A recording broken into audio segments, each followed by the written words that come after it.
but surreptitiously. Anna found both husband and wife repulsive. The husband asked whether she would allow him to smoke, obviously not in order to smoke, but in order to strike up a conversation with her. Having received her consent, he began talking with his wife in French about things he needed to talk about, still less than he needed to smoke. They said foolish things in an affected way, only so that she would overhear them. Anna saw clearly how sick they were of each other and how they hated each other. And it was impossible not to hate such pathetically ugly people. The second bell rang and was followed by the moving of luggage noise, shouting, laughter. It was so clear to Anna that no one had anything to be glad about, that this laughter irritated her painfully, and she would have liked to stop her ears so as not to hear it. Finally, the third bell rang, the whistle sounded, the engine screeched, the chain in jerk, and the man crossed himself. It would be interesting to ask him what he means by that, thought Anna, looking at him spitefully. She was gazing out the window past the lady at the people who, as if rolling backwards, were standing on the platform seeing the train off, rhythmically jogging over the joints of the rocks, and the carriage in which Anna sat rolled past the platform, the brick wall, the signal disc, other carriages. The well-oiled, smooth-rolling wheels ran slightly over the rails, the window lit up with bright evening sunlight, and the breeze played with the curtain. Anna forgot her companions in the carriage, and to the light rocking of the train, breathing in the fresh air, again began to think. Yes, where did I leave off? At the fact that I'm unable to think of a situation in which life would not be suffering, that we're all created in order to suffer, and that we all know it and keep thinking up ways of deceiving ourselves. But if you see the truth, what can you do? Man has given reason in order to rid himself of that which troubles you, the lady said in French, obviously pleased with her praise and grimacing with her tongue between her teeth. The words were like a response to Anna's thought.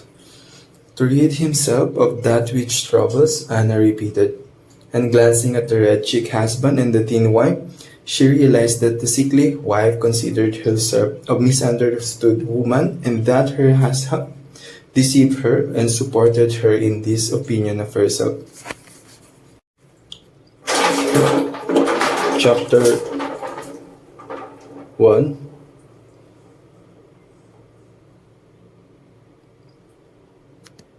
He had become so completely absorbed in himself and isolated from his fellows that he dreaded meeting not only his landlady, but anyone at all. He was crushed by poverty, but the anxieties of his position had of late ceased to weigh upon him.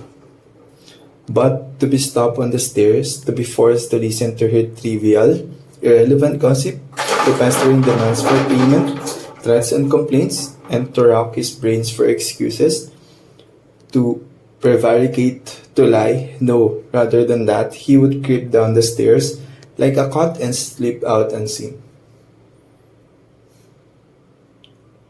Owing to the proximity of the Haymarket, the number of establishments of bad characters, the preponderance of the trading and working class population crowded in the streets and alleys in the heart of Petersburg. Types so various were to be seen in the street that no figure, however queer, would have caused surprise. 3 of 4 doorkeepers were employed on the building.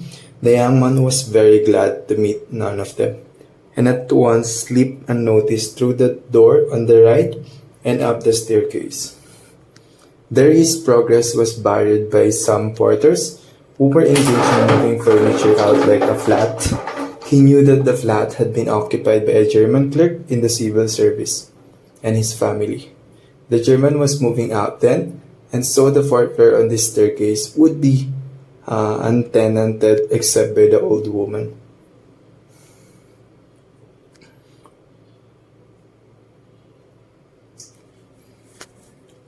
You come with such trifles, my good sir. It's scarcely worth anything, I gave you 2 rubles last time for your ring, and one could buy it quite new at Jewels for 1.5 rubles.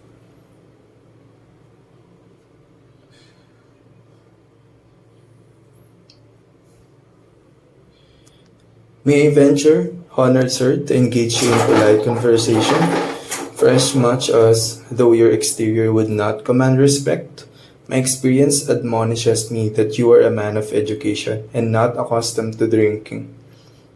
I have always respected education when in conjunction with genuine sentiments, and I am beside a titular counselor in rank. Marmelado, such is my name, titular counselor. I make bold to inquire, have you been in the service? No, I am studying, answered the young man, was somewhat surprised at the grandiloquent style of the speaker and also at being so directly addressed. He was drunk but spoke fluently and boldly, only occasionally losing the thread of his sentences and rolling his words. He pounced upon Raskolnikov as greedily as though he too had not spoken to a soul for a month. Honored sir, he began almost with solemnity, poverty is not a vice, that's a true saying. Yet I know too that rankness is not a virtue, and that's even truer. But beggary, honored sir, beggary is a vice. In poverty you may still retain your innate nobility of soul, but in beggary, never, no one. For beggary a man is not chased out of human society with a stick, he is kept out with a broom, so as to make it as humiliating as possible. And quite right too, for as much as in beggary, I am ready to be the first to humiliate myself. The innkeeper came to the funny fellow and sat down at a little distance, yawning lazily but with dignity. This habit develops into a necessity in some drunkards and especially in those who are looked after sharply and kept in order at home. Why am I not at my duty, honored sir? Marmeladov went on, addressing himself exclusively to Raskolnikov as though it had been he who put that question to him. Why am I not at duty? Does not my heart ache to think what a useful worm I am? A month ago, when Mr. Lev Bezyatov beat my wife with his own hands, and I lay drunk, didn't I suffer? Excuse me, young man, has it ever happened to you? Well, to petition hopelessly for a loan?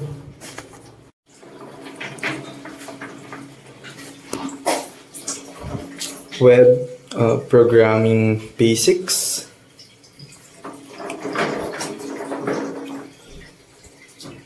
This section explains how JavaScript programs for the web are structured, how they are loaded into a web browser, how they obtain input, how they produce output, and how they run asynchronously by responding to events. JavaScript in HTML, scripts tag. Web browsers display HTML documents. If you want web browser to execute JavaScript, you must include or reference that code from an HTML document. And this is what the HTML script tag does. Here, for example, is an HTML file that includes a script tag with JavaScript code that dynamically updates one element of the document to make it behave like a digital clock. Although JavaScript code can be embedded directly within a script tag, it is more common to instead use the SRC attribute of the script tag to specify the URL, an absolute URL or URL relative to the URL of the HTML file being displayed of a file containing JavaScript code. There are a number of advantages to using the SRC.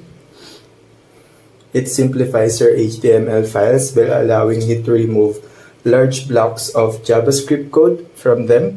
That is, it helps keep content and behavior separate. When multiple web pages share the same JavaScript code, using this SRC attribute allows you to maintain only a single copy of that code rather than having to edit each HTML file when the code changes. If a file of a JavaScript code is shared by more than one page, it only needs to be downloaded once by the first page that uses it. Subsequent pages can retrieve it from the browser cache. Because the SRE attributes takes an arbitrary URL as its value, a JavaScript program or web page from one server can employ code exported by other web servers. Much internet advertising relies on this fact. Modules. If you have written JavaScript program using modules and have not used a code bundling tool to combine all your modules into a singular non-module file of JavaScript, then you must load the top-level module of your program with a script tag that has a type equal module attribute. If you do this, then the module you specify will be loaded and all of the modules it imports will be loaded, and recursively all of the modules they import will be loaded. Specifying script type.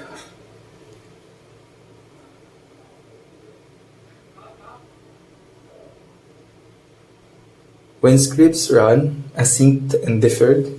When JavaScript was first added to web browsers, there was no API for traversing and manipulating structure and content of an already rendered document.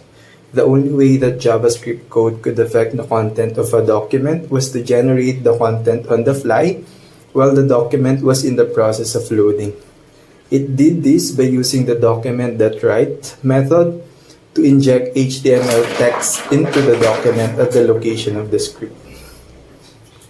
The use of document.write is no longer considered good style, but the fact that it's possible means that when the HTML parser encounters a script element, it must by default run the script just to be sure that it doesn't output any HTML before it can resume parsing and rendering the document.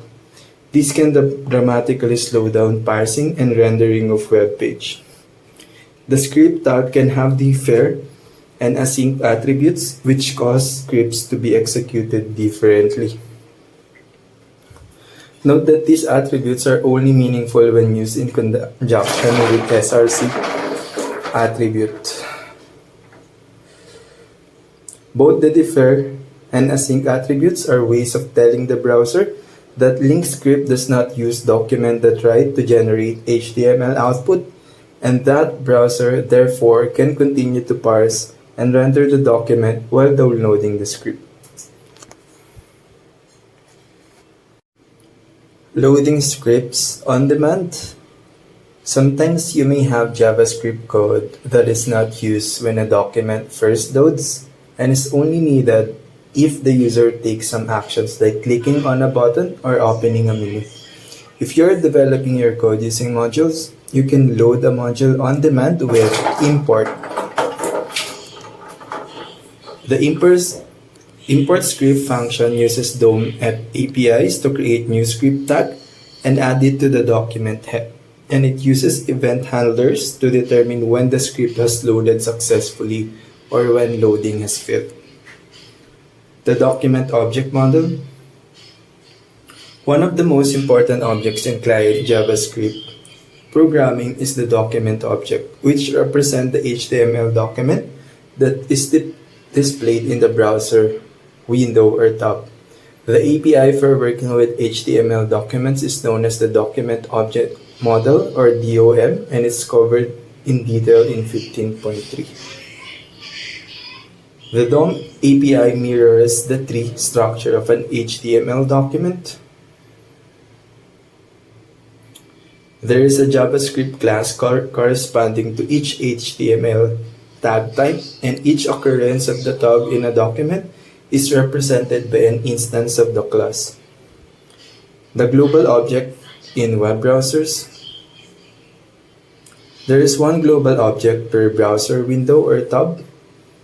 This is true regardless of how many scripts or modules are in the document. All the scripts and modules of a document share a single global object.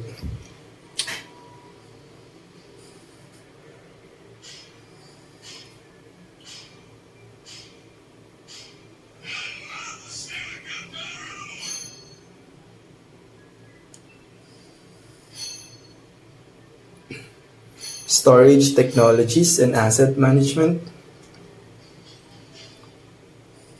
Given a scenario, deploy and manage storage. Naturally, one of the drivers will be the amount of storage you need or the capacity of the storage solution. RAID levels and types. RAID 1, RAID 5. RAID 5 combines the benefits of both RAID 0 and RAID 1. RAID 1 is also known as disk mirroring. RAID 6, RAID 10.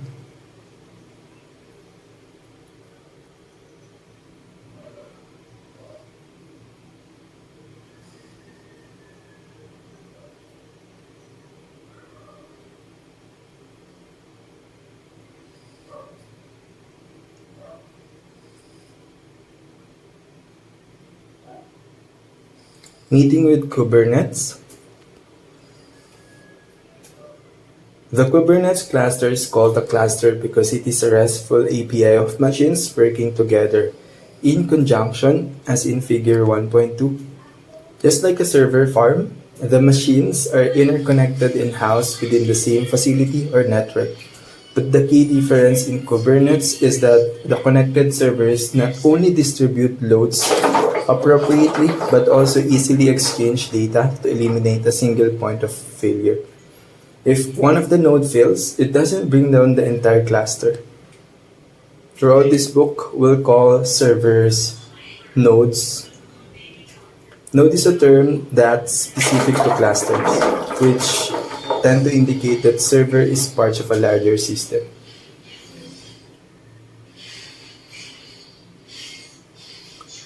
Kubernetes is nothing more than a piece of software that you interact with via REST API. I can stress enough how important it is to remember that Kubernetes is behind an API, a RESTful one, which is a collection of resources that can be manipulated through that API. Resources is the keyword here. Resources is how we address objects in Kubernetes. Objects can have more than one resource address. For example, deployments can have multiple URIs based on the API version or based on the deployment name, as you can see in figure 1.3. Kubernetes. Deployment in Kubernetes are objects that offer more automated control over pods and replica sets that comprise your application running on Kubernetes. Replica sets are other type of object in Kubernetes that provides a control loop running a specified number of pods.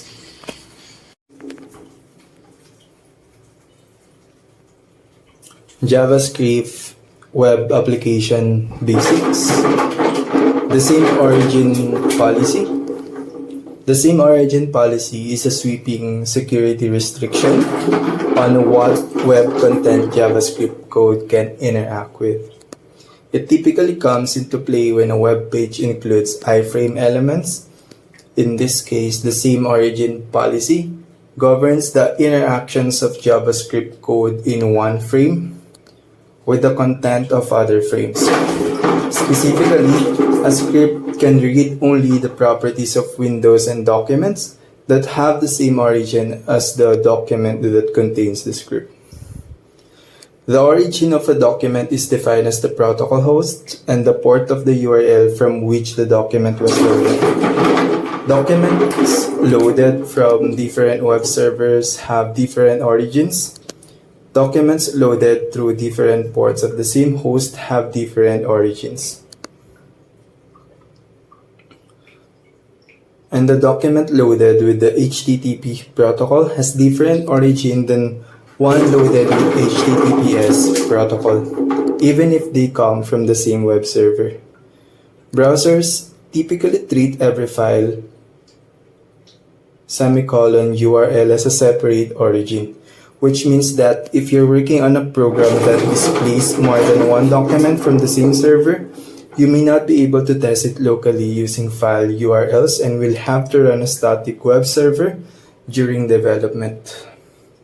Suppose, for example, that a script hosted by host A is included using SRC property of a script element in a web page served by host B.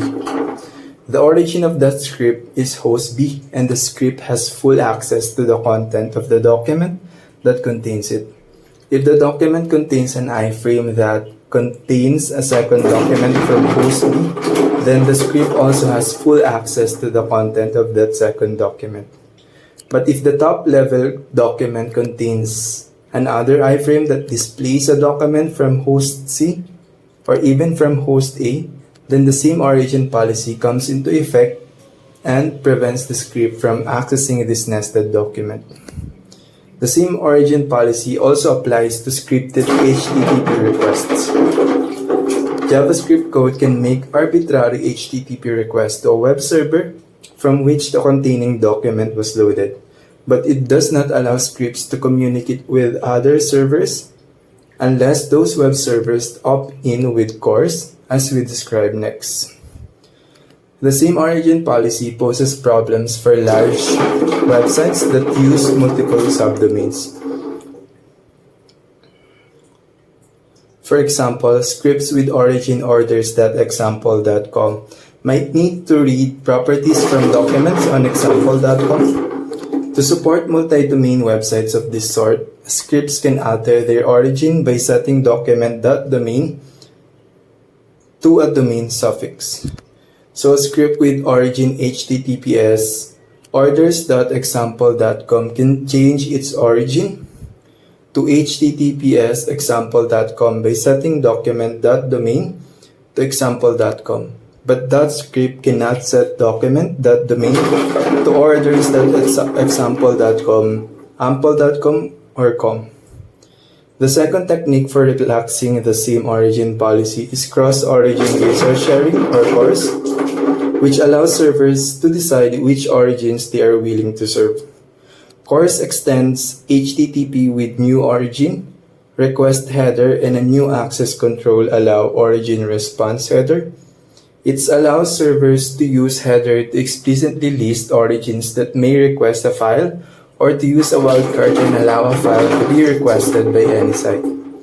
Browsers honor these CORS headers and do not relax same origin restrictions unless they are present.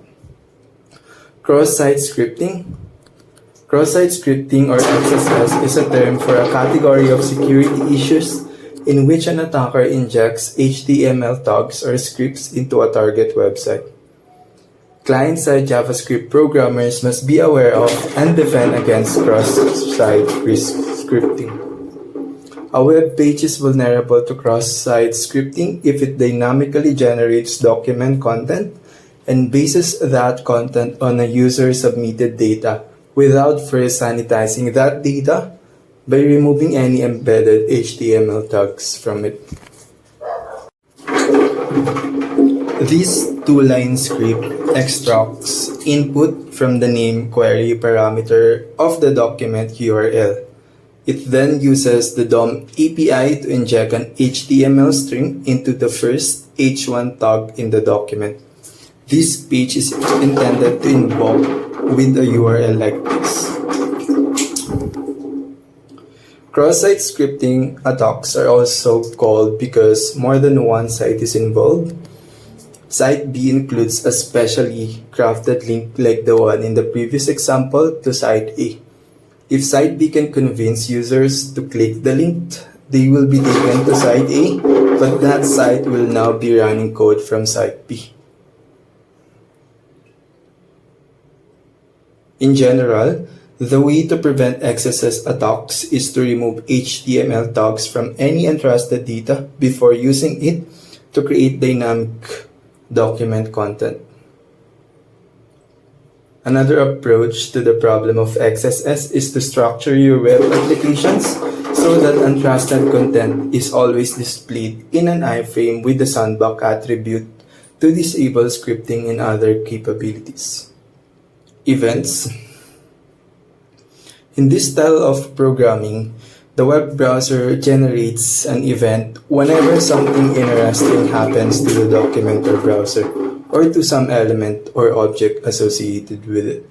For example, the web browser generates an event when it finishes loading a document, when the user moves the mouse over a hyperlink, or when user strikes a key on the keyboard. If a JavaScript application cares about a particular type of event, it can register one or more functions to be invoked when events of the type occur. Note that this is not unique to web programming. All applications with graphical user interfaces are designed this way. They sit around waiting to be interacted with. Example, they wait for events to occur and then they respond.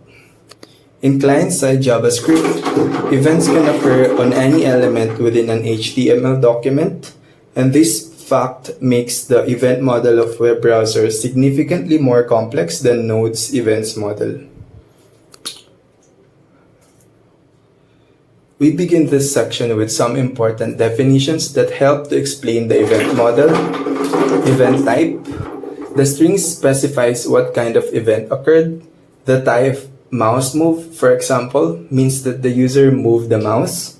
The type key down means that the user pressed a key on the keyboard down. And the type load means that a document or some other resource has finished loading from the network. Because the type of an event is just a string, it's sometimes called an event name, and indeed, we use this name to identify the kind of event we're talking about. Event target. This is the object on which the event occurred or with which the event is associated. When we speak of an event, we must specify both the type and the target.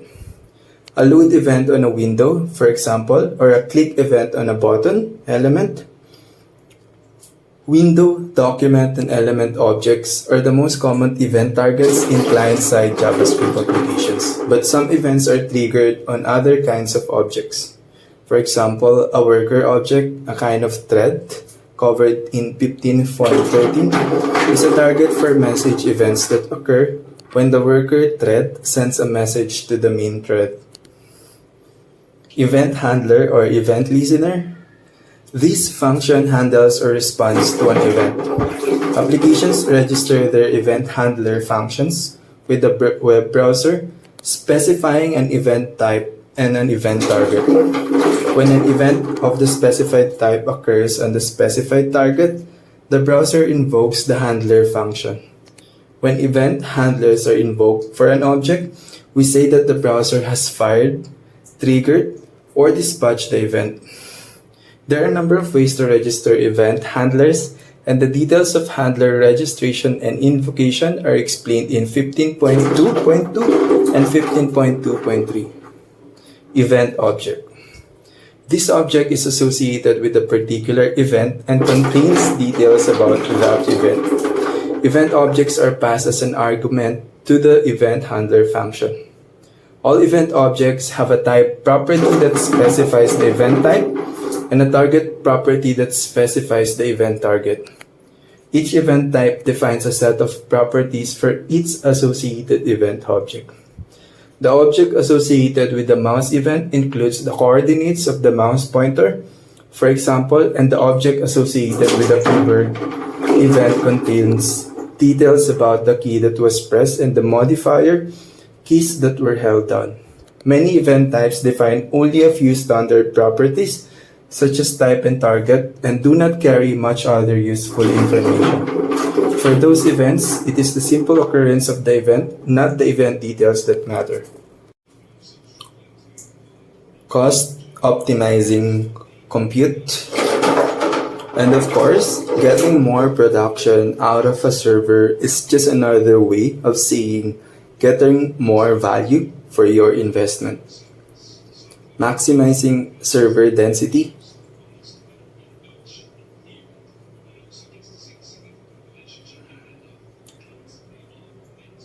Similarly, the high-performing and parallel processing NVIDIA K80 GPU cores, enhanced networking, and default EBS optimization of a single P2 instance can often replace multiple instances of other families for high-demand analytics and machine learning workloads. Easy to reserved instances. Using traditional reserved instances, the basics are straightforward. You can have AWS set aside lower cost, long-term compute capacity for you by purchasing a reserved instance. You're not actually purchasing something called reserved instance. Instead, you're just buying the right to use a regular instance at a discounted price. You can also purchase an instance through Amazon EC2 Reserve Instance Marketplace, where you effectively take over the time remaining on a reserved instance owned by other AWS users who have changed their usage plans. You can, for example, pay a bit more for a convertible RI that will allow you to exchange your instance later, as long as the new instance has equal or greater value than the original. Convertible RIs provide a discount of up to 54% less than on demand. Using savings plans, EC2 spot instances, spot price, spot instance interruption, spot instance pool, spot fleet, request type.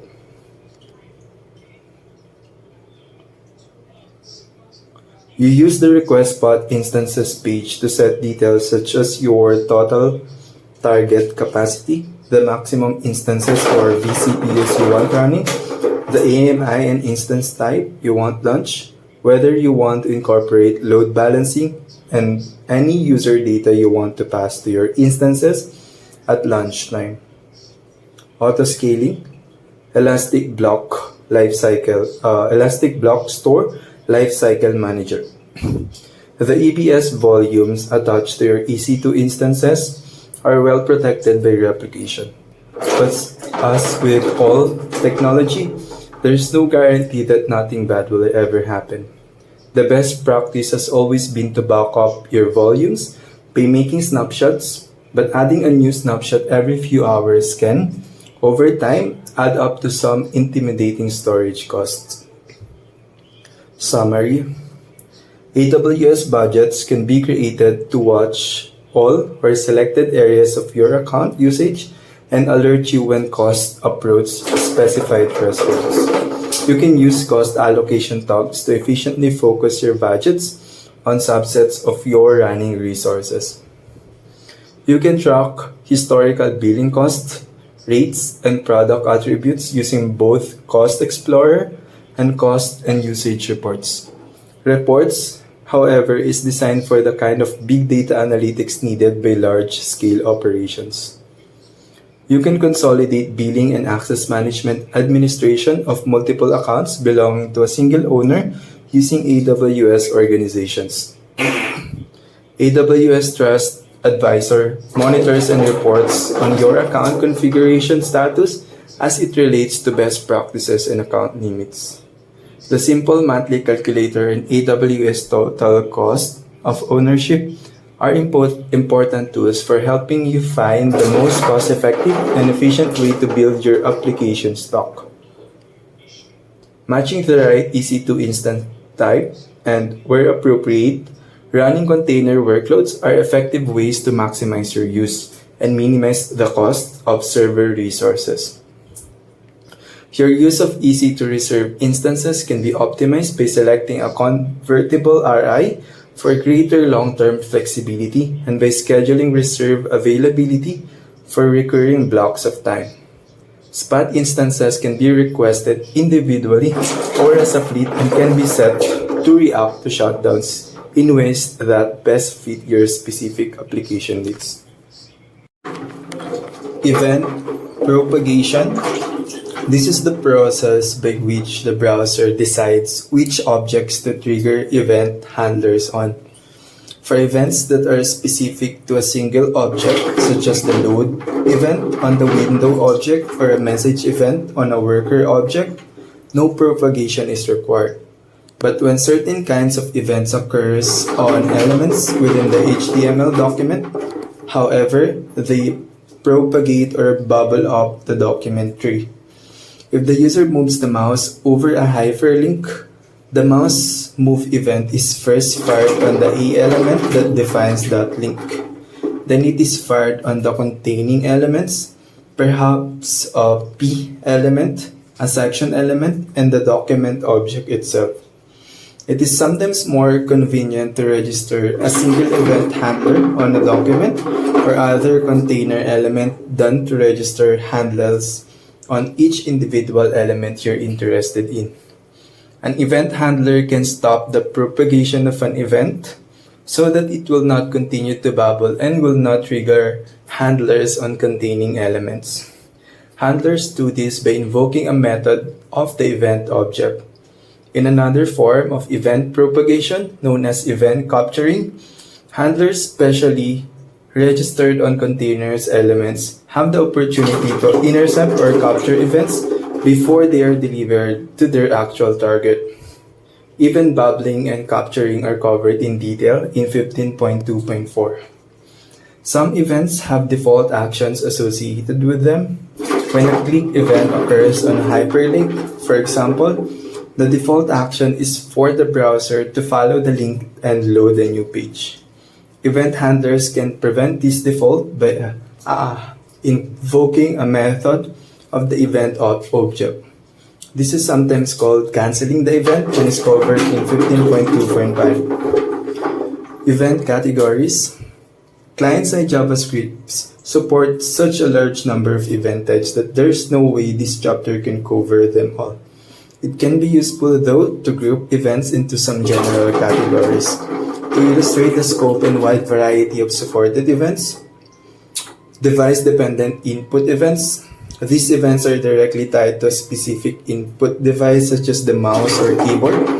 They include event types such as mouse down, mouse move, mouse up, touch start, touch move, touch end, key down, and key up. Device-independent input events.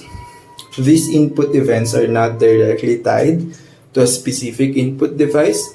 The click event, for example, indicates that a link or button or other document element has been activated.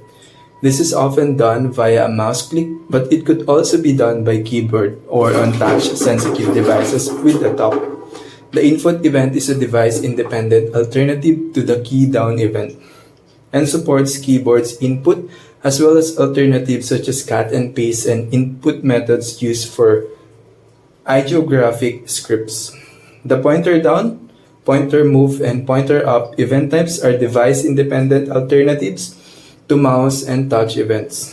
They work for mouse-type pointers, for touchscreens, and for pen or stylus input as well. User interface events. UI events are higher-level events, often on HTML form elements that define a user interface for a web application. They include the focus event, when a text input field gains keyboard focus, the change event, when the user changes the value displayed by a form element, and the submit event, when the user clicks a submit button in a form. State change events. Some events are not triggered directly by user activity but by network or browser activity and indicate some kind of life cycle or state-related change. The load and DOM content loaded events fired on the window and document objects, respectively at the end of the document loading, are probably the most commonly used of these events. See client-side JavaScript timeline. Browser fire online and offline events on the window object when network connectivity changes. The browser's history management mechanism fires the pop state event in response to the browser's back button. API-specific events. A number of web API defines by HTML and related specifications include their own event types. API-specific events. A number of web APIs defined by HTML and related specifications include their own event types. The HTML video and audio elements define a long list of associated event types such as waiting, playing, seeking, volume change, and so on. And you can use them to customize media playback. Generally speaking, web platform APIs that are asynchronous and were developed before promises were added to JavaScript are event-based and define API-specific events. The IndexedDB API, for example, fires success and error events when database requests succeed or fail. And although the new Fetch API for making HTTP requests is promise-based, the XML HTTP request API that it replaces defines a number of API-specific event types. Registering event handlers. There are two basic ways to register event handlers. The first, from the early days of the web, is to set a property on the object or document element that is the event target. The second, newer and more general technique is to pass the handler to the add event listener method of the object or element. Setting event handler properties. The simplest way to register an event handler is by setting a property of the event target to the desired event handler function. By convention, event handler properties have names that consist of the word on, followed by the event name, on click, on change, on load, on mouse over, and so on. Note that these property names are case sensitive and are written in all lowercase, even when the event type such as mouse down consists of multiple words. The following code includes two event handler registration of this kind. The shortcoming of event handler properties is that they are all designed around the assumption that event targets will have at most one handler for each type of event. It is often better to register event handlers using add event listener because that technique does not override any previously registered handlers. Setting event handler attributes.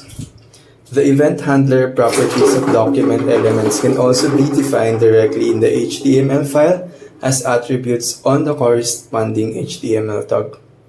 Handlers that would be registered on the window element with JavaScript can be defined with attributes on the body tag in HTML.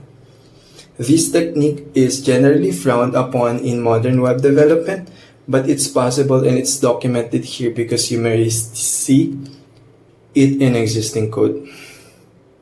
When defining an event handler as an HTML attribute, the attribute value should be a string of JavaScript code. That code should be the body of the event handler function, not a complete function declaration. If an HTML event handler attribute contains multiple JavaScript statements, you must remember to separate those statements with semicolons or break the attribute value across multiple lines. The event argument means that your handler code can refer to the current event object as an event. The with statement means that your code of your handler can refer to the properties of the target object. Add event listener. Any object that can be an event target. This includes the window, document objects, and all document elements defines a method named add event listener that you can use to register an event handler for that target. Add event listener takes three arguments.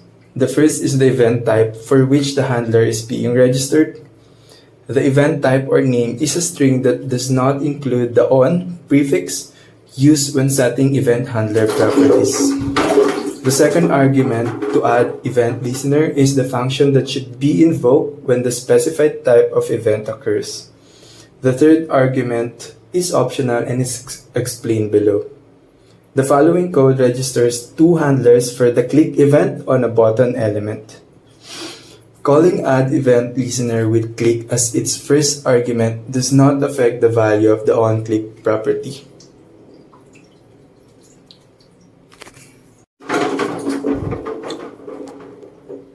Add event listener. Any object that can be an event target. This includes the window and document objects, and all document elements defines a method named add event listener that you can use to register an event handler for that target. Add event listener takes three arguments. The first is the event type for which the handler is being registered. The event type or name is a string that does not include the on prefix used when setting event handler properties. The second argument is the function that should be invoked when the specified type of event occurs. The third argument is optional and is explained below.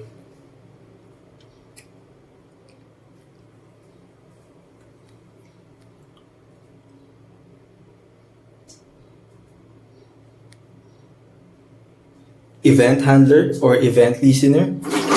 This function handles or responds to an event. Applications register their event handler functions with the web browser, specifying an event type and an event target. When an event of the specified type occurs on the specified target, the browser invokes the handler functions. When event handlers are invoked for an object, we say that the browser has fired, triggered, or dispatched the event. Event object. This object is associated with a particular event and contains details about that event. Event objects are passed as an argument to the event handler function. All event objects have a type property that specifies the event type and a target property that specifies the event target. Each event type defines a set of properties for each associated event object. The object associated with the mouse event includes the coordinates of the mouse pointer, for example, and the object associated with the keyboard event contains details about the key that was pressed and the modifier keys that were held down. Event categories. State change events. Some events are not triggered directly by user activity, but by network or browser activity, and indicate some kind of life cycle or state-related change. The load and the DOM content load events fired on the window and document objects, respectively, at the end of document loading, are probably the most common use of these events. Browsers fire online and offline events on the window object when network connectivity changes.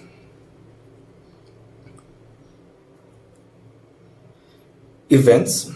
For example, the web browser generates an event when it finishes loading a document, when the user moves the mouse over a hyperlink, or when the user strikes a key on the keyboard.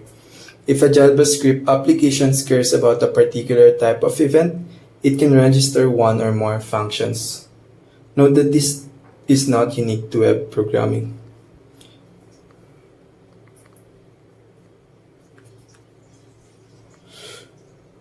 In this code, a button click will log two messages to the developer console, and if we call add event listener first and then set on click, we would still log two messages, just in the opposite order. More importantly, you can call add event listener multiple times to register more than one handler function for the same event type on the same object. When an event occurs on an object, all of the handlers registered for that type of event are invoked in order in which they were registered. Invoking add listener more than once on the same object with the same arguments has no effect. The handler function remains registered only once, and the repeated invocation does not alter the order in which handlers are invoked. Add event listener is paired with remove event listener method that expects same two arguments plus an optional third, but removes an event handler function from an object rather than adding it. It is often useful to temporarily register an event handler and then remove it soon afterward. For example, when you get a mouse down event, you might register temporary event handlers for mouse move and mouse up events so that you can see if the user drags the mouse. You then register these handlers with mouse up event arrives. The optional third argument to add event listener is a Boolean value or object. If you pass through, then your handler function is registered as capturing event handler and is invoked at a different pace of event dispatch. If you pass a third argument of true when you register an event earlier, then you must also pass through as the third argument to remove event listener if you want to remove the handler. Registering a capturing event handler is only one of the three options that add event listener supports, and instead of passing a single Boolean value, You can also pass an object that explicitly specifies the options you want. Add event listener. Any object that can be an event target. This includes the window and document objects, and all document elements defines a method name. Web programming basics. The document object model. Scripts share a namespace. Execution of JavaScript programs. Program input and output. Program errors.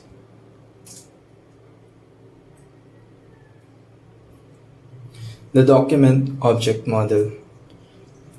One of the most important objects in client-side JavaScript programming is the document object, which represents the HTML document that is displayed in the browser window or tab. The API for working with HTML documents is known as the Document Object Model, or DOM, and is covered in detail in 15.3. But the DOM is so central to client-side JavaScript programming that it deserves to be introduced here. HTML documents contains HTML elements nested with one another, forming a tree. The DOM API mirrors the tree structure of an HTML document. For each HTML tag in the document, there is a corresponding JavaScript element object, and for each run of text in the document, there is a corresponding text object. The element and text classes, as well as document class itself, are all subclasses of the more general node class, and node objects are organized into a tree structure of that JavaScript can query and traverse using the DOM API. Programmer input and output. Like any program, client-side JavaScript programs process input to produce output data. There are variety of inputs available. The content of document itself, which is JavaScript code, can access with the DOM API. User input in the form of events such as mouse clicks on HTML button elements or text entered into the HTML text area elements. The URL of the document being displayed is available to client-side JavaScript as document.url. The content of the HTTP cookie request header is available to client-side code as document.cookie. The global navigator property provides access to information about the web browser, the OS it's running on top of, and the capability of each. Client-side JavaScript typically produces output when it needs to by manipulating the HTML document with the DOM API or by using higher-level frameworks such as React or Angular to manipulate the document. Program errors. Unlike applications such as Node applications that run directly on top of the OS, JavaScript programs in a web browser can't really crash. If the options object has a capture property set to true, then the event handler will be registered as capturing handler. If that property is false or is omitted, then the handler will be non-capturing. If the options object has a once property set to true, then the event listener will be automatically removed after it's triggered once. If this property is false or is omitted, then the handler is never automatically removed. If the options object has a passive property set to true, it indicates that the event handler will never call prevent default to cancel the default action. This is particularly important for touch events on mobile devices. If event handlers for touch move events can prevent the browser's default scrolling action, then the browser cannot implement smooth scrolling. Smooth scrolling is so important for a good user experience that Firefox and Chrome make touch move and mouse view events passive by default. So if you actually want to register a handler that calls prevent default for one of these events, you should explicitly set the passive property to false. Some events have default actions associated with them. When a click event occurs on a hyperlink, for example, the default action is for the browser to follow the link and load the new page. Event handlers can prevent this default action by invoking a method of the event object. This is sometimes called canceling the event and is covered in 15.2.5. Event handler invocation. Once you've registered an event handler, the browser will invoke it automatically when an event of the specified type occurs on the specified object.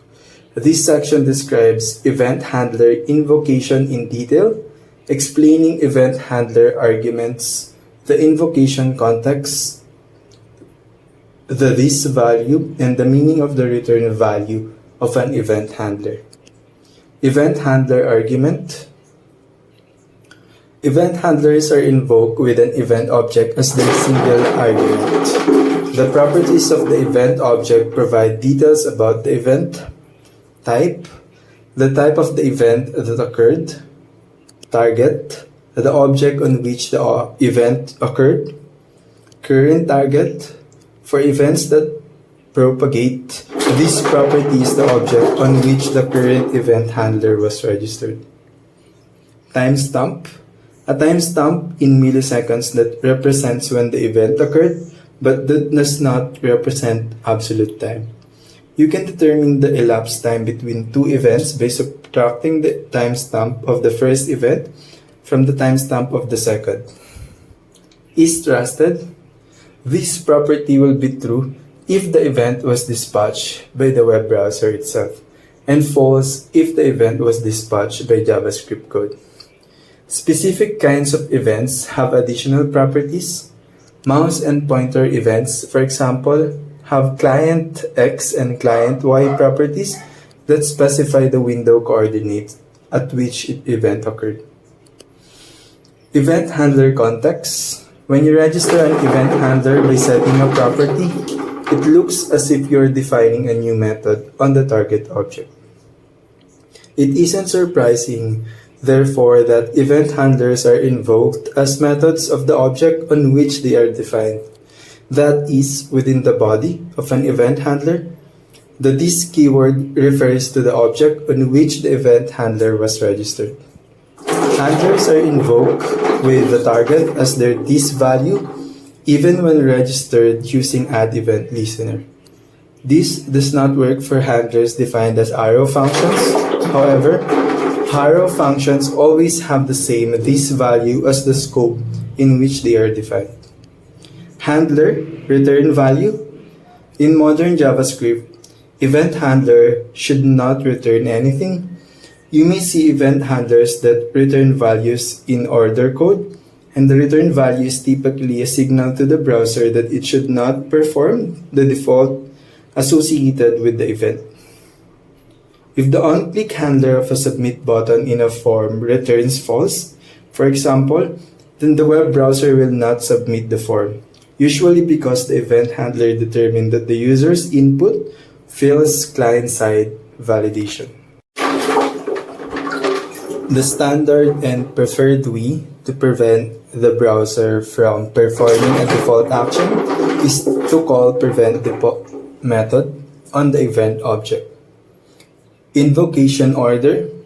An event target may have more than one event handler registered for a particular type of event. When an event of that type occurs, the browser invokes all of the handlers in the order in which they were registered. Interestingly, this is true even if you mixed event handler registered with add event listener with an event handler registered on an object property like onClick. Event propagation. When the target of an event is the window object or some other standalone object, the browser responds to an event simply by invoking the appropriate handlers on that one object. When the event target is document or document element, however, the situation is more complicated. After event handlers registered on the target element are invoked, most events bubble up the DOM tree. The event handlers of the target's parent are invoked, then the handlers registered on the target's grandparent are invoked.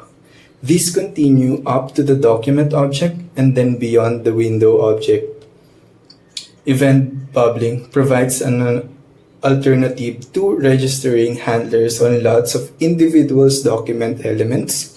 Instead, you can register a single handler on a common ancestor element and handle events there. You might register a change handler on a form element, for example, instead of registering a change handler for every element in the form. Most events that occur on document elements bubble. Notable exceptions are the focus, blur, and scroll events. The load event on document elements bubbles, but it stops bubbling at the document object and does not propagate onto the window object. The load event handlers of the window object are triggered only when the entire document is loaded. Event bubbling is the third piece of event propagation. The invocation of event handlers of the target object itself is the second phase. The first phase, which occurs even before the target handlers are invoked, is called the capturing phase. Record that add event listener takes an optional third argument. If that argument is true or capture true, then the event handler is registered as a capturing event handler for invocation during this first phase of event propagation. The capturing phase of event propagation is like the bubbling phase in reverse. The capturing handlers of the window object are invoked first, then the capturing handlers of the document object, then of the body object, and so on. Then the DOM tree until the capturing event handlers of the parent of the event target are invoked. Capturing event handlers registered on the event target itself are not invoked. Event capturing provides an opportunity to peek at events before they are delivered to their target. A capturing event handler can be used for debugging, or it can be used along with the event cancellation technique described in the next section to filter events so that target event handlers are never actually invoked. One common use for event capturing is handling mouse drags, where mouse motion events need to be handled by the object being dragged, not the document elements over which it is dragged. Event cancellation. Browsers respond to many user events even if your code does not. When the user clicks the mouse on a hyperlink, the browser follows the link. If an HTML text input element has the keyword focus and the user types a key, the browser will enter the user input. If the user moves their finger across a touchscreen device, the browser scrolls. If you register an event handler for events like this, you can prevent the browser from performing its default action by invoking the prevent default method of the event object, unless you register the handler with a passive option, which makes prevent default ineffective. Canceling the default action associated with an event is only one kind of event cancellation. We can also cancel propagation of events by calling the stop propagation method of the event object. Introduction to the SDLC. The SDLC consists of the following 6 basic cycles or stages: source, build, test, deploy, monitor, plan. These stages are depicted in the following diagram. The first 4 of these stages fall on the development side of DevOps, the 5th falls on the operation side, and the final stage is done as a team exercise. You may notice in the preceding diagram that the planning phase is absent. Once again, this is a phase that, although a vital part of the CLDC, is not part of either the CI or CD process. One of the initial things we need to understand in the context of this session is the use of acronym CI, CD, As we think about the CA stage, we're talking about the first three steps of the pipeline. CA is a software development practice through which developers regularly merge their code changes into a central repository. After this, one or more automated builds are initiated and tests are runs against both the code that was committed and the previously existing code base. AWS native tools for CI, AWS Code Commit. AWS Code Commit allows you to host private source control repositories in highly scalable fashion. These are the main benefits: ability to collaborate. Software teams can work together on a code base using known gate functions such as pull request, branches, and merging. Encryption. Code commit repositories are automatically encrypted at rest using AWS Key Management Service. Code transfers to and from the repository are also encrypted via either Hypertext Transfer Protocol Secure or Secure Shell. Access control. Being fully integrated with the AWS IAM service allows you to specify which users have access to which repositories without having to navigate through a third-party system. High availability. AWS Code Commit is backed by Amazon Simple Storage Service and Amazon DynamoDB for code and commit storage. This is a highly redundant and scalable setup to ensure that your repositories are accessible. Notifications. Code Commit can be integrated with Amazon Simple Notification Service, Amazon SNS, so that events significant to the repository can be broadcast to the correct channels. AWS Code Build. As you look to compile the code you have committed in your source control repository and create software packages for deployment, AWS Code Build allows teams to customize their build and test process using the YAML Ain't Markup Language or YAML language. These are the main benefits of AWS Code Build. Fully managed. With Code Build, there's no need to set up separate build server. This means that there are no more software patches or updates and nothing to manage. Jobs are set up and submitted and then run. Secure. Code Build is integrated with the IAM service and hence users can be assigned to specific build projects only. Any artifacts that Code Build produces are encrypted with AWS KMS. Scalable. There is no need to think about vertical or horizontal scaling when a big burst of build jobs or tests is about to happen, as Code Build handles all this automatically. Enable CI and CD. As part of the AWS developer services, Code Build naturally integrates into other CI or CD tools offered, such as Code Commit and Code Pipeline. Integration has also been done with other tools in the ecosystem. Jenkins, for example, has the ability to use Code Build as scalable worker node. AWS Code Artifact. As software builds get more regimented, companies and teams start to look for a way to ensure that everyone is using the same approved packages and version of packages. This is where the Managed Artifact Repository Code Artifact comes into play. If you're interested in the security of your build process, then Code Artifact offers a number of features that help your development teams create a safer environment. Firstly, packages and artifacts needed in the build process can be accessed from a virtual private cloud using AWS Private Link endpoints. Dispatching custom events. Client-side JavaScript's event API is a relatively powerful one, and you can use it to define and dispatch your own events.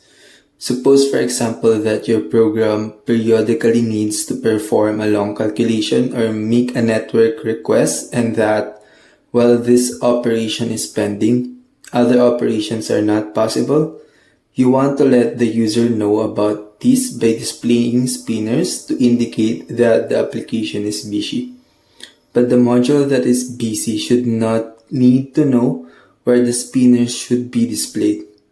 Instead, that module may just dispatch an event to announce that it is busy and then dispatch another event when it is no longer busy.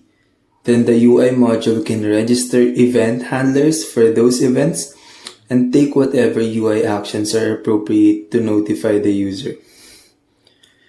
If a JavaScript object has an addEventListener method, then it is an event target, and this means it also has dispatchEvent method. You can create your own event object with custom event constructor and pass it to dispatchEvent. The first argument to custom event is a string that specifies the type of your event, and the second argument is an object that specifies the properties of the event object. Set the detail property of this object to a string, object, or other value that represents the content of your event. If you plan to dispatch your event on a document element and want it to bubble up the document tree, add bubbles true to the second argument.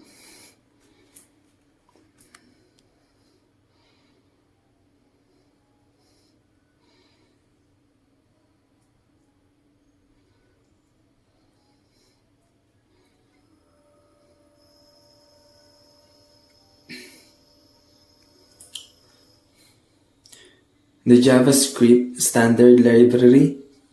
Some data types such as numbers and strings, objects and arrays are so fundamental to JavaScript that we can consider them to be a part of the language itself. This chapter covers the important but less fundamentals APIs that can be thought of as defining the standard library for JavaScript. These are useful classes and functions that are built into JavaScript and available to all JavaScript programs in both web browsers and Node.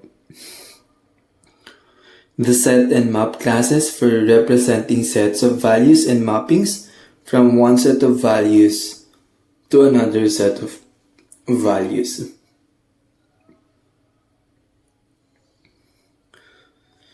JSON, serialization, and parsing. When a program needs to save data or needs to transmit data across a network connection to another program, it must convert its in-memory data structures into a string of bytes or characters that can be saved or transmitted and then later be parsed to restore the original in-memory data structures. This process of converting data structures into streams of bytes or character is known as serialization. The easiest way to serialize data in JavaScript uses a serialization format known as JSON. This acronym stands for JavaScript Object Notation, and as the name implies, the format uses JavaScript object and array literal syntax to convert data structures consisting of objects and arrays into strings. JSON supports primitive numbers and strings and also the values true, false, and null, as well as arrays and objects built up from those primitive values. JSON does not support other JavaScript types like map, set, regexp, date, or typeax. Nevertheless, it has proved to be a remarkably versatile data format and is in common use even with non-JavaScript based programs. JavaScript supports JSON's serialization and deserialization with two functions, JSON.stringify and JSON.parse, which were covered briefly in 6.8. Given an object or array nested arbitrarily deeply that does not contain any non-serializable values like regexp, objects are type arrays.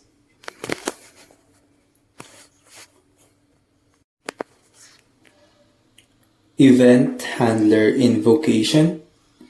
Once you've registered an event handler, the web browser will invoke it automatically when an event of the specified type occurs on the specified object.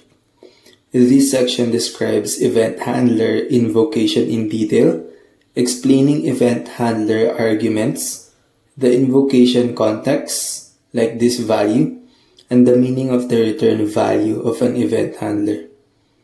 Event handler argument. Event handlers are invoked with an event object as their single argument. The properties of the event object provide details about the event. Type. The type of the event that occurred. Target. The object on which the event occurred. Current target. For events that propagate these properties, the object in which current event handler was registered. Timestamp. A timestamp in milliseconds that represents when the event occurred, but that does not represent an absolute time.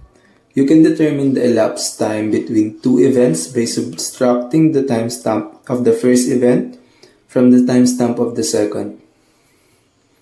Is trusted. This property will be true if the event was dispatched by the web browser itself and false if the event was dispatched by JavaScript code. Specific kind of events have additional properties. Mouse and pointer events, for example, have client X and client Y properties that specify the window coordinates at which the event occurred. Event handler context. When you register an event handler by setting a property, it looks as if you are defining a new method on the target object. It isn't surprising, therefore, that event handlers are invoked as methods of the object on which they are defined. That is, within the body of an event handler, the this keyword refers to the object on which the event handler was registered. Handlers are invoked with the target as their this value, even when registered using add event listener. This does not work for handlers defined as arrow functions. However, arrow functions always have the same this value as the scope in which they are defined. Handler return value.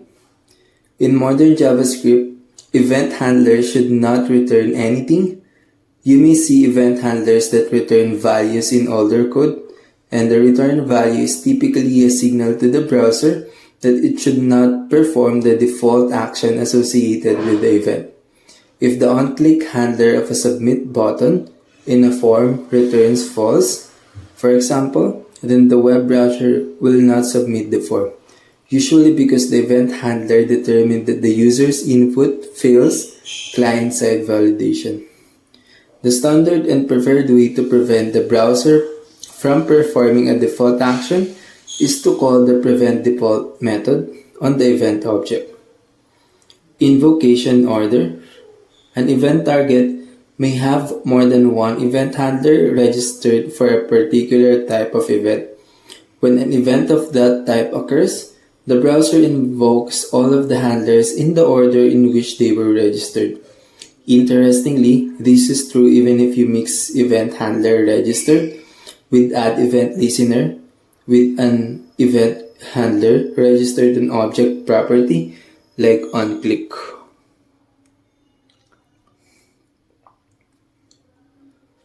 Why are we so exhausted? Computers and networks opened many new possibilities, but when combined with pseudo-productivity, they end up supercharging our sense of overload and distraction, pushing us onto a collision course with the burnout crisis that afflicts us today. It's important to emphasize the magnitude of these current woes. A recent study conducted by McKinsey and Lean, for example, which surveyed more than 65,000 North American employees, primarily from knowledge sector jobs, found a significant increase in those describing themselves as feeling burned out, often or almost always. Specific kinds of events have additional properties. Mouse and pointer events, for example, have client X and client Y properties that specify the window coordinate at which the event occurred. Event handler context.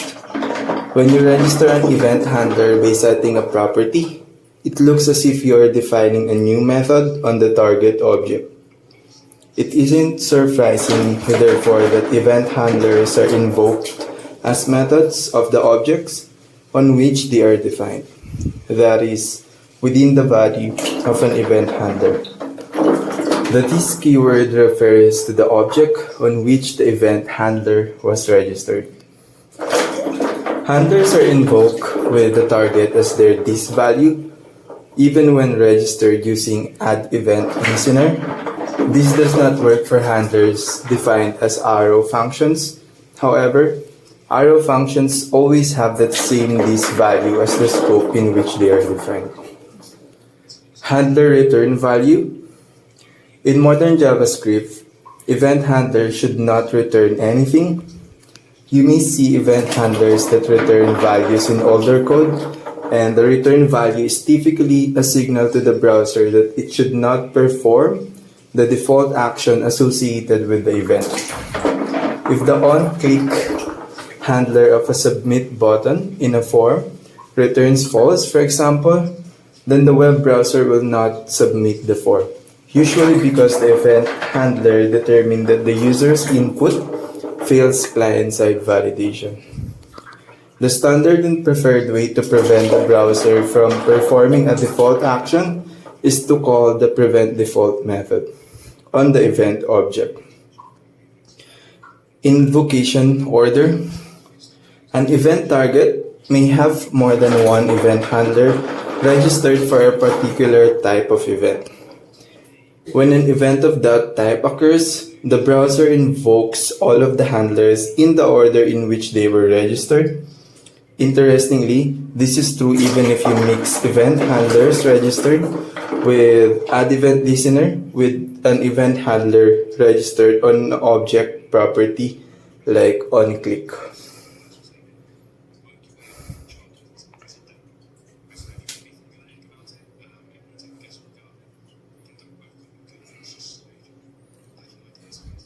Introduction to JavaScript.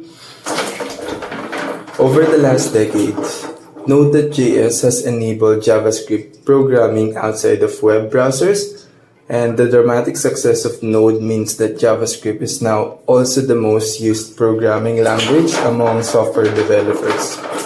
Whether you're starting from scratch or are already using JavaScript professionally,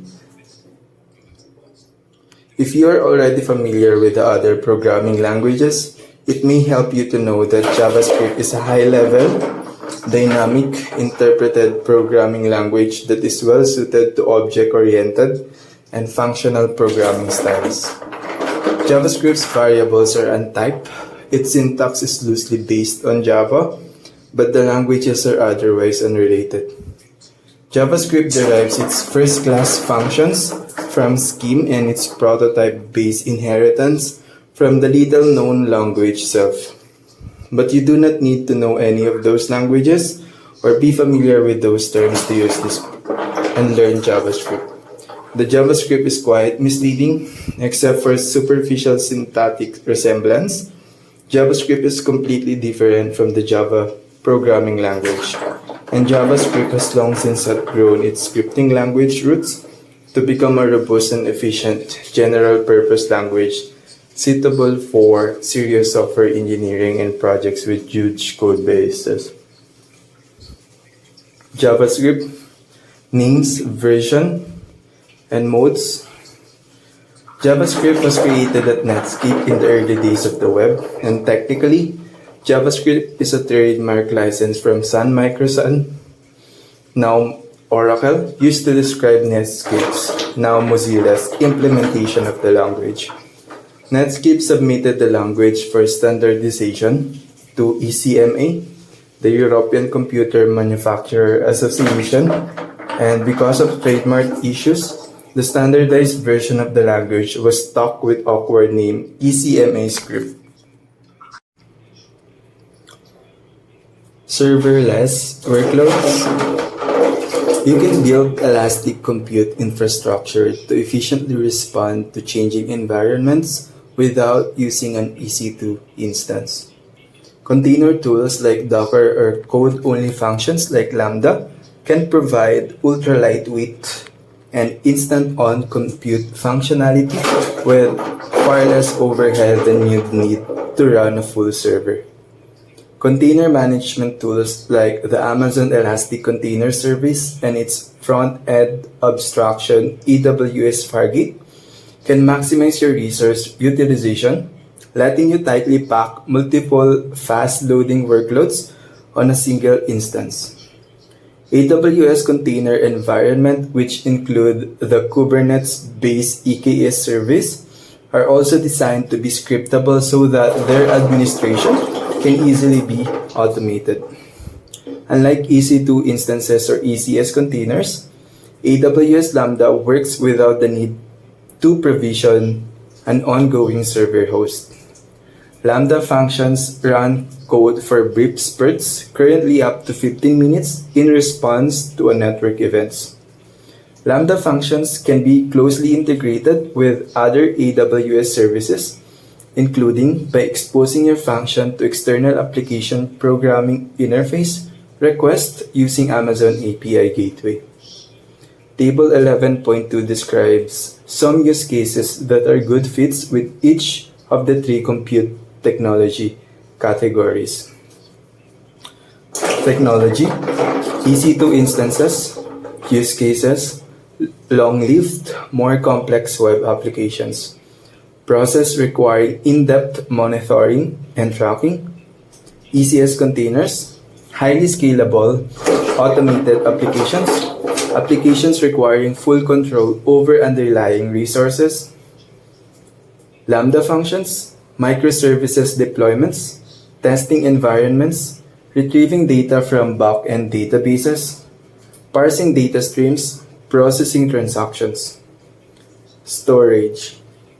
You've already seen how Elastic Block Store volumes provide durable storage where IOPS, latency, and throughput settings determine your data access performance. You also know about the scalable and multi-tiered object storage available through S3 and Glacier. Chapter 3 is also where you encounter the Amazon Elastic File System, or EFS, Amazon FSx for Windows File Server, and Amazon FSx for Lustre, which offers shared file storage for instances within a VPC or over an AWS Direct connection page.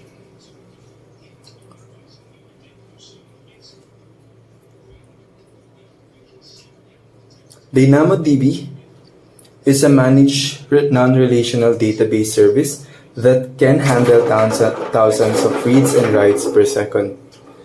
It achieves this level of performance by spreading your data across multiple partitions. A partition is a 10 GB allocation of storage for a table, and it's backed by solid-state drives in multiple availability zones. Partition and hash keys. When you create a table, you must specify a primary key and a data type. Because the primary key uniquely identifies an item in the table, its value must be unique within the table. There are two types of primary keys you can create. A partition key, also known as a hash key, is a primary key that contains a single value. When you use only a partition key as a primary key, it's called simple primary key. Good candidates for a partition key would be an email address, a unique username, or even a randomly generated identifier. A partition key can store no more than 2048 bytes. A primary key can also be a combination of two values, a partition key and a sort or range key. This is called composite primary key. The partition key doesn't have to be unique, but the combination of the partition key and sort key must be unique. For example, a person's last name could be the partition key, whereas the first name could be the sort key. Using this approach, you could use the values in table 5.5 for a composite primary key for a table. For example, if you use the ES6 class keyword or create an ES6 module, then all the code within the class or module is automatically strict, and the old flawed features are not available in those contexts. This book will cover the legacy features of JavaScript, but is careful to point out that they are not available in strict mode. To be useful, every language must have a platform or standard library for performing things like basic input and output. The core JavaScript language defines a minimal API for working with numbers, text, arrays, sets, mobs, and so on, but does not include any input or output functionality. Input and output, as well as more sophisticated features such as networking, storage, and graphics, are the responsibility of the host environment within which JavaScript is embedded. The original host environment for JavaScript was a web browser, and this is still the most common execution environment for JavaScript code. The web browser environment allows JavaScript code to obtain input from the user's mouse and keyboard and by making HTTP requests.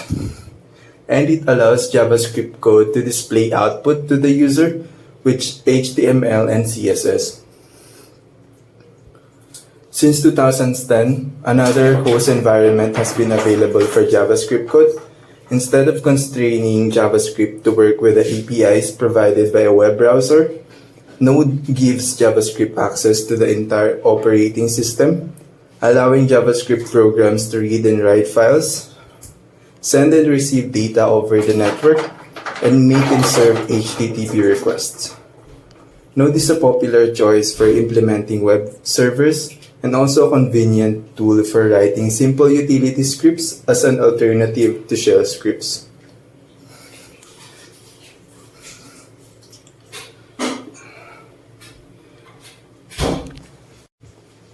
JSON serialization and parsing.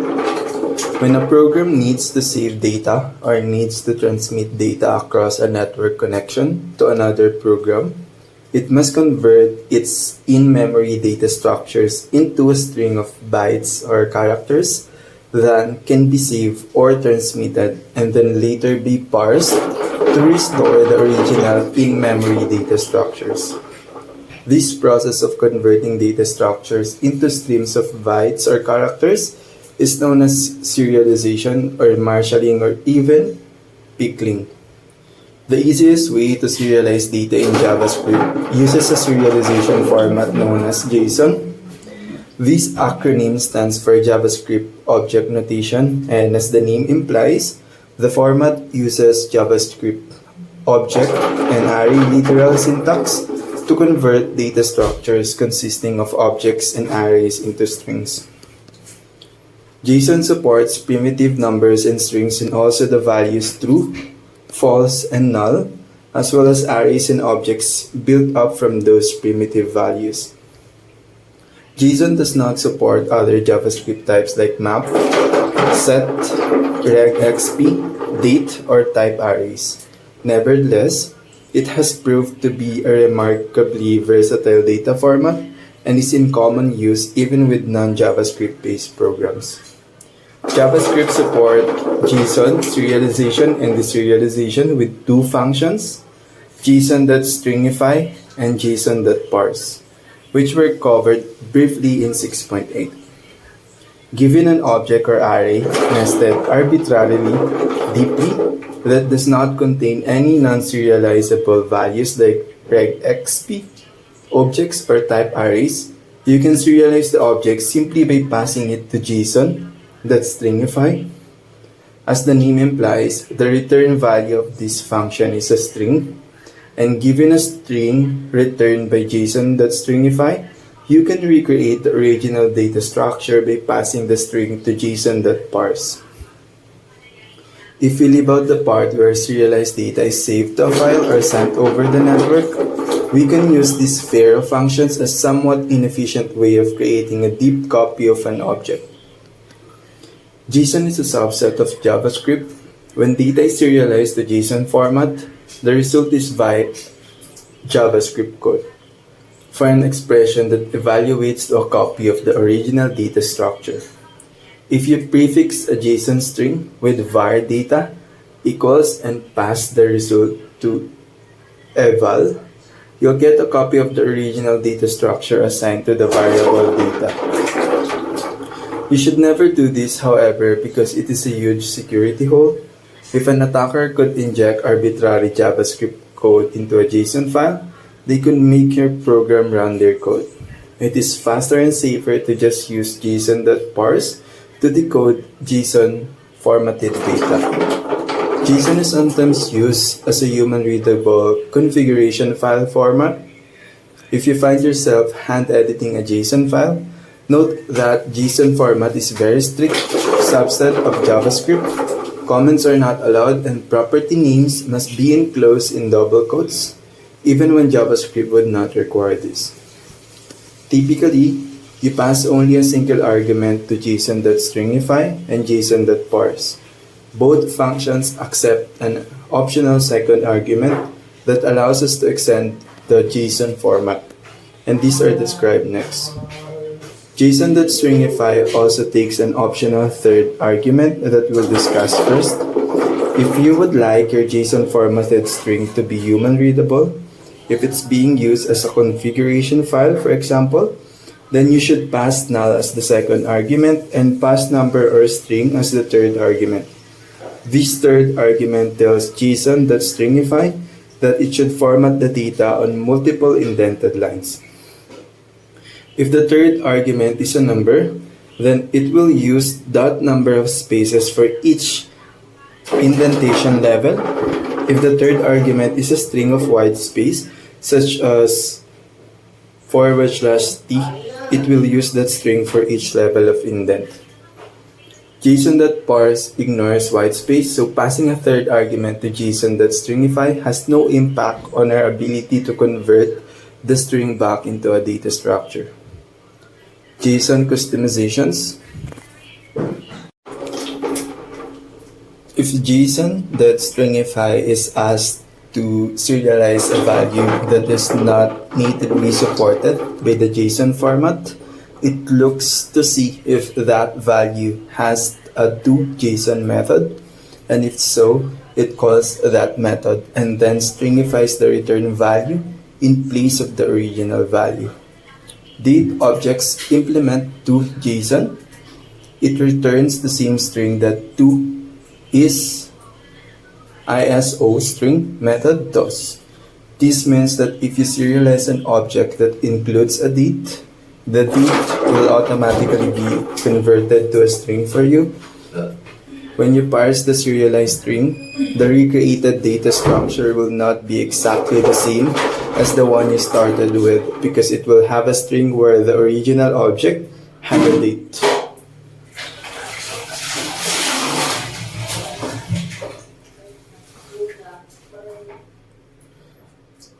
Objects. Objects are JavaScript's most fundamental data type, and you have already seen them many times in the chapters that precede this one. Because objects are so important to the JavaScript language, it is important that you understand how they work in detail, and this chapter provides that detail. It begins with a formal overview of objects, then dives into practical sections about creating objects and querying, setting, deleting, testing, and enumerating the properties of objects. These property-focused sections are followed by sections that explain how to extend, serialize, and define important methods on objects. Finally, the chapter concludes with a long section about new object literal syntax in ES6 and more recent versions of the language. Introduction to objects. An object is a composite value. It aggregates multiple values, primitive values or other objects, and allows you to store and retrieve those values by name. An object is an unordered collection of properties, each of which has a name and a value. Property names are usually strings, although as we'll see in 6.10.3, property names can also be symbols. So we can say that objects map strings to values. This string to value mapping goes by various names. You're probably already familiar with the fundamental data structure under the name hash, hash table, dictionary, or associative array. An object is more than a simple string to value map. However, in addition to maintaining its own set of properties, a JavaScript object also inherits the properties of another object known as its prototype. The methods of an object are typically inherited properties. And this prototypal inheritance is a key feature of JavaScript. JavaScript objects are dynamic. Properties can usually be added and deleted, but they can be used to simulate the static objects and structs of statistically typed languages. They can also be used by ignoring the value part of the string to value mapping to represent sets of strings. Any value in JavaScript that is not a string, a number, a symbol, or true, false, null, or undefined is an object.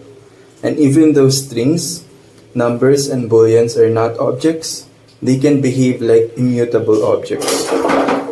Recall from 3.8 that objects are mutable and manipulated by reference rather than by value.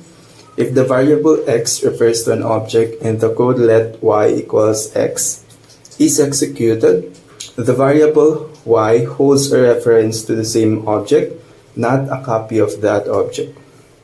Any modifications made to the object through the variable y are also visible through the variable x.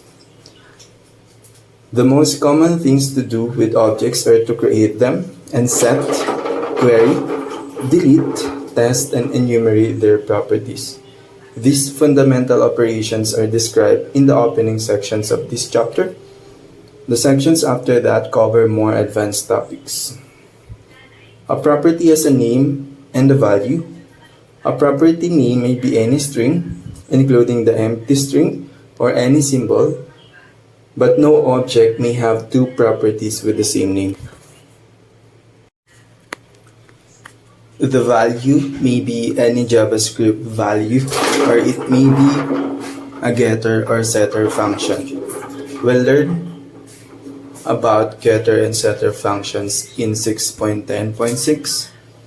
It is sometimes important to be able to distinguish between properties defined directly on an object and those that are inherited from a prototype object. JavaScript uses the term own property to refer to non-inherited properties. In addition to its name and value, each property has three property attributes.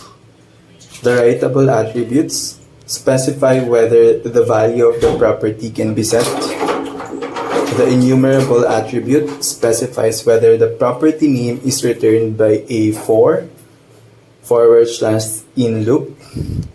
The configurable attribute specifies whether the property can be deleted and whether its attributes can be altered. Many of JavaScript's built-in objects have properties that are read-only, non-enumerable, or non-configurable. By default, however, all properties of the objects you create are writable, enumerable, and configurable. 14.1 explains techniques for specifying non-default property attribute values for your objects. Creating objects. Objects can be created with object literals, with the new keyword, and with the object that create function. The subsection below describe each technique. Object literals. The easiest way to create an object is to include an object literal in your JavaScript code. In its simplest form, an object literal is a comma-separated list of colon-separated name or value pairs enclosed within curly braces. A property name is a JavaScript identifier or a string literal. The empty string is allowed. A property value is any JavaScript expression. The value of the expression, it may be a primitive value or an object value, becomes the value of the property. Here are some examples. Let empty equals curly braces, an object with no properties. Let point equals to x 0, comma y 0, two numeric properties. Let p2 x point dot x y point dot y plus 1, more complex values. Let book equals to quote main title and quote JavaScript. These property names include spaces. A trailing comma following the last property in an object literal is legal, and some programming styles encourage the use of these trailing commas, so you're less likely to cause a syntax error. If you add a new property at the end of the object literal at some later time, an object literal is an expression that creates and initializes a new and distinct object each time it's evaluated. The value of each property is evaluated each time the literal is evaluated. This means that a single object literal can create many new objects if it appears within the body of a loop or in a function that is called repeatedly, and that property values of these objects may differ from each other. The object literals shown here use simple syntax that has been legal since the earliest version of JavaScript. Recent versions of the language have introduced a number of new object literal features which are covered in 6.10.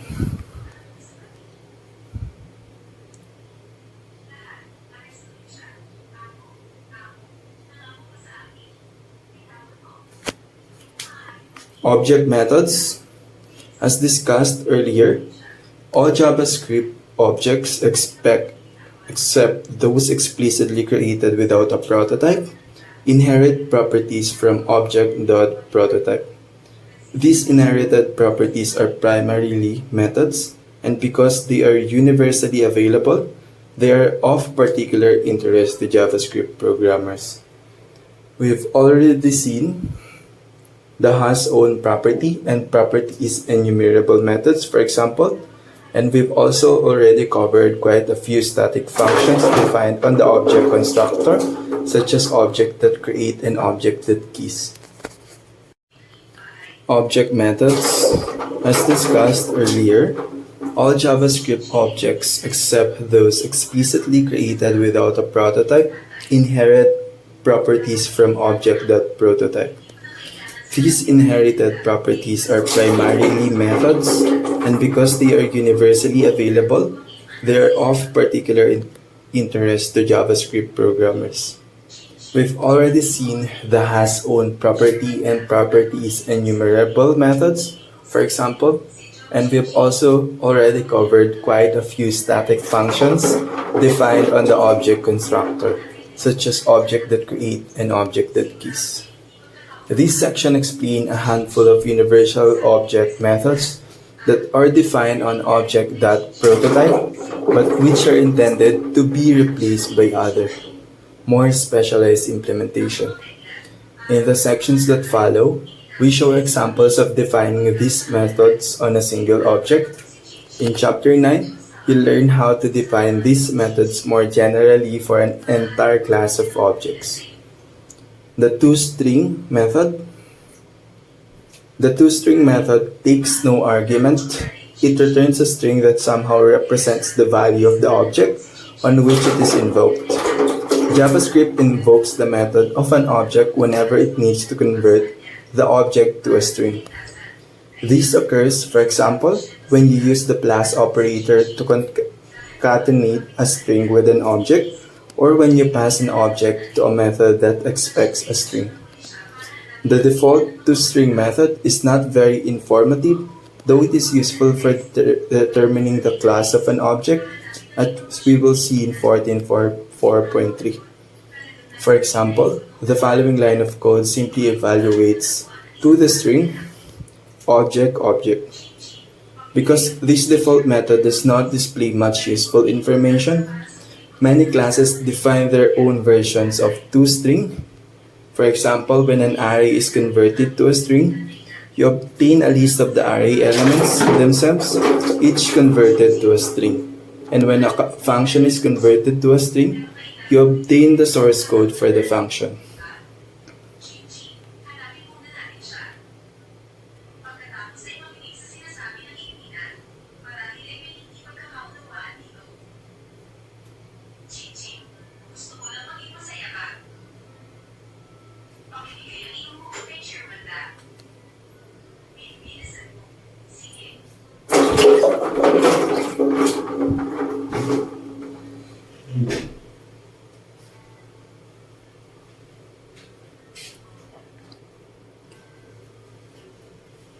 Event handler invocation. Once you've registered an event handler, the web browser will invoke it automatically when an event of the specified type occurs on the specified object. This section describes event handler invocation in detail, explaining event handler arguments, the invocation context, and the meaning of the return value of an event handler. Event handler argument. Event handlers are invoked with an event object as their single argument. The properties of the event object provide the details about the event. Type, the type of the event that occurred. Target, the object on which the event occurred. Current target, for events that propagate, these properties the object on which the current event handler was registered. Timestamp, a timestamp in milliseconds that represents when the event occurred, but that does not represent an absolute time. You can determine the elapsed time between two events by subtracting the timestamp of the first event from the timestamp of the second. Is trusted? This property will be true if the event was dispatched by the web browser itself, and false if the event was dispatched by JavaScript code. Event handler context.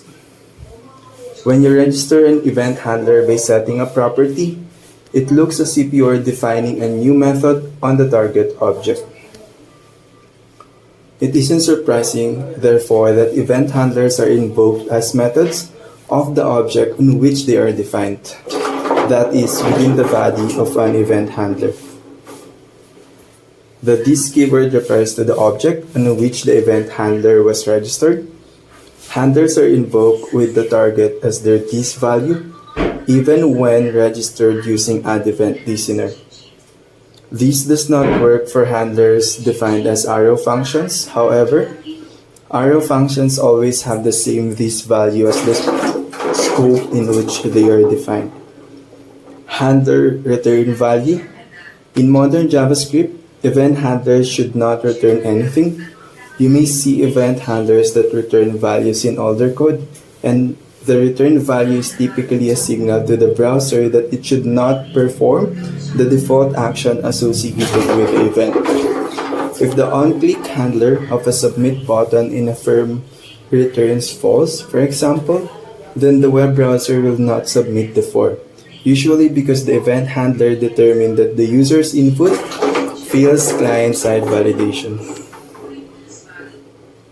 The standard and preferred way to prevent the browser from performing a default action is to call the prevent default method on the event object. Invocation order. An event target may have more than one event handler registered for a particular type of event. When an event of that type occurs, the browser invokes all the handlers in the order in which they were registered. Interestingly, this is true even if you mix event handlers registered with add_event_listener with an event handler registered on an object property like onClick.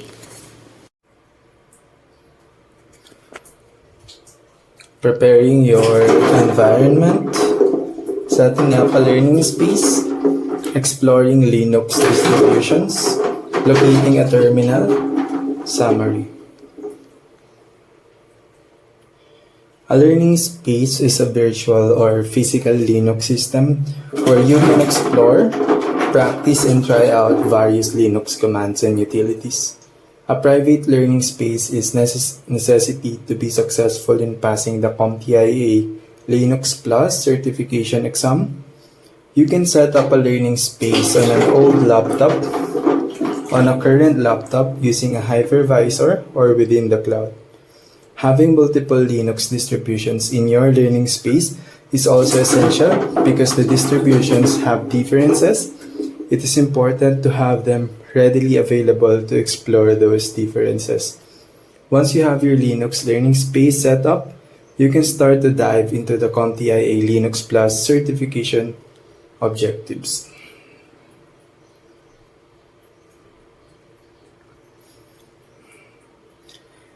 Chapter 2 Summary. Linux servers provide network applications that support both clients and network devices. Server applications are called services and are launched by the Linux server without human intervention. When a Linux server can launch services directly, they're called daemons. The daemon runs in the background and listens for client connection requests. A super server runs in the background and listens for client connection requests for multiple services. When a connection service is accepted, the super server launches the appropriate service. Linux supports services for all types of applications. The APIC and NIX services provide web server applications for Linux. For database applications, PostgreSQL, MySQL, and MongoDB are the most popular. If you're looking to run an email server, the SendMail, Postfix, or Exim application should do the trick. Linux also works well as a server for a local area network environment. There are open source packages for file, print, and network servers resources as well as packages for security authentication and certification applications. Finally, you can configure Linux servers for fault tolerance by clustering a large group of small servers together to create one large server. The clustering software can either work to split an application to run over several servers simultaneously or assign individual clients to specific servers to implement load balancing. To support application development, Linux servers also support containers. Containers allow developers to migrate the same environment used to develop an application to a production environment, ensuring that applications will work the same in both development and production. Exam essentials. Describe the ways to start server programs in Linux. Server programs in Linux can either run continually in the background as daemon process or be started from a super server daemon when requested by a client. Explain how clients know how to contact a server program. Server applications listens for client connections on well-known ports. Clients must send a connection request to the server on the well-known port for the application they want to interact with. Explain the components commonly used in LAMP stack. The LAMP stack uses the Linux operating system, the APIC web server, the MySQL database server, and the PHP programming language to provide a platform for web applications. Describe the difference between a relational database and a NoSQL database. A relational database stores data records in individual data tables. Each data type consists of one or more data fields that contain individual data elements. A data record is an instance of data for each data field in a table. A NoSQL database stores data values in documents. Each document is independent of all of other documents in the database. Each document can also contain different data elements. Both Linux desktops and Linux servers use the same Linux kernel, run the same shells, and even have the ability to run the same programs. The difference comes in which programs they primarily run, and how those programs run on the system.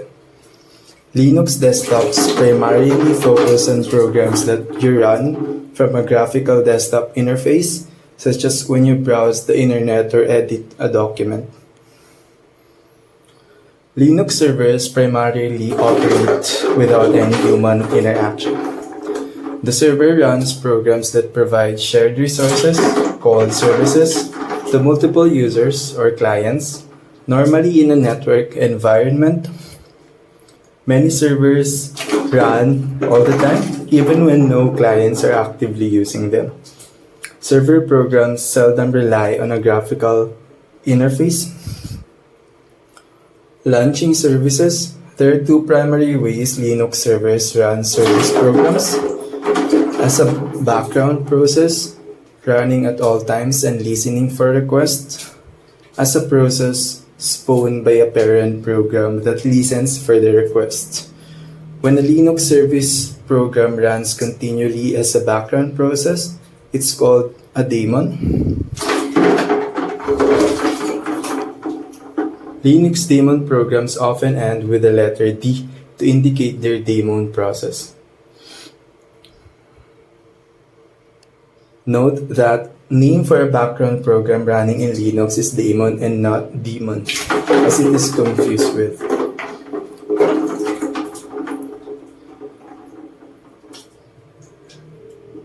The original super server program created for Linux was the Internet Daemon, or INETD application. The inetd program ran as daemon, listening for specific requests from clients and launching the appropriate service program when needed. The INETD program uses the edc/inetd.conf configuration file to allow you to define the services for which it handles requests.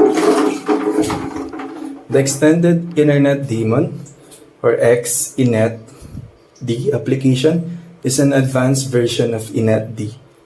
It too launches service program as requested by clients, but it contains additional features such as actor control list, more advanced logging features, and the ability to set schedules to turn services on and off at different times of the day or week.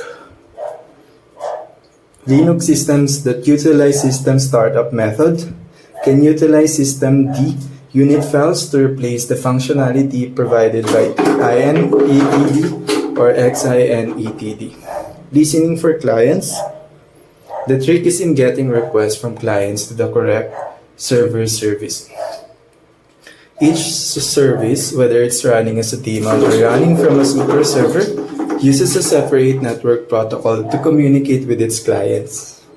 Common service protocols are standardized by the Internet Engineering Task Force, or IETF, and published as requests for comments documents.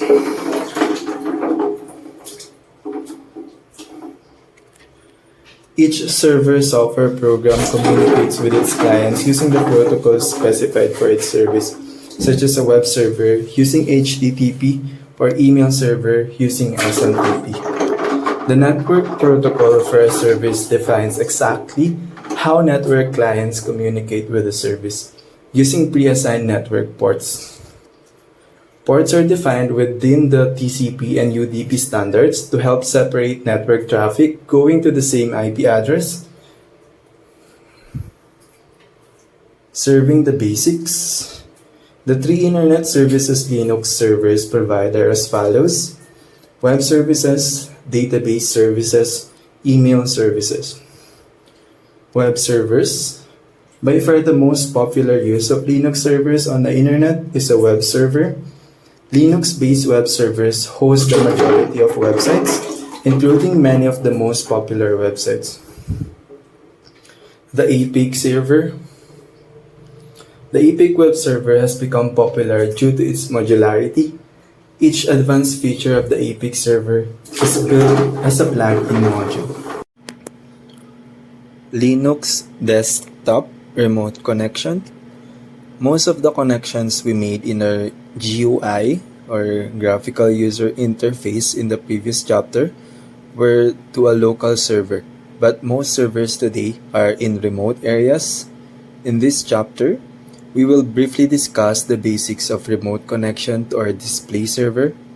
There are two things to understand when it comes to remote connections: the remote protocol and secure remote protocol.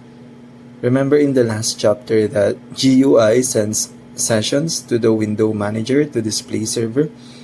We can only connect to it if it has the remote protocol enabled.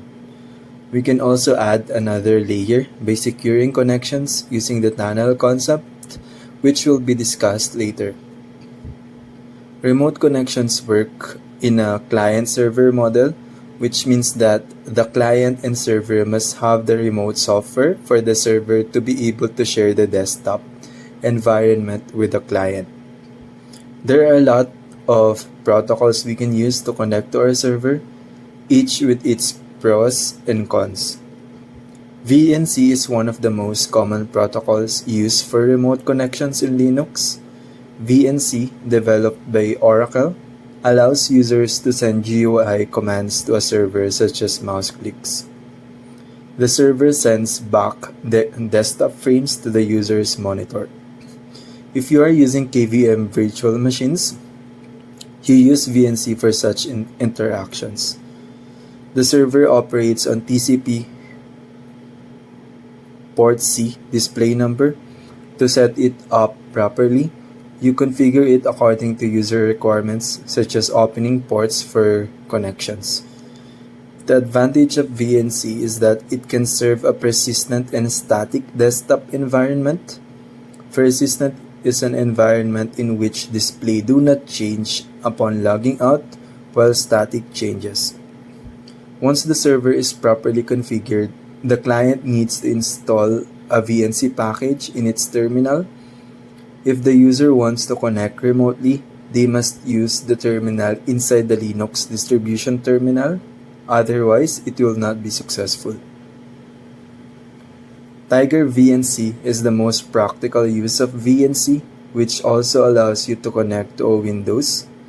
You can download Tiger VNC in Linux as well as a package. The user also needs to install the VNC in its command line using the keyword Tiger VNC, a package available in most Linux distributions. If you are on the server, you use Tiger VNC server. Then, the client uses the command VNC viewer to send a connection request to the server. The server serves the display manager and the client provides necessary authentication information. You use VNC viewer and a URL and display number to connect to the server. A Linux system can send VNC connections and serve GNOME desktop environments to another Linux system. Another example of a protocol is XRDP, which uses the remote desktop protocol to connect. XRDP uses the remote desktop protocol to connect, which is available as an open source protocol. Some users use XRDP because it is flexible with many client software. By default, XRDP is installed in a Linux system. You simply enable it using the E command. Once enabled, you must configure the firewall to open TCP port 33A9, which is the RDP protocol. After that, you provide the server name, IP address, and ideally the port number. The advantage of XRDP is that it can serve files, unlike VNC. It also encrypts connections using TLS. We use a tunnel to redirect the traffic of our GUI to the display server remote connection to ensure the connection is secure. The service that allows for secure tunnel connection remotely is SSH forwarding. SSH is a protocol that listens at port 22, listening for client requests and processing them, and uses a different port for it. Once the SSH successfully grips to the client request, it then sends it to the actual port of the server. To use SSH, we use OpenSSH, which is usually already installed in most Linux distributions. If it's not installed, we can install the server and client using the OpenSSH package. We must also check the configuration file allow TCP port forwarding, which must be set to yes. There are three parts of SSH forwarding: local, remote, and dynamic. In this case, we will only discuss local and remote forwarding relevant to remote connection discussed earlier. For local protocol, the client sends OpenSSH to the server, OpenSSH, then it forwards the traffic to the display server discussed in the previous chapter.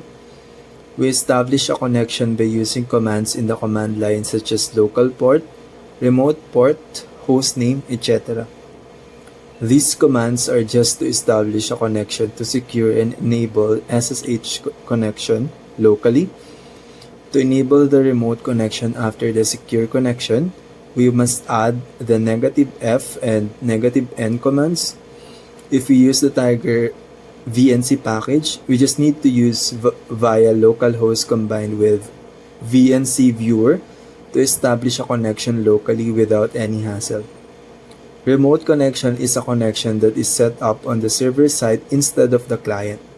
It uses the IP address or host name of the client in the command along with the local and remote port to connect instead of its own computer host name. We covered a lot about the visual effects of our network connection to the server, but we haven't covered much about how the operating system works. A lot of things happen behind the scenes, such as booting or our hardware, which really fails but is essential to understand.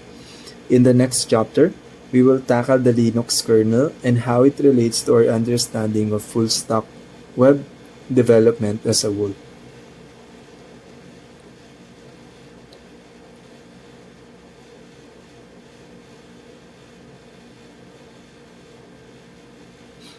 Linux desktop remote connection. Most of the connection we did in our GUI in the previous chapter is from local servers, but most of servers today are in the remote areas.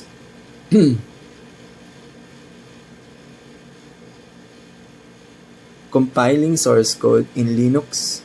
Have you ever wondered how code magically becomes an application on our computing devices?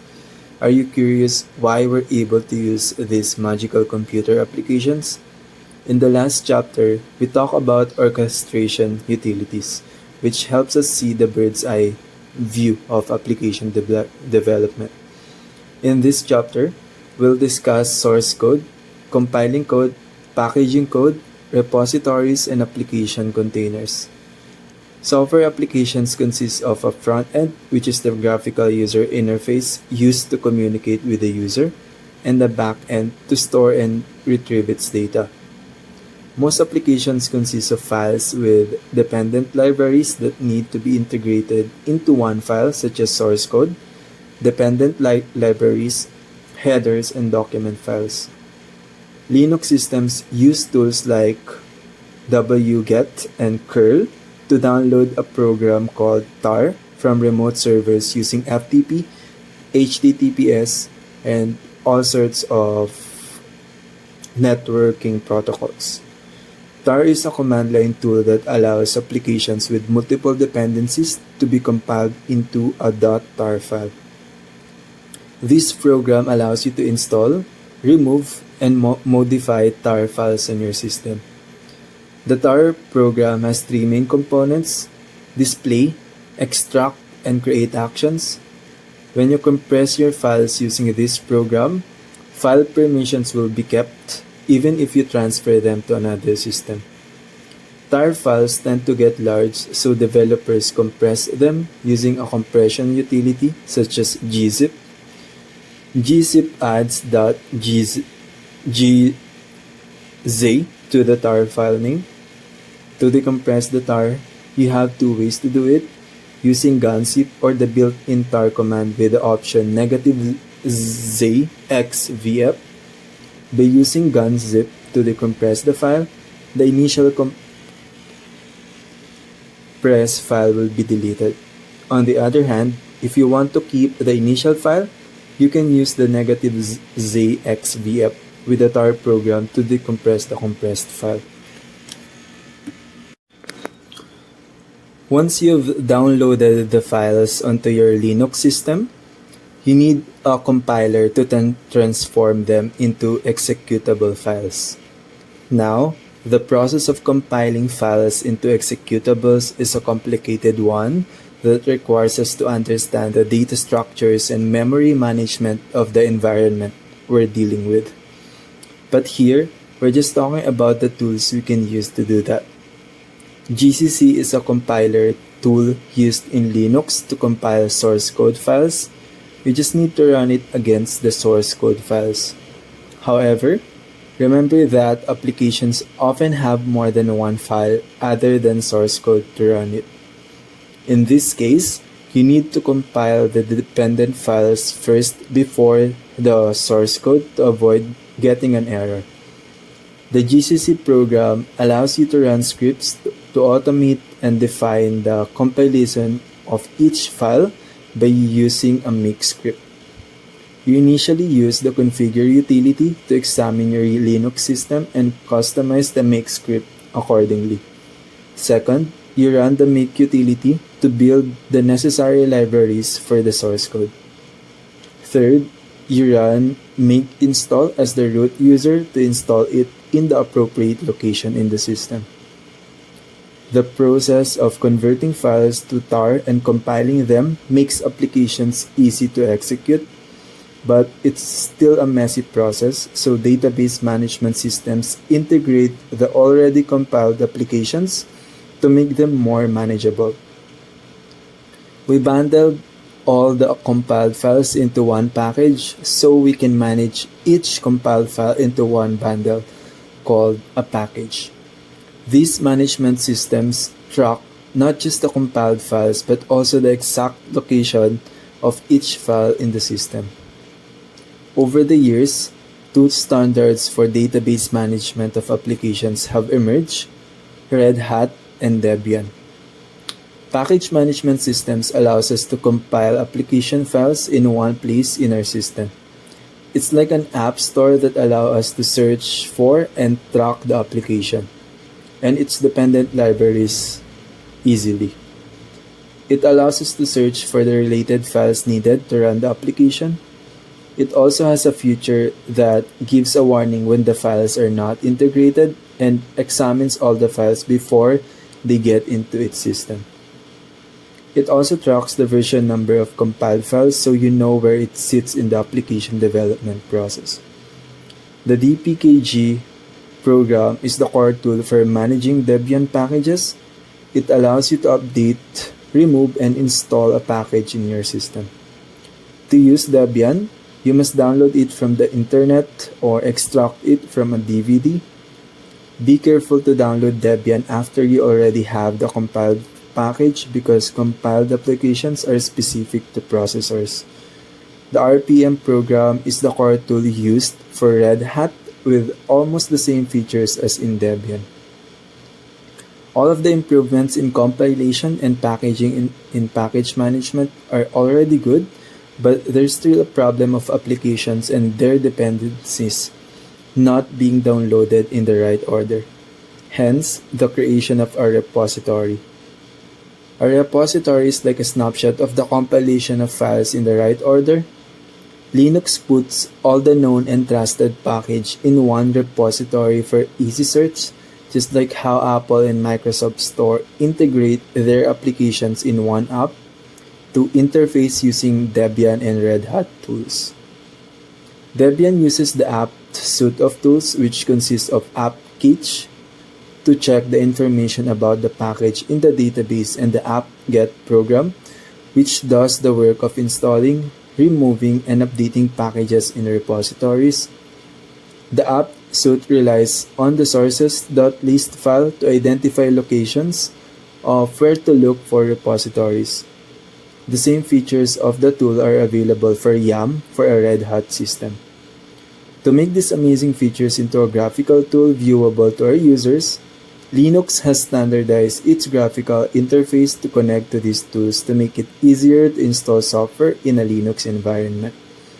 The Genome software program is a graphical front-end to the PackageKit tool that is able to talk to YAM and APT. The developers of APT and YAM are then required to make things work for these graphical interfaces. As the years pass, there has been a dramatic improvement in how we compile packages like repositories. After we version our software code in repositories, we find ways to make it more efficient, thus the creation of containers. Containers allows us not just to somehow make an image of the correct order of downloads of files needed to make our application executable, but also to make it work no matter what platform. These files are bundled in these modern tools called containers. The downside of this is it duplicates the files, but this is useful when we are switching servers for our application, often. There is a lot of troubleshooting and careful configuration needed just to make our software application work on our desktops. But we seem to take it for granted. Our operating system and related files and software that need to be there to make our application work are enormous. In the next chapter, we will tackle the GUI and operating systems of Linux systems. Read optimized EBS volumes. You can optimize the performance and reliability of your disk-based data using software versions of a redundant array of independent disk or RAID.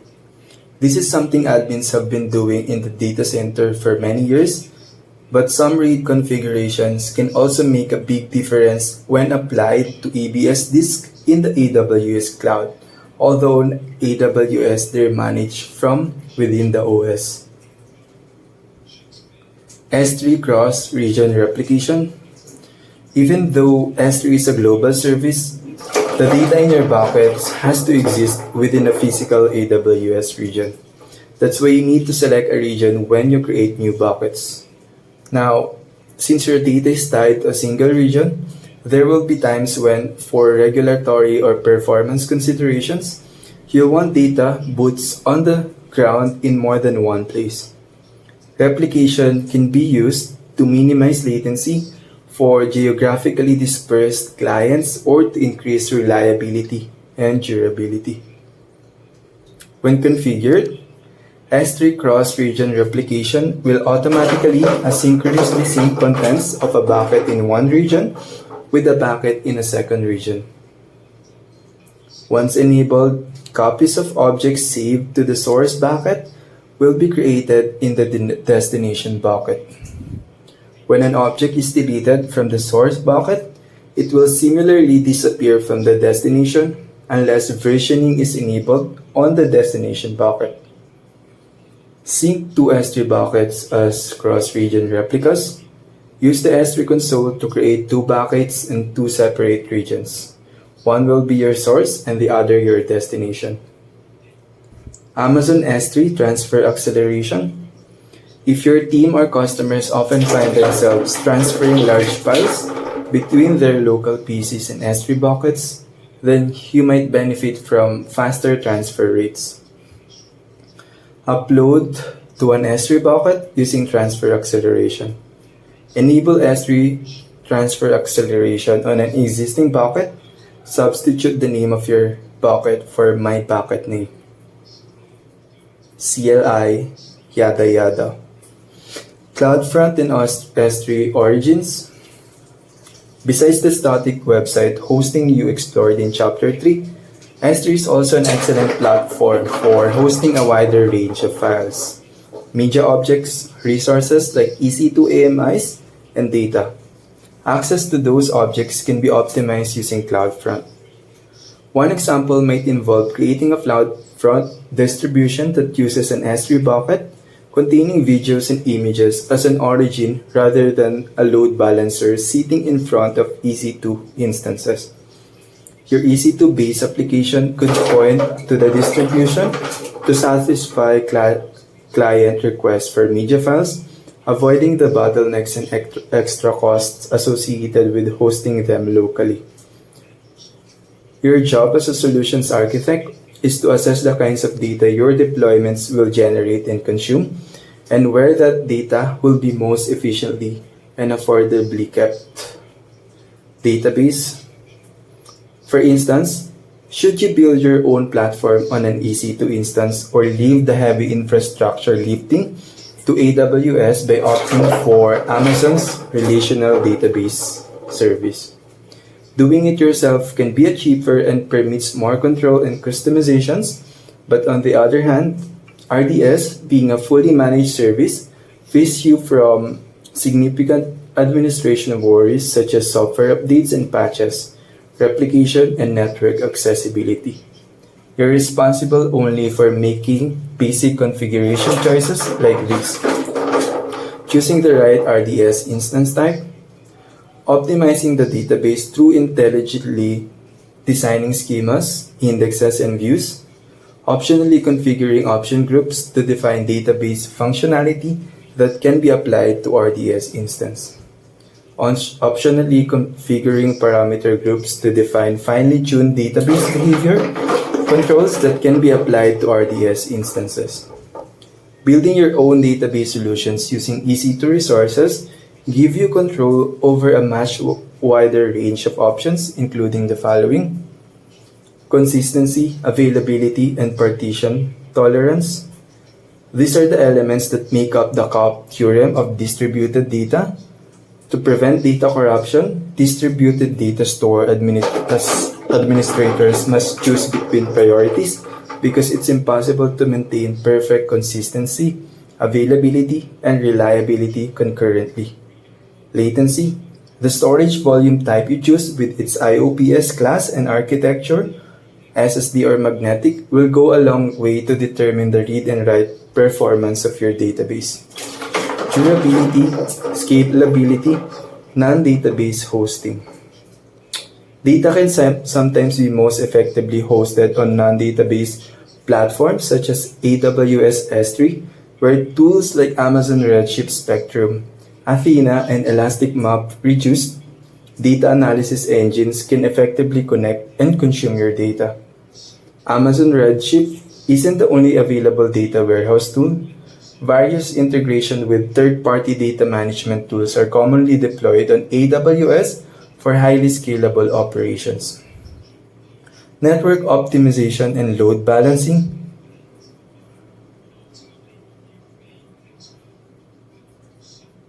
CloudFormation. Graphical user interface of Linux. One of the most useful concepts to learn in the computing industry is the graphical user interface of Linux, because understanding it makes us exponentially more efficient in navigating the tools in our job. GUIs are a set of programs that allow us to interact with command line programs via icons, windows, and visual elements. It is a set of components that are integrated to provide visuals to the users. In this chapter, we will divide our GUI components into desktop environment, accessibility, and display server connection. Linux has different distributions that provide GUIs, but we will only discuss their basics, not the features unique to each distribution. The basic parts of the desktop environment are desktop settings, display manager, menu, file system, system tray, panel, widgets, launcher, icons, and favorites. Desktop settings allows you to configure the settings of the window environment, such as accessibility, which will be discussed later. The Display Manager is a program that allows you to log in to multiple environments on one computer. The menu is a program that launches other programs. The file system is a program that organizes all the files in the system. The system tray consists of the shutdown button, time and date, view notifications, and log out and log in screens, and is usually attached to the panel. The panel is a rectangular UI that can be placed on any edge of the Windows screen. The window manager is a program that allows you to change the size and dimension. The launcher is a program that allows you to search for files and programs. Icons are an important part of the GUI and are picture representations of files and programs. Favorites are programs that usually display in the panel. Accessibility is an advanced feature that can be offered to customers and can be accomplished in many ways, such as display settings. There are always custom features added to the basics component of the system. In order to accommodate all users, accessibility features are added to the service offered by the desktop environment. Accessibility features provide easier configurations of the window environment for customers, and the most common of those are cursor blinking, cursor size, high contrast, large text, screen reader, sound keys, and zoom. Advanced features include repeat keys, bounce keys, double-click delay, gestures, hover-click, mouse keys, screen keyboard, simulated secondary click, show keys, and sticky keys. Their names speak for themselves and usually do not need explanation, but we will discuss some of them to give you an overview. High contrast is a common feature that allows the edge of the screen to be darker while simultaneously increasing the brightness of the screen. The screen keyboard is an advanced feature that allows you to use the keyboard on the screen using your mouse. We might think that Windows environments are all that we need to connect to our server, but that is incorrect. There is a standardized server tailored for desktop environments. These sets of GUI programs have their default window manager that communicates with the display server on behalf of our UI programs. These servers use a communication protocol that translates the desires of the UI programs through signals sent to the operating system to display the appropriate UI. The operating system has a standard language for its display. The display server is another component of our graphical user interface. There are two winners in this area called Wayland and X11. We can view the type of Windows server from the command line using echo Wayland display. These servers are the storage of front-end codes of the window environment for the system mentioned earlier. We developed the graphical user interface of the window environment based on the codes stored in these servers. There is another member of the display server called a compositor, which arranges various elements to be presented on the screen and passes back to client operating systems. Wayland is a display server and also specifically defined protocol between the display server and various clients. However, it is an umbrella term used to describe Windows Server, Compositor, and Display Server. The Wayland Compositor is Weston, which provides basic desktop experience. It was created as an example for developers to learn from. The Wayland Compositor is swappable, meaning you can use other compositors instead of the default one. If your UI programs are experiencing issues, you might try it without Wayland. Check your graphics card and use a different compositor. The reason you will use a different graphics cards is that some card drivers do not support Wayland. Some disadvantage of Wayland are you will not be able to use some desktop commands for some distributions such as Genome, Shell, Replace. X11 is quickly being replaced by Wayland because it's more secure and easier to maintain. If you have issues on X11 or UI hangs up, you just need to lock your PC and log in again. X11 creates sessions by using auto-detect of hardware involved in the GUI session, but in some cases, you need to create the file and configure it. In such a case, you need to use the negative configure command to create a conf.new file in your local directory and move the file to its necessary location and restart the X server. The conf.new file has configuration divided into sections such as input device, which configures the session's keyboard and mouse monitor, which sets the session's monitor configuration, and server layout, which links together all the session's input and output devices, and many more. Most likely, you won't do any tweak in your X11 configuration. However, you can dig into it by issuing the xorg.conf command. While most desktop environments use their own program for Display Manager, X-Display Manager employs X-Display Manager control protocol. If you want to troubleshoot X problems, two utilities are most helpful, which are xdpyinfo and xwinfo. The former provides information about the X server such as default communication parameter values and protocol extension information and so on. Take note that the xwinfo command will hang if you are running a WLAN session instead of an X session. Press CTRL plus C to exit out of the hanging command. All of these concepts seems a bit complex already, but we are still not talking about the higher level of abstraction and details of how our GUIs are built from the ground up, such as the command line program and programs we use to make what we do in our GUI possible. In the next chapter, we will continue a little bit more with GUI and will tackle Linux command program basics. Troubleshooting hardware and applications in Linux. Understanding basic math is crucial for comprehending advanced math. Similarly, in Linux, to efficiently solve problems, you must grasp lower-level abstractions such as command line programs, which are akin to basic math, and applications, which are akin to advanced math. In this chapter, we will explore how these concepts build upon each other by troubleshooting real-world problems. Specifically, we will delve into solving storage issues, application security concerns, and dependency problems.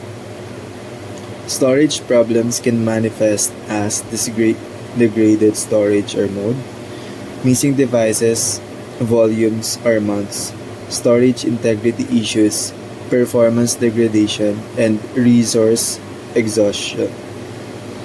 When storage becomes degraded, it indicates prolonged usage and necessitates replacement in the future. Degraded mode refers to a situation where one disk in a RAID array has failed. To assess the status of storage arrays, the command mdadm-d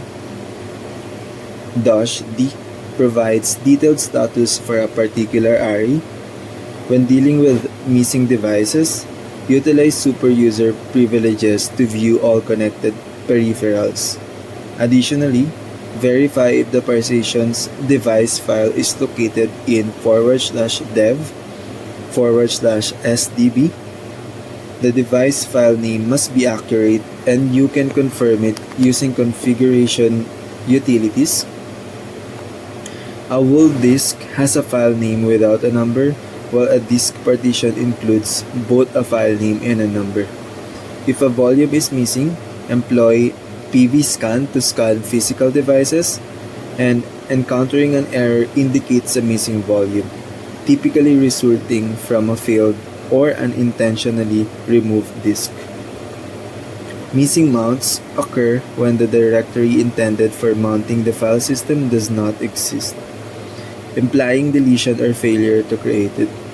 Storage integrity concerns involve small disk chunks causing input-output errors, signaling gradual deterioration which necessitates checking with the bad blocks command, preceded by data backup due to its potentially data-destructive nature.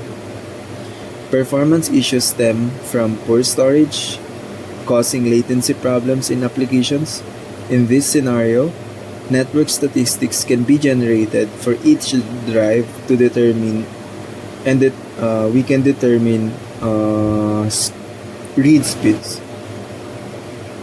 Resource exhaustion arises when system resources are inaccessible, such as running out of inode numbers or disk space. Applications may encounter errors due to insufficient ownership or access permissions on files or programs they attempt to access. Application files often possesses associated ownership necessary for access. To resolve such problems, a systematic methodology is required. The order of problem-solving steps is crucial, organized into a 5-step process. First, verify the application account's associated access on neighboring systems. Second, document the actions taken when encountering the error. Third, obtain a full directory reference from application files. Fourth, record any applications being launched. Fifth, document any additional services accessed by the application. These steps are further organized into 4 concepts: ownership, groups, executables, and inheritance. The ls-l command can be used to inspect permissions across the application directory tree. Groups provide insight into system account groupings. Executables display execute permissions for application branches in the directory tree. Inheritance reveals directories where applications attempt to write data for execution and default permissions for directory branches. To apply the above concepts, begin by logging into the Linux terminal using a non-root account. Create a blank text file using the touch command. Activate super user privileges using sudo and chown commands. Multiple commands can be executed in a single line by separating them with spaces. Create a program using the nano text editor named application.sh. Text editors are applications used to create additional applications in Linux. Write the following code in the text editor. Hashtag !bin/bash echo creating file /tmp /activity.txt echo hello world /tmp /activity.txt echo removing file rm -ir /tmp / thus asterisk exit. Add the *** wildcard designation as an argument for the rm-ir command. The /tmp directory is a temporary directory in Linux, sometimes referred to as a folder. Execute the application and verify the running account. Document the actions that triggered the error. Obtain a full directory tree references of the application. Record the application's attempted access, in this case, a file from /tmp. Check the application's ownership directory using ls-l. Verify the group to which the application belongs. Confirm the programs it attempts to execute. Check the default permissions of directory owners and groups that apply to user accounts. A T in directory other permissions indicates a sticky note, indicating that file is not writable. Develop your theory and implement solution. In this case, the presence of a sticky note that contains asterisk, thus asterisk, in the /tmp file attempts to execute a non-writable directory, which necessitates its removal. Applications often rely on other applications to maximize functionality. Application dependency issues can be broken down into updates, versioning, patching, dependent libraries, ensuring GCC compatibility, and repository problems. Regular application updates are performed to add features and functionality, but sometimes they do not work as expected, necessitating an installation of the recently installed package using package management tools. Versioning aids in troubleshooting problems arising from new updates in applications by maintaining continuity. When it comes to patching, applications sometimes need to fix bug from application outside of regular update schedule by fixing file configuration. Kernel patching requires updating the kernel source code. You just need to apply patch command in your Linux. If you get confused, remember that at the heart of patching is keeping the system working properly. Library dependency deals with the library files associated with the application. Sometimes the application fails to execute due to updates in its associated libraries. Gaining GCC compatibility refers to instances where your Linux distribution is not compatible with the version of your GCC. Per using repository problems arise when package cannot be updated through networks. In such cases, you can clean up your database and temporary files. Additionally, you can use the apt-get dist-upgrade command to update all system packages in Debian package management. Troubleshooting isn't just an art and science, it requires expanding our consciousness. Expanding our consciousness involves seeing alternative perspectives when approaching problems.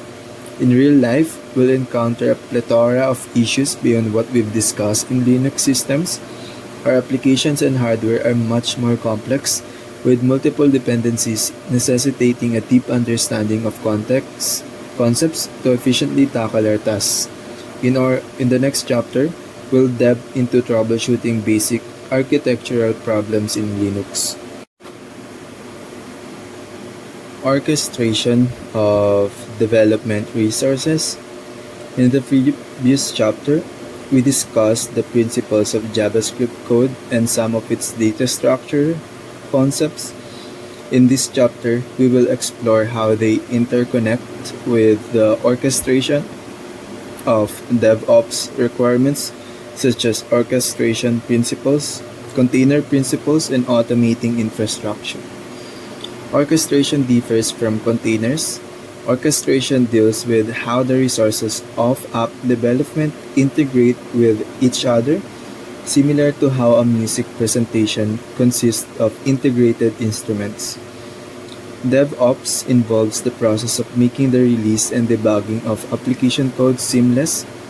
Previously, people in development and tech operations used to point fingers at problems in the system, but with the development of orchestration tools, the responsibility for the entire business problem is now shared by both departments. Orchestration principle consists of continual app processing, controlling app environment, defining app environment, deploying the app environment, and monitoring app environment. Continual app processing delves into the software side of app development, pulling all the software requirements of an application and ensuring integration with software version control such as Git to facilitate seamless development, thus enabling continuous integration. Controlling app environment pertains to infrastructure, defining the configuration and policy associated with infrastructure where the code will run, such as the operating system, CPU, memory, NIC, and software libraries to ensure no mismatches occur in the environment. Defining app environment deals with the non-hardware side of the environment needed, such as the configuration management and policy as code. Policy as code represents the security measures that applications require. Deploying the app involves the frequency at which updates are deployed, based on the customer requirements. Monitoring app environment entails logging data of the application necessary to improve the application and environment. Orchestration principles are key to Agile DevOps. Understanding these principles, along with the understanding of containers, is crucial to applying these concepts effectively. Container principles include version control, a static environment, replacement instead of updating, and high availability. Containers that we create are versioned, meaning they have copies of all the infrastructure and application setups from the start of development. The setup or image of each container depends on the time it was created. We may have setups to deploy updates every hour or days, but the image remains unchanged. These images are not bound to time. They won't change based on user input because they are just images at specific points in time, meaning they're immutable. If these images or containers get corrupted, we simply replace them rather than updating them. To ensure high availability, we replicate our images to serve customer requests in case of unavoidable environmental problems. Next, we will discuss how we can use these concepts to automate our infrastructure within our containers. Orchestrating the container involves the practical application using real-world tools of the container by determining the infrastructure, documenting infrastructure, providing revision control, and troubleshooting infrastructure. Determining the infrastructure defines all the elements needed in our application and environment and puts them in containers to make them immutable. They can only be accessed through our own API. Then, we document our infrastructure in an orchestration tool by loading it into its infrastructure as a code portal in a process called Automated Configuration Management. Thirdly, the infrastructure is not just automated but also inserted into the orchestration tool registry to provide version control. Lastly, when we encounter a problem, we can simply revert back to our previous version and determine which software library caused the bug. We discussed the concepts of orchestration in a bird's eye view, but the devil is always in the details. It is much easier to look at a full-stack web development from top to bottom so you can see how the code you are building is connected to the requirements of the customer. In the next chapter, we will delve deep into practical side of development and some of the virtualization concepts of Linux. Continuation of orchestration. This chapter is concise. We'll define some of the important orchestration utilities out there, such as Kubernetes, Docker, Swarm, and Mesos. The magic of orchestration lies in its ability to self-heal, making it a central theme for cloud providers. Whether you're on-premise or in the cloud, you can utilize Kubernetes, Docker, and Swarm. Kubernetes, built by Google, is open source software with different versions offering various features to meet customer requirements. The three basic concepts for Kubernetes are cluster service, pod, and worker. YAML files are used to deploy and manage app pods, where each pod contains one or more running containers. A worker is a pod host system that communicates with a cluster using a kubelet. YAML files contain a particular app container's automated configuration, management, and desired settings. Docker, on the other hand, has its own orchestration system rather than merely being a container in response to Kubernetes. Swarm, typically faster than Kubernetes, is often used by beginners in orchestration. Mesos, although not a standalone orchestration tool, can be part of an orchestration system when connected to a Unix application called Marathon. In the next chapter, we will delve into how compiler work and their relationship to orchestration and full-stack web development as a whole. JavaScript parts and principles. In the previous chapter, we discussed cloud coding design principles. In this chapter, we will delve into JavaScript class, prototype, methods, and constructor function, constructor invocation, and how they interconnect with the cloud coding design principles we have previously discussed. A class is a group of objects that share the same properties. Objects within a class are called instances and inherit properties from the same prototype. If two objects inherit properties from the same prototype, we say they belong to the same class. A class revolves around two main themes: the variable properties it assigns to its objects, such as data types to hold their states, and their behavior or methods of these properties, such as addition or subtraction for a number data type argument. To understand prototypes, we must recognize that most objects inherit properties from another object. The prototype is the first object from which a second object inherits properties. Objects inherit methods and properties from their prototypes. Only a few objects, such as object.prototype, inherit no properties from other objects. Moreover, any object inheriting properties from a class that itself inherits properties from the global prototype will also inherit properties from the global prototype. Methods are functions associated with objects. Methods can also be assigned as properties of objects, especially in object literals discussed in the previous chapter. These methods within objects can modify object properties. On the other hand, a function is not associated with any object and can be defined independently. Functions can be used to define constructor functions, methods, and prototypes. Methods and properties are shared by all instances created within that function.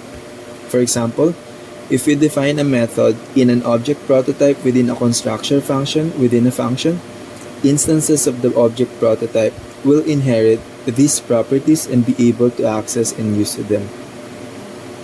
Constructor functions are functions invoked by the new keyword, which then produce objects and initialize properties using this keyword. These functions create objects based on templates and begin with an uppercase letter to distinguish them from normal functions. Constructor invocation is the process of creating instances of a class or constructor function. We must organize our code by intelligently assigning the class, methods, and prototypes. Remember, objects inherit properties from other objects, so we must be cautious to avoid unnecessary inheritance. To make sense of it all, remember that our application makes HTTP requests to a server that serves HTTP from a client. The way we construct our applications ensure it functions properly from the client side. Problems that can cause our application to crash, known as bugs, can be hard to track, making it crucial to test your code multiple times before deploying it to production. Full-stack web development entails more than understanding design principles in the infrastructure. It also requires understanding the syntax and terms used by programming language such as JavaScript to troubleshoot problems in case your application crashes. In the next chapter, we will learn how to create front-end code with basic features similar to what Facebook does.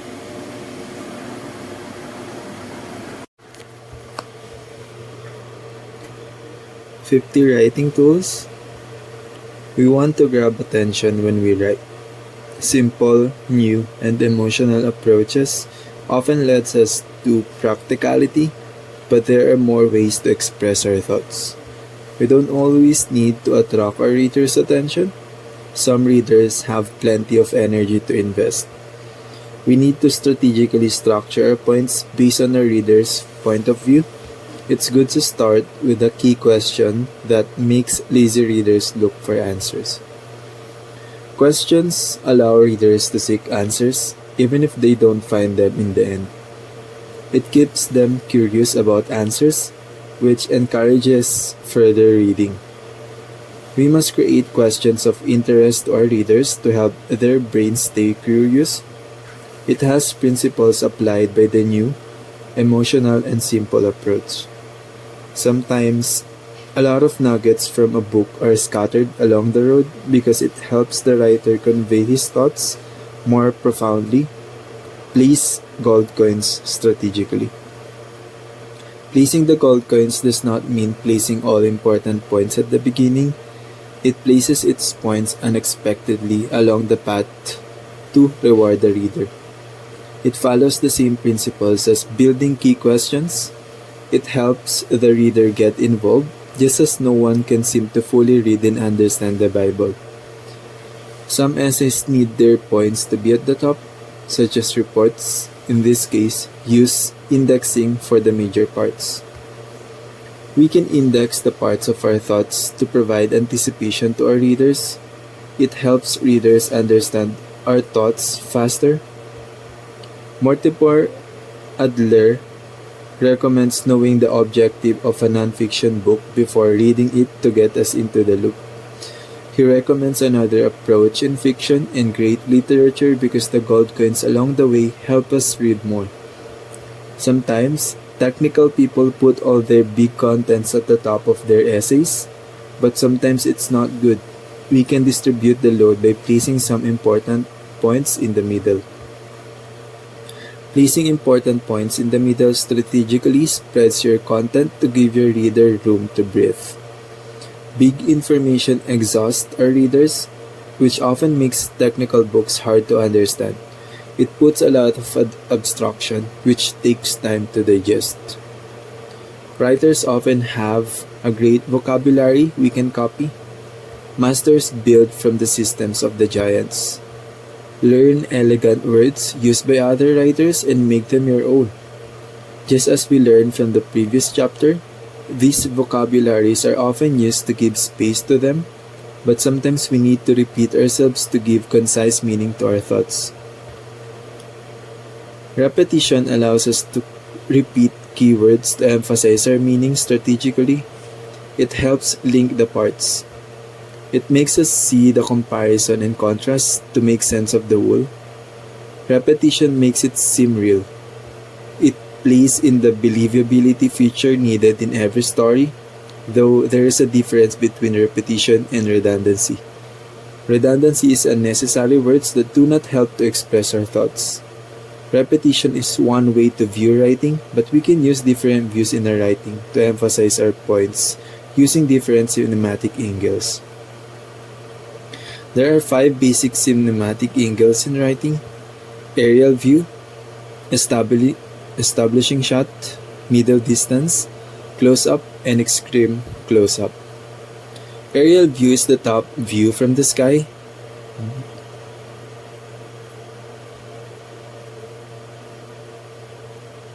Establishing shot is like a mid-top view from where the author describes the world the reader is about to enter. For example, a burst of fire began to sound. Middle distance moves close enough to see the key players and interaction. Close-up moves closer to the face of the subject to detect the full range of emotions. Extreme close-up makes us feel the inside of the object, such as the X-ray of the stomach and lungs. These views will only work if we understand the most basic atom of the story, the scene. You don't build a story or a book of words, sentences, and paragraphs. You build it of scenes, one piled on top of the next, each changing something that came before, all of it moving the story forward.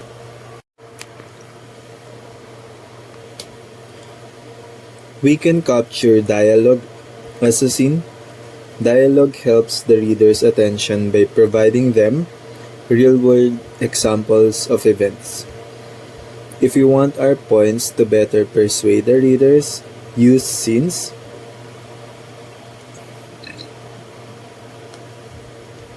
It's a form of a show-don't-tell approach, but there's a way to reveal character traits other than scenes, such as revealing character traits by dialogue, details, and scenes.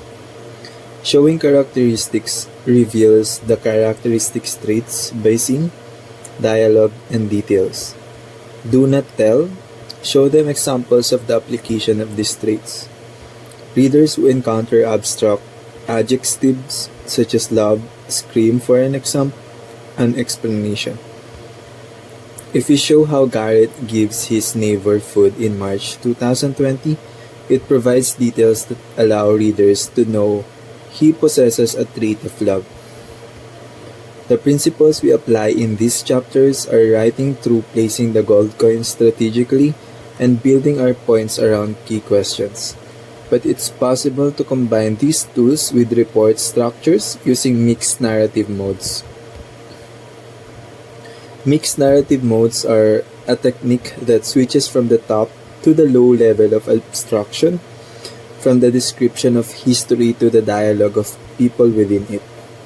It switches from reports to a story, story to reports, and vice versa.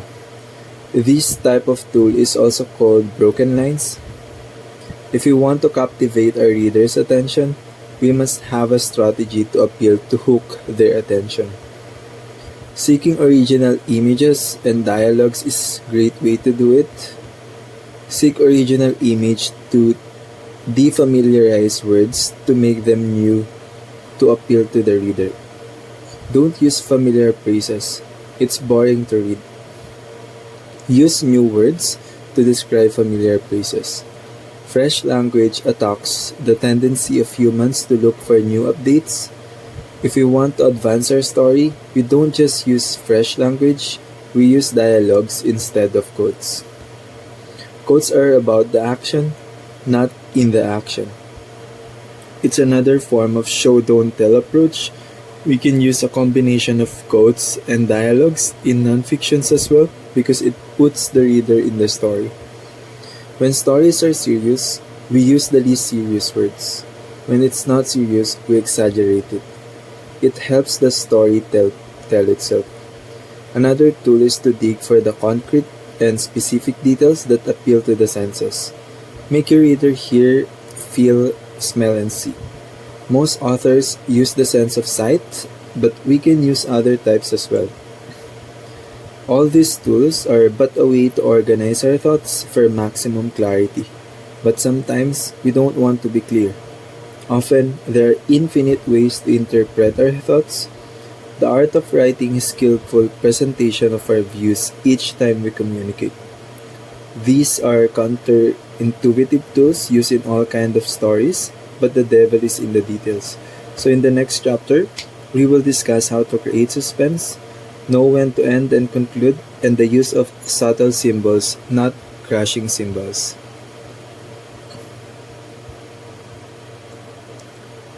The words, sentences, and paragraphs we use determine our point. 10 to 14 tools for writing index the major parts. Use sentence length to prove your point. Employ paragraphs to emphasize your meaning. Play with climbing up and down abstraction and differentiate stories from reports. Notice the way we structure our articles. We highlight the main points and start from there.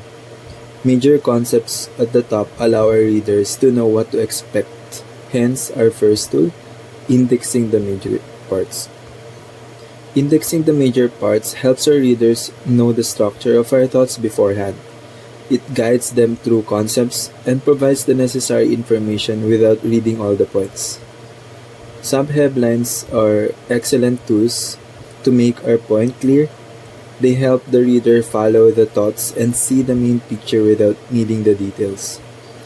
The problem arises in determining the length of our sentences and paragraphs. Most people have a reading vocabulary larger than a writer's vocabulary, so we must strive to remove the words that can be explained otherwise. Authors use long sentences to keep their readers hooked in the story, but the opposite is also true. To keep our point intact, we can start from short sentences to long sentences, but the key is to know the cognitive capacity of our readers. If a sentence proves a point, then its combination must prove another. Paragraphs are sentences linked together. They provide information from the combination of points and themes of our sentences. It is like a stop sign for the reader saying, "Have you got my point? Let's move on to the next point." Paragraphs can be as short as one sentence if they can prove our theme. Paragraphs are usually 100 words and must not be more than a page of a book. We should pay ourselves $100 for each sentence and word we can remove from our paragraphs if we are to write a mission statement. Some purposes require long paragraphs to provide a detailed explanation of our thoughts. If we want to explain complex concepts in our sentences and paragraphs, we must know how to move up and down the ladder of abstraction of our thoughts. High abstraction concepts need more details because they provide vague meaning to the reader. Abstract concepts are things we cannot see, while concrete concepts are real. We can move up and down the ladder of abstraction based on our audience. Some schools have condensed their mission statements from 6 sentences to one sentence to move down the ladder of abstraction to make it more persuasive. If we want to evoke emotions in our readers and persuade them, we need to. Stories put us in a situation, while reports point us to it. We can combine stories and reports if they can help us achieve our desires. Remember, we must give space to keywords we want to emphasize in our paragraphs, and we must choose our words intelligently. Different words provide different meanings to our stories. All these tools help us better explain ourselves to others. Our main point determines the tools we use. It's all about the art of communicating our thoughts. Our goal in communication determines the way we structure our thoughts. If our goal is persuasion, we must know it ahead of time. We can make our point clear if we can view it from different angles and be aware of the reader's cognitive ability. Next, we will discuss building your work around a key question, rewarding the reader with high points, especially in the middle, purposeful repetition linking the parts, turning your notebook into a camera, reporting and writing for scenes, then aligning them in a meaningful sequence and mixing narrative modes. In this chapter, we will try to go further with design principles we have not discussed in the previous chapter. We will try to understand triggering a background job, connecting to global database instance, Azure Queue Storage, SDK, and some introduction of orchestration and Git. Background jobs are the process that requires high CPU and memory. There are two ways to process background jobs: by an event or by a schedule to process event tasks. We may use a tool called WebJobs. WebJobs process background job through event. It uses REST API to process the event. It uses any HTTP client application and works in PaaS context. If you want to schedule the execution of a batch background job, we can use tool cron to trigger it at a certain intervals. These types of cloud principles are working in the application layer of OSI model. Global database also use codes to make the global database feature possible. A class called connection policy exposes a property called prefer location to make the codes intelligent enough to find its closest location. Azure Queue Message use methods such as getMessage, deleteMessage, and peakMessage to set the states of its thread.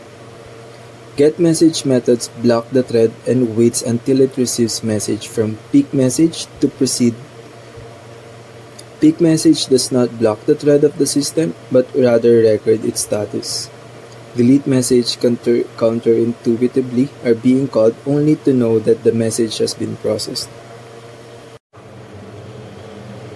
While those infrastructure and code principles are amazing, it is also important to understand the network and operation side of the application. Orchestration is a simpler way to manage complex networks. Orchestration are built based on attributes of the hardware, the configuration being installed, and the phase of development. It is the concept that allows cloud to launch and terminate instances at scale because it allows a definition of configuration of a full stack web application and launch it at scale. It also allows DevOps concepts that makes automation of each phase of development. The data format commonly used in defining the configuration of a full stack environment are JSON, YAML, and XML. Git are built by the same people who built Linux project. It is a version control system that allows you to save code and revert to previous changes as you please. GitHub and commit is one of the most common version control application and key. Commit means launching your code to production. As we can see, the underlying concepts we have built in the computer science world has been abstracted a lot. A lifetime is not possible to learn all these concepts, so we must be smart on things we are learning. Ideally, focus on fundamentals. In the next chapter, we will try to understand what are the parts of JavaScript and how it interconnects to the design principles we have mentioned.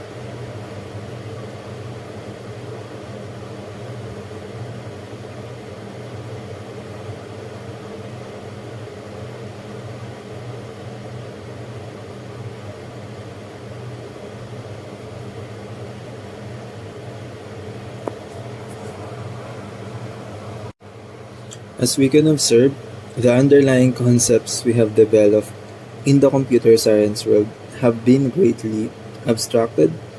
It is impossible to learn all these concepts in a lifetime. So we must be selective in what we learn, ideally focusing on fundamentals.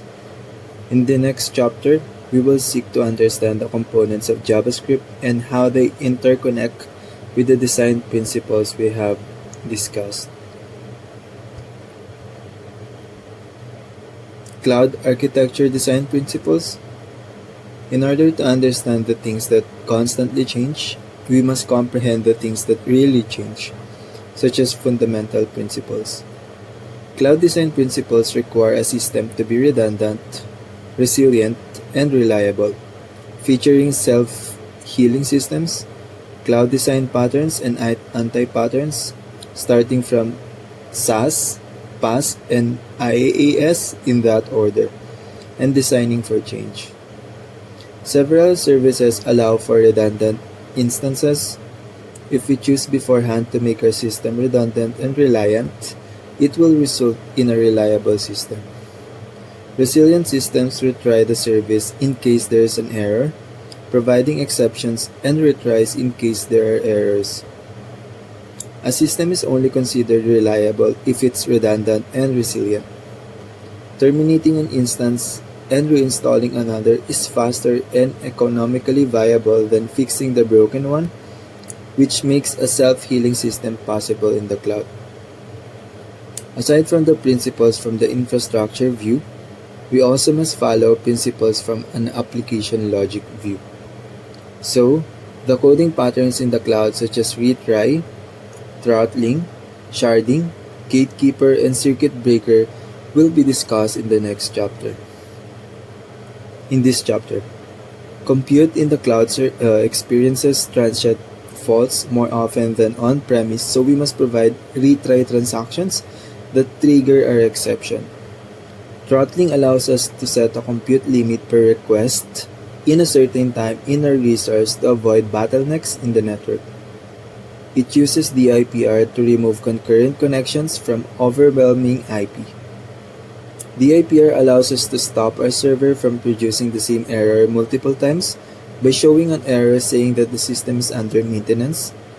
Please try again later, instead of having the customer retry multiple times.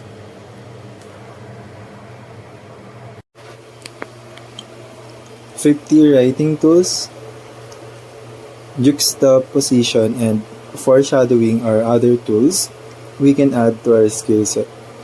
Juxtaposition shows a contrast of images to our readers, helping them better understand the gravity of a situation, such as a 6-foot tall person holding a 3-foot tall petite woman. Foreshadowing provides hints to our readers about what to expect at the finish line, gradually leading them to understand our point and encouraging them to continue reading. Hints allow our readers to anticipate concepts in our writing, helping them grasp the big picture. These serve as clues at the beginning of our stories or essays, guiding the reader toward the main idea, which typically rewards them in the end. While these tools may seem simple to apply, the devil is always in the details. Application helps us see the practicality of things. Sometimes hints do not effectively emphasize our point. We will delve into more details on how we can improve our writing in the next chapter.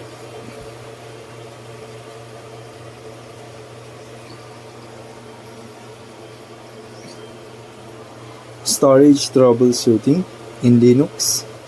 Storage requires drivers to function properly with our Linux system.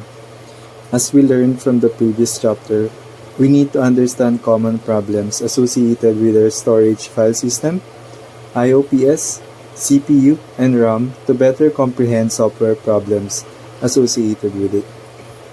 Applications sometimes crash due to disk depletion. The utilities responsible for monitoring and troubleshooting disk are DU and DF. DF allows you to view the overall usage of the file system on your disk. DU allows you to identify which files in the file system consume the most space. First, you must obtain a summary of space usage in the mount point directory and only examine first-level directories. Second, you must delve into subdirectories to identify file space consumption. If the issue lies in the file system being mounted on the main, you can simply use the LVM tools to mount the file system on a different logical volume. If the problem is simply space related, you have no choice but to add drives. If you want to measure I/O, we gauge CPU wait time to receive responses from our storage. I/O stat allows you to view the performance statistics over time of CPU and file system. I/O top allows us to identify specific applications that are causing trouble to our system. Aside from disk technology to solve IOPS problems, the I/O scheduler from our Linux kernel can also assist. There is a configuration file specific to the IOPS scheduler on our disk. We can change it based on our desired performance by employing super user privileges and using the echo command. If we determine its hardware limitations, we can test it first using the IO ping utility. IO ping utilities test our storage in detailed ways, but they can potentially damage our disk. If we want a safer alternative, we can use the stress-ng tool, which tests our CPU, network, disk, and more. There are different tools to measure I/O, one of them being IOPS. IOPS is not just a measure of read and write speed to the storage. It also compares the storage types such as SSD, SCSI, RAID, or LVM. We can manually measure the file in a specific directory by using the file and block size of the specified file. Larger files produce better accuracy. Reading is often faster than writing speeds. Some storage types yield better IOPS than others, such as SSDs. SATA or SI drives and SSDs are different storage types. SSDs work differently from SATA because they still store some deleted data in their memory. Most Linux systems have the fstream utility to automatically remove it from the system, but if you manually add the SSD to the system, you must manually run it to remove the unused storage.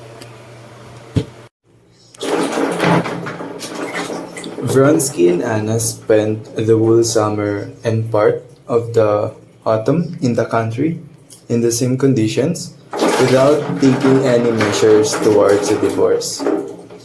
It was decided between them that they would not go anywhere, but they both sensed the longer they lived alone, especially in the autumn and without guests, they would not be able to enjoy that life and would have to change it. Life, it seemed, was such that it was impossible to wish for better. There was abundance, there was health, there was the child, and they both had their occupations. Anna paid attention to herself in the same way, without guests, and was also very much taken up with reading of novels and the serious books that were in vogue. She ordered all the books that were mentioned with praise in the foreign newspapers and magazines she received, and read them with that concentration that only finds in solitude. Moreover, by means of books and special journals, she studied all the subjects that interested Vronsky, so that he often turned directly to her with questions of agronomy, architecture, and occasionally even horse breeding and sports. He was amazed at her knowledge, her memory, and being doubtful at first, wanted corroboration, and she would find what he had asked about in her books and show it to him. The setting up of the hospital also occupied her. She not only helped but also arranged and devised many things herself, but her chief concern was still her own herself, in so far as she was dear to Vronsky, in so far as she was able to replace for him all that he had abandoned. Vronsky appreciated this desire, which had become the only goal of her life, not only to be liked by him but to serve him. Yet at the same time, he found those amorous nets in which she tried to ensnare him a burden. The more time that passed, the more often he saw himself ensnared in those nets, and the more he wanted not so much to get out of them as to test whether they hampered his freedom. Had it not been for this ever strengthening desire to be free, not to have a scene every time he had to go to town for a meeting or a race, Vronsky would have been quite content with his life. The role he had chosen, the role of the rich landowner, of whom the nucleus of the Russian aristocracy ought to consist, not only proved entirely to his taste, but now, after living that way for half a year, gave him an ever increasing pleasure. And his affairs, which occupied and engaged him more and more, went splendidly. Despite the enormous amount of money that the hospital, the machines, the cows ordered from Switzerland, and many other things had cost him, he was certain that he was not wasting but increasing his fortune. Wherever it was a matter of income, of selling timber, grain, wool, of leasing land, Vronsky was hard as flint and knew how to stick to his purse.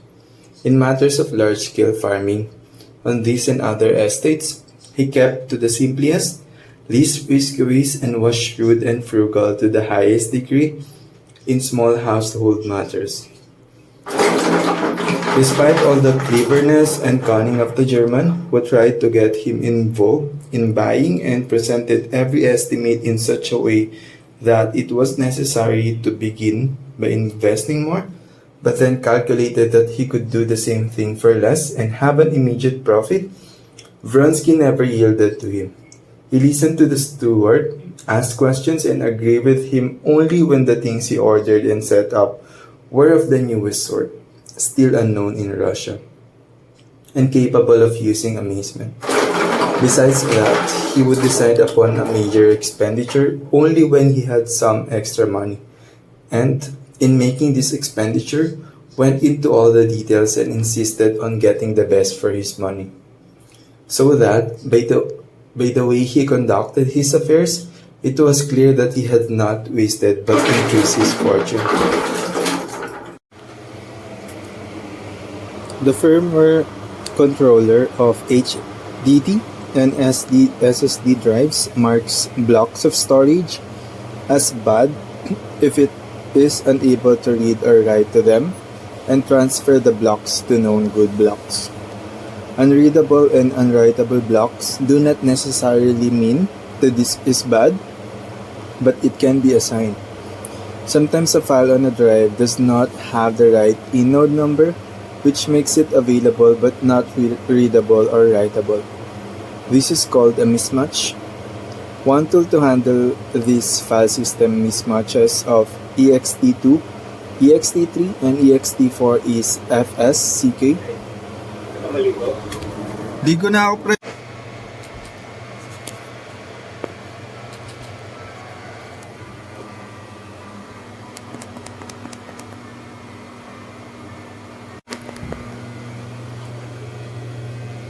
Other file systems use different commands, but it's the same idea. If the drive supports self-monitoring such as Smart, it can use the Smart CTL utility. If the drive produces sounds, it's a sign you need to replace it. You can use the part pro command to replace a drive and rebuild your partition. Aside from storage, we also need to understand CPU common problems. We must correctly size our loads before we choose a CPU because insufficient CPU can lead to crashes, while more CPU than we need wastes resources. The less utility allows us to see our CPU information. It passes it to the /proc/CPU info file name. The uptime utility allows us to see the time our CPU has been running and the load averages. Load averages allows us to measure the processes or application wait times for our CPU. Sometimes there are waiting times from applications that want to use our CPU. It's not good if someone waits to use our CPU because it can lead to a crash. If CPU utilization for a single processor exceeds 80%, we must add CPU because sooner or later, we won't have enough CPU. SAR can measure CPU utilization and the time CPU runs on the system over time. It is stored in the /var/log/sa directory. It can also show different CPU usages in our system. The %steer column is useful for VMs because it shows their CPU utilization. RAM makes data easier to serve because it caches the content previously or mostly requested by the user. This is called disk buffering. RAM stores the previously requested file from the CPU and storage to disk cache to make subsequent requests faster. The Linux kernel places special importance on administrative and monitoring tools for memory, providing a shared area for multiple programs to make interactions faster. The file segment for RAM is in the /proc/meminfo file. If we want to view shared memory segments, we use the ipcs-m command. Memory statistics can also be viewed in SAR. Increasing RAM in our system also increases the load on our CPU.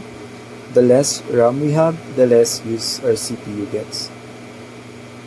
Most of these utilities need to be manually downloaded because they aren't installed by default. We must configure them with our Linux system to make them work with our hardware. Small programs such as utilities we use to troubleshoot storage problems in Linux may seem inconsequential, but they help us appreciate how complex full-stack web development can be. The devil is in the details, and details are your life as a full-stack web developer. Storage, RAM, CPU, and NIC are just the hardware part, not to mention the more complex software codes that can make the system unreliable. If you want to see another view of development, it's good to understand the directory structure of our computers. It will help us be patient and solve problems on the go when we encounter them. The next chapter will be about directories and chapter 11. Serving Linux local network.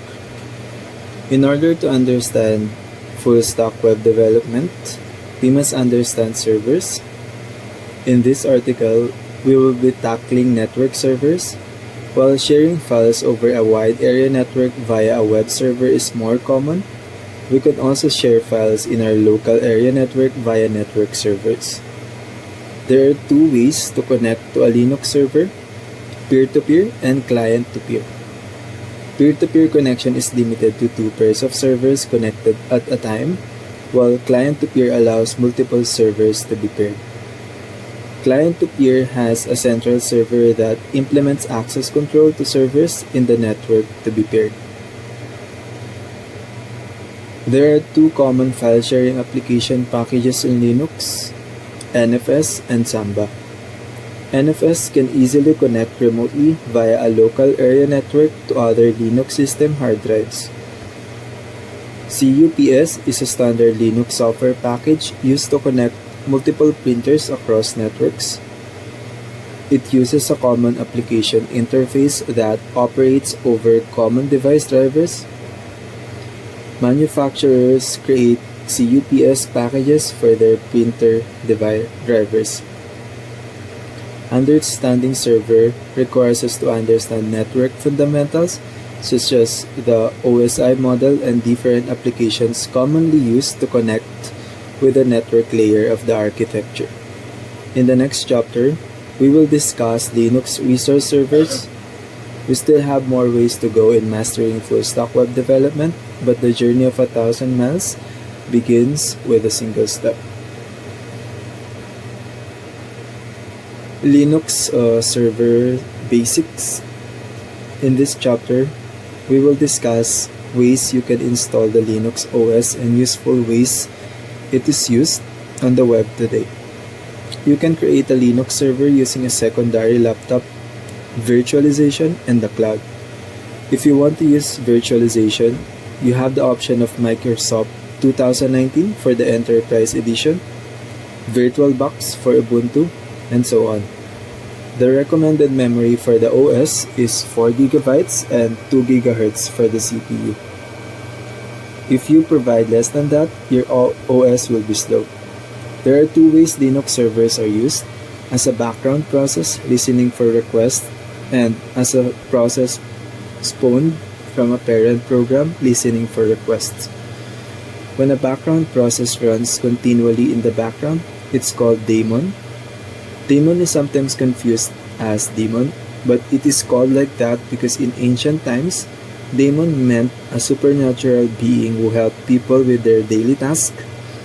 While a Linux server today has a lot of memory, that wasn't always the case.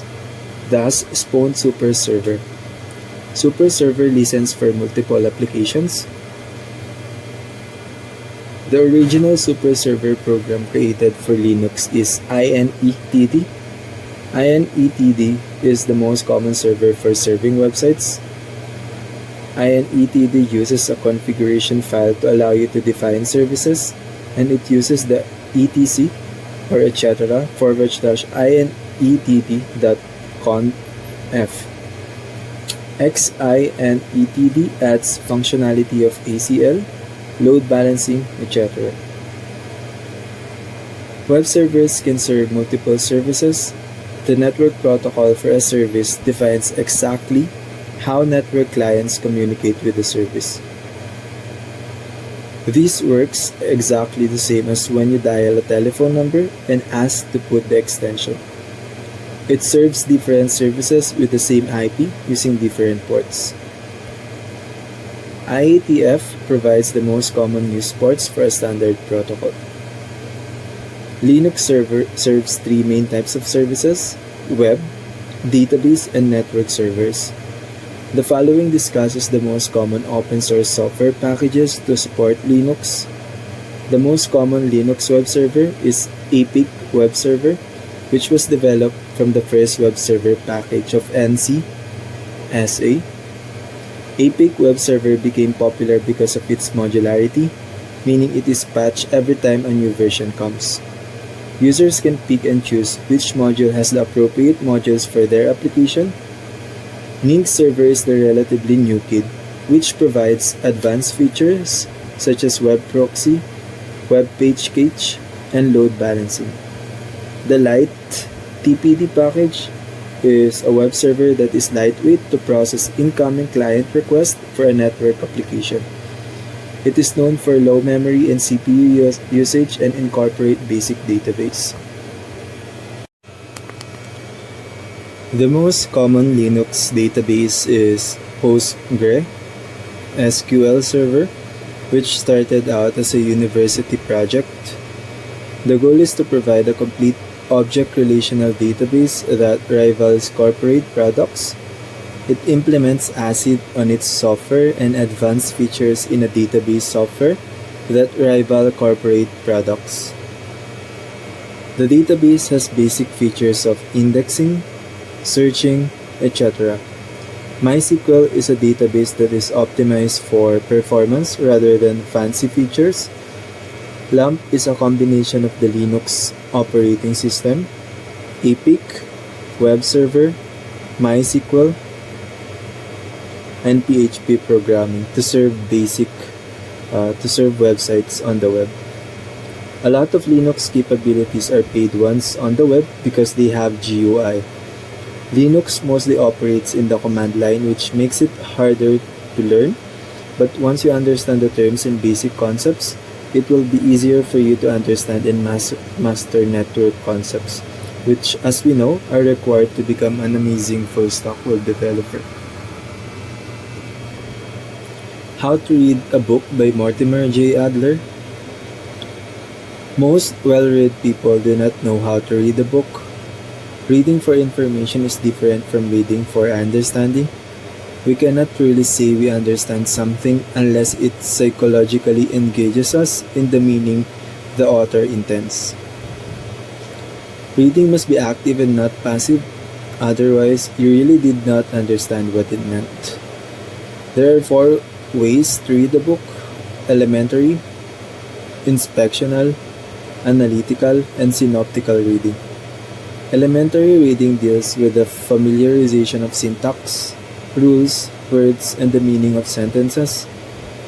Inspectional reading inspects the table of contents and reviews of the book before putting in the effort of reading it.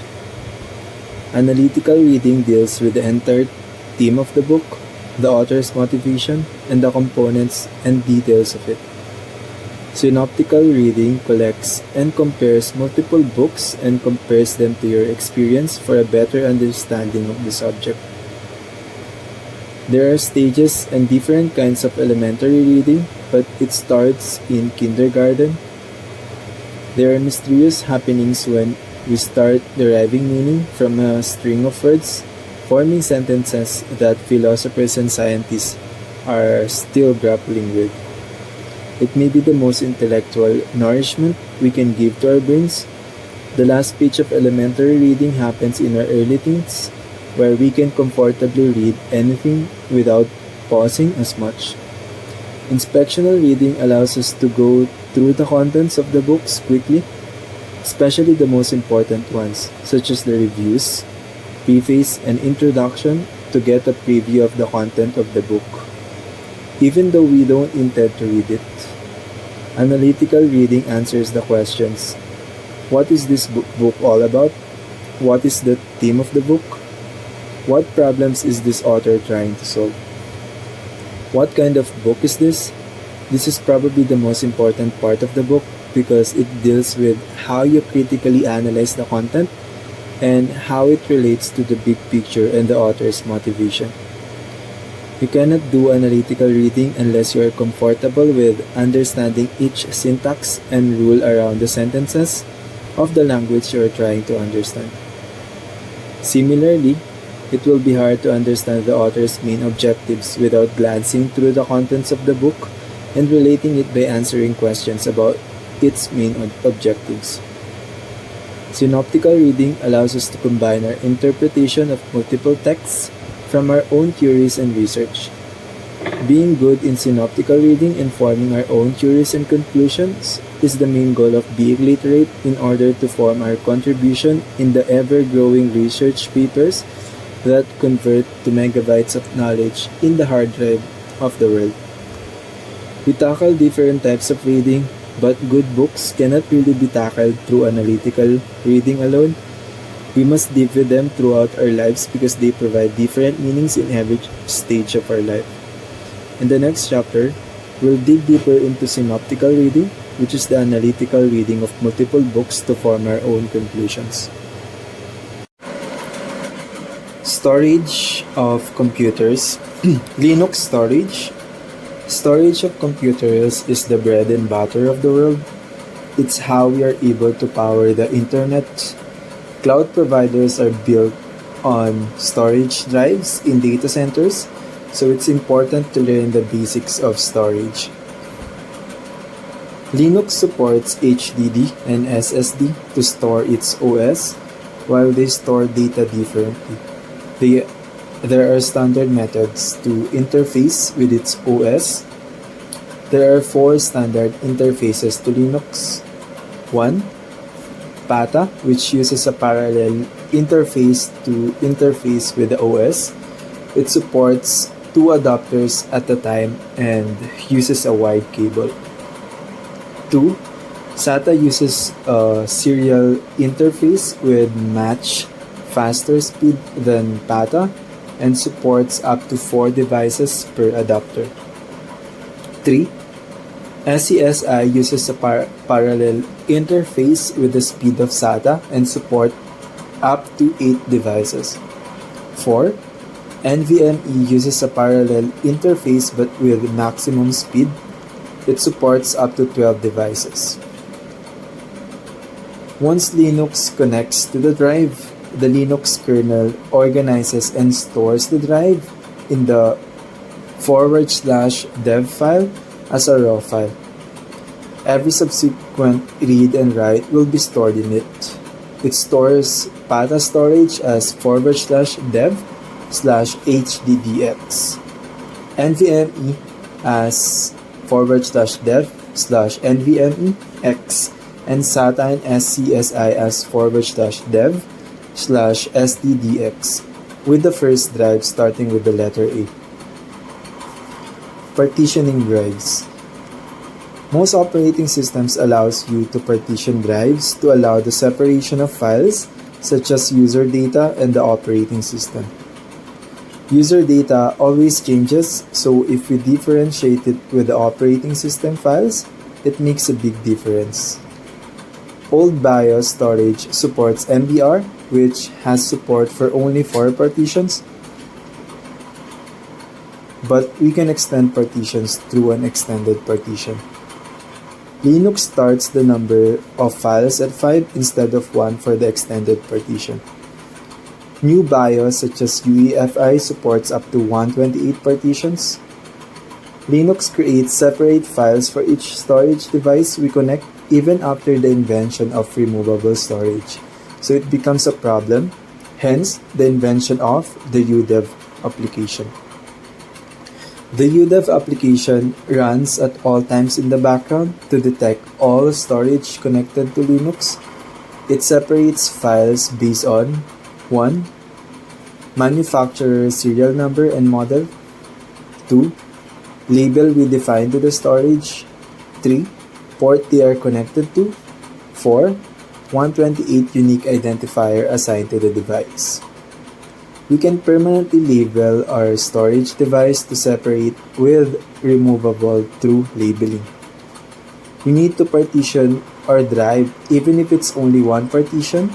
There are different Linux utilities or programs used to partition different kinds of storage. We'll start with disk. fdisk is used to partition MBR type of drives.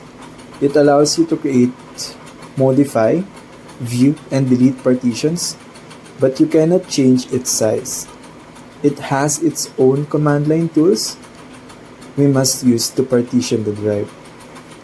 If we want to boot our system to a particular partition, we must use A along with the device name such as /dev/SDDA. If we want to save the table we created on the drive, we must use W to save our changes. The P command displays the current partition on the drive along with the file system integrated with it. Later, we will discuss more about file systems. GPT is another type of index supported by drives like MBR. GDisk is a tool used to convert your drive index to GPT if it supports it. Another command line interface is GNU Parted. It provides an interface to work with drive partitions. One of the selling features is its ability to modify drive size, which is not available in fdisk. There is also a graphical tool to partition our drives. It is used in Ubuntu, called Genome Partition Editor, while Windows organizes its drives to its letter, which starts with letter C. Linux stores its data in a virtual directory. It starts its path through a / instead of a drive letter in Windows. It doesn't use the physical drives in its path or file system. It only points to its virtual directory. The standard file system for Linux is FHS, which defines folder names and locations needed to exist and its associated data in Linux to avoid confusion, such as /live for library files required by executable programs, /dev for device files, and /tmp for temporary files created by system users. Files can be moved seamlessly in Linux. You don't need to worry about drive letters. You just need the virtual directory location. If you want to move a file from one directory to a USB flash drive, we can use the complete or absolute or relative path. The absolute path includes all the directories associated. In relative path, if you are in the location of directory, you don't need to specify the complete path in the command line to take some command line action in it. Our storage needs to be partitioned before we format it, but we won't also be able to read data from it if it's not formatted. There are 6 types of file systems supported by Linux, but most use ext4, which supports files up to 16 EIB with a total of file size of 1 EIB. Supports journaling and utilizes improved performance features. Journaling stores data in a log file, which is not yet written to the drive. If the system crashes, we can recover data when we restart. Linux also supports other file systems such as NTFS and VFAT. VFAT is used for removable storage. Creating file system. MKFS is the easiest tool to use because you only need to add sudo and -t to add a file system to your storage. An example such as sudo -t ext4 /dev /sdb1.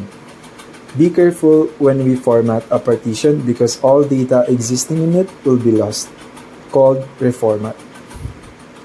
Once the partition is formatted, we can now mount it in our virtual directory structure. Linux supports manual and automatic mount in our directory. We use the command mount to mount a device to our partition, such as sudo mount -t ext4 /dev /sdb1 space /media /usb1. The -t is used to indicate the type of file system we have on its partition. While it's a good tool, it's only temporarily mounted and only good for removable device. Once restarted, the mount point and associated files will be removed. We can unmount it in Linux through the unmount command. If you want to automatically mount the device, Linux maintains the etc/fs stub file to indicate which drive devices should be mounted to the virtual directory at boot time. It has all the required details to boot the device, such as UUID and UDEV details discussed earlier. Some partitions might be in the root directory and others might be at /boot/EFI mount point, and some might be booted for swap area for virtual memory. Managing file systems. Linux provides commands to check the performance of our partitions and directories. It can show us the usage of a specific directory and partition of our storage to make sure our system works properly. It has additional commands for storage that supports SCSI controller for its drive to show the statistical performance of the partition. Linux also uses /proc and /sys folders file systems that kernel uses for recording statistics. Two directories useful for managing file systems are /proc, /partitions, and /proc/mounts folders, which provide information in mount points and file systems. Note, some file systems have inode number limits such as ext4 and ext3, which means you won't be able to create any more files even if there is still space on the drive. File system tools. You can resize the file system on a virtual directory or mount point through E2FS progs. It's also possible to change the file attributes and information about block devices such as storage drives, change its label, and modify file system's parameters. FSCK is used to fix file system, not partition. It matches the index against actual files stored in the file system. Once you employ file system in partition, it's not easy to change it. Fortunately, Linux invents advanced storage management strategies such as Logical Volume Manager. Linux provides /dev/mapper device file folder for dynamic device folder to allow you to create virtual drive spaces. To use it, you must mark the physical partition as LVM type in fdisk or gdisk. You must create, format, and mount a logical volume in /dev/mapper. Linux represents it just like a normal partition. Although there are some LVM commands you need to set up before you can separate your partition, the benefit is you can shrink and expand your drive as needed. RAID technology changed the economics of data centers. It improves data access performance and reliability through combined physical drives into a virtual drive. RAID 0 allows for spreading data across disks for faster access. RAID 1 duplicates data across two drives, etc. RAID storage is expensive for normal consumers, so Linux supported RAID through software. It also uses /dev/mapper folder to which you can partition and format a file system. You can view the contents of RAIDs in /proc/mdstat file. Storage concepts are an important part of Linux in every computer, but the devil is in the details. We have to learn the data structure of Linux to ace code interviews to get our first job, so in the next chapter, we will learn it. Configure Linux network. Linux directories. Linux consists of thousands of programs, but we only use hundreds of them. The Linux system merges all the files in computer storage in a virtual directory structure with the base root. Viewing, creating, copying, deleting, and moving files are based on the location of your current login in the virtual directory. Viewing, creating, copying, deleting, and moving files are the first commands you need to master in Linux. ls is the most common way to view all the files in your current location in the virtual directory. It can show all the files such as its associated metadata, ownership, directories, and file names if we add another command. These additional commands are called options, and we use them in combination with the file name. Call the syntax structure. Once we use these commands, we can also see our present directory using the pwd command. Inode number is an index number. Some files have the same inode number but different names. Files with the same inode number are located in the same directory, which also means one file with two different names. A directory is sometimes called a folder, but in reality, A directory is used to locate other files in the system. It has the metadata of the file, such as the inode number to locate the exact file. We can show all the files with the same inode number and different names in the ls-i command. We can also access the Linux command line GUI, which can show the three visuals of our files using the tree command. rmdir utility quickly deletes an empty file, but for directories full of files, you need to use rm-r. If you want to make sure you delete the right files, add the I option in the command. The touch command can create empty multiple files. We can then put data in them and use other commands. mkdir can also be used to create subdirectories in your present directory and files in other directories other than our present directory. It's easy to be lost in directories, but we can go back to our present directories using the cd command. We use the cd command to copy the entire directory, and we can add options to make our copies detailed, such as ownership, overwrite, neglect, etc. Linking files is easy with the ln command. Soft link files point to the original file. It can be in a different file system. Hard link files can only be in one file system and have the same inode number. We use the ln command to create hard links. Hard links files can exist in different directories within the same file system, and their original file must exist before the second file. We can create soft links with ln-s command. A soft link must not have the same inode number, but it can exist in different directories and file systems. We can also see all the linked files in the read link command. Reading files. The cat command is the basics for reading files. It is usually used to show small text files. It has the basic syntax structure as the ls command. The most useful combination of the cat command is the cat-n, which is used to show data in text along with the number of lines in it. PR command helps to format data in the text file, such as columns. We can see the commonalities in two files and separate them in columns in the command line and compare them using pr-m. Grep command is used to find footers within text.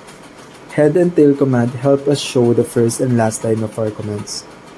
Less or more page utility, view page at a time. Searching large text files consumes a lot of time for locate, grep, and which command. Find is a command used to search for long text files metadata. We can filter by modified date, file size, metadata, etc. Find command along with max depth option helps us see similar files from two levels down of directories. We can combine all of these commands to produce the desired output we want from our programs. There is an art in the combination of these commands. Be sure to understand this deeply because it's the basics of Linux and software as a whole. Our applications are run within these directories through the gc file type discussed in the previous chapter. Directories are just one way to view the computer system. We can also try to see how the boot process works to better understand it. 50 writing tools. Master the basics. Science and technology have principles that propel the world forward. It's the same in writing. You have to learn sentences, subjects, auxiliary verbs, tenses, adverbs, pronouns, nouns, clauses, passages, and the basics of our grammar to emphasize our points. Sentences must have subjects and verbs. Verbs usually cannot exist without subjects unless they are used to describe a noun, such as an old house. Auxiliary verbs help convey nuances of action at a specific time. Examples are, is, would, could, were, was, etc. Tenses help convey the timestamp of our thoughts, whether they are happened in the past, present, or future. Adverbs amplify or change the meaning of our verbs. Examples are happily, married, joyfully grateful, etc. It is usually preferred not to use adverbs because they can make our verbs sound sarcastic. Pronouns describe our nouns, such as the word it in the previous sentence, used to describe the object, which is the adverb. Nouns can be places, people, or objects. The subject can be a noun, pronoun, or the doer of an action, while the verb is the action. Clauses can be dependent or independent. A dependent clause is a sentence dependent on another sentence for its meaning, while an independent clause can stand on its own. A passage is a thought that can be conveyed in paragraphs, chapters, and sentences. We can use techniques to use this knowledge to better convey our thoughts. Placing the subject and verb at the start of our sentence helps in most cases. We usually write for practical purpose in our work. These tools are very useful in knowledge work. Placing the subject and verb at the start of our sentence guides our co-workers. It helps them learn our main point beforehand so they can follow our train of thought faster. Sentences build upon each other, which makes for coherent thought. Sometimes we need to delay the verb, but most of the time, we need to put it at the start to avoid confusion. Play with it and try putting your subject and verb at the start as well as at the end of your sentence. Words at the end of sentences and paragraphs stay in readers' minds. We want to put less important thoughts in the middle of our sentences. Any other weakens our arguments and confuses the reader. A great writer knows when the line will end. They will begin with the end in mind. All the words we previously used emphasize the point of our next tool. Use active voice as much as possible. Most of our sentences in the previous paragraph used active instead of passive voice. We can better apply this if we use the present tense to explain events after they happened in the past, such as when I was in elementary school, I smoked a lot in our garage. I ate garbage and drank beer until I got sick. Passive and active voice are important because they have different effects on the reader's mind. Active verbs move the action while passive verbs emphasize the subject. And linking verbs link words and ideas. They are neither active nor passive. We can emphasize our point and involve our readers in the action, keeping them in question with each of our sentences. Which leads us to our next tool. Use cliffhangers to engage readers. We use internal cliffhangers at the end of each paragraph. We end each paragraph with a question and answer it in the next. It's a powerful tool to satisfy your reader's curiosity and reward them every step of the way.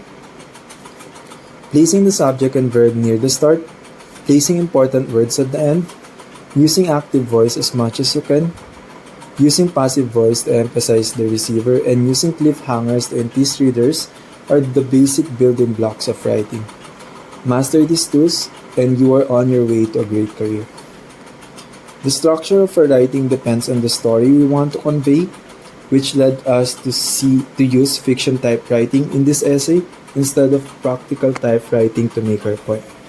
If you are curious about fiction and practical types of books, we will discuss them sometime in the future, but for now, we will delve further into mastering the basics of technology with Linux.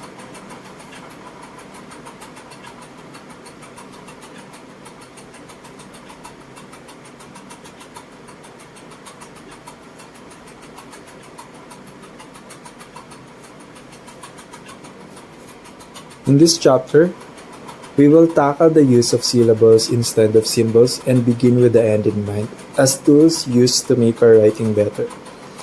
The things we want to achieve here are 1. Use the tools we have learned so far.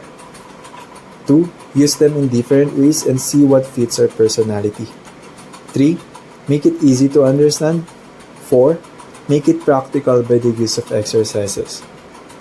Be careful with syllables deals with the refinement of our word to coordinate syllables with their meaning. This is important in every passage, especially short ones. In your next writing, try to do this exercise. 1. Read your previous writing, especially short ones. Check for syllables you can minimize or maximize to achieve your desired effect on the reader. 2. Ask your friends or relatives to review the words in your writing and check whether they can minimize or maximize syllables to improve your meaning. 3. Read your favorite authors. Try to see how they use syllables in their words. Did they minimize or maximize? 4. Study and collect short stories. See how you can implement it in your writings. Begin your work with the end mission in mind. Try to read your great authors. You'll notice that every passage in their story interconnects to the end. Every sentence, paragraph, passage, and chapter is well planned and combined with believable characters. Their impact is long lasting. If we want our readers to feel exactly what we want to convey, use short stories. It's best to divide long stories into short chapters with cliffhangers at the end to help our readers engage with their work. Another benefit of mission and short stories is it helps our critics learn our methods and avoid any mistakes we might not see. Good writers know the best basics of ending. 1. Look to the future is an ending that sets reader expectation for the future. 2. The closing the circle ending is an ending that reminds us of the beginning. 3. The space-time frame ending concerns more with space and geography than with time. 4. The payoff ending satisfies and reveals a secret to the reader. It doesn't necessarily expect something in the future. 5. The epilogue ending shows the story end but life goes on. 6. Mobilize the reader points to some action and direction for the reader, such as reading a book or sending an email message. Notice we begin this essay with the end goal in mind. This ending answers the beginning question. It's a closing circle ending type. In your next essay, try to write down 3 missions that summarize the effect you hope to achieve on the reader and try to show them to your friends and family for feedback. 2. Read your notes aloud and see if they achieve the desired effect you want on the reader. 3. Try to show them to your friends and family for feedback.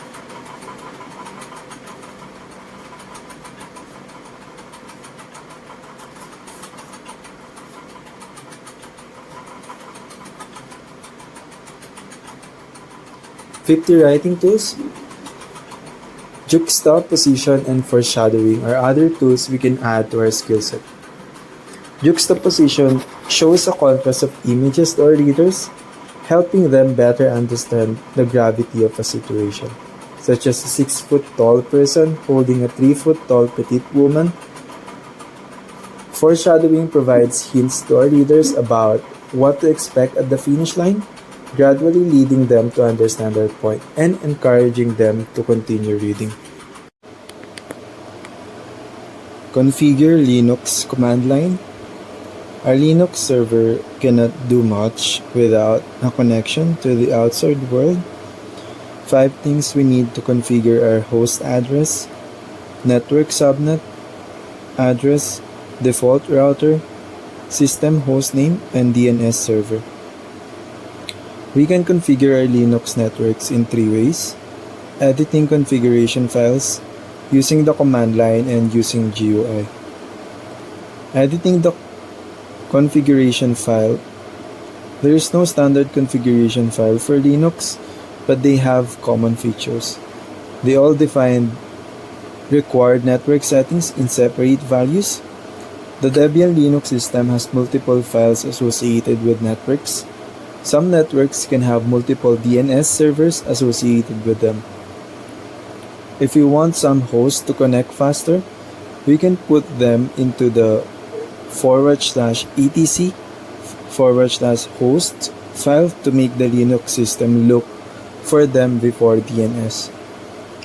The /etc/ns/switch.conf file defines whether the Linux system checks this file before or after using DNS to look up the hostname.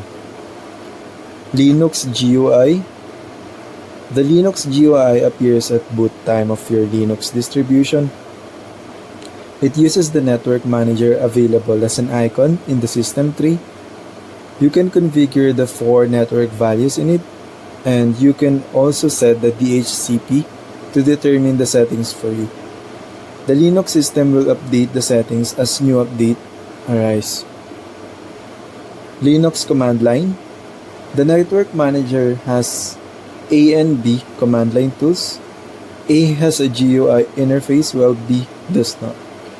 A allows you to select network interface and edit its properties, but not more than that. But B allows you to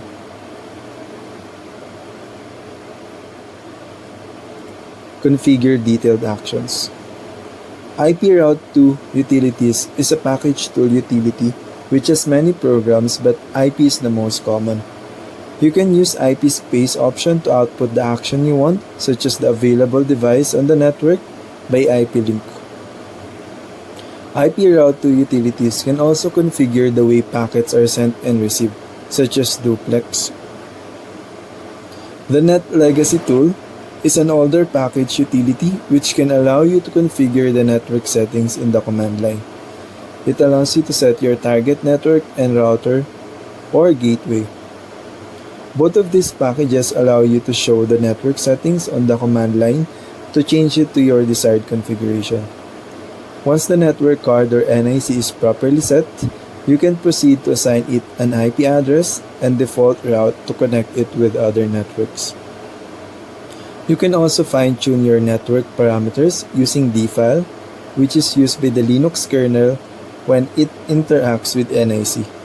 It is used to configure advanced settings such as disabling responses to ICMP messages by setting the ICMP -echo -ignore -broadcast value to 1. Configuration of networks is complicated because it consists of terms and syntax we need to internalize before we understand the infrastructure. We don't quite understand yet how to create our own backend and connect to the server. In the next chapter, we will see it from the backend perspective of Linux, particularly Linux storage.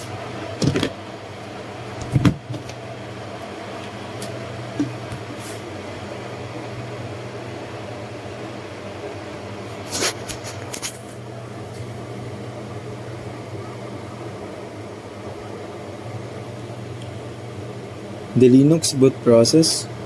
When you turn on the power to your Linux system, it triggers a series of events that eventually leads to the login prompt.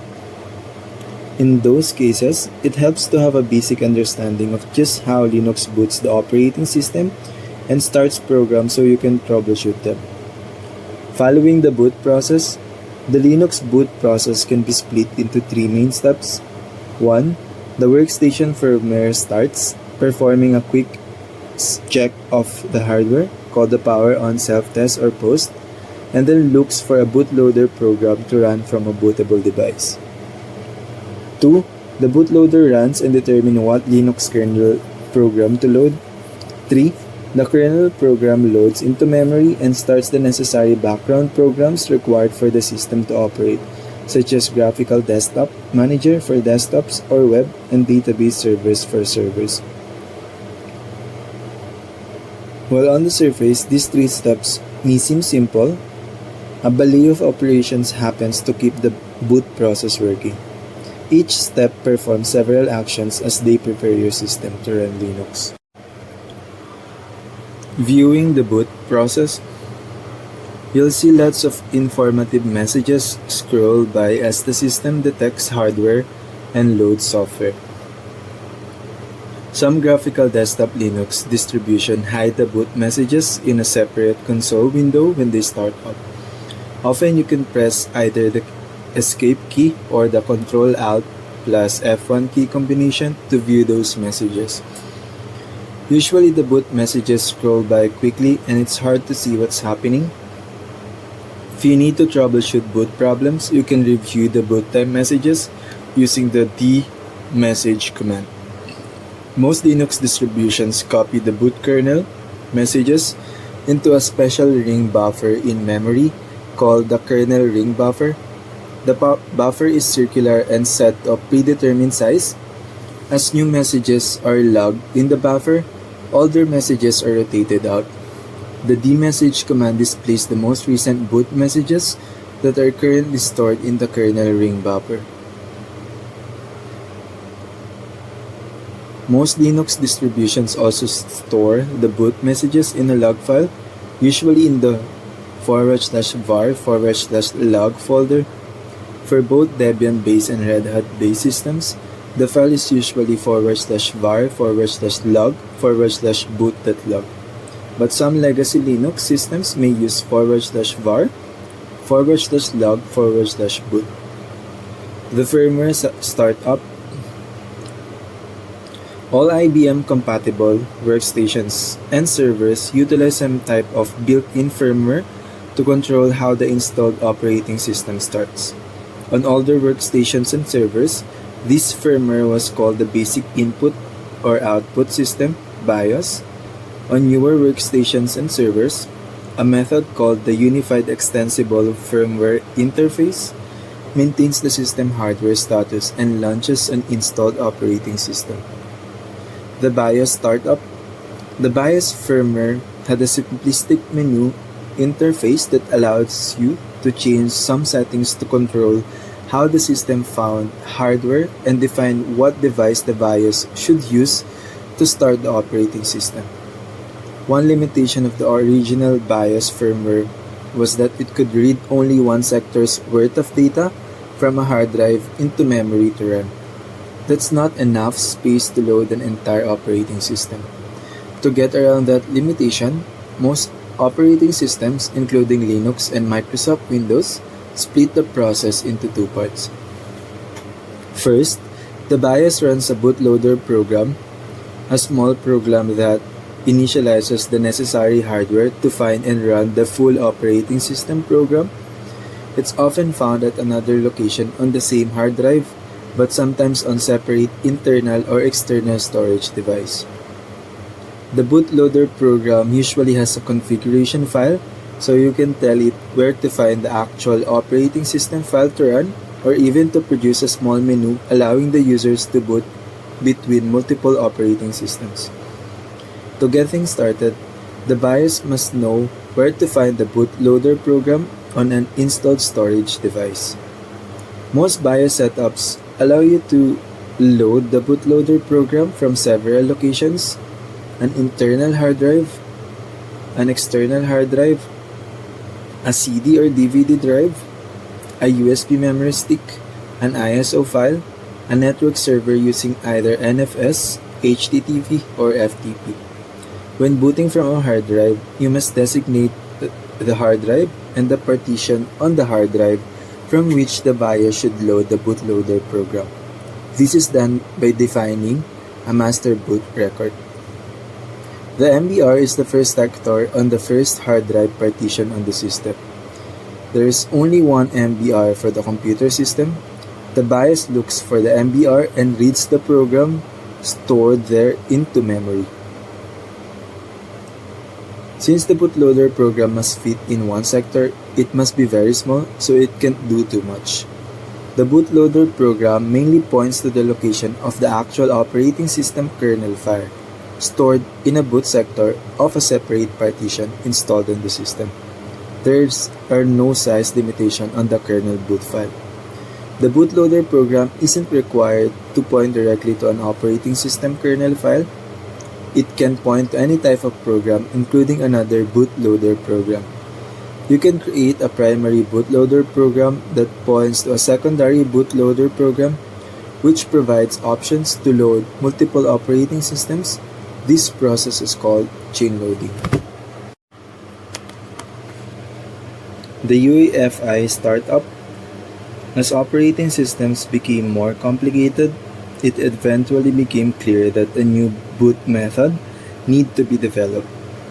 Intel created the Extensible Firmware Interface (EFI) in 1998 to address some of the limitations of BIOS. By 2005, the idea caught on with other vendors and the universal EFI specification was adopted as a standard. These days, just about all IBM-compatible desktop and server systems utilize the UEFI firmware standard. Instead of relying on a single boot sector on a hard drive to hold the bootloader program, UEFI specifies a special disk partition called the EFI system partition to store bootloader programs. This allows for any size of bootloader program, plus the ability to store multiple bootloader programs for multiple operating systems. The ESP setup utilizes the old Microsoft file allocation table file system to store the bootloader programs. On Linux systems, the ESP is typically mounted in the /boot/EFI directory, and the bootloader files are typically stored using the .EFI file name extension, such as linux.efi. The UEFI firmware utilizes a built-in mini bootloader, sometimes referred to as boot manager, that allows you to configure which bootloader program file to launch. Not all Linux distributions support the UEFI firmware. If you're using a UEFI system, ensure that the Linux distribution you select support it. Also, many UEFI systems utilize a secure boot feature, which when enabled only loads bootloader programs digitally signed by a known signing certificate. Many of these systems only recognize Microsoft certificates, making it complicated, but not impossible, to boot a Linux system. To get around this, most Linux distributions use chain loading to first load a shim bootloader signed by Microsoft, which then points to the real Linux bootloader.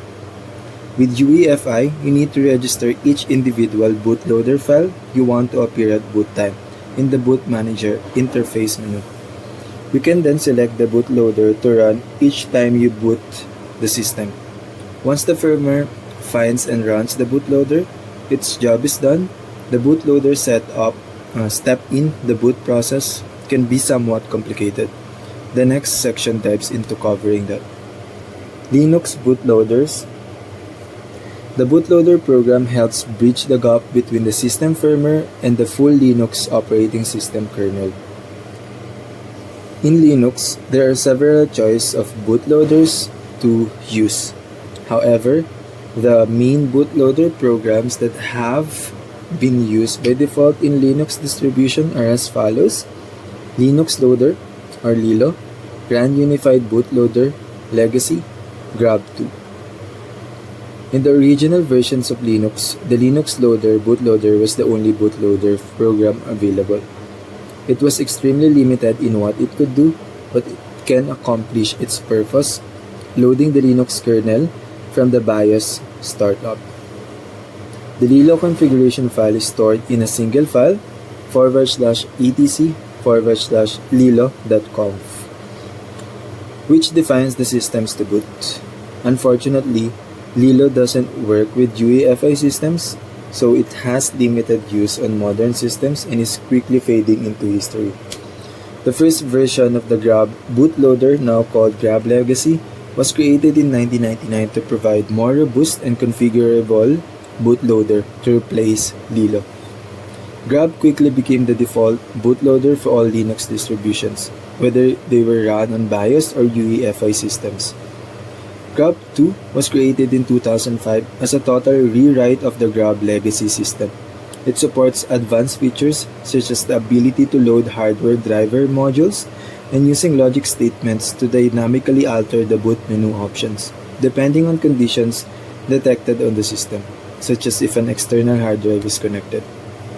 Since UEFI can load any size of bootloader program, it's now possible to load a Linux operating system kernel directly without a special bootloader program.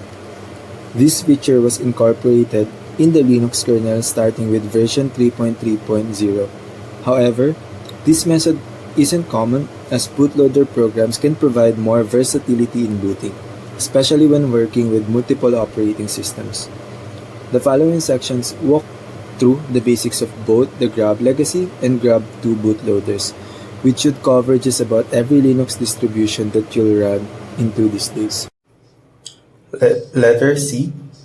Cross-region replication can provide both low latency and resilience. CloudFront and S3 transfer acceleration deliver low latency but not resilience.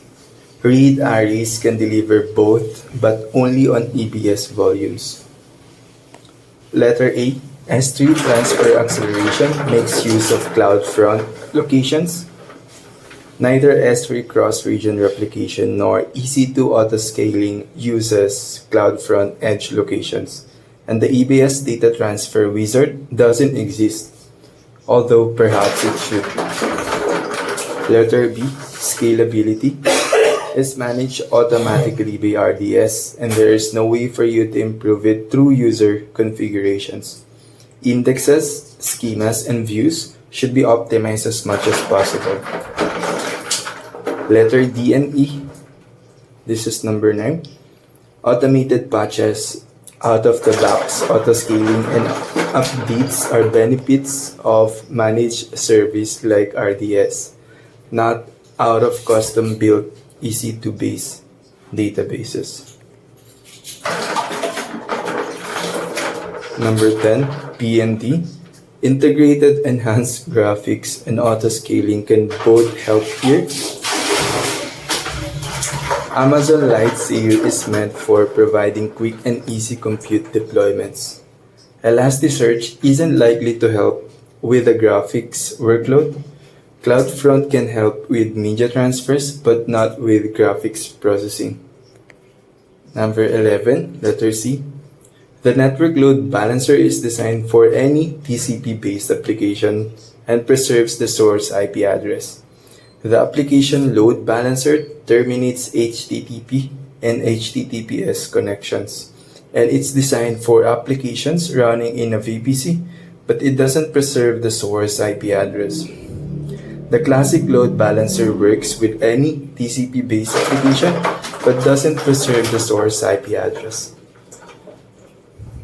A gateway load balancer is meant for virtual appliance workloads. Number 12, A, B, and D. The CloudFormation wizard, pre-built templates, and JSON formatting are all useful for CloudFormation deployments. Cloud deploy and systems managers are not good sources for CloudFormation templates. 13. A. There is no default node name in a CloudFormation configuration, nor is there a node of any sort. Number 14, B and E. Chef and Puppet are both integrated with AWS OpsWorks. Terraform, SaltStack, and Ansible are not directly integrated with OpsWorks. Number 15, A and C. Dashboards and SNS are important elements of resource monitoring. There are no tools named CloudWatch, OneView, or AWS config dashboards. 16. A and B. Advanced permissions from AWS is helpful for penetrating testing operations. A complete record of your account's resource configuration changes would make sense in the context of AWS config, but not CloudWatch. Service Catalog helps you audit your resources, but doesn't contribute to ongoing event monitoring. Number 17, letter D. Config is an auditing tool. CloudTrail tracks API calls. CloudWatch monitors systems performance. Code pipeline is a continuous integrations or continuous deployment orchestration service. 18. PNC. Elasticcache executions can use either Redis or Memcache. Varnish and Lynx are both caching engines but are not integrated into Elasticcache. 19. A and D. Redis is useful for operations that require persistent session states and or greater flexibility. If you're after speed, Redis may not be the best choice in many cases. Memcache will provide faster service. Redis configuration has a rather steep learning curve. 20. Letter B. DynamoDB is not available at all in RTS, and certainly not as a read replica. 21.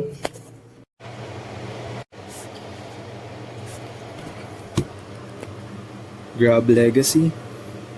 The Grub Legacy bootloader was designed to simplify the process of creating boot menus and passing options to kernels. Grub Legacy allows you to select multiple kernels and or operating systems using both a menu interface and an interactive shell. You can configure the menu interface to provide options for each kernel or operating system you want to boot with. The interactive shell provides a way for you to customize boot commands on the fly. Both the menu and the interactive shell utilize a set of commands that control features of the bootloader. The following sections walk through how to configure the Grub Legacy bootloader, how to install it, and how to interact with it at the boot time. Configuring Grub Legacy.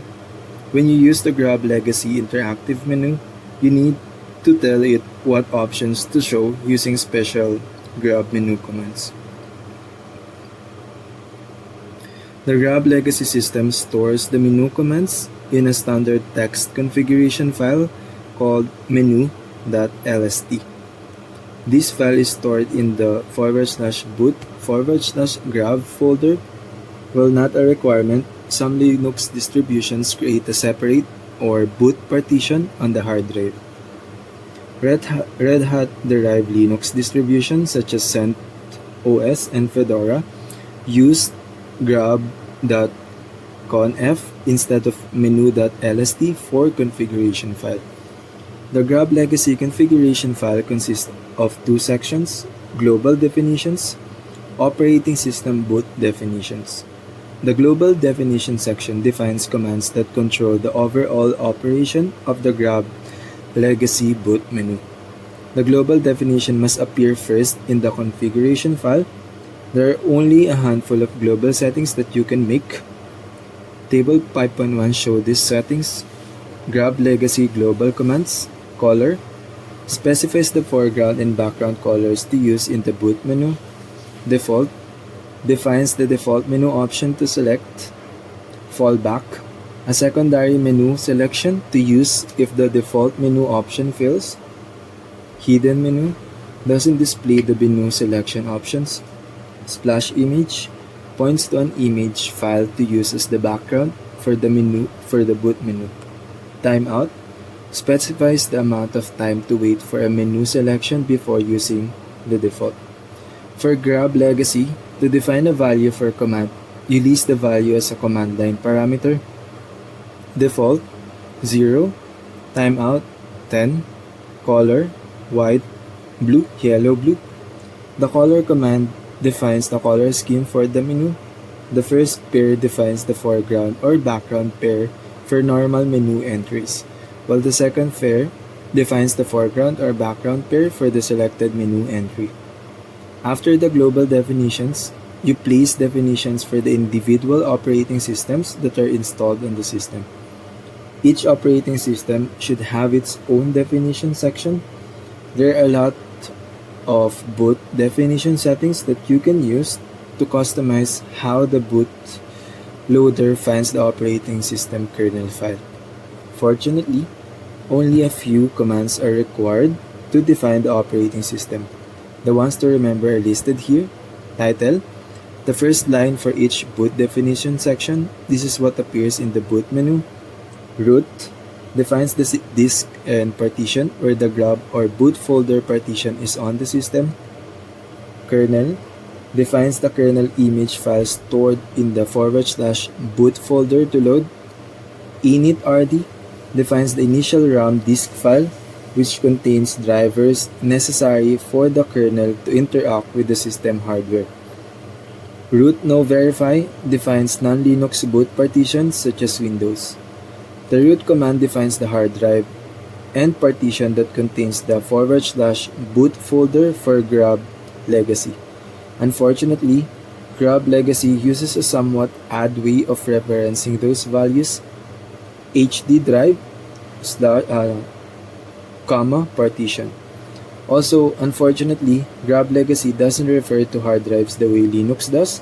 It uses a number system to reference both disks and partitions starting at 0 instead of 1. The initrd command is another important feature in Grab Legacy. It helps solve a problem that arises when using specialized hardware or file system as the root drive. The initrd command defines a file that's mounted by the kernel at boot time as a RAM disk, also called the initrd. The kernel can then load modules from the initrd RAM disk, which then allows it to access hardware or file system not compiled into the kernel itself. The initrd RAM disk file located in the /boot directory is called initrd.img-k version, where k version is the kernel version number. If you install new hardware on your system that's required to be visible at boot time, you'll need to modify the initrd file. You can create a new initrd RAM disk image containing modules for the new hardware using the mk initrd command in Red Hat based systems. Alternatively, you can use the Dracot utility, which creates the init-rams image from a framework and copies files from the installed modules. Listing 5.2 shows a sample Grab configuration file that defines both a window and a Linux partition for booting. The Linux boot selection specifies the kernel file to load, as well as the initrd image to load into memory. The Ubuntu system is installed on the first partition of the second hard drive, whereas the Windows system is installed on the first partition of the first hard drive. The Linux boot selection specifies the kernel file to load, as well as the initrd image file to load into memory. You may have noticed that the kernel file name in the listing 5.2 example was called VM Linux. No, that's not a typo. The Z at the end of the file name indicates that the kernel file is compressed using the BZ image compression method. A very common method in most Linux distributions. For kernel files that aren't compressed, the kernel image file is usually called VM Linux. Installing Grab Legacy. Once you build the Grab Legacy configuration file, you must install the Grab Legacy program in the MBR. The command to do this is grab install. The grab install command uses a single parameter, the partition on which to install Grab. You can specify the partition using either Linux or Grab Legacy format. For example, to use Linux format, you'd use #grab install /dev/sda to install Grab on the MBR of the first hard drive. To use Grab Legacy format, you must enclose the hard drive format in quotes. #grab-install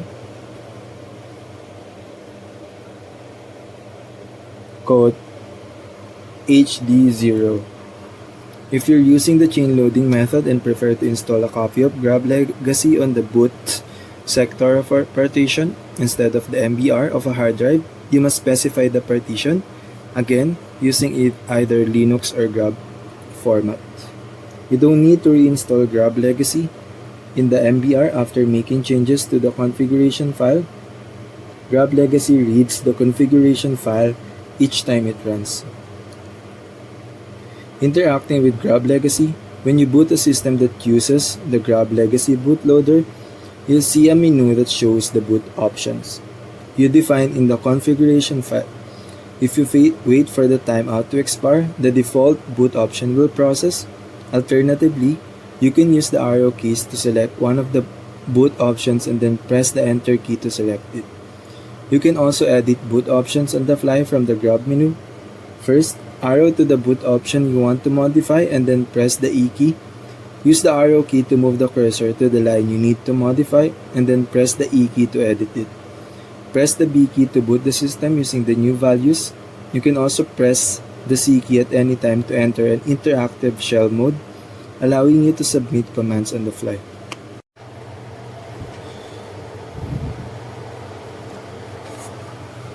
For realizing that rather than competing with others or Joshua, I should focus on becoming the best version of myself, knowing myself, and design my environment that fits my personality. For realizing that if you remove Roico and it has spending cap or security deposit, the system are designed to notice that, and the PPI are vague because the one who does it made it vague for us to think critically.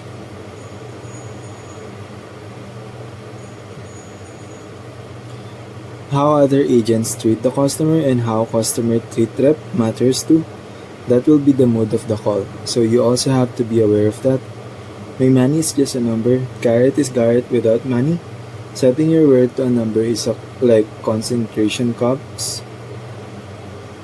For realizing that client make removing spending cap vague so we can think critically, and some people can only understand that in psychedelic and can understand it.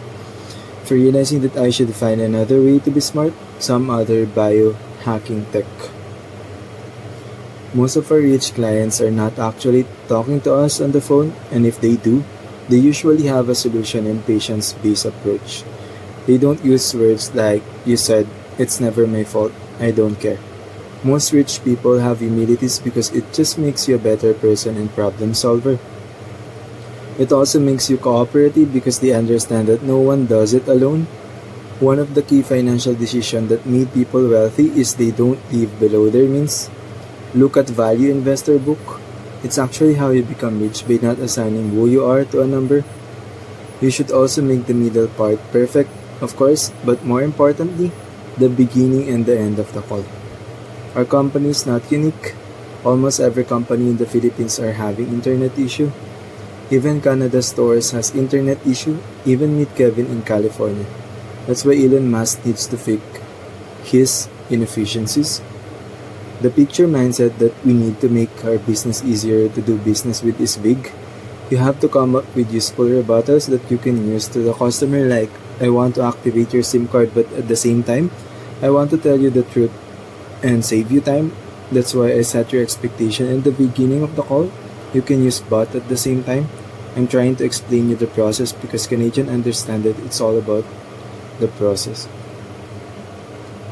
For realizing that unconscious or visualization skill is also high for Jordan Belfort. For realizing that Canadian understand that process is the most important because they are mostly polite, so you can use "I'm trying to explain to you the process." For realizing that it's good to have those specific sentences. For realizing that I can read Capitalism and Jew, recommended by Guy. Credit score changes throughout the year. That's why we have 6 months time frame for them to remove it. You can remove Roico if it currently has no spending cap or security deposit because customer probably changed their credit score and customer has been with us for years. Credit score is higher in October than January because people rack up their credit score. If you remove Roico and it has spending cap or security deposit, the system are designed to notice that, and the BPI are vague because the one who does it made it vague for us to think critically. Just trying to make the beginning and end of the call exponentially better than the middle doesn't see the interconnection of the beginning, middle, and end. You should do that in a way that you will structure the middle that will make you approach the beginning and end exponentially better. It's the collaboration of beginning, middle, and end is what matters the most, not just the beginning and end. Focus on the interaction of the whole and make the whole better. The middle is important too.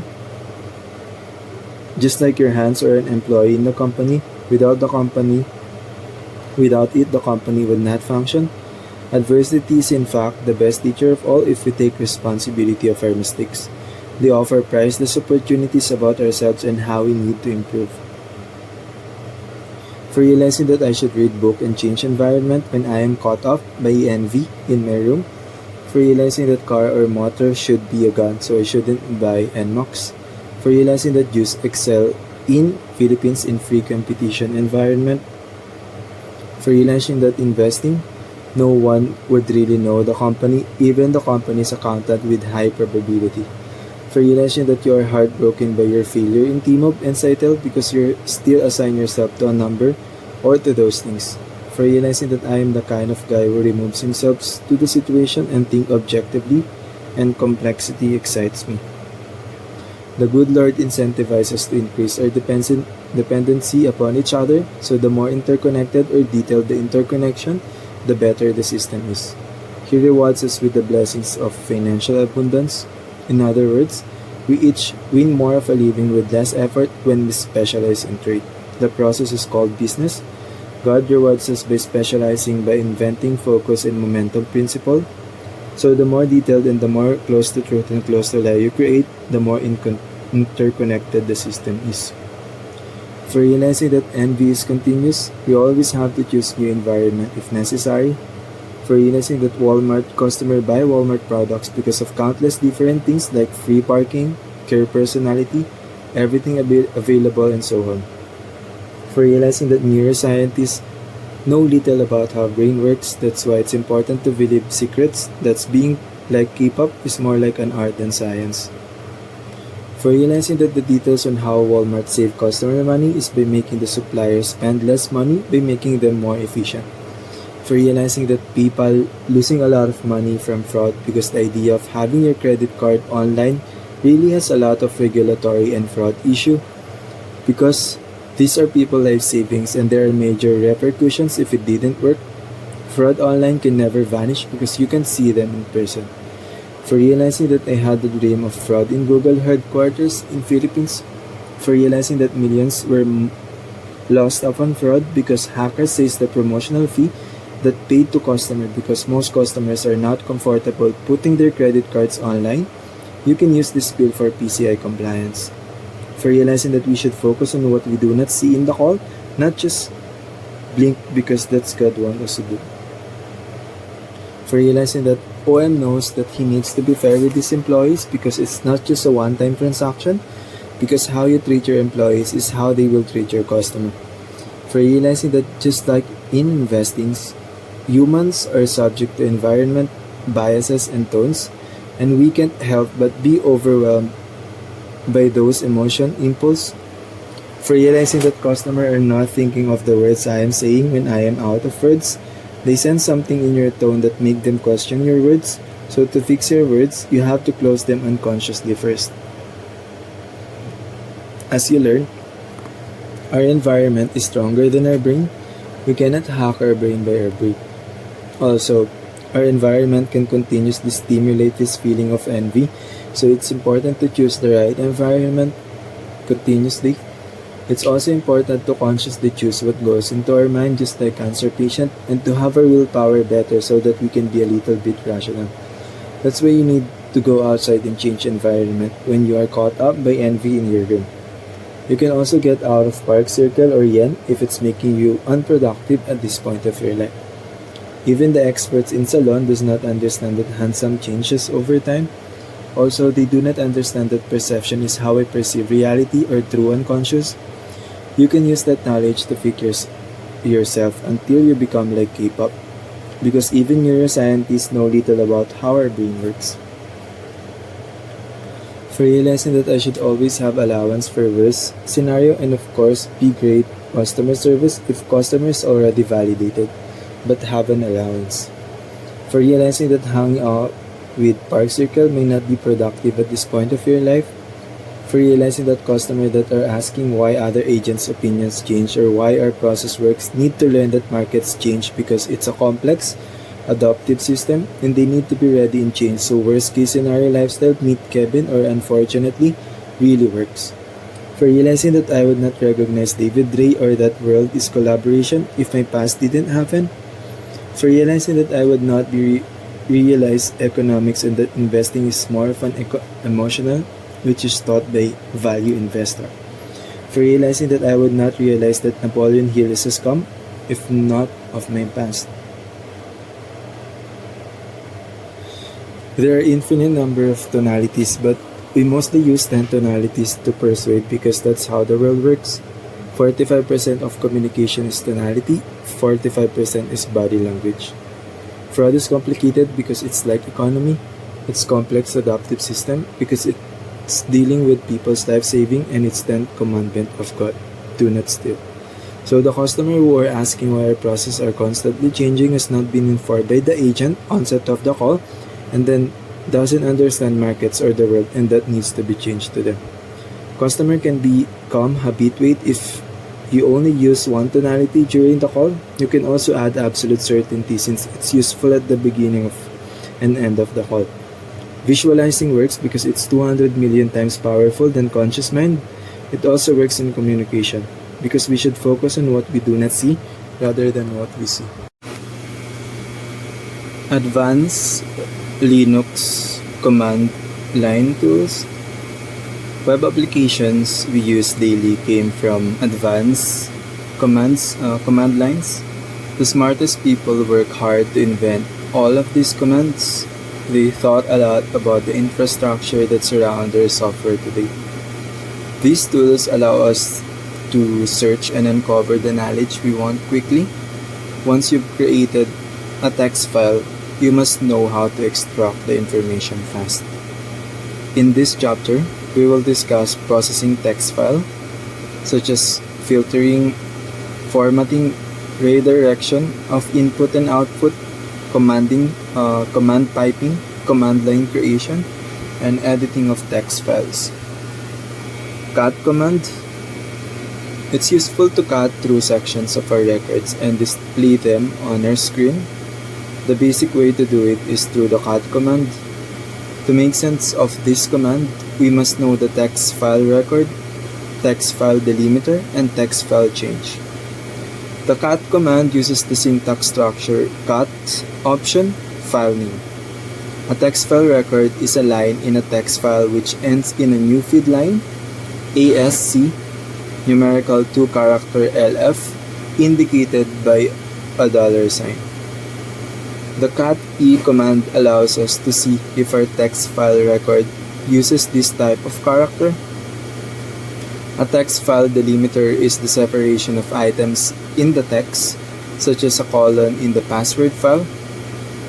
Each thing that ends in a colon is called an item. It may sound strange, but the cat command does not change anything in the file. It only displays it on the screen. You might want to save it though by redirection of output, which will be covered later. We can use cut with the head and 2 lines from it in the password file. After we get the output, we can use the -D to get the first and 7th items separated by a delimiter. We can also display the first 5 characters through cat-c. grep commands for regular expressions. The grep command is another tool used to filter records in our text file. It can use regular expressions or extended regular expressions. Regular expressions can use BRE, which defines a pattern for specific utilities such as grep to search record through files. We can use dot for a single character and dot asterisk for multiple characters to find in the records of a text file. We can also use parentheses and brackets to find a range of characters. We can use grep daemon dot asterisk no login to find records within a file that have the word daemon but also contain no login. The caret symbol can be used before the item to find records that start with that word. A $sign symbol after the item will find a record that ends with that item. Alternatively, we can use -v to find all records that do not end with that item. Grep command for extended regular expressions. Extended regular expressions allow us to search through records by the use of a vertical bar and -e to indicate either the word can exist in a record and display it afterward or indicate it's an extended regular expression. You can also use egrep, which is the same as grep-e. An example of a complex extended regular expression with grep is egrep, quotation mark, daemon, vertical bar, s, dot, asterisk, no login, quotation mark.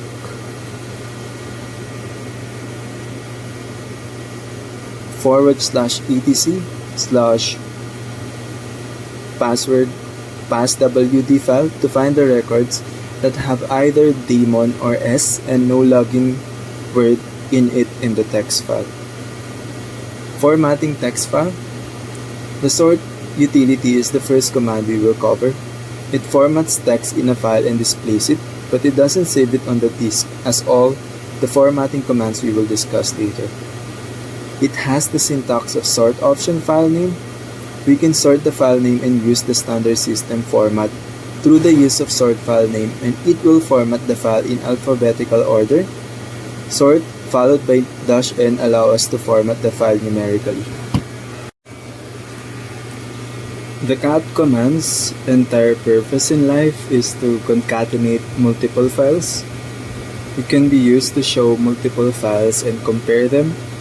Cat displays always starts with caret for us to know the start of the file. We can also use -v-switch to display non-printable characters such as caret G, which rings a bell sound when the file is displayed. Printf and PR command are other tools to format files. PR is used to format an entire file, while printf is used to format a line in a text file. It has the syntax of printf format and argument. We have covered the PR command in the previous chapter, so we will only discuss the printf command. A sample printf command can be used along with percentage followed by s and \n and a string of characters. Quotation marks are used to prevent misinterpretation. %s tells the argument in the next line, which is a string of characters, and \n tells the command to display the new line. Feed $sign on the display. Determining word count. Statistics of our file are also useful in troubleshooting problems, not just the format of the text file. WC is a useful command used to determine lines, words, and bytes of a file. If we just use WC and file name, it will show the statistics in that order. It has the structure of WC option file name. If our system suddenly stops because of a configuration issue, we can use -L option to determine -big L option to determine the size of the longest line in the file. The standard configuration file line contains 150 bytes. We probably combine two configuration file lines if we see more than that. Redirecting input and output. Handling standard output. Linux treats each file as an object. A file descriptor is an integer assigned to a file object that classifies a process open files. The file descriptor that identifies output from a command or script file is 1. It is identified by abbreviations stdout. By default, the process current terminal is represented by dev/tty file. A simple command to use when discussing standard output is the echo command. Issue the echo command along with the text string, and the text string will display to your process stdout. The great thing about stdout is it can change the default behavior through redirection operators on the command line.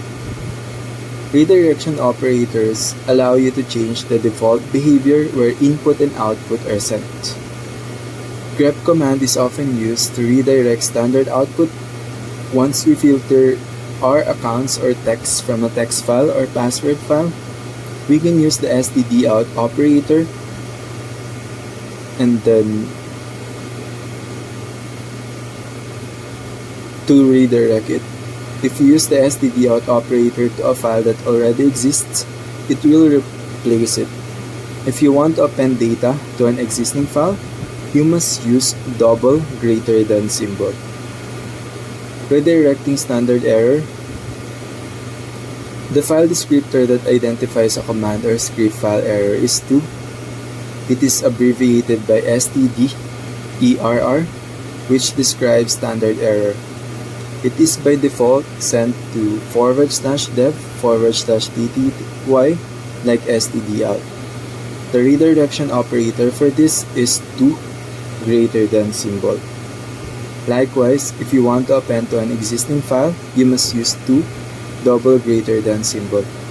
It's often used to declutter the command line result, such as when we use commands that require super user privilege. Sometimes you want to send stderr and stdout, in which case you can use the AND symbol with the greater than operator. Regulating standard input. Standard input by default comes from your keyboard and it has a file descriptor of 0, abbreviated by stdin. As with stdout and stderr, you can redirect stdin. The basic redirection operator is the less than symbol. The tr command, along with blank quotation marks and quotation marks with commas followed by the less than symbol and file name, will put commas on the numbers separated by space. It's also one of the few commands that allow you to redirect stdin through the less than operator. Keep in mind, this command will only display what it would look like if you employ the redirection command. It doesn't actually save to the disk. Piping commands. We can serve the output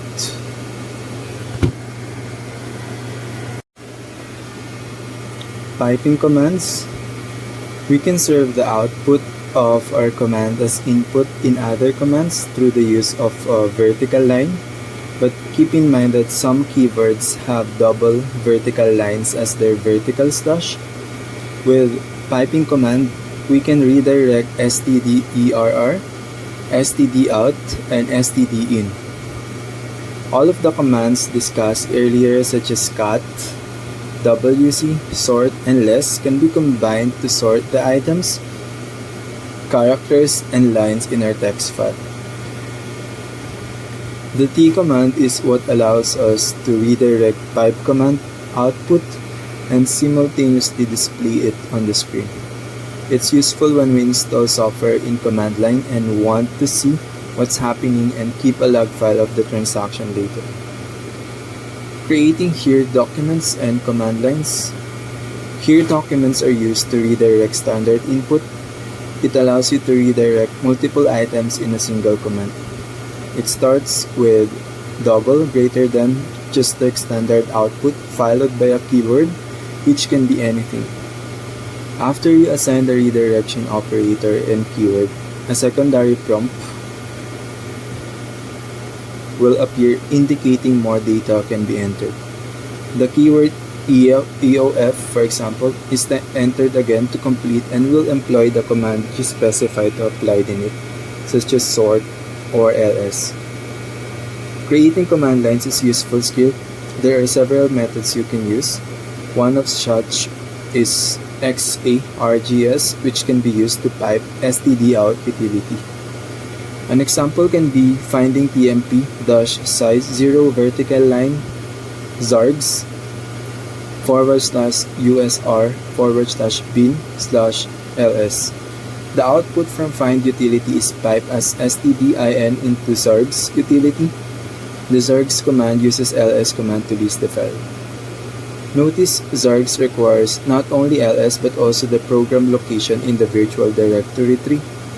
A practical application of zargs is -p, which is used to ask permission before the command is employed, such as rm to delete files.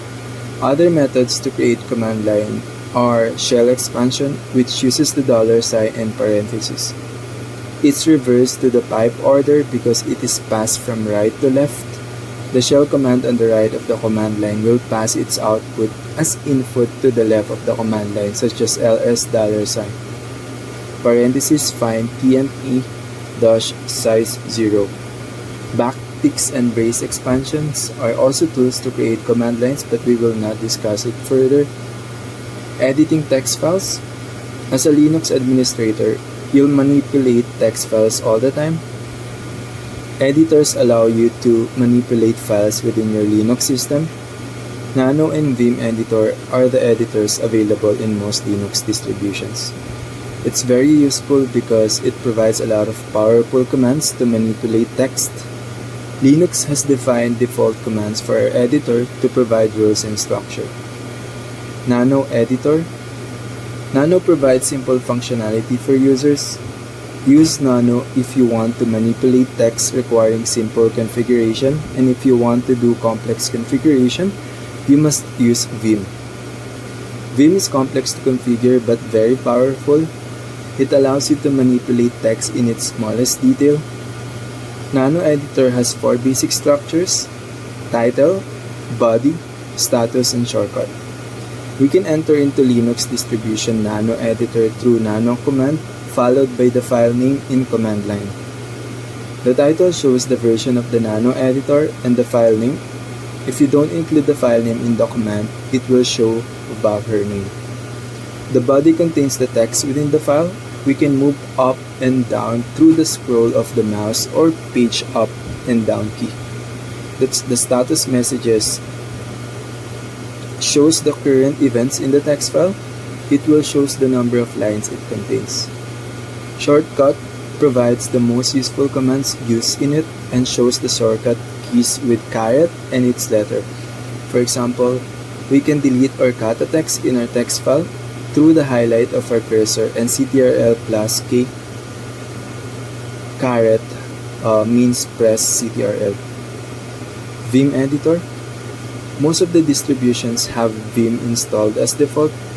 You just need to type Vim or V and the file name to edit the text file. Vim is used for complex edit command for text files.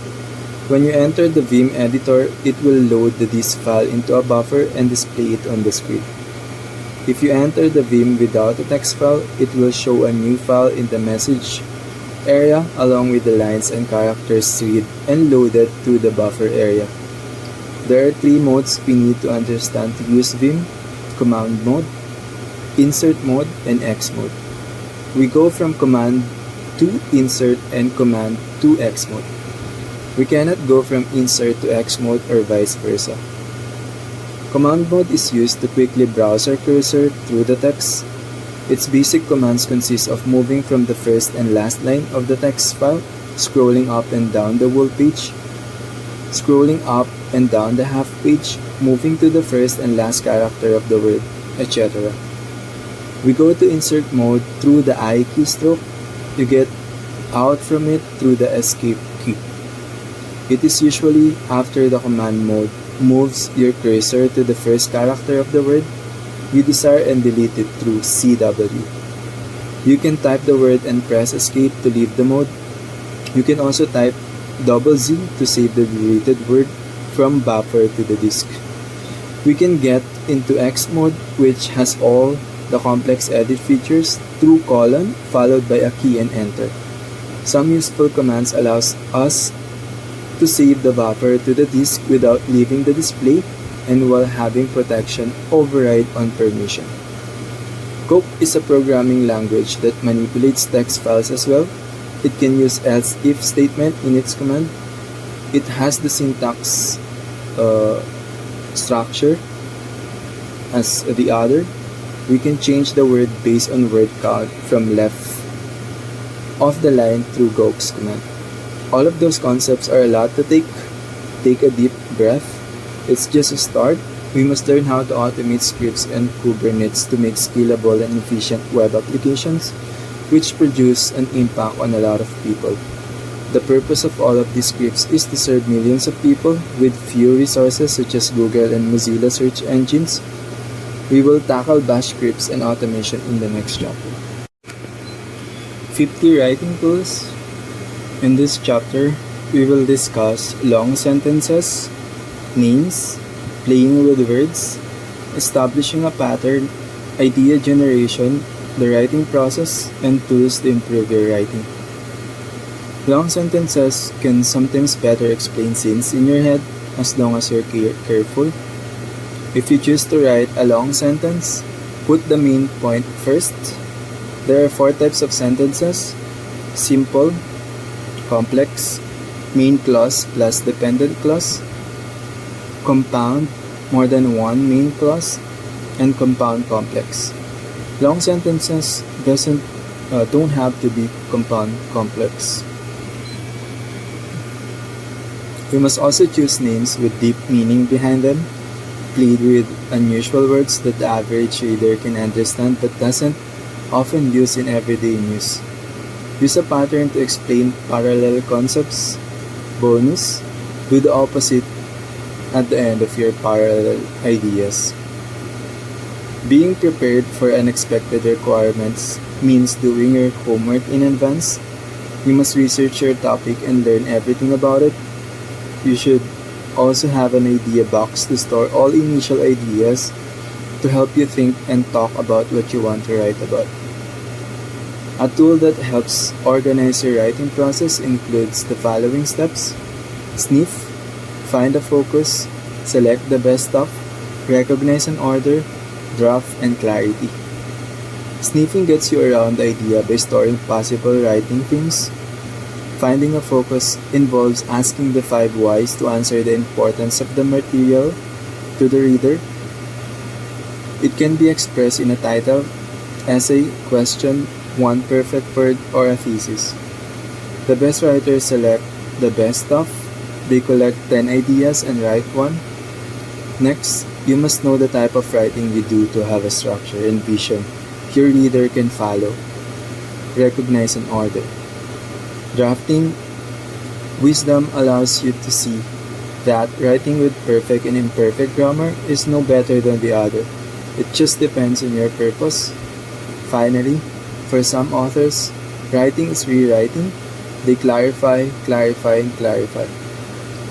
A writer's unique voice is a combination of the tools in their toolbox. It's like a bass that produces sounds through different configurations. The hardware and software of the bass also affect how it communicates. Writing is an art form like any other.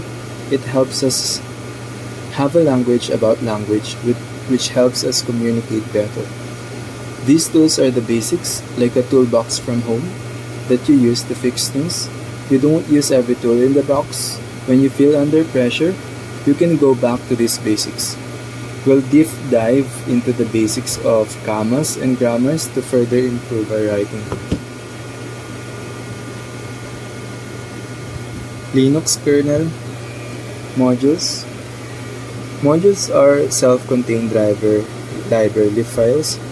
They're not compiled directly into the kernel. The kernel is divided into modules to make it agile and lightweight.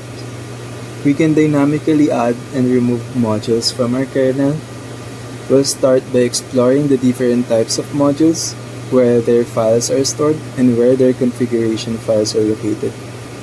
Next, we will learn how to dynamically link and unlink, view and remove them.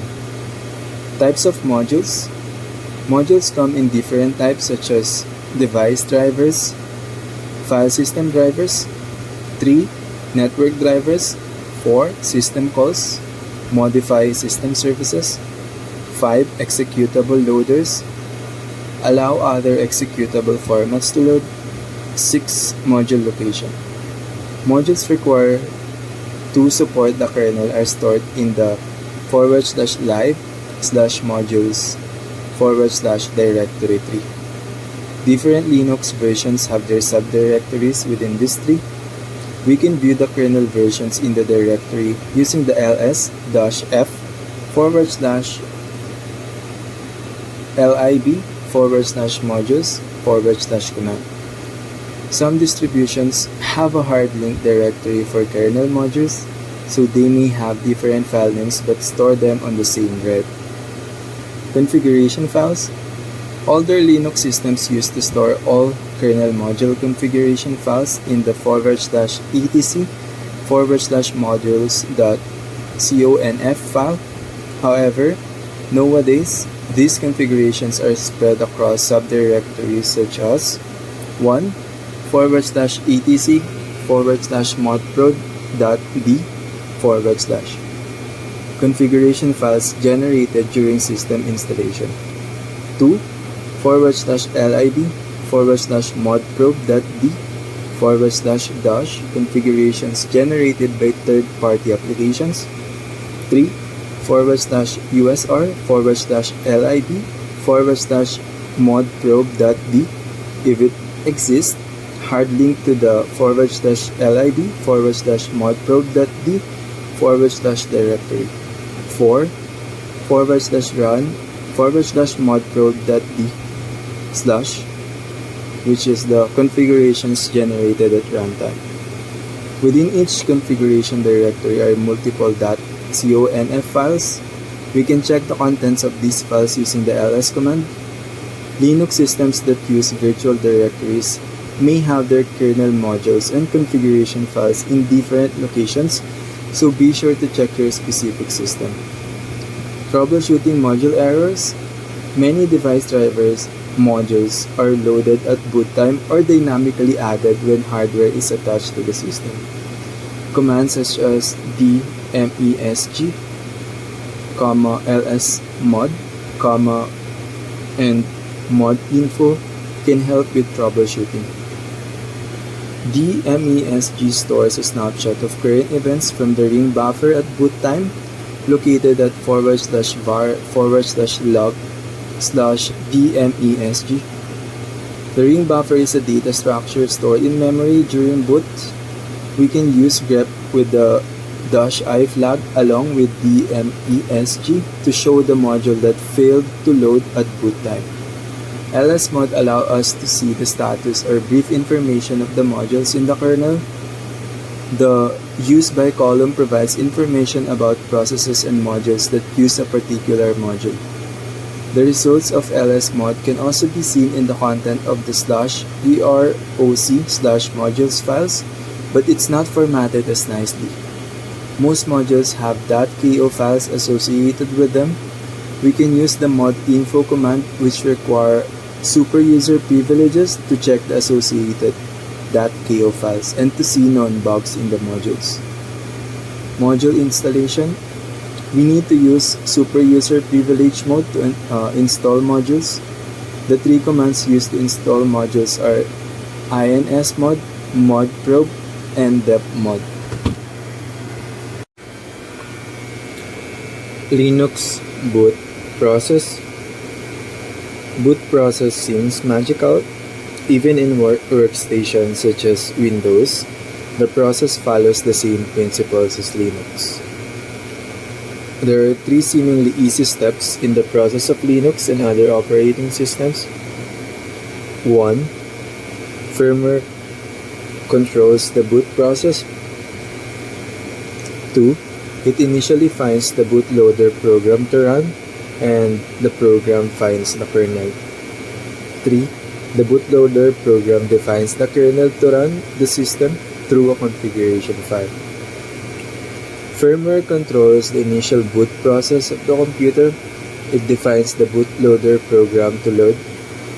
The bootloader program then finds the operating system or kernel to load into memory and makes our workstation work. The first firmware is BIOS, Basic Input and Output System. It can boot the system in multiple ways, such as 1.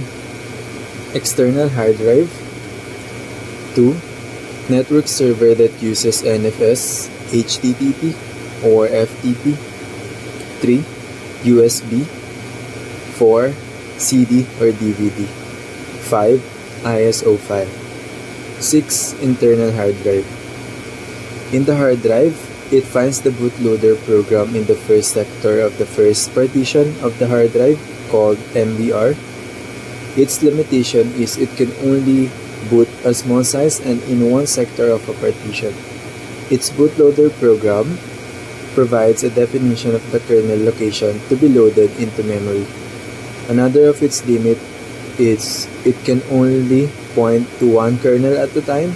So if you want to boot another OS, you must have a primary and secondary bootloader, a process called chain loading.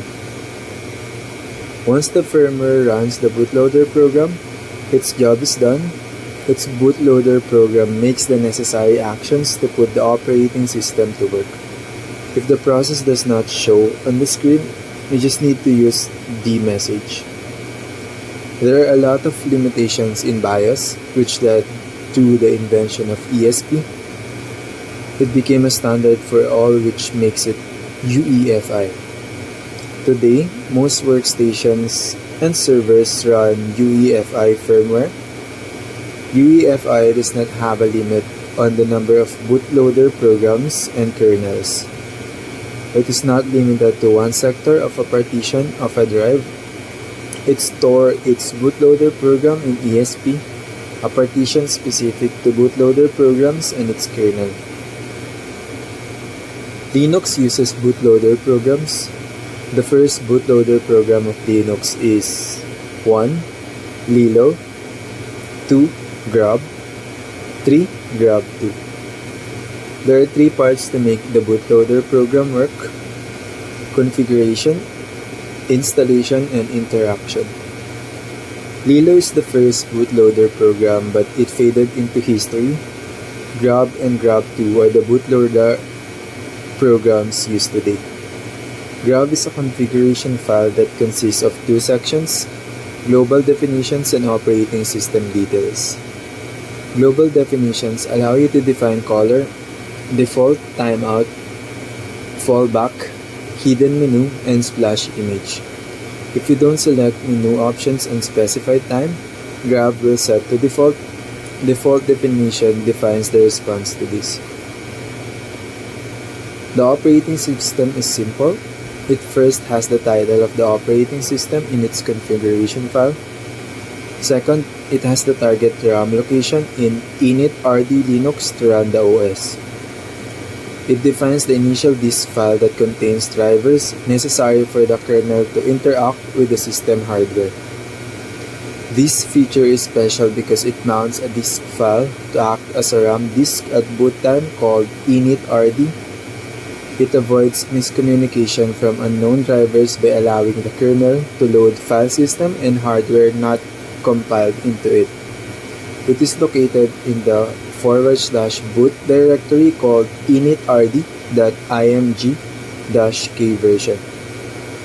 If you want new hardware to show at boot time, you must add it to the initrd file or create a new initrd disk image that contains modules for the new hardware.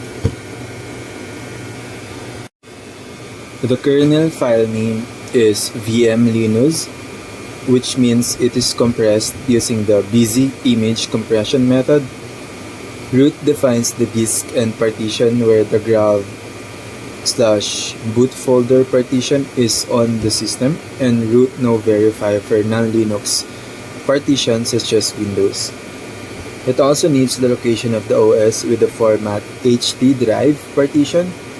You can use Linux or grub formats such as HD0 SDA.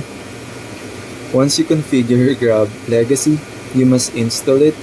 The installation of grub is just grub-install in the command line and partition to which to install, such as /dev/SDA,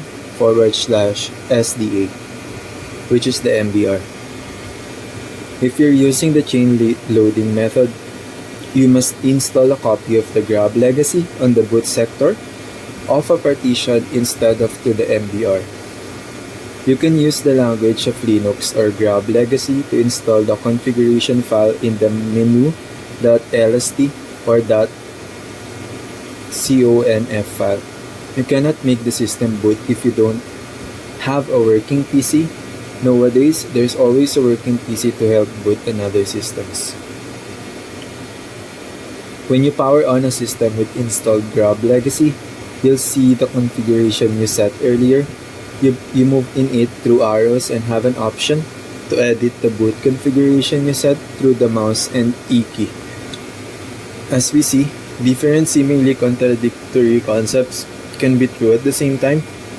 Linux expands our consciousness on what's possible. We went from storage concepts to boot process. Most Linux books do the reverse. That's not applicable because we need to understand partition and storage concepts to understand how bootloader programs boot it from our hard drives. In fact, we could have learned kernel modules or the operating system before we jump into Linux boot process to understand syntax and definitions necessary. In the next chapter, we will tackle Linux kernel modules. Linux directories. Linux consists of thousands of programs, but we only use hundreds of them. The Linux system merges all the files in computer storage in the virtual directory structure with the base root.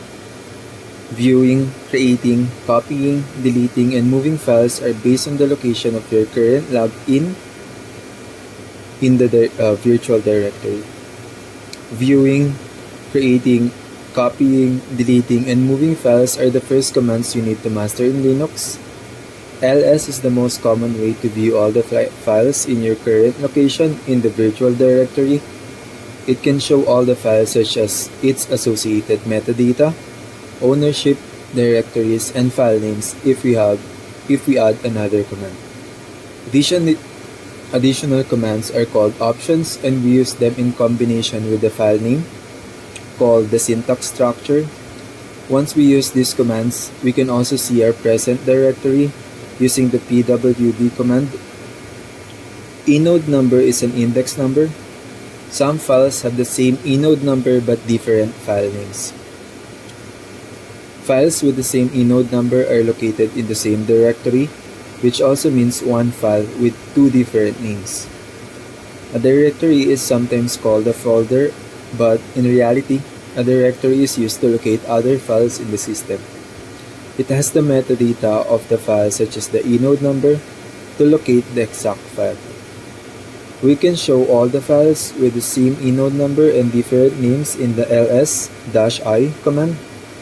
We can also access the Linux command line GUI, which can show the three visuals of our files using the tree command.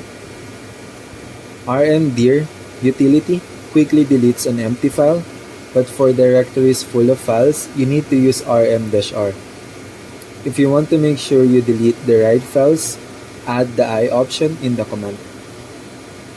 The touch command can create multiple files. We can then put data in them and use other commands. mkdir can also be used to create subdirectories in your present directory and files in other directories other than your present directory. It's easy to be lost in directories, but we can go back to our present directories using the cd command. We use the cd command to copy the entire directory, and we can add options to make our copies detailed, such as ownership, overwrite, neglect, etc. Linking files is easy with the ln command. Softlink files point to the original file. It can be in a different file system. Hardlink files can only be in one file system and have the same inode number. We use the ln command to create hard links. Hard links files can exist in different directories within the same file system, and the original file must exist before the second file. We can create softlinks with ln-s command. A softlink must not have the same inode number, but it can exist in different directories and file systems. We can also see all the link files in the readlink command. Reading files. The cat command is the basics for reading files. It is usually used to show small text files. It has the basic syntax structure as the ls command. The most useful combination of the cat command is the cat-n, which is used to show data in text along with the number of lines in it. pr command helps to format data in the text file, such as columns. We can see the commonalities in two files and separate them in columns in the command line and compare them using pr-m. grep command is used to find patterns within the text. Head and tail command help us show the first and last line of our commands. Less or more page utility, view page at a time. Searching large text files consumes a lot of time for locate, grep, and which command. Find is a command used to search for long text files metadata. We can filter by modified date, file size, metadata, etc. Find command along with max depth option helps us see similar files from two levels down of directories. We can combine all of these commands to produce the desired output we want from our programs. There is an art in the combination of these commands. Be sure to understand this deeply because it's the basics of Linux and software as a whole. Our applications are run within these directories through the .gc file type discussed in the previous chapter. Directories are just one way to view the computer system. We can also try to see how the boot process works to better understand it. 50 writing tools. Master the basics. Science and technology have principles that prepare the world forward. It's the same in writing. You have to learn sentences, subjects, auxiliary verbs, tenses, adverbs, pronouns, nouns, clauses, passages, and the basics of grammar to emphasize our points. Sentences must have subjects and verbs. Verbs usually cannot exist without subjects, unless they are used to describe a noun, such as an old house. Auxiliary verbs help convey nuances of action at a specific time. Example are, is, would, could, were, was, etc. Tenses help convey the time step of our thoughts, whether they happened in the past, present, or future. Adverbs amplify or change the meaning of our verbs. Examples are happily, married, joyfully, grateful, etc. It is usually preferred not to use adverbs because they can make our verbs sound sarcastic. Pronouns describe our nouns, such as the word it in the previous sentence, used to describe the object, which is the adverb. Nouns can be places, people, or objects. The subject can be a noun, pronoun, or the doer of an action, while the verb is the action.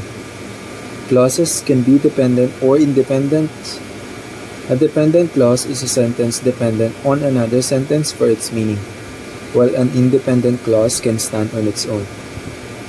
A passage is a thought that can be conveyed in paragraphs, chapters, and sentences. We can use techniques to use this knowledge to better convey our thoughts. Placing the subject and verb at the start of our sentence helps in most cases. We usually write for practical purposes in our work. These tools are very useful in knowledge work. Placing the subject and verb at the start of our sentence guides our coworkers. It helps them learn our main point beforehand so they can follow our train of thought faster. Sentences build upon each other, which makes for coherent thought. Sometimes we need to delay the verb, but most of the time, we need to put it at the start to avoid confusion. Play with it and try putting your subject and verb at the start as well as at the end of your sentence. Words at the end of sentences and paragraphs stay in readers' minds. We want to put less important thoughts in the middle of our sentences. Any other order weakens our arguments and confuses the reader. A great writer knows when the line will end. They begin with the end in mind.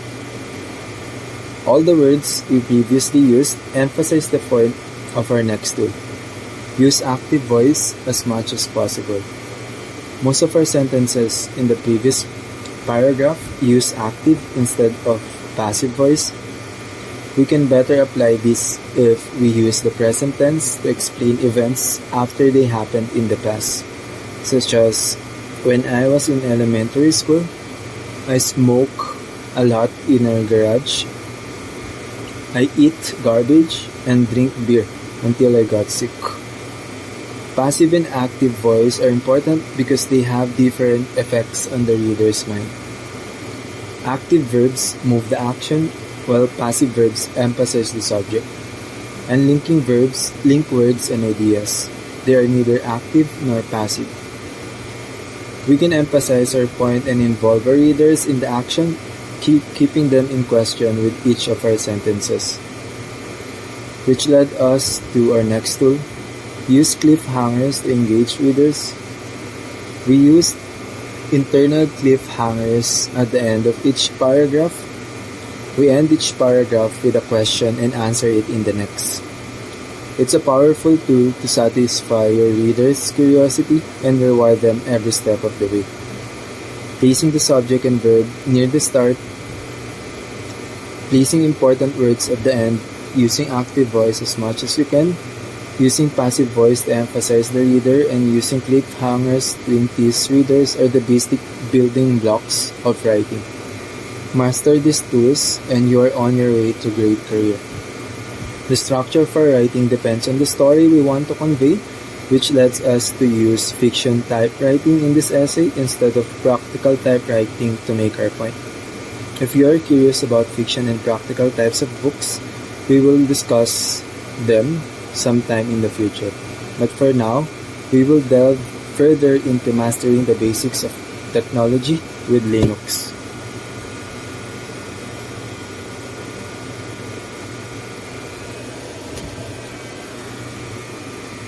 "50 Writing Tools."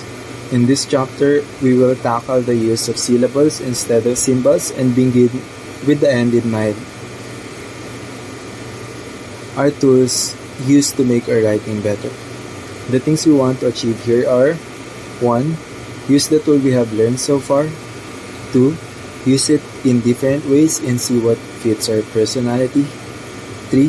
Make it easy to understand. 4. Make it practical by the use of exercises. Be careful with syllables deals with refinement of our words to coordinate syllables to our meaning.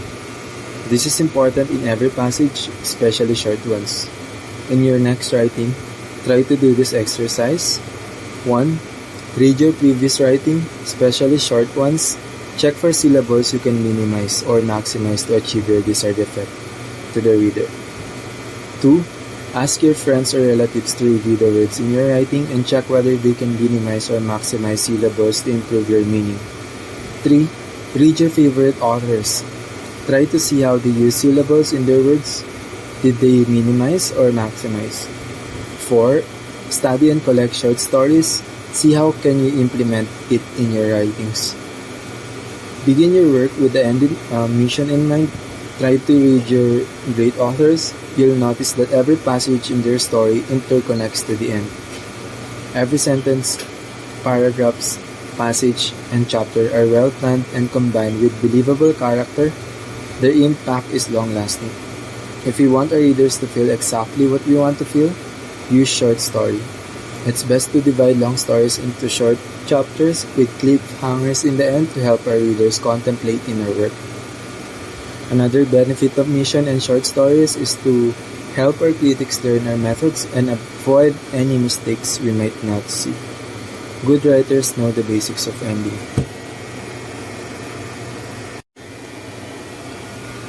We usually write for practical purposes in our work. These tools are very useful in knowledge work. Placing the subject and verb at the start of our sentence guides our coworkers. It helps them learn our main point beforehand so they can follow our train of thought faster. Sentences build upon each other, which makes for coherent thought.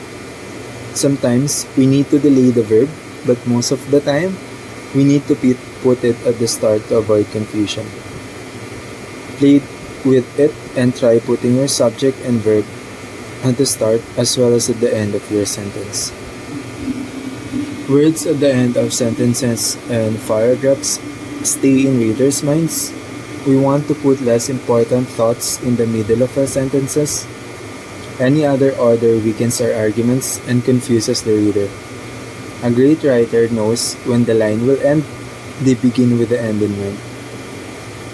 All the words we previously used emphasize the point of our next tool. Use active voice as much as possible. Most of our sentences in the previous paragraph use active instead of passive voice. We can better apply this if we use the present tense to explain events after they happened in the past, such as, when I was in elementary school, I smoke a lot in our garage. I eat garbage and drink beer until I got sick. Passive and active voice are important because they have different effects on the reader's mind. Active verbs move the action, while passive verbs emphasize the subject. And linking verbs link words and ideas. They are neither active nor passive. We can emphasize our point and involve our readers in the action, keeping them in question with each of our sentences. Which led us to our next tool. Use cliffhangers to engage readers. We used internal cliffhangers at the end of each paragraph. We end each paragraph with a question and answer it in the next. It's a powerful tool to satisfy your readers' curiosity and reward them every step of the way. Placing the subject and verb near the start, placing important words at the end, using active voice as much as you can, using passive voice to emphasize the reader, and using cliffhangers to entice readers are the basic building blocks of writing. Master these tools and you are on your way to great career. The structure of our writing depends on the story we want to convey, which leads us to use fiction typewriting in this essay instead of practical typewriting to make our point. If you are curious about fiction and practical types of books, we will discuss them sometime in the future. But for now, we will delve further into mastering the basics of technology with Linux.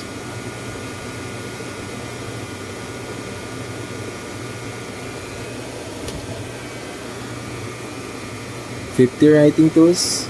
In this chapter, we will tackle the use of syllables instead of symbols and begin with the end in mind.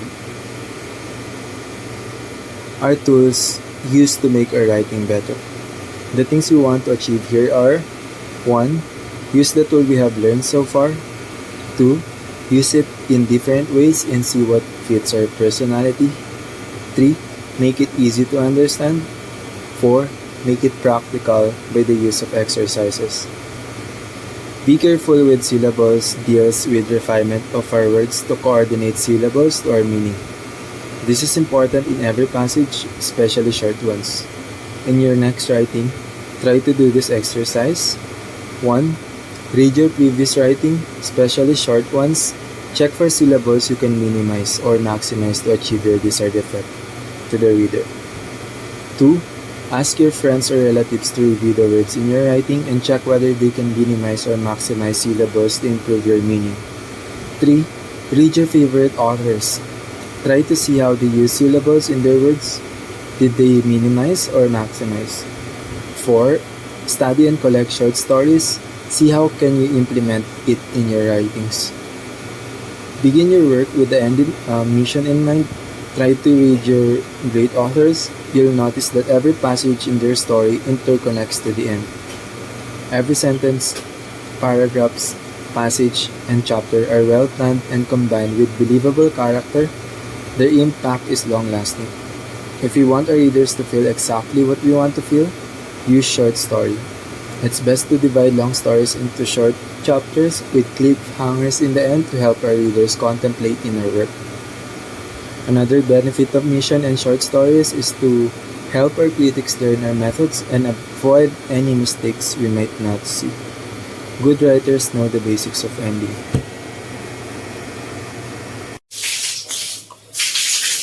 A server will be of no use unless it has an operating system that can be used to access and control the hardware. We learned about in Chapter 1, server hardware. The OS is a prerequisite to installing any software that runs on the server as well, because in modern systems, applications are not allowed to directly access the hardware and must have an underlying OS to function as liaison between the hardware and the applications. Installing server operating systems. You've probably installed an operating systems before if you are reading this book. If you have, then you know that the entire process goes much more smoothly when it has been planned correctly and all information required has been gathered ahead of time and all pre-installation tasks have been completed successfully. What may not know is that when it comes to servers, the stakes are higher because of the significant role they play in the network. Minimum operating systems, hardware compatibility list. There are many different types of hardware, both internal and peripheral, that can be added to all systems. But not all hardware plays out well with all operating systems. Vendors create what are known as hardware compatibility lists, or HCLs, that detail the hardware that is compatible with the system. Always reference that document before investing in hardware to prevent incompatibility. Installations. There are many different ways to perform an operating system installation. Some are quite simple and others can get complicated but offer granular control of the process. Graphical user interface. During an attended installation, you walk through the installation and answer the questions as prompted. Questions typically ask for the product key, the directory in which you want to install the OS, and relevant network settings.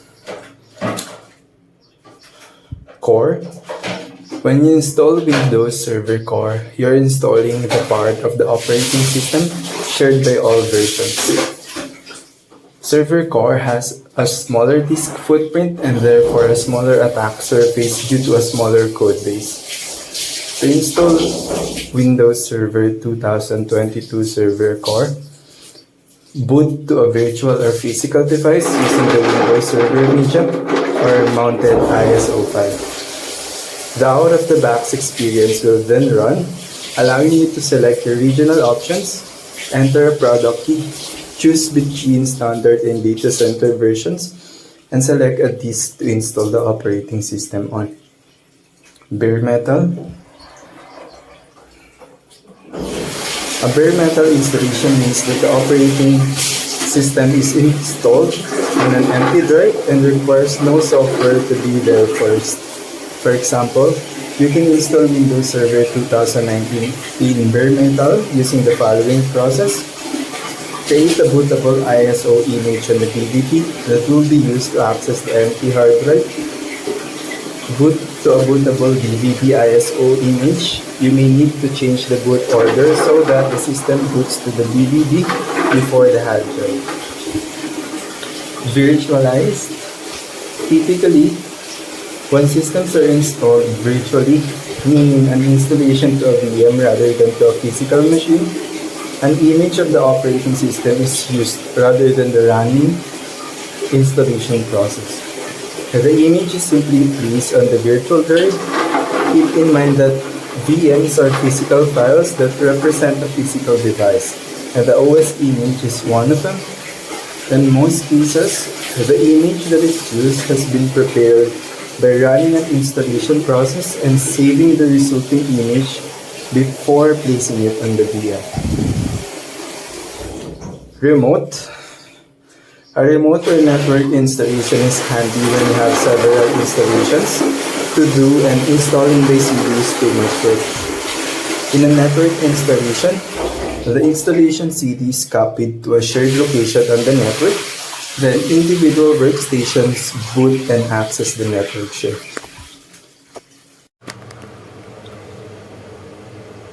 Linux device drivers.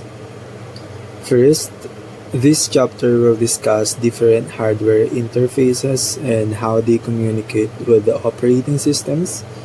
Second, utilities we can use to monitor and troubleshoot to ensure devices in our system are working properly. Third, hot swappable devices with the proliferation of USB devices.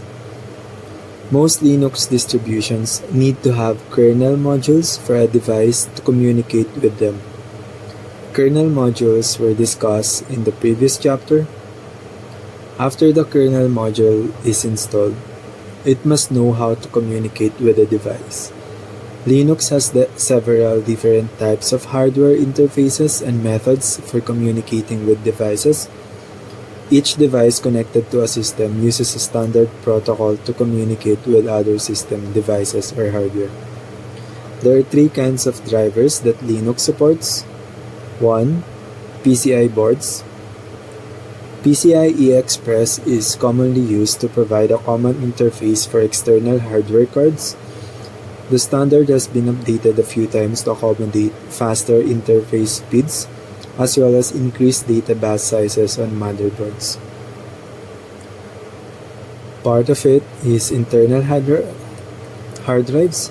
Linux automatically recognizes SATA and SCSI connections to PCI boards. B. External hard drives. Network hard drives that use the Fiber Channel standard provide high-speed shared drive environments. Servers use PCI boards that support the host bus adapter standard to communicate. C. Wireless cards.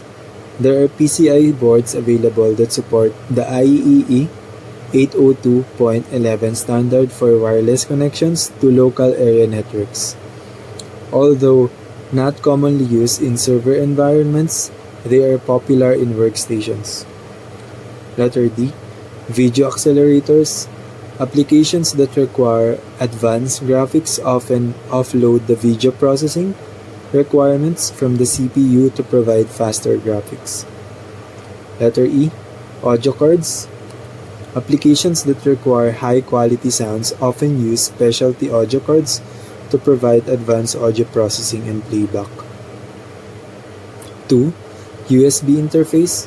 Since USB uses serial communications, it requires fewer connectors on the motherboard, allowing for smaller interface plugs.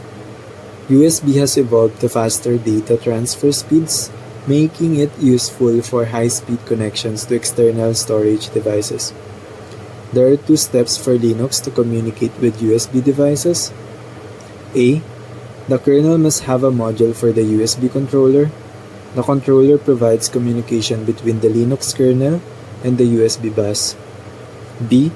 The kernel must have a module for the specific device.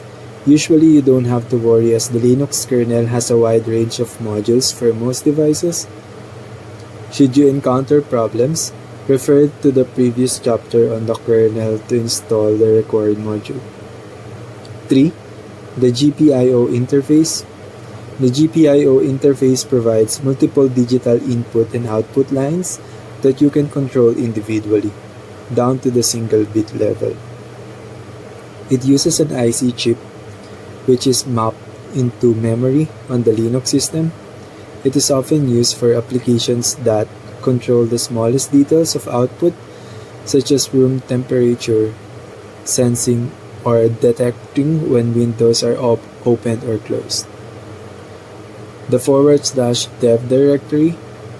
Once there is a way to communicate through a hardware interface, we need software interface for applications to read and write to our hardware.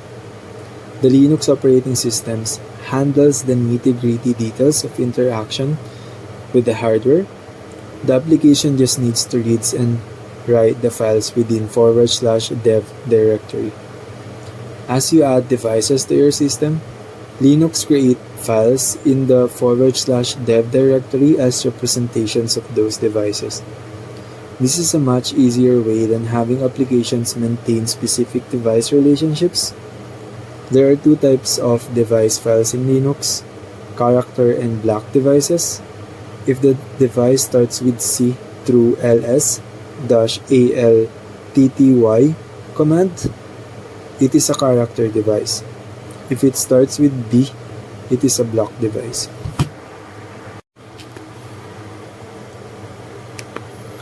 A. Character device files transfer data once character at a time, often used for serial devices such as USB. B. Block device files transfers large blocks of data used for hard drives and network cards. There are also special character devices such as /dev, /null, /dev, /0, and /dev, /random. When data is read from /dev/0, it returns a null character, which is an excellent resource for creating null files. Besides device files, Linux also provides a system called the device mapper. The device mapper function is performed by the Linux kernel. It maps physical block devices to virtual block devices. This allows the system to intercept data written to or read from the physical device and perform some type of operation on them. Map devices are used by the Logical Volume Manager for creating logical drives and by the Linux Unified Key Setup for encrypting data on hard drives. The device mapper creates virtual devices in the /dev/mapper directory. These files are links to the physical block files in the /dev directory. /proc file. The proc file is not physical but rather a virtual directory dynamically created by the Linux kernel to track the status of hardware at a specified point in time. It uses the same command Linux uses to get files, but it is managed by the kernel rather than directly on the physical device. It has 3 ways to do it, such as IRQs, input-output ports, and DMA channels.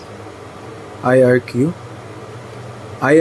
are assigned by PNP to the hardware as an address to track whether it has some message to the CPU. We can check all the IRQs used by the Linux system through the Linux command cat /proc/interrupts. By default, Linux reserves 0 and 1 for the system timer and keyboard. Others are dynamically added at boot time. Input-output ports. I/O ports are locations in memory used by hardware to send messages to the CPU. Like IRQs, it sets unique I/O ports in each device to track it. It's rare to have a different device with the same I/O port, but should you encounter one, use the set PCI command to override the automatic settings set by Linux. You can view it through cat /proc/IO ports. DMA. I/O ports to send data on the system can be somewhat slow. To speed things up, we can use DMA to send data directly to memory without waiting for the CPU. We can then get the CPU to read it from memory when it's ready. As with input-output ports, DMA uses a unique channel number for hardware connected to it. We can see the hardware device and channel number it uses through cat /proc/DMA. Working with devices. There are lots of command line tools provided by Linux we can use to show available devices to help us troubleshoot. /sys directory and lsdev and lsblk. /sys like the /proc directory, but it provides all the system devices including kernel modules, system buses, and devices. lsdev displays files from all the /proc files discussed earlier. lsblk displays all block devices and their related physical hard drives with device map LVM. lsblk-s displays only information about SCSI block devices. DMESG helps to see how the kernel detects devices and see if some modules are not loaded properly. It is responsible for device and software relationship.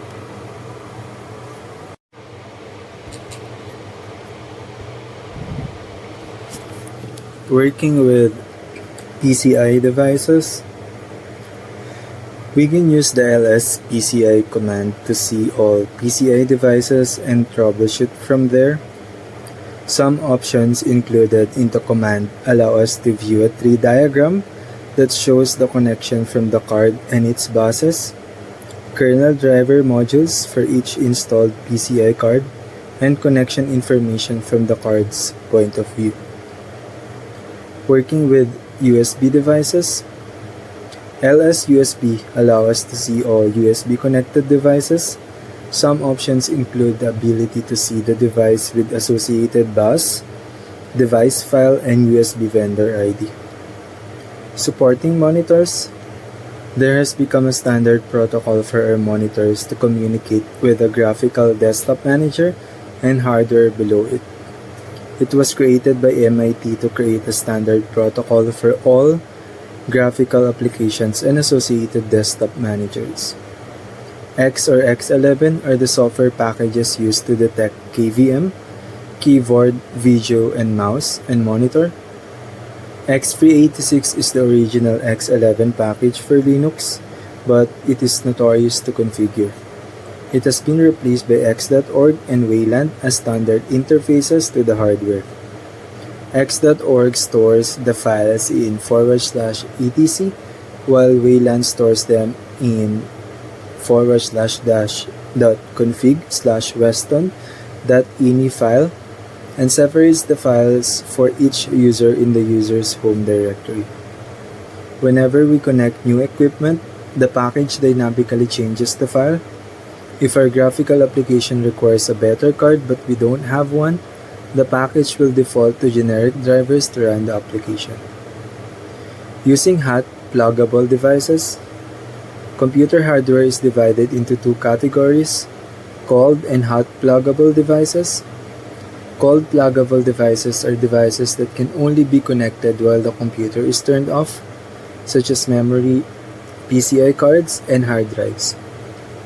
Hot pluggable devices can be connected even if the computer is turned on. They are usually external devices. Linux provides an entire subsystem for hot pluggable devices.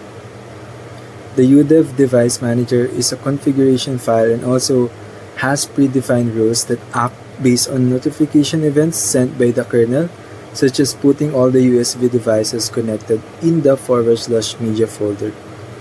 It is also automatically started at boot time by the init process or the systemd system and runs in the background at all times.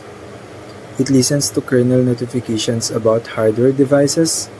Another way to look at it is it also compares these notifications against the rules defined in a set of configuration files, normally stored under the /etc/udev/rules.d directory.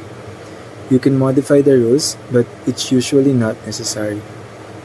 This chapter completes our understanding of how our software codes connect two devices in our hardware. We went back to the circuits of devices such as the interface needed to communicate with the hardware, which is usually tackled in other fields such as electrical, electronics, and computer engineering. Then, we needed to know how the process in the background of our operating system work to understand and troubleshoot problems quickly because software eats the world. We will discuss background jobs in the next chapter.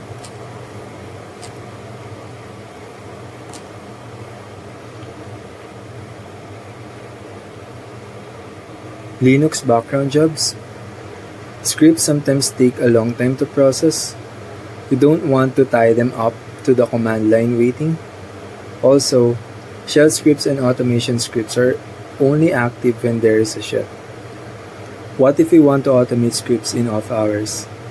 Ampersand and job number. Jobs allow our processes to run in the background using job numbers. Linux assigns a new job number and PID to each process we set in the background, returning to the command line interface. We can easily make our process or script a background process using the ampersand symbol. We will then see the job number or the process in the command line output, and Linux will assign a Linux process ID to it. The job number is specific to the shell session. If you terminate the shell, the job will also be terminated. The output of our program in the background will also be intermixed with a display of succeeding commands to show its status, such as when the process is done. We can run multiple background jobs and check them using the ps-au command. Some consoles will show a warning sign that the process will be terminated when we leave the console. but others won't.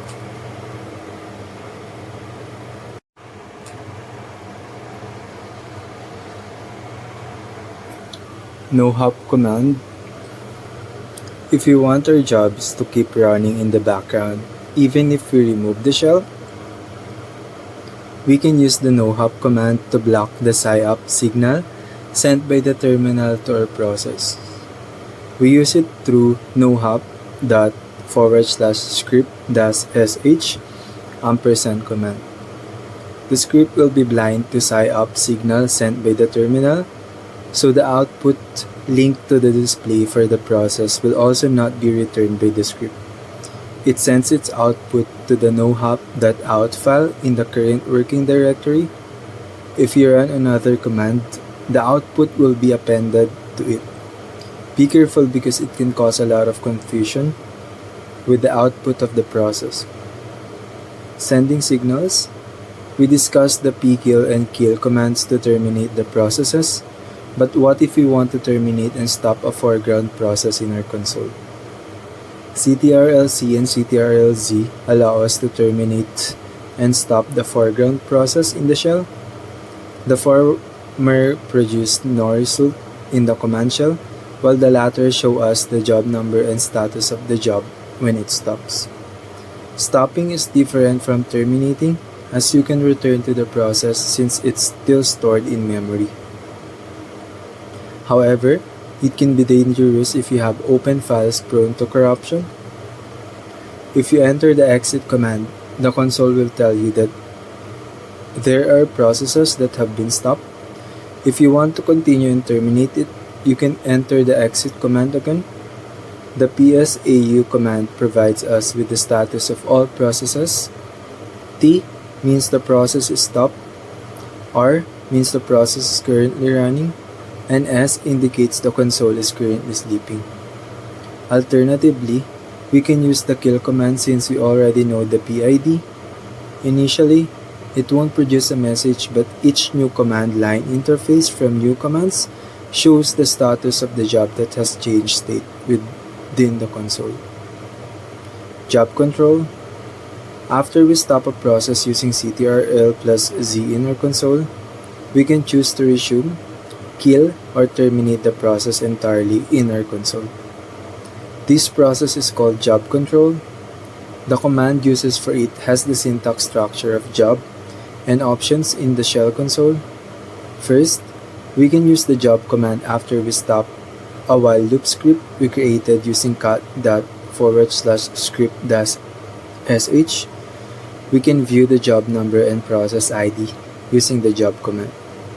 The job with the plus sign is a process that was referenced by the job control command. The minus sign in the job number refers to the plus sign symbol. We can also send the output of the shell jobs to a script file so it won't appear on the monitor. If there are 3 processes stopped and no redirection of output, the last process started will become the plus sign or default job reference. The first process will show no mathematical symbol beforehand. Restarting jobs. We can restart a job in foreground or background mode. Be careful with the former because it takes over the command line and you will need to wait until the job finishes. We use the BG and the job number to run the job in the background, while FG runs it in the foreground. The jobs command allow us to see if the job successfully ran in the foreground or background. As usual, plus and minus signs will show the default or reference job. Running like clockwork. There are 2 commands to run jobs like clockwork. They differ in how and when they process the job. AT-F file name and time is the syntax structure. Number 2, cron. Scheduling through AT command. The AT command sends jobs to a queue with directions handled by the ATD command.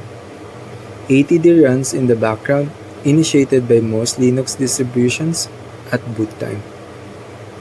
The ATD command uses the /var/spool/at directory to store all commands in the queue. By default, ATD checks the present jobs every 60 seconds and compares them to the set time passed into the queue. The queue has priority levels abbreviated from A to Z. AT recognizes multiple time formats. By default, all submitted jobs go to A, which is the highest priority level. If you want to run at a lower priority, you can use -Q. Retrieving job output and removing job. By default, the stdout and stderr output from an @AT job will be sent to your chosen email. Try entering date command and then AT-F script-sh in date. It will show the shell system use, job number, and the time the job is scheduled to run. -M allow us to see the complete job regardless of the output because other commands do not produce outputs. If we want to remove jobs from the queue, we must first make sure that they are our own jobs, otherwise, the request will be denied. We can use the ATRM and the job number to remove the job from the queue. Scheduling regular skips. So far, we have only scheduled scripts at specific times. What if we want to do it every second, minute, day, week, or month of the year? We use the min, minute, hour, day of month, day of week, and command, or the full path name. In the command, you can also use parameters or redirection symbols. This is called the cron table. Job control is probably one of the most complex concepts in Linux operating systems, so we'll tackle optimizing the system's reference to better understand it. We will come back to this chapter later once we have a better understanding of the terms and syntax it uses. Back-end components of computers. Understanding server components requires knowledge of different types and how they are set up in the data center or server room. They obviously have more powerful components than workstations, though most workstation skills are transferable. Rack type is the most common way servers store their components. There are different techniques to maintain airflow and prevent heating in rack type servers. Tower is another type of installation methods for servers, similar to CPUs.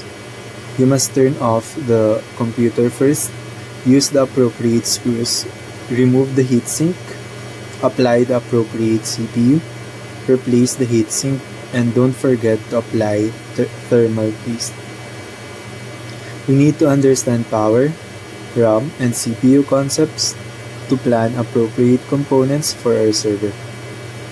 We also need to understand methods of securing cables. KVM, keyboard, video, mouse, allows us to control different server components in one location. It has different ports. Serial ports are no longer useful because most laptops only have limited ports. RAID is another method of storing server components.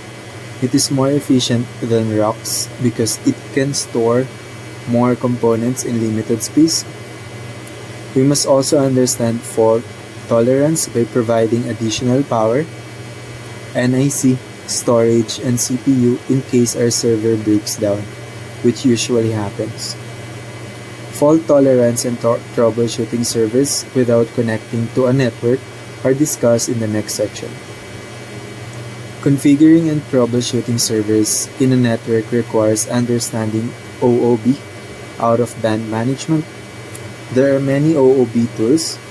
Two of them are ILO, Integrated Lights Out, and ID-ROC, Integrated Dell Remote Access Controller.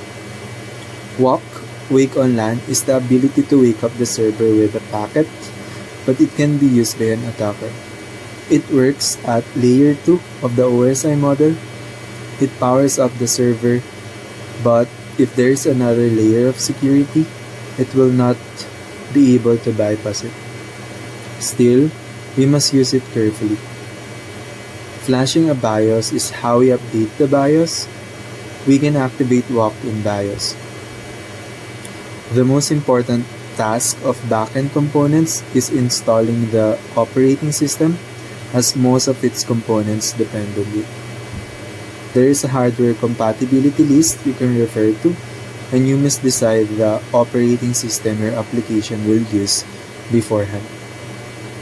There are multiple ways to install an application, such as attended and unattended network, virtual machine, CD, bare metal, and core. Installing Windows Core either needs to have a media file from Windows or an ISO image. Once you boot the ISO image or the media file, it will go to the out of the box page where you configure the region, time settings, and whether it's a data center or local installation. Bare metal requires you to boot to the ISO file, choose a location for the OS on the drive, partition the drive, and format it. Network installation puts a file in a network share that allows participants to download it. If you don't want manual configuration, which is ideal for large-scale deployment, we can use a scripted installation, which must be carefully done since it needs to work in one system before deploying globally. In the end, every operating system needs patches and maintenance, so we need to be able to do that as well. Configuring and maintaining servers are covered in the server maintenance section of this blog. Powering and optimizing a backend server in AWS requires understanding storage, compute, database, network, and other AWS services needed to power up and optimize computers. EC2 is a good example of how servers work in the cloud. We must choose the operating system first, the type of instance dependent on our needs, and the security protocols we will be open for listening and security groups. Optimizing it requires a deep understanding of how server works on premises. S3 Global Replication is another way to optimize reliability and performance by replicating objects in buckets in different regions. We do this by automating the copy of our source to destination buckets. S3 Transfer Acceleration is another way to optimize storage by configuring CloudFront to connect directly to our S3 bucket instead of routing it to a load balancer for faster transfer of objects to buckets. For a deeper understanding of how back-end components interconnect with the front end, the code request from the front end is distinguished by the web browser, by the different server, type of request, time, and port for security. We must understand many concepts to know deeply how server components work, because many small mistakes can happen in the background. This is not considering the logic inside the application that can crash from time to time. It is for this reason that full stack developers are valuable. It requires a lot of knowledge that a human can realistically handle, considering many other responsibilities in life. Troubleshooting Linux user. User issue must be divided into two problems to solve it efficiently: system and file access. We need to ask questions to common problems such as 1. Is the password correct? 2. When was the customer's last login? 3. Does the user have privileged access? 4. If there is allowed access in the past and no recent failed logins, what is the access method? Can the customer access the terminal but not the GUI? Note: the scripts created in Linux are the most common problems encountered by users before. However, the programs grow in exponential ways that it's hard to study all of them. In this chapter, We will only tackle the most common commands used to solve common systems and file access issues. Checking passwords. If the user can access the Linux OS, we must first check the password record through sudo get ent passwd command. Then we check the passwd through sudo get env shadow. Once we enter the command, it may show an exclamation point, which means a password was not created for the account. Checking account access. We can then check the most recent log of an account through sudo last-f/var/log/wtmp followed by sudo last-log-u username. Unsuccessful logins, on the other hand, can be viewed through sudo lastb-f/var/log/btmp and sudo lastb-f/var/log/btmp followed by the username. Checking privilege elevation issues. Most Linux distributions allow the use of the sudo command for users to perform privilege elevation tasks. The command searches through the file /etc/sudo ers to search for escalation of privilege access included for users along with its associated groups. For example, we can set the admin to allow for sudo command access to any users through %admin all equal parenthesis all space all again.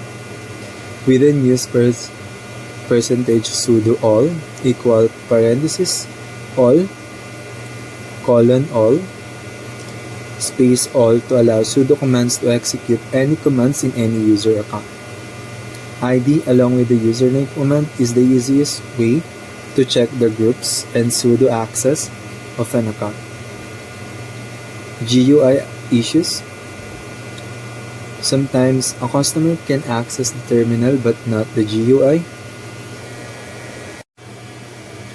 We can check if the GUI in a systemd file is current through sudo systemctl status graphical.target. If it's active, GUI services are not a problem. Then you need to go back to other potential GUI issues discussed in comparing GUI problems. Terminal issues. If you can access to a terminal, try to access it in the graphical desktop interface or another virtual terminal. First, you can check if the terminal file is corrupted through the command ls-l/dev/tty. The display will show all the tty files in the system. If the return display starts with dash, the file is corrupted. If it's C, it means the device is a character device file. If you try to access another terminal but can't, Getty services are running. Getty services are provided in systemd initialization to provide a login prompt to our terminal. We can check if the Getty service is active through the command sudo systemctl status getty.target. Then we can check the /etc/security/access.conf file. The system scans this file when the user attempts to log in to prompt to compare against its rules before it lets our user access the terminal locally or over the network. It can also accept or block users or groups. If those did not solve the problem, other local issues may be present. Checking additional local issues. The last details we need to check in order are: 1. Is there a password setup? 2. Is the account locked? 3. Is the account expired? 4. Is the password expired? We can check if there is a password setup if the account is locked through the command sudo passwd -s username and sudo get ent passwd username. Command must be entered in order. Once we do this, we may realize the account is indeed locked because the account is expired, since accounts are set up temporarily for interns and contractors. We can unlock an account through sudo usermod-u and sudo passwd-u while change-e for an expired account.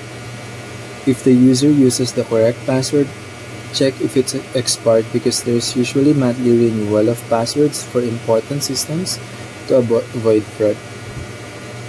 Most of the time, we need to access our Linux through users, so this is a very important concept to learn. This concept requires us to read it twice to get the gist of it.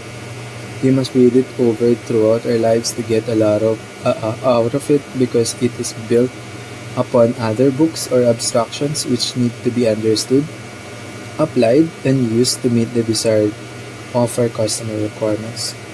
These concepts must be understood first before we get to systemd concepts to efficiently ingrain these concepts into our brain. Managing system startup and services. Objective 1.4.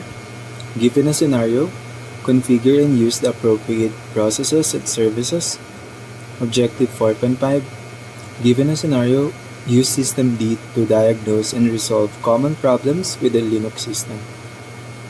After your Linux system has traversed the boot process, it enters final system initialization, where it needs to start various services.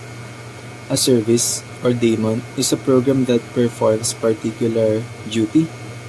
Several services were covered in Chapter 2, Introduction to Services. The initialization daemon init determines which services are started and in what order.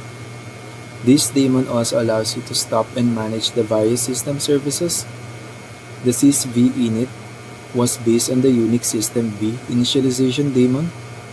While it's not used by many major Linux distributions anymore, you still may find it lurking around the older Linux server at your company.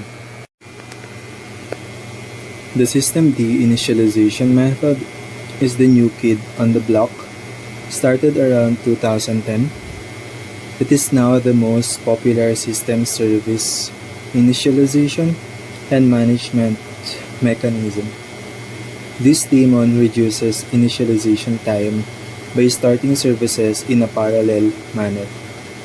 Beyond initialization, these daemons are also responsible for managing these services well past boot time.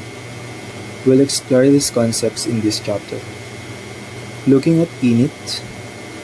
Before we start examining the various service management methods, it's a good idea to take a look at the init program itself. Classically, service startups are handled by the init program. This program can be located in the /etc/ the /bin/ or the /sbin/ directory. Also, it typically has a process ID of 1. The init program or systemd is the parent process for every service on a Linux system. If your system has the PS3 program installed, you can see a diagram depicting this relationship by typing in ps3-p _1 at the command line. This information will assist you in determining which system initialization method your current Linux distribution is using, systemd or sysv init. First, find the init program's location using the which command. An example is shown. #which init /sbin/init. Now that you know the init program's location, using super privileges, you can use the readlink -f command to see if the program is linked to another program. Checking the init program for links, read link-f/usr/init/systemd/systemd. You can see in that this system is actually using systemd. You can verify this by taking a look at PID1 as shown. This utility allows you to view processes. A process is running program. The PS command shows you what program is running for a particular process in the CMD column. In this case, the systemd program is running. Thus, this Linux system is telling systemd. Keep in mind that these discovery methods are not foolproof. Also, there are other system initialization methods, such as the now defunct upstart. The following brief list shows few Linux distribution versions that used upstart: Fedora version 9 to version 14, OpenSUSE Ubuntu version 6.10. Upwards. If you're using the distribution versions recommended, be aware that those distributions are all systemd systems. Managing systemd systems. The systemd approach introduced a major paradigm shift in how Linux systems manage services. Services can now be started when the system boots, when a particular hardware component is attached to the system, when certain other services are started, and so on. Some services can be started based on a timer. In the following section, we'll focus on starting, stopping, and controlling systemd managed services. We'll walk you through the systemd techniques, structures, commands, and configuration files. Exploring unit files. The easiest way to start exploring systemd is through the systemd units. A unit defines a service, a group of services, or an action. Each unit consists of name, a type, and a configuration file. There are currently 12 different systemd unit types as follows: automount, device, automount, path, scope, service, slice, snapshot, socket, swap, target, timer. The systemctl utility is the main gateway to managing systemd and system services. Its basic syntax is as follows: systemctl options command main. You can use the systemctl utility to provide a list of the various units currently loaded in your Linux system. You can see various units as well as additional informations. Units are identified by their name and type using the format name.type. System services daemons have unit files with the .service extensions. Thus, the secure shell daemon sshd has a unit file name of sshd.service. Many displays from the systemctl utility has the less pager by default. Thus, to exit the display, you must press the Q key. If you want to turn off the systemctl utility's use of the less pager, tap the no pager option on the command. Group of services are started via target unit files. At system startup, the default .target unit is responsible for ensuring that all required and desired services are launched at system initialization. It is set up as a symbolic link to another target unit file as shown in an Ubuntu distribution below. All processes Linux systemd. All processes of Linux stem from the parent process 1. This process initializes all the related processes to set up the operating system after the boot process. We can configure the process and the order in the initialization phase. This process is systemd. It used to be called the init program, which is stored in the /etc / comma, and then the /bin / comma, or the /sbin / directory. First, we find our system linked through the directory name we get from the which command, such as which init or bin/init.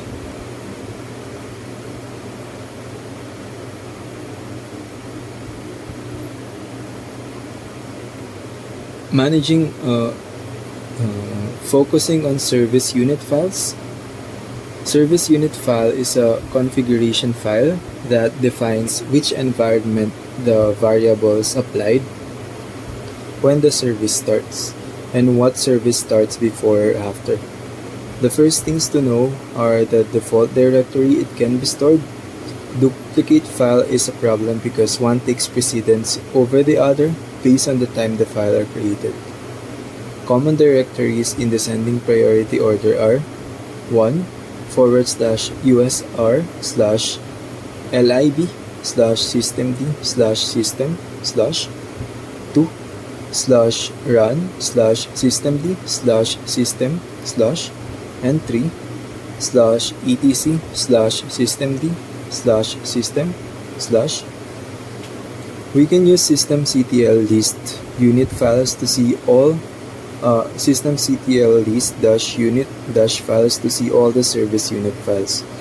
It will show its name and state. The service unit file currently has 12 common states such as enable, disable, static, etc. The first return value of systemctl cut.service is the full path name or directory. Then it will show 3 sections for the configuration. The first section is a unit section that contains the configuration contents. Within it, there are basic directives. A directive is a setting that modifies configuration, such as the after setting, which sets the unit to start after the designated units. There are 7 common directives for unit configuration content. Service is the second section that contains directives that set the configuration items instead of the contents, which are specific to the service. There are 6 most common service directives. Sample directives are exec reload, which indicates scripts or commands to run when the unit is reloaded. The difference is it has the script within the script, such as forking directive, which uses exec start to start a parent process. The parent process creates the service main process as a child process and exits the idle, which use exec start to start the service mains process, but it waits until all other start jobs are finished. You will only see a unit file service section in a service unit file because this middle section is different for each unit type. For example, in an automount unit file, you will find a bracket automount section as the middle section of the configuration. Another directives that needs further explanation is environment. It contains the environment variables which store information about the shell session and working environment.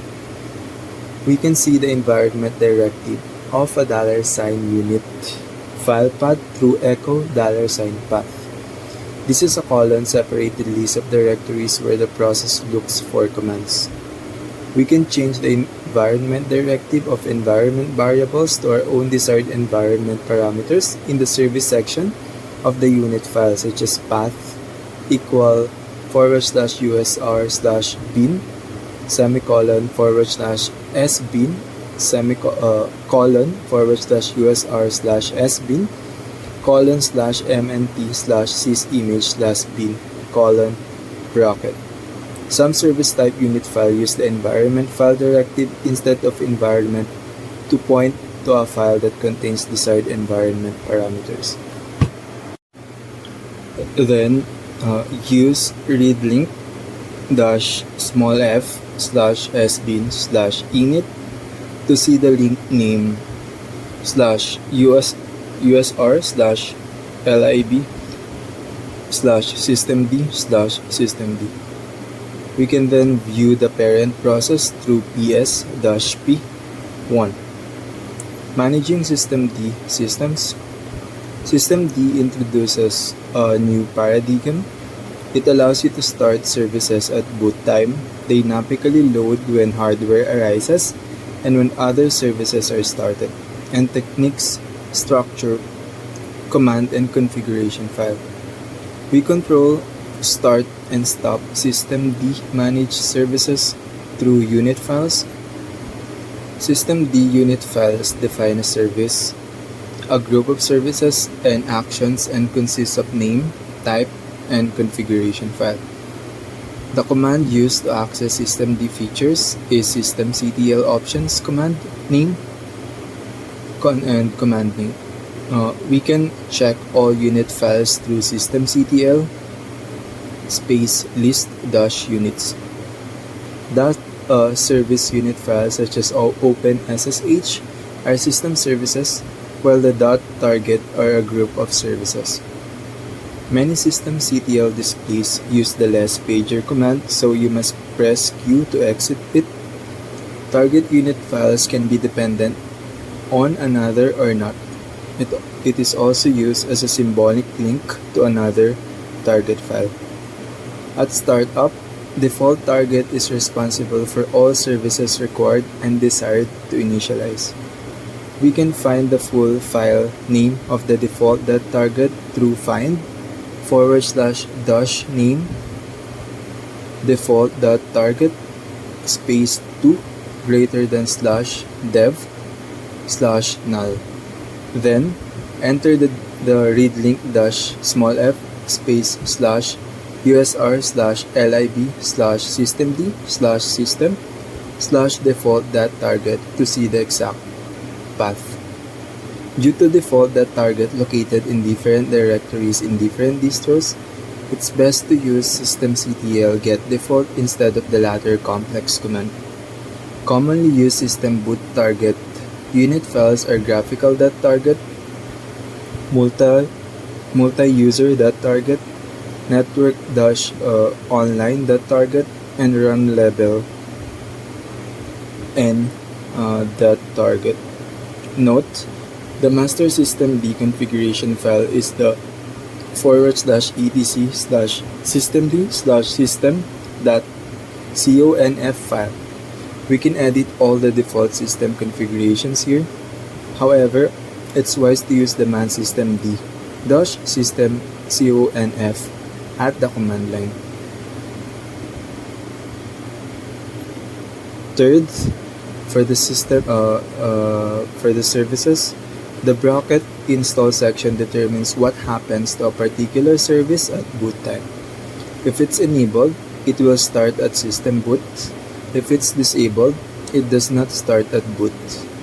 Commonly used bracket install directives are 1. Alias sets additional names we can call the service through systemctl. 2. Also sets the additional units that must be enabled or disabled for this service. Often, the additional units are socket types. 3. Require by designates other units that require this service. 4. Wanted by designates which target units manages this service. Focusing on target unit files. Its primary purpose is to group various services to start at boot time. The default.target is the default target unit file. It is also symbolically linked to the target unit file used at system boot.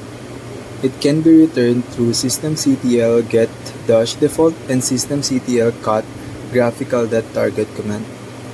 We will then see its directory and unit section, which do not have service and install section like the service unit file. The target unit file has many of the common directives as service unit files, such as the after directive, which sets this target unit to start after designated units such as multi-dash user.target and rescue.target. Additional directive that needs explanation is allow isolate, which permit this target file to be called through systemctl isolate command. The workstations can boot either through a boot disk or through a built-in network boot device known as a PXE-ROM.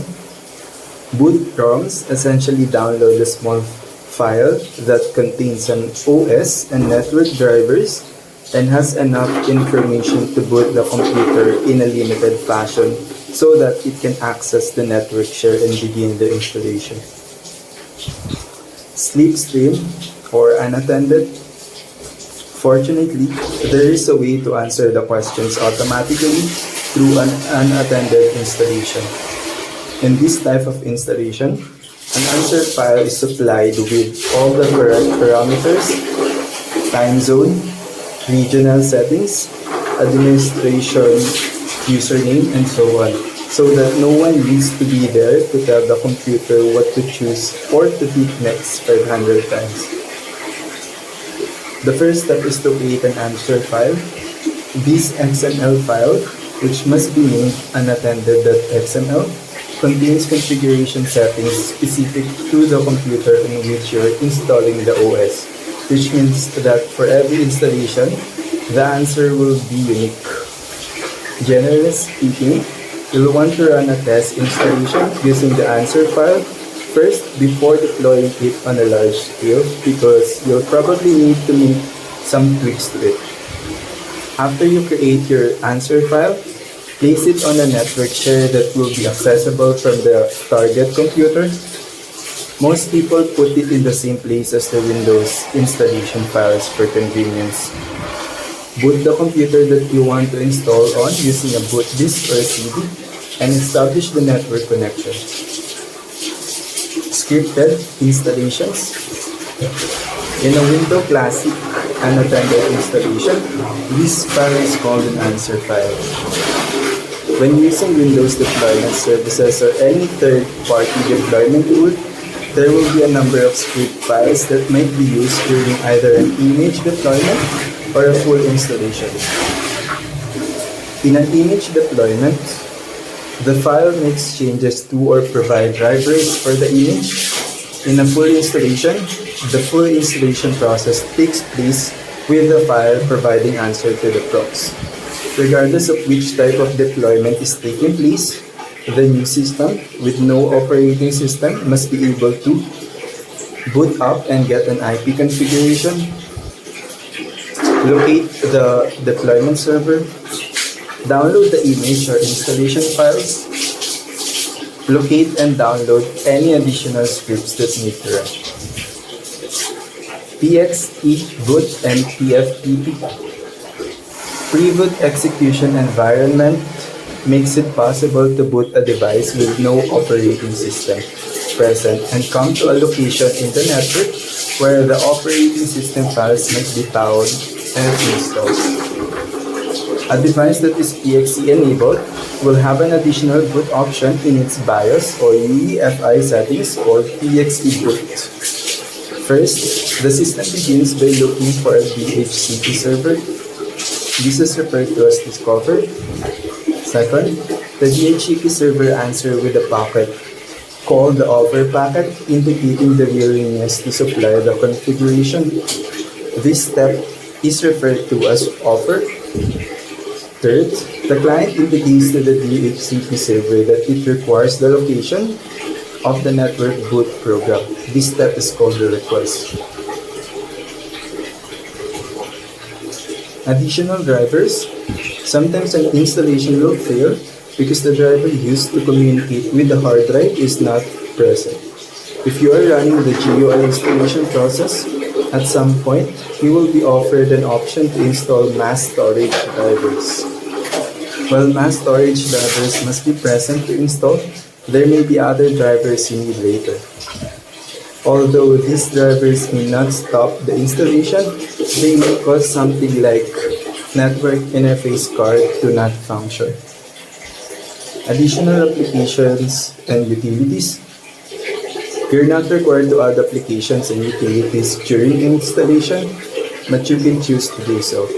This will require an unattended installation. See the earlier section on unattended installations. Patches. If the installation is unattended, you will either need to skip this update process or perform it manually after the installation. Using all previous concepts, be careful not to change anything in default service unit file directory /lib/systemd/system or /usr/lib/systemd/system/directory. If we want to change our unit file, we can simply do this through a copy in the /etc/systemd/system/directory. Then use superuser privileges through new subdirectory in the /etc/systemd/system/named service.service-name.d, such as /etc/systemd/system/ssh.d directory. This will become a drop-in file directory to drop in additional configuration files. Create any configuration files with names like description.conf, where description describes the configuration file's purpose, such as local or script. Add your modified directives to this configuration file. Compare the modification for duplicated, extended, and redirected file before the final release in production through systemd-delta command. Review this list before you use systemctl daemon-reload command for the service whose unit file you modified or extended to take effect. Use the systemctl restart command to start or restart the service. Systemctl commands. The status command is one of the most useful tools of systemctl. It allows you to see the status of the service running on your system. It runs with systemctl status unit like systemctl status cron. If you run it, we may find that cron is disabled at boot time and inactive, which means it's currently not running. The loaded line in the display also shows the full path name. The cron job will show the SSHD status as well because it runs at boot time and in the background. The syntax structure is systemctl command unit name. Commonly used systemctl commands: 1. Daemon-reload. Load the unit config file of the running designated units to make unit file changes. 2. Disable. Mark the unit to not be started automatically at boot time. 3. Enable. Mark the unit to be started automatically at boot time. 4. Mask. The service cannot be started through the start command or at system boot. Be careful because this links the service to /dev/null to prevent any kind of service startup. Use unmask to undo the damage. 5. Status. Display designated unit's current status. 6. Stop. Stop the designated unit. 7. Reload. Load the service configuration file of the running designated units to make service configuration changes without stopping the service. Use daemon-reload for unit file while reload for service file. Unmask. Undo the effect of the mask command. The isActive command.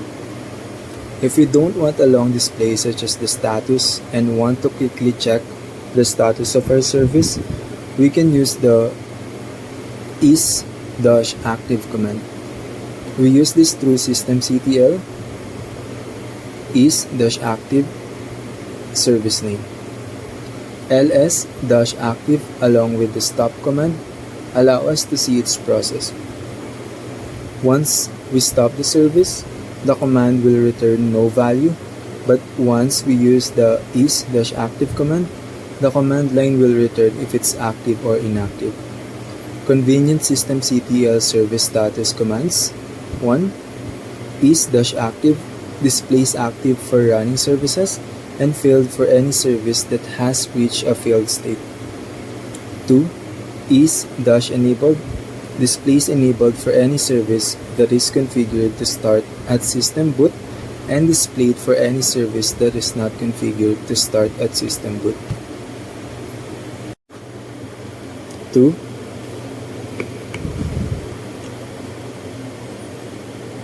Is-enabled displays enabled for any service that is configured to start at system boot and disabled for any service that is not configured to start at system boot. 3. Is-failed displays failed for any service that has reached a failed state and active for running services. Services can fail for reasons such as hardware issues, missing dependency set in the unit configuration file, and incorrect permission settings. We can check if a service has failed through systemctl is-failed. Network manager -wait-online.service. It will return failed because we disconnected the network cable prior to boot. Examining special systemd commands. We examined the service in the previous section through service management commands, but what if we want to manage groups of services, also called targets, jump between various system states, and analyze boot performance? First, is-system-running provides a way to monitor our system's overall units. Status returned in the display are: 1. Running. System is fully in working order. 2. Degraded. System has one or more failed units. 3. Maintenance. System is in emergency or recovery mode.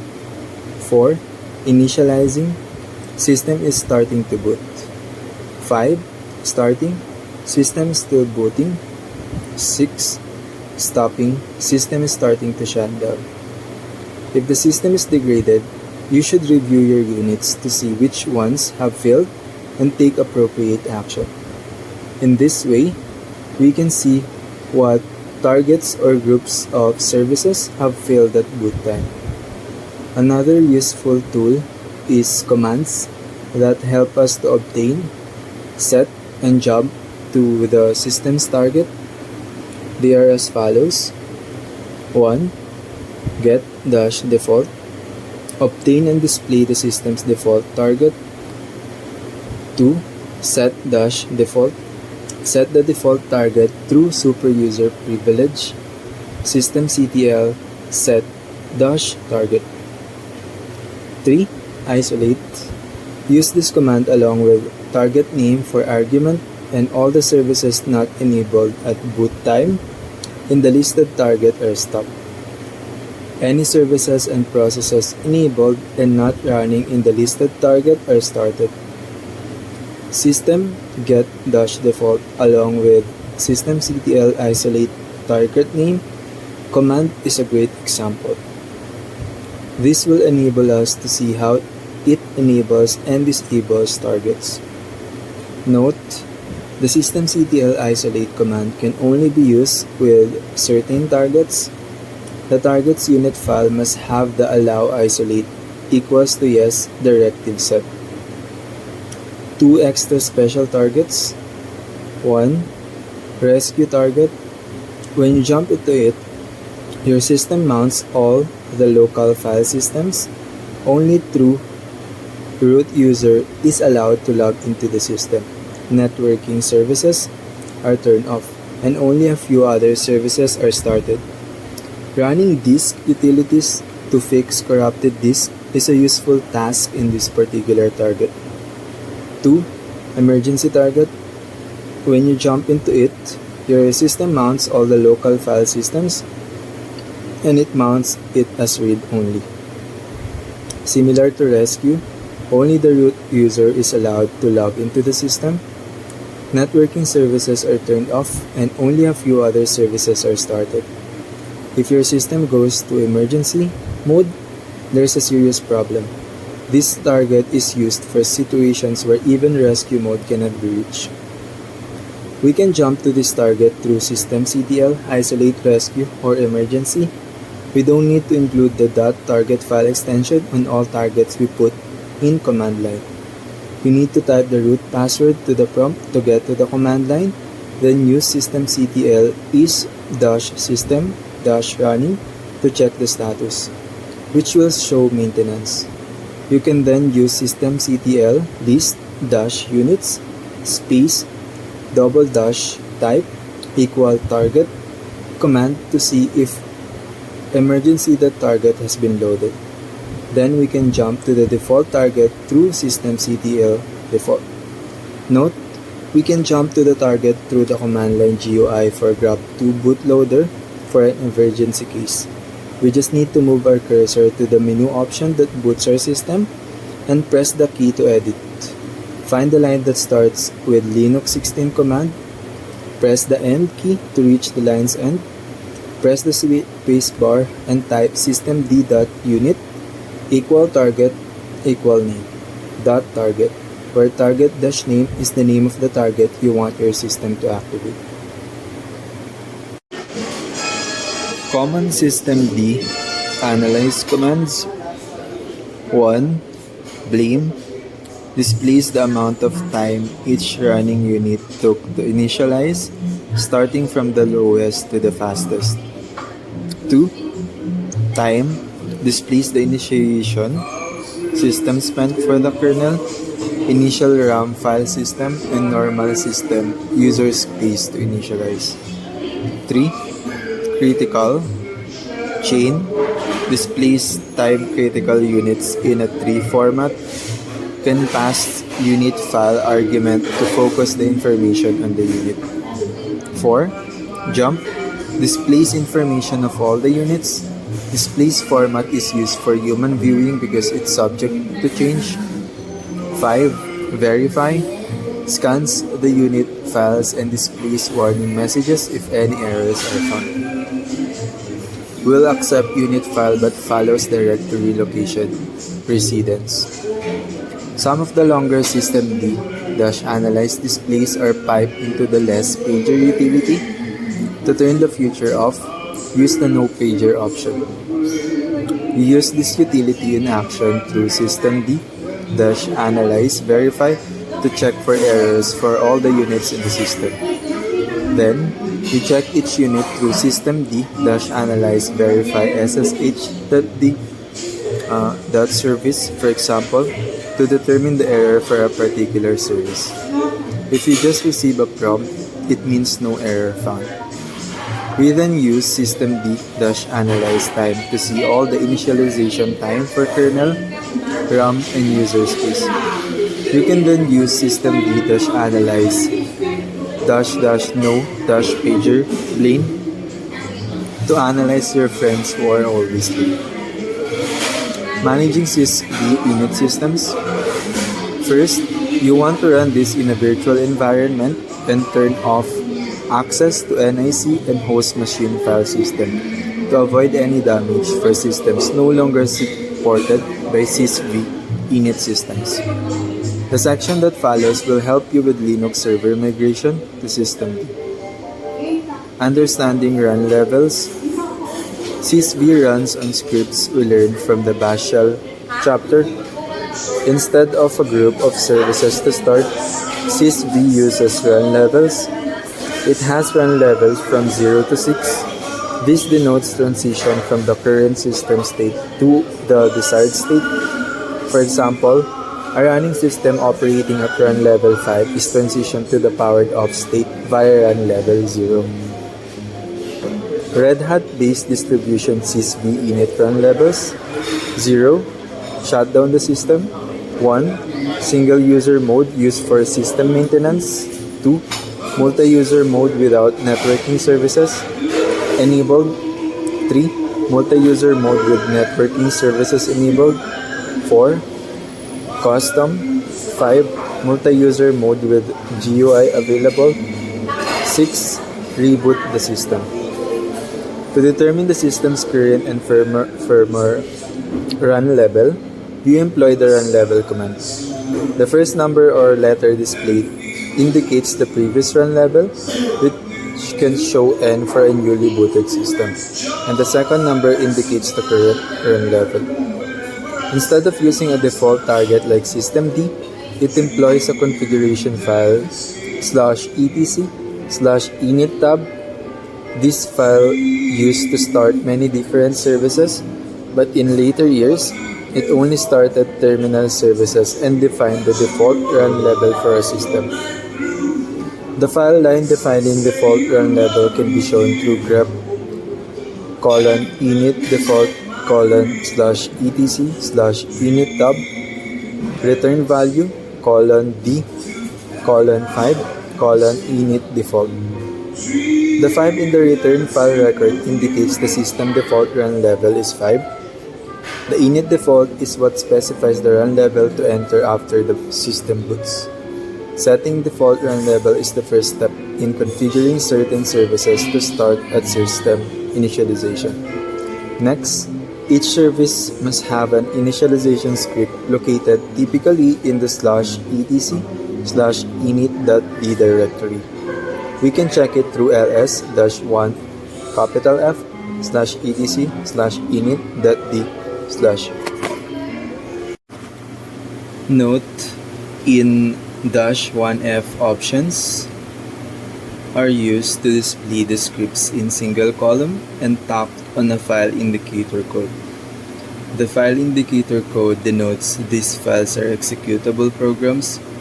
The executable programs that will return are responsible for starting, stopping, and restarting, reloading, and displaying the status of various system services.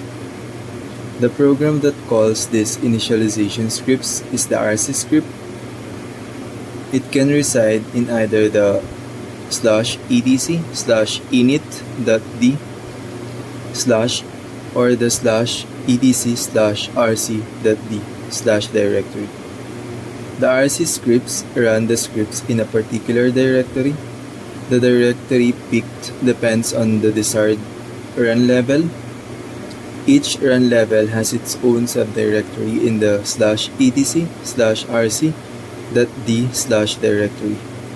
A sample command is ls/etc/rc.d/, which will return init.d, rc0.d up to rc6.d, and rc.local and rc.sysinit. The return shows that there are 7 subdirectories named rcn.d. The RC scripts run the scripts in the rcn.d subdirectory, desired run level. For example, if the run level is 3, all the scripts in the /etc/rc.d/rc3.d/ directory are run. We can check the files in through ls-1f /etc/rc.d/rc3.d/, which will show script names that start with either a K or an S followed by a number and service name.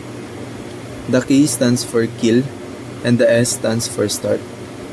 The number indicates the order in which this service should be stopped or started for that run level.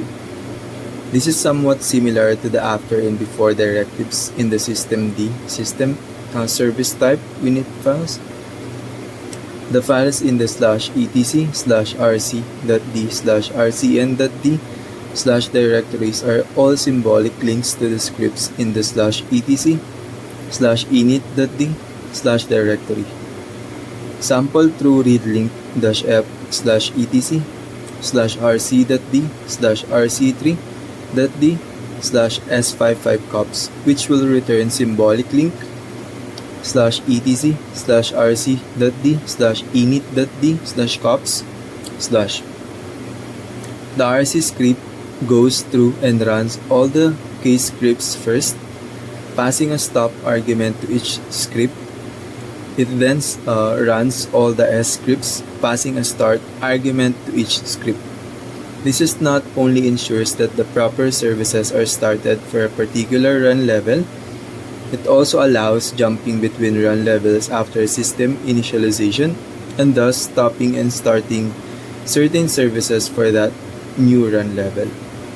Note, if you need to enact certain commands or run any scripts as soon as system initialization is completed, there is a file for that purpose. The /etc/rc.local script allows you to add additional scripts and or commands. Just keep in mind that this script is not run until all the other sysv init scripts have been executed. Investigating sysv init commands. Jumping between run levels is a little different than jumping between systemd targets.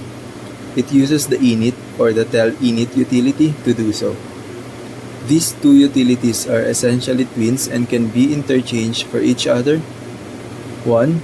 Init destination -run level. 2. Tell init destination -run level. Sample can be shown through run level command to show current run level and init 3 to jump to run level 3. You can shut down the system through init 0 or restart it through tell init 6 if you have the proper privileges. If you want to view and control managed service or a particular service, we use the services script command options syntax structure. The script in the service utility refers to a particular service script within /etc/init.d/directory. The service utility executes the script, passing it the designated command. Service scripts usually have the same name as the service name. You only need to provide scripts base name and not the directory location like nppt/etc/init.d/ntpd script. The various commands you can employ in command portion is as follows. 1. Restart. Stop and immediately restart the designated service. Note that if a designated service is not already started, a failed status will be generated on the stop attempt and then service will be started. 2. Start. Start the designated service. 3. Status. Display the designated service current status. 4. Stop. Stop the designated service. Note that if a designated service is already stopped, a failed status will be generated on the stop attempt. 5. Reload. Load the service configuration file of the running designated service. This allows you to make service configuration changes without stopping the service. Note that if you attempt the reload command on a stop service, a failed status will be generated. You can employ this through serve httpd status. If it shows stops, you can use service httpd start, then use service httpd status to check if it's running. Use service httpd stop to stop it. Use service httpd status again to check if it's stopped. And finally, use service --status-all to see all the statuses of services in your system. The --status-all command must be redirected to stdout to the less pager utility because the display will grow quickly. There are two commands to configure various services to start at different run levels.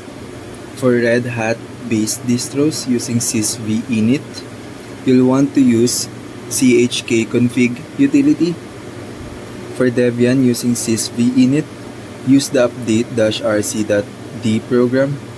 The chkconfig utility has different formats. They allow you to check what run levels a service will start or will not start on.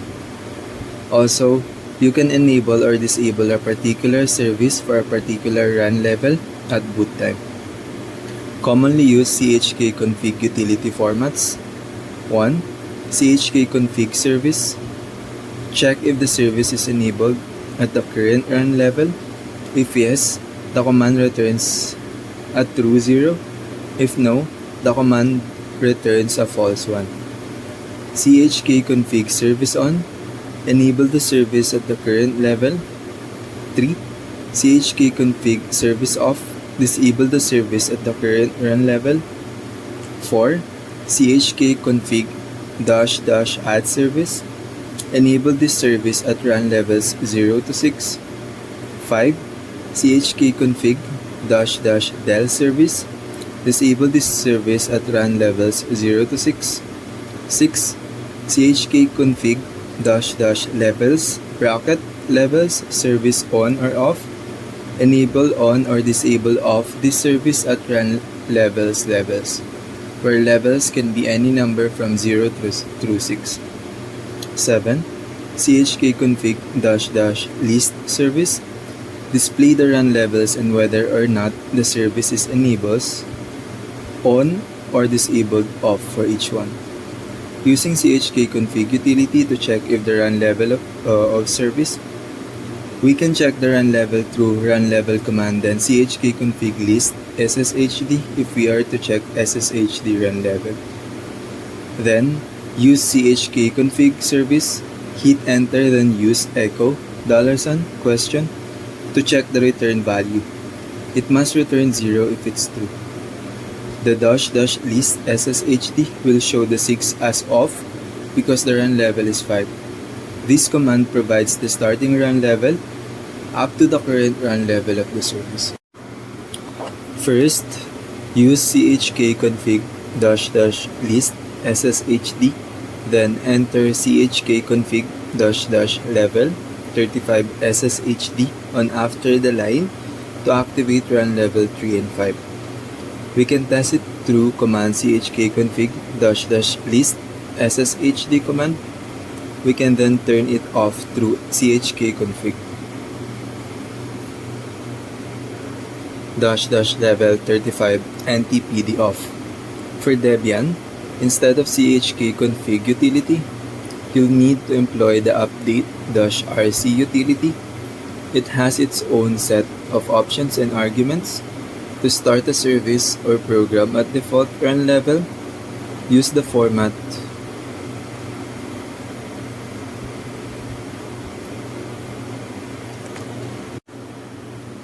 update-rc.d service defaults.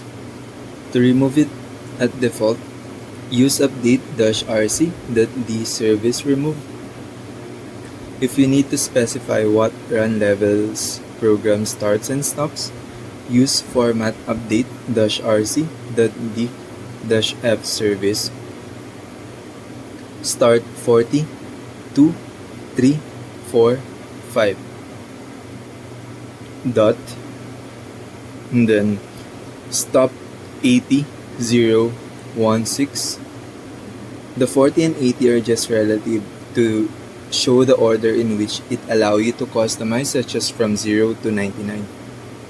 Digging deeper at mount and auto-mount unit files, distributions using the system D have an options to mount file system through the mount unit file and etc/fstub file. A mount unit file provide configuration information to control designated file systems. For Linux servers, the file in/etc/fstub are converted to mount unit file managed by system D. In fact, this directory is the preferred way over manually in mount unit file. You can type man systemd-fstub-generator for more information. A single unit file is created for each mount point. A mount point for /home/temp/ would have a mount unit file name home-temp.mount. The absolute directory reference has its preceding /remove, subsequent forward slashes are converted to dashes, and any trailing forward slash is removed. It has the same content as other unit file, but it has a unique mount section in the middle. It has 3 available directives to mount type unit files such as what, where, type, options, sloppy options, and timeout. The what directive uses the device file name or universally unique identifier UUID. Where is the slash folder it is located. Type is the type of file system such as ext4, ext3, etc. Options are usually set to defaults. Sloppy options ignores any mount option not supported by the file system type. Time will consider the operations failed if the mount command does not complete by the number of designated seconds. Deploying systemd mount unit file. We can load the config mount unit file first through systemctl daemon-reload home-temp.mount, then use systemctl start home-temp.mount to mount the unit file. It is similar to how a service is started in that it uses the start command. While you don't have to have the home-temp.mount, it provides clarity or education to the situation and prevent other services from duplicate reload, which if other services were restarted could prove problematic. To test if it's already mounted, use systemctl status home-temp.mount. Lastly, if we want our file system to be persistent, we must enable it to start at boot through systemctl enable home-temp.mounts, which will create a symbolic link to other full path name to ensure its bootload.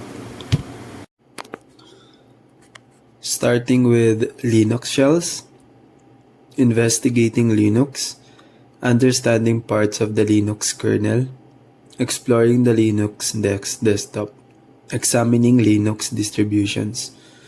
Before you can dive into networking with Linux command line and shells, it's a good idea to first understand what Linux is, where it came from, and how it works.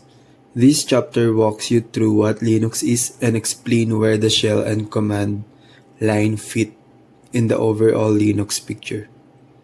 Investigating Linux. As you've never worked with Linux before, you may be confused as to why there are so many different versions of it available. We're sure that you've heard various terms such as distribution, live DVD, and GNU when looking at Linux packages and been confused. Wading through the world of Linux for the first time can be a tricky experience. This chapter takes some of the meat out of the Linux system before you start working on commands and scripts. For starters, 4 main parts make up a Linux system: the Linux kernel, the GNU utilities, a graphical desktop environment, application software. Each of these 4 parts has a specific job in the Linux system. Each one of the parts by itself isn't very useful. Figure 1.1 shows a basic diagram of how the parts fits together to create the overall Linux system. This section describes these 4 main parts in detail and gives you an overview of how they work together to create a complete Linux system. Looking into the kernel. The core of the Linux system is the kernel. The kernel controls all the hardware and software on the computer system, allocating hardware when necessary and executing software when required. If you've been following the Linux world at all, no doubt you've heard the name Linus Torvalds. Linus is the person responsible for creating the first Linux kernel software while he was a student at University of Helsinki. He intended it to be a copy of the Unix system, at the time a popular operating system used at many universities. After developing the Linux kernel, Linus released it to the internet community and solicited suggestions for improving it.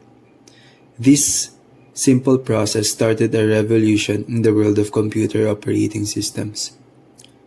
Soon, Linus was receiving suggestions from students as well as professional programmers from around the world. Allowing anyone to change programming code in the kernel would result in complete chaos. To simplify things, Linus acted as a central point for all improvement suggestions. It was ultimately Linus' decisions whether or not to incorporate suggested code in the kernel. This same concept is still in place in the Linux kernel code, except that instead of just Linus controlling the kernel code, a team of developers has taken on the task. The kernel is primarily responsible for four main functions: system memory management, software program management, hardware management, file system management. The following sections explore each of these functions in more detail. System memory management. One of the primary functions of the operating system kernel is memory management. Not only does the kernel manage the physical memory available on the server, but it can also create and manage virtual memory or memory that does not actually exist. It does this by using space on hard disk, called the swap space. The kernel swaps the contents of virtual memory locations back and forth from the swap space to the actual physical memory. This allows the system to think there is more memory available than what physically exists. The memory locations are grouped into blocks called pages. The kernel locates each page of memory in either the physical memory or swap space. The kernel then maintains a table of the memory pages that indicates which pages are in physical memory and which pages are swapped out to the disk. Looking at the kwrite editor, the basic editor for the KDE Plasma environment is kwrite. It provides simple word processing, style text editing, along with support for code syntax, highlighting, and editing. The default kwrite editing window is shown in Figure 10.6. The default kwrite window editing a shell script program. You can tell from Figure 10.6, but the kwrite editor recognizes several types of programming language and uses color coding to distinguish constants, functions, and comments. The kwrite editing windows provide full cut and paste capabilities using the mouse and the arrow keys. As with the word processor, you can highlight and cut or copy text anywhere in the buffer area and paste it at any other place. Typically, kwrite is no longer installed by default on the KDE desktop environment.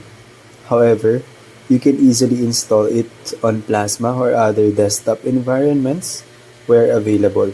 The package name is kwrite. To edit a file using kwrite, you can either select kwrite from the KDE menu system on your desktop.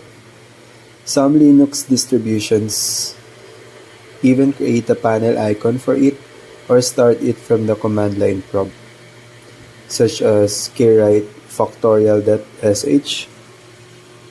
The kwrite command has several command line parameters you can use to customize how it starts. Here are a few of the more practical ones. stdin causes kwrite to read data from the standard input device instead of a file. Encoding specify a character encoding type to use for the file. _line specifies a line number in the file to start at in the editor window. _column specifies a column number in the file to start in the editor window. The kwrite editor provides both a menu bar and a toolbar at the top of the edit window, allowing you to select features and change the configuration settings of the kwrite editor. The menu bar contains these items: File loads, saves, prints, and exports text from files. Edit manipulates text in the buffer area. View manages how the text appears in the editor window. Bookmarks handle pointers to return to specific locations in the text. This option may need to be enabled in the configurations. Tools contains specialized features to manipulate the text. Settings configures the way the editor handles text. Help gives you information about the editor and commands. The Edit menu bar item provides commands for all your text editing needs. Instead of having to remember cryptic key commands, which by the way, KWrite also supports, you can just select items in the Edit menu bar, as shown in Table 10.3. The Find feature has two modes. Normal mode performs simple text searches and power searches. Replace mode lets you do advanced searching and replacing if necessary. You toggle between the two modes using the icon on the lower right side of the window, as shown in Figure 10.7. The Find Power mode allows you to search not only with words, but with a regular expression for the search. You can use some other options to customize the search as well, indicating, for example, whether or not to perform a case-sensitive search or to look only for whole words instead of finding the text within words. The Tools menu bar item provides several handy features for working with the text in the buffer area, describes the tools available in KWrite. There are lots of tools for this simple text editor. The mode and indentation tools are particularly nice to help you along if you are writing a script program. The mode script submenu is displayed in 10.8. The settings menu includes the configure editor dialog box shown in figure 10.9.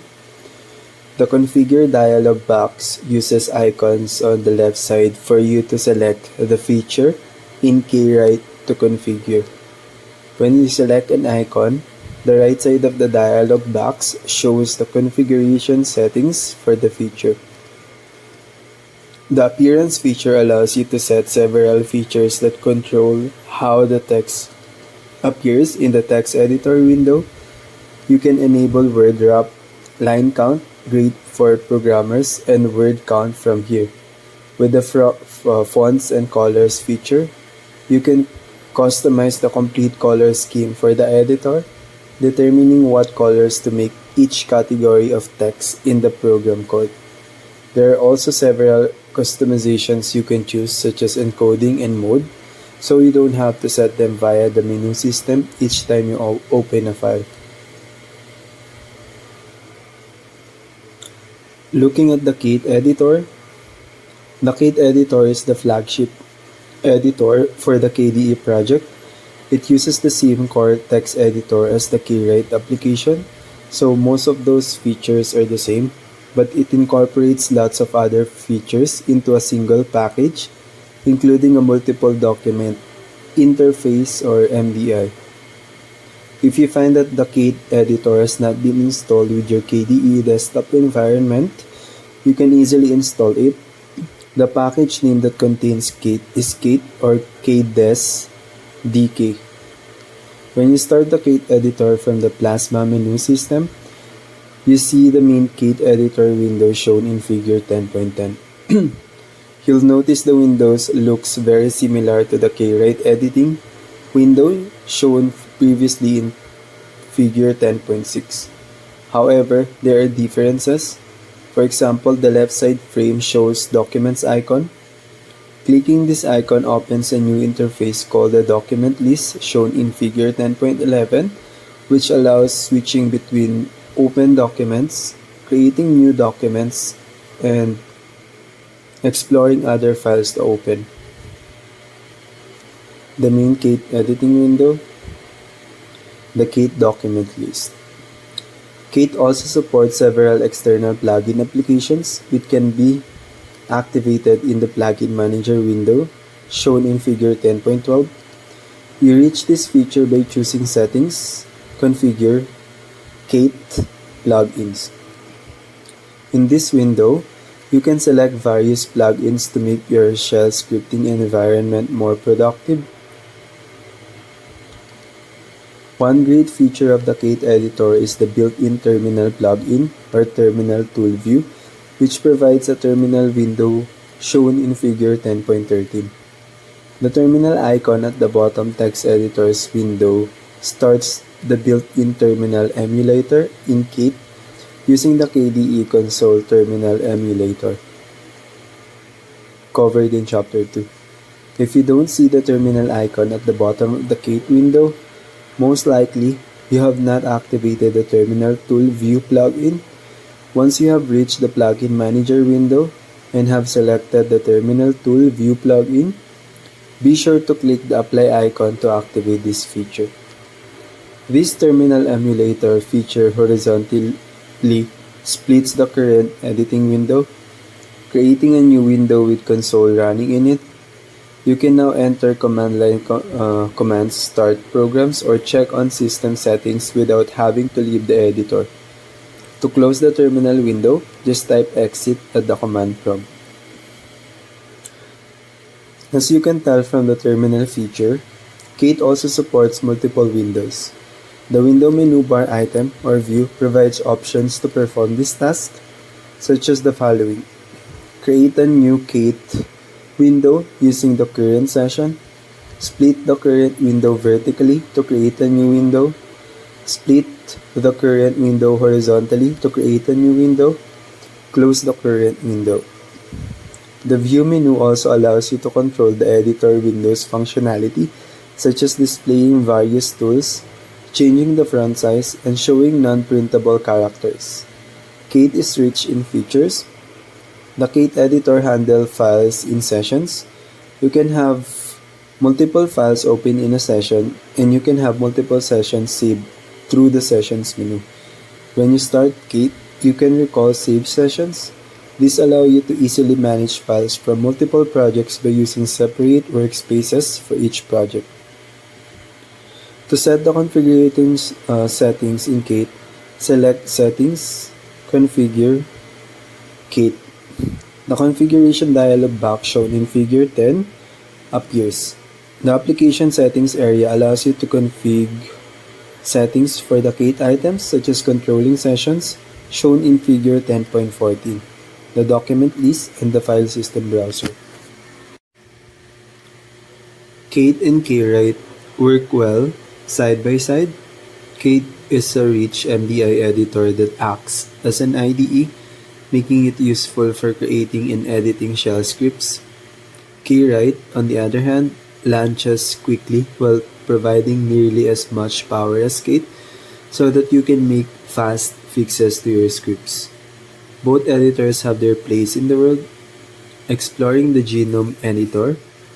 If you're working on a Linux system with GNOME Shell desktop environment, there's a graphical text editor that you can use as well. The gedit text editor is a basic text editor with a few advanced features thrown in just for fun. This section walks you through the features of gedit and demonstrate how to use it for your shell scripting programming. Starting gedit. In the GNOME Shell desktop environment, accessing gedit is fairly straightforward. Click the activities icon in the upper right corner of the desktop window. When the search bar appears, click within the bar to access it.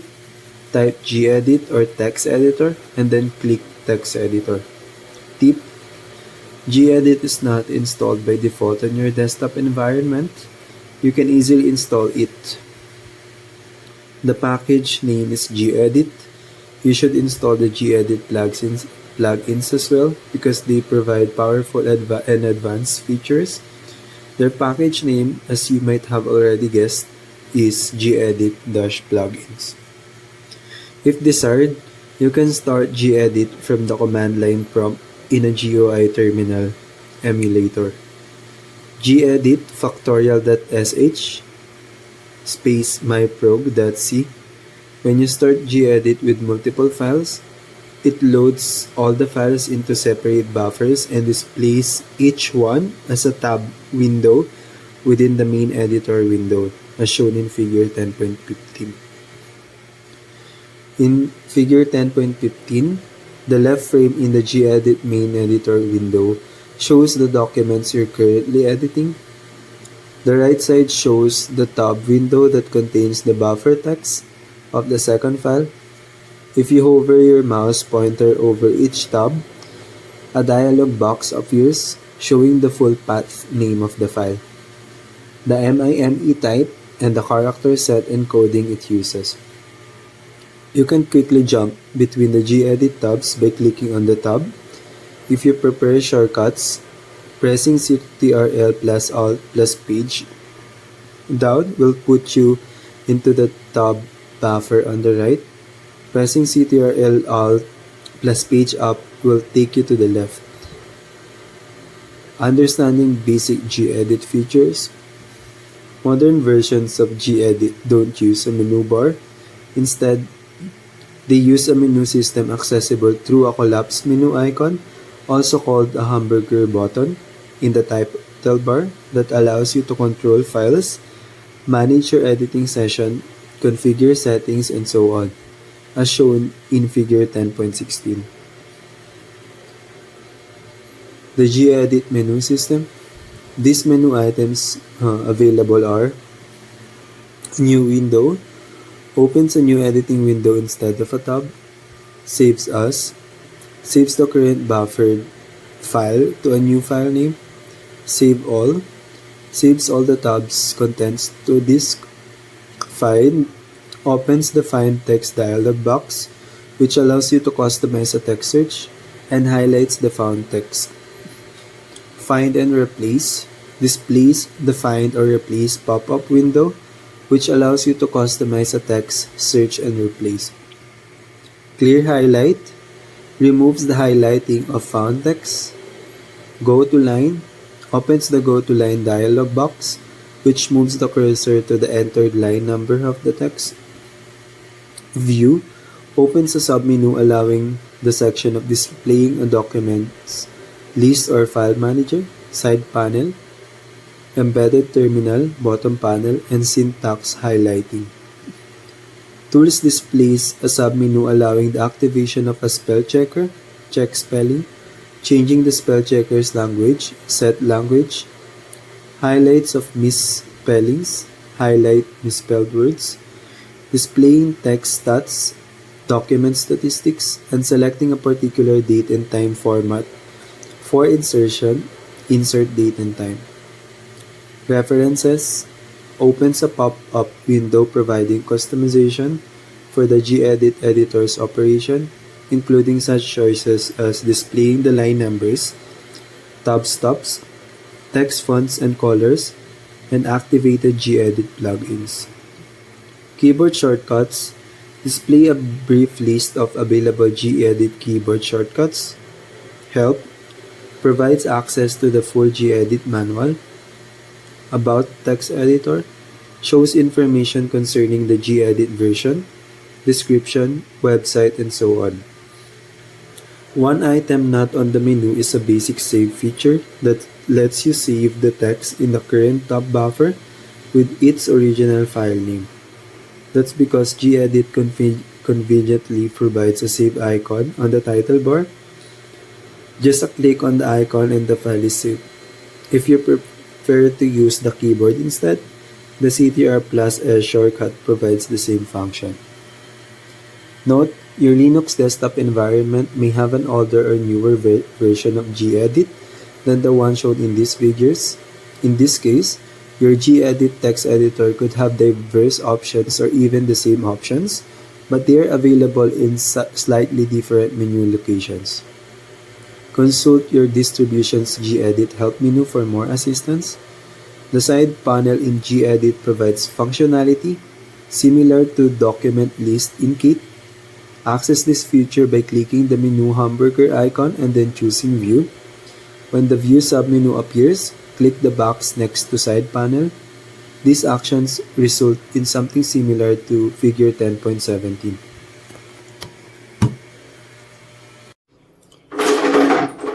Media installation type. You have some choices when it comes to the media you use to deliver the installation files or the image. Although in most cases, the choice will be dictated by the scenario. In this section, you'll learn about media options. Network. Then individual workstations boot and access the network share.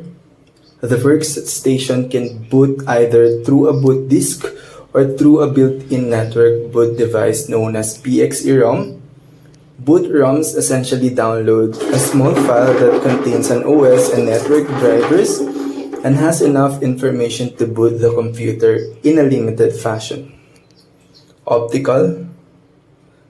The most common media used when performing a manual installation is optical.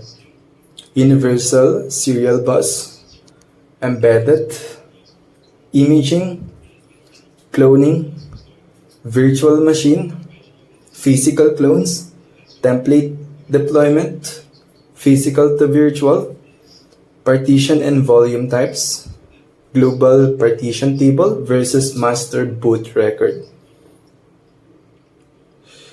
MBR works with disk up to 2 terabytes in size, but it can't handle larger disks. MBR also supports only up to 4 primary partitions, so to have more than 4, you had to make one of your primary partitions an extended partition and create logical partitions inside it. Dynamic disk, logical volume management or LVM, file system types, ext4, ext2, ext3, and ext4 are Linux file systems.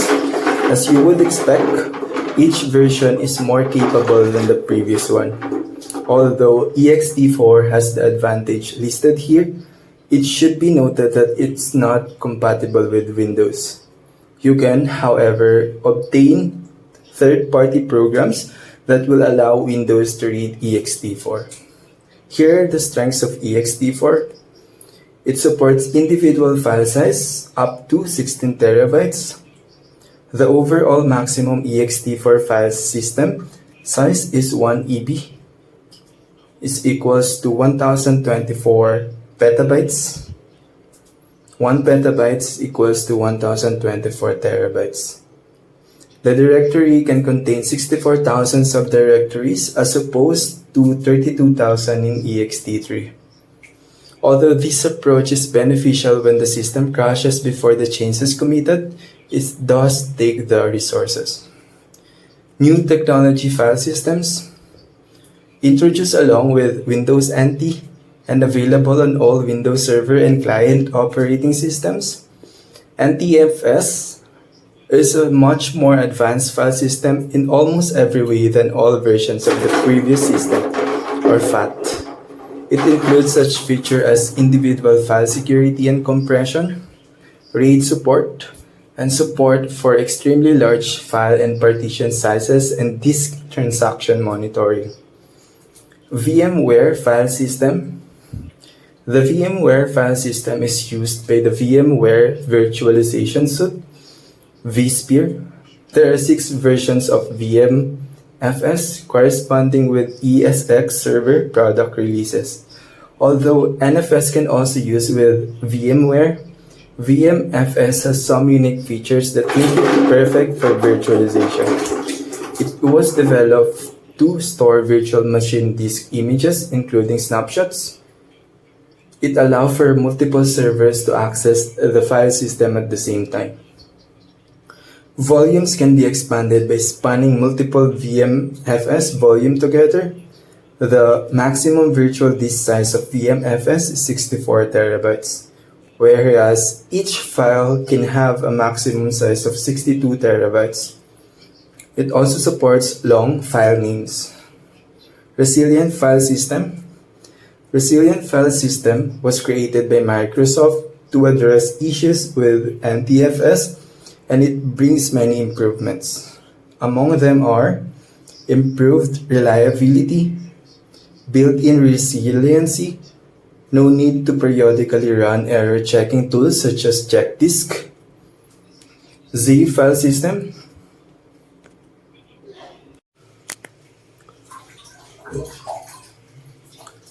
Logging management events. If you create a trail using the web console and log management events, the trail will automatically log global service events also. Most of these events are logged as occurring in the US-East-1 region. This means that if you create multiple trails using the web console, global events will be logged to each trail. To avoid these duplicate events, you can disable logging global service events on an existing trail using the AWS CLI command. AWS CloudTrail update -trail -name mytrail -no -include -global service events. Alternately, if a trail is configured to log for all regions and you reconfigure it to log only for a single region, CloudTrail will disable global event logging for that trail. Another option is to forgo the web console and create your trails using the AWS CLI, including the -no -include -global -service -events plus. Logging data events. You're limited to selecting a total of 250 individual objects per trail, including Lambda function and S3 buckets and prefixes. If you have more than 250 objects to log, you can instruct CloudTrail to log all Lambda functions or all S3 buckets. If you create a single region trail to log Lambda events, you're limited to logging functions that exist in that region. If you create a trail that applies to all regions, you can log Lambda functions in any regions. Don't log data events on the bucket that's storing your CloudTrail logs. Doing so would create an infinite full. Logging data events. You're limited to selecting a total of 250 individual objects per trail, including Lambda functions and S3 buckets and prefixes. You're limited to selecting a total of 250 individual objects per trail, including Lambda function and S3 buckets and prefixes. If you have more than 250 objects to log, you can instruct CloudTrail to log all Lambda functions or all S3 buckets. If you have more than 250 objects to log, you can instruct CloudTrail to log all Lambda functions or all S3 buckets. If you have more than 250 objects to log, you can instruct CloudTrail to log all Lambda functions or all S3 buckets. If you create a single region trail to log Lambda events, you're limited to logging functions that exist in that region. If you create a single region trail to log Lambda events, you're limited to logging functions that exist in that region. If you create a trail that applies to all regions, you can log Lambda functions in any region.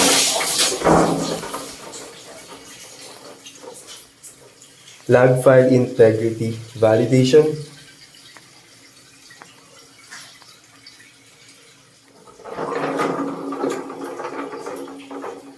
CloudTrail provides a means to ensure that no log files were modified or deleted after creation.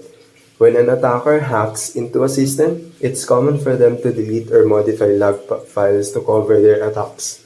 During quiet periods of no activity, CloudTrail also gives you assurance that no log files were delivered, as opposed to being delivered and then maliciously deleted. This is useful in forensic investigation, where someone with access to the S3 bucket may have tampered with the log file. With log file integrity validation enabled, every time CloudTrail delivers a log file to the S3 bucket, It calculates a cryptographic hash of the file.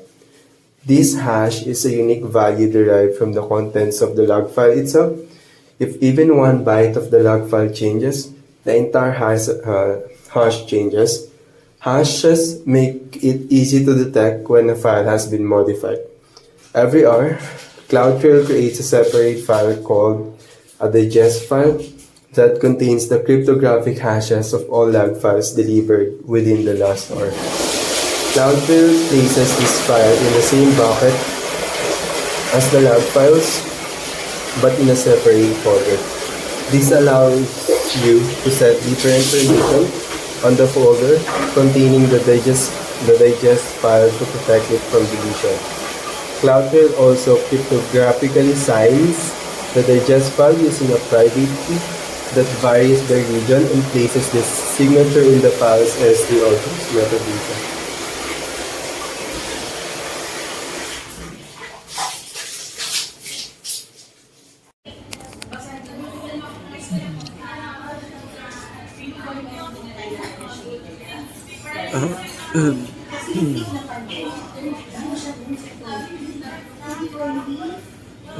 Customer service praises you can use the response for those disfavored by the system.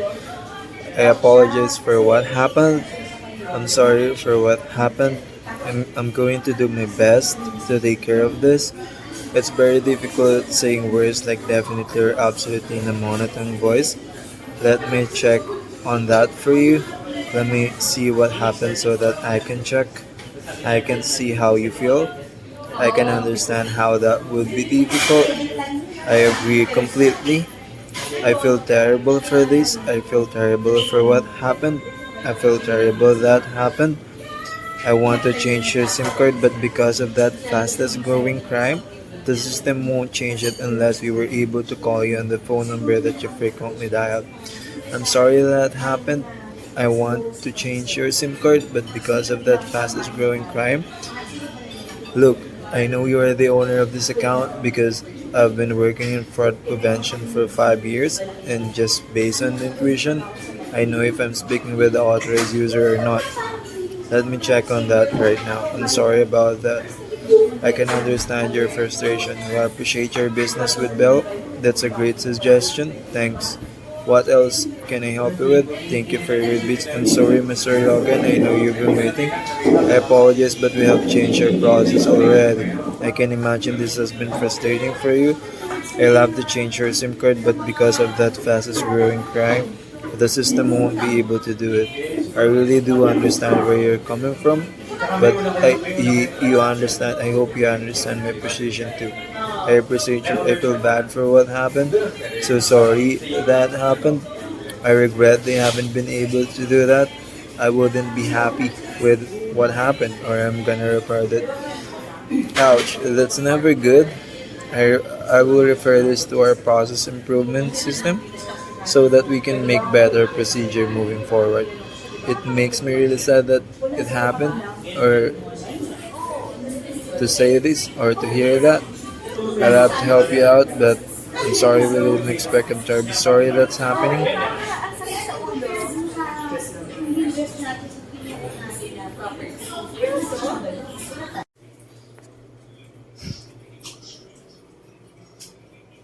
Chapter 13 Introduction.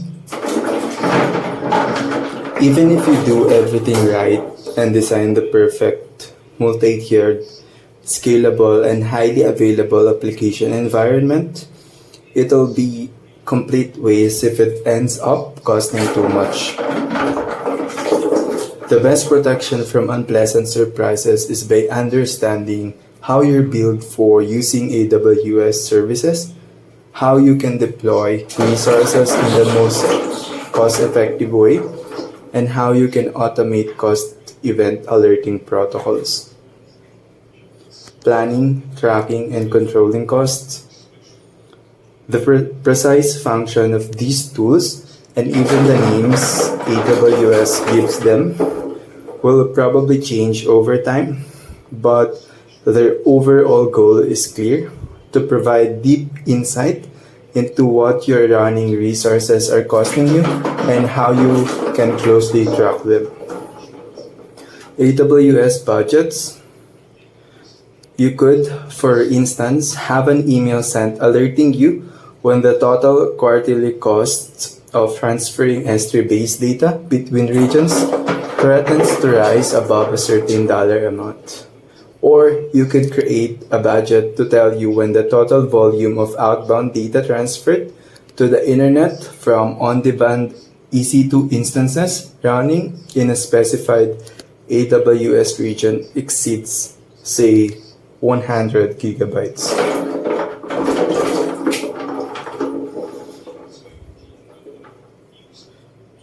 Create an AWS budget to send an alert.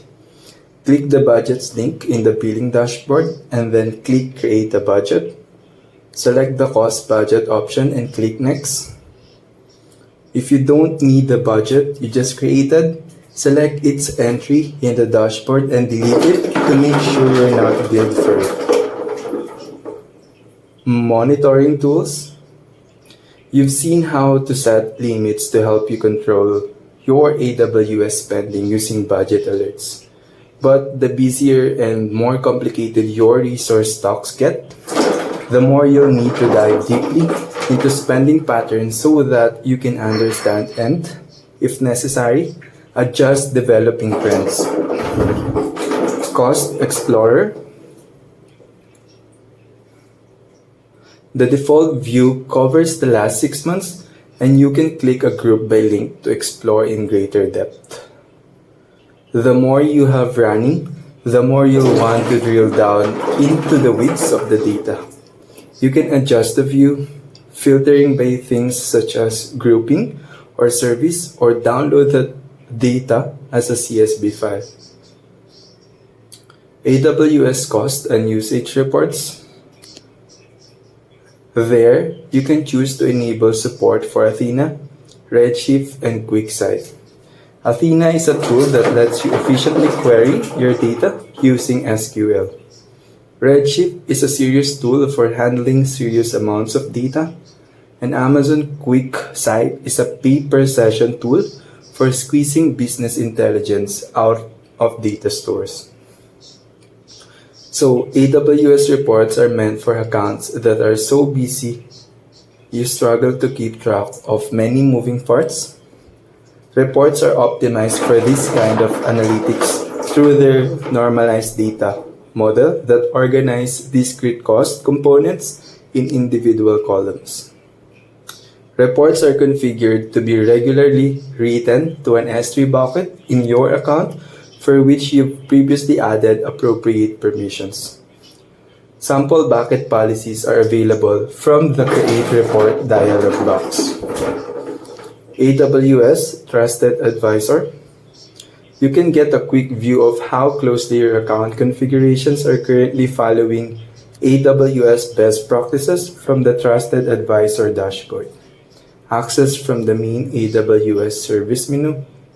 The compliance and health data is divided into 5 categories: cost optimization, performance, security, fault tolerance, service limits. Configuring and maintaining server functions and features.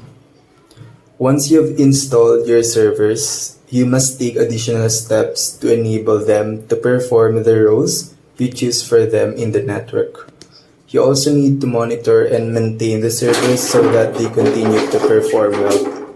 In addition, you want to avoid security-related issues such as malware infections and data breaches by instituting and following best practices with regards to patches, updates, and data security.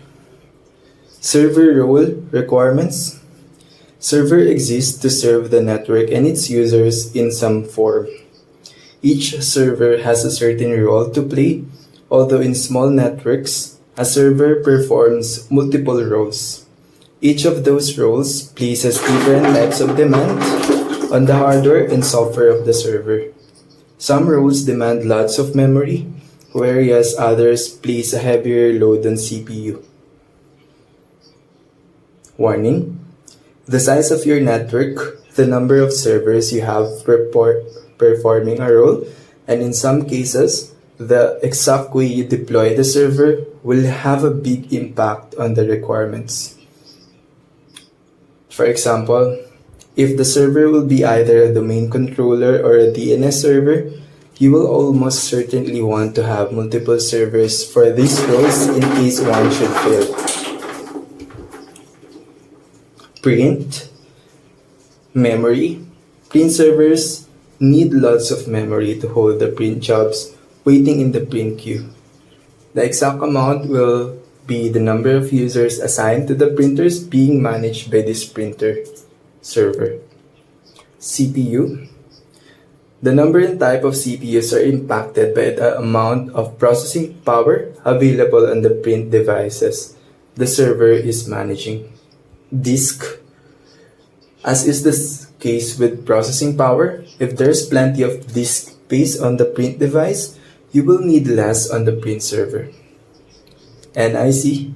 As always, use 1 GB NICs, and if the server will be managing many printers and thus many users, you may want to have multiple NICs for fault tolerance and load balancing. Database.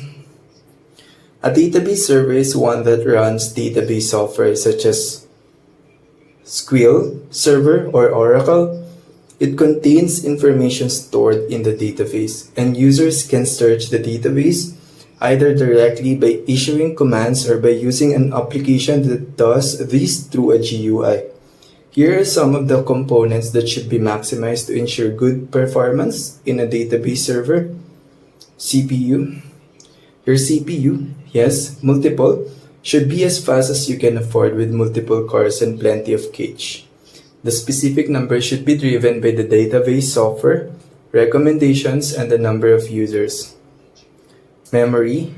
With respect to memory, you should fill all available slots with the cheapest memory you can get. That means smaller DIMMs, dual inline memory modules, but more of them. For example, rather than filling 12 slots with 64 gigabytes of memory, save some money for very little cost and speed by installing 32 gigs DIMMs. Disk. You should use multiple disks in RAID 5 configuration so that you get performance and fault tolerance. Network. File. File servers are used to store files that can be accessed by the network users. Typically, users are encouraged or even required to store any important data on the servers rather than on their local hard drives, because these servers are typically backed up on a regular basis, whereas the user machine typically are not. Here, the disk. File servers should have significant amounts of storage space and may even have a multiple hard drives configured in a RAID array to provide quicker recovery from a drive crash that could be provided by recovering with a backup. CPU.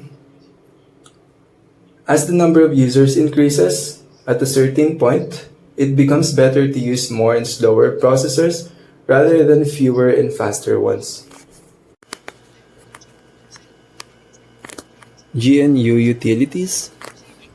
Besides having a kernel to control hardware devices, a computer operating system needs utilities to perform standard functions such as controlling files and programs. Although Linus created the Linux system kernel, he had no system utilities to run on it. Fortunately for him, at the same time, he was working a group of people working together on the internet trying to develop a standard set of a computer.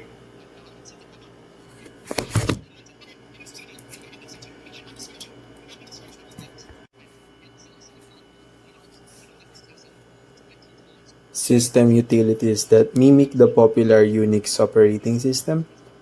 The GNU organization developed a complete set of Unix utilities but had no kernel system to run them on. These utilities were developed under a software philosophy called open source software. The concept of OSS allows programmers to develop software and then release it to the world with no licensing fees attached. Anyone can use, modify, or incorporate the software into their own system without having to pay a license fee. Uniting Linux kernel with the GNU operating system, utilities created a complete, functional, free operating system.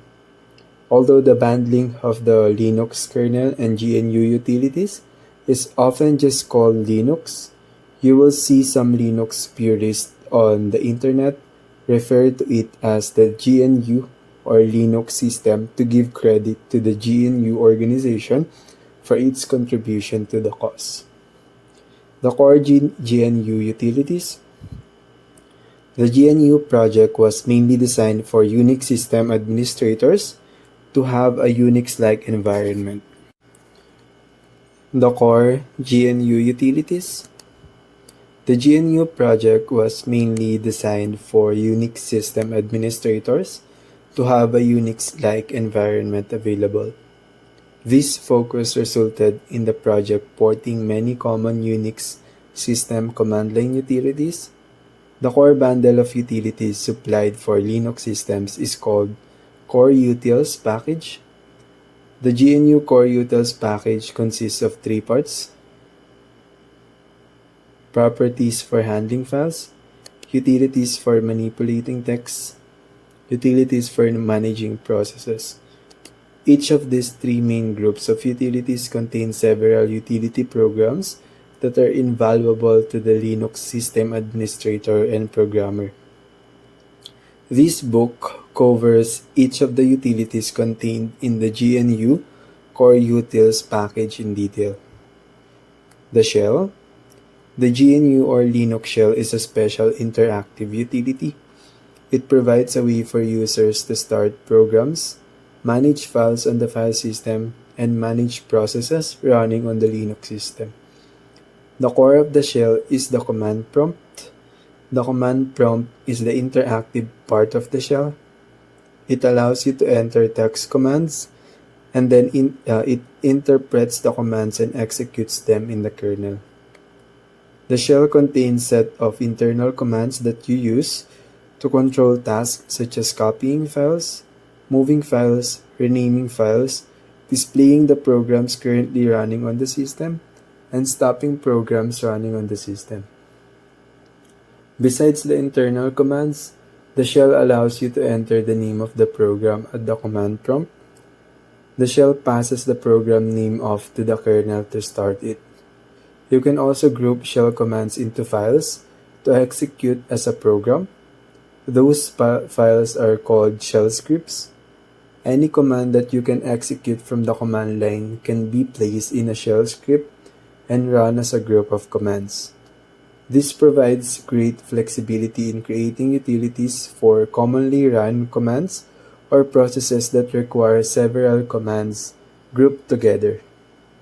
Quite a few Linux shells are available to use on a Linux system.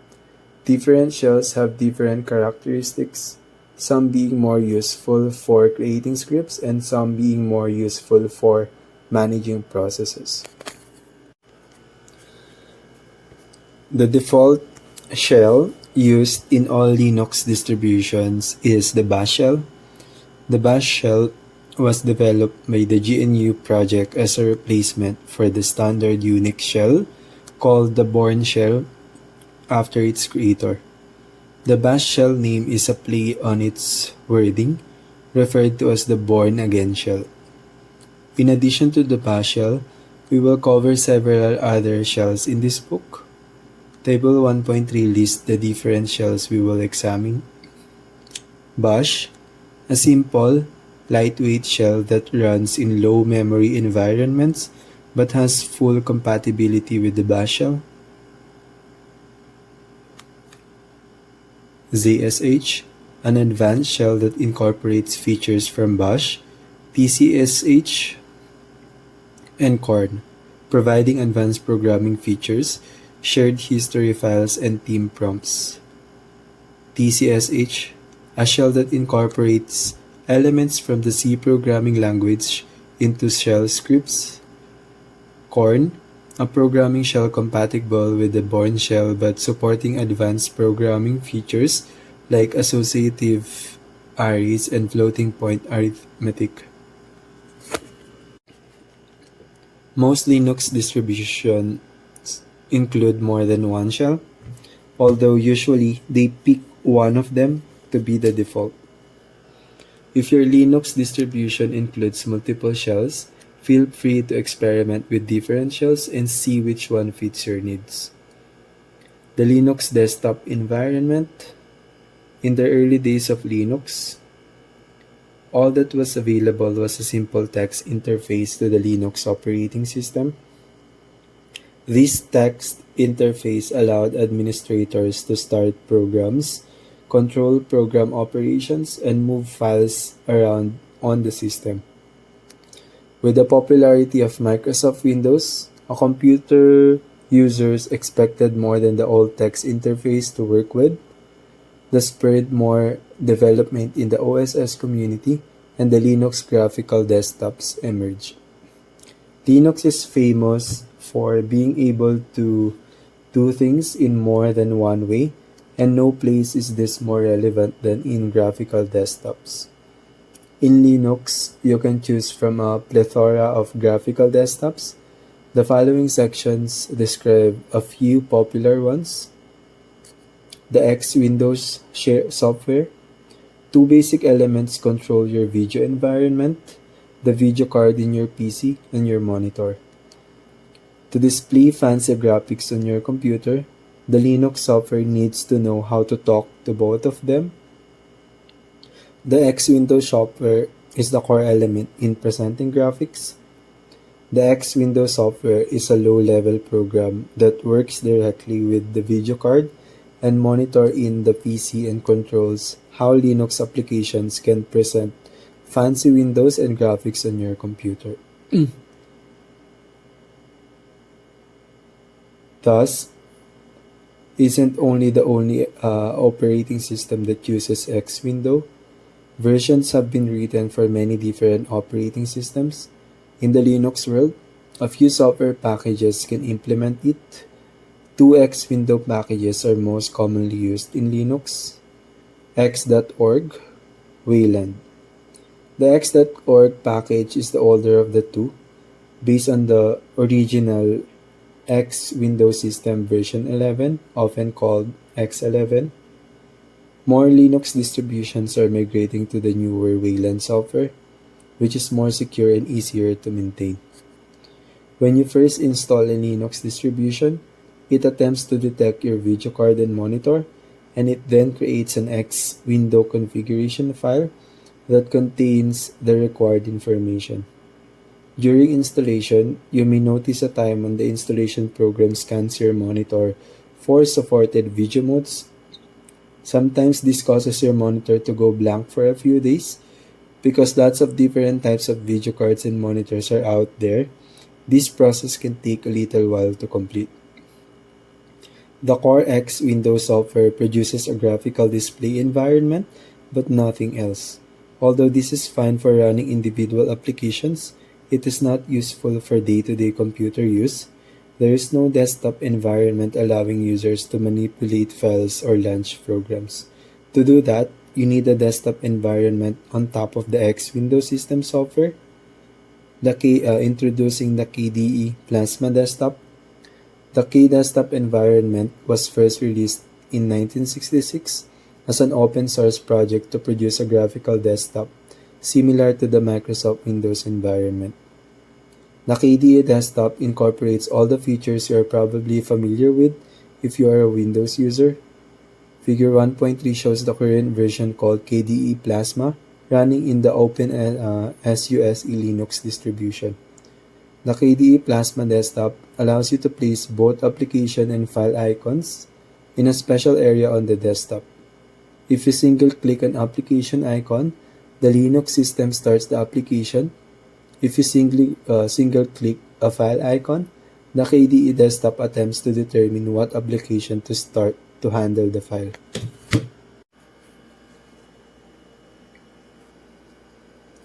System memory management. Next, software program management. The Linux operating system calls a running program a process. A process can run in the foreground, displaying output on a display. If it can run in the background, behind the scenes. The kernel controls how the Linux system manages all the processes running on the system. The kernel creates the first process called the init process to start all other processes on the system. When the kernel starts, it loads the init process into virtual memory. As the kernel starts much additional process, it gives the process a unique area in virtual memory to store the data and code that process uses. Allow different types of init process implementations are available in Linux, but these days, the two most popular are sysv init, the sysv init initialization method. The original method used by Linux was based on the Unix System V initialization method. Though it's not used by many Linux distributions these days, you still may find it around in older Linux distributions. Systemd. The Systemd initialization method created in 2010 has become the most popular initialization and process management system used by Linux. The sysv initialization method used a concept called run levels to determine what processes to start. The run level defines the state of the running Linux system and what process should run in each state. Table 1.1 shows the different run levels associated with the sysv initialization method. The structure of the kernel is virtual memory on the left side, the kernel on the middle, physical memory on the right. The kernel is primarily responsible for four main functions: system memory management, software program management, hardware management, file system management.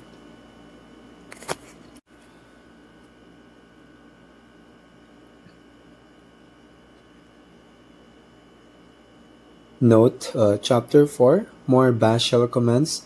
You'll see how to use the ps command to view the processes currently running on the Linux system. Hardware management. Still another responsibility for the kernel is hardware management. Any device that Linux system must communicate with needs driver code inserted inside the kernel code. The driver code allows the kernel to pass data back and forth to the device, acting as an intermediary between applications and the hardware. Two methods are used for inserting device driver code in Linux kernel: drivers compiled in the kernel, driver modules added to the kernel. Previously, the only way to insert device driver code was to recompile the kernel. Each time you added a new device to the system, you had to recompile the kernel code. This process became even more inefficient as Linux kernel supported more hardware. Fortunately, Linux developers devised a better method to insert driver code into the running kernel. Programmers developed the concept of kernel modules to allow you to insert driver code into a running kernel without having to compile the kernel. Also, a kernel module could be removed from the kernel when the device was finished being used. This shortly simplified and expanded using hardware with Linux. The Linux system identifies hardware devices as special files called device files. There are three classifications of device files: character, block, network. Character device files are for devices that can handle data only one character at a time. Most types of modems and terminals are created as character files. Block files are for devices that can handle data in large blocks at a time, such as disk drives. The network file types are used for devices that use packets to send and receive data. This includes network cards and a special loopback device that allows the Linux system to communicate with itself using common network programming protocols. Linux creates special files called nodes for each device on the system. All communication with the device is performed through the device node. Each node has a unique number pair that identifies it to the Linux kernel. The number pair includes a major and a minor device number. Similar devices are grouped into the same major device number. The minor device number is used to identify a specific device within the major device group. File system management. Unlike some other operating systems, the Linux kernel can support different types of file systems to read and write data to and from hard drives. Besides having over a dozen file systems of its own, Linux can read and write to and from file systems used by other operating systems, such as Microsoft Windows. The kernel must be compiled with support for all types of file systems that the system will use. Table 1.2 lists the standard file system that a Linux system can use to read and write data. ext, ex2, ex3, ex4, exFAT, ncp, nfs, ntfs, vfat, xfs. Any hard drive that Linux server access must be formatted using one of the file system types listed in Table 1.2. The Linux kernel interfaces with each file system using the Virtual File System, VFS. This provides a standard interface for the kernel to communicate with any type of file system.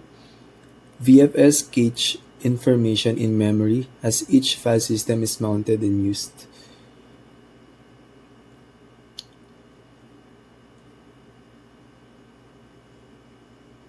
The kmenu in KDE Plasma desktop environment.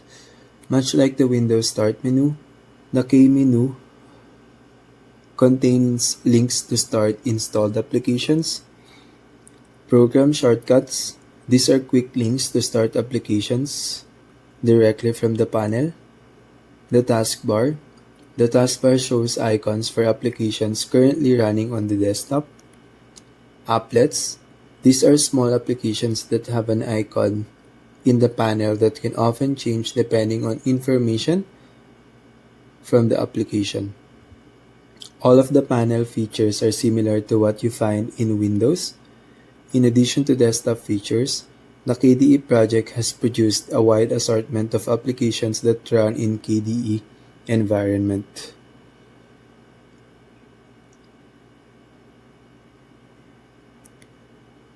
Other desktops.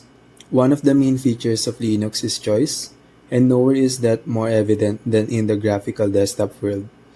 There are a plethora of different types of graphical desktop available in the Linux world.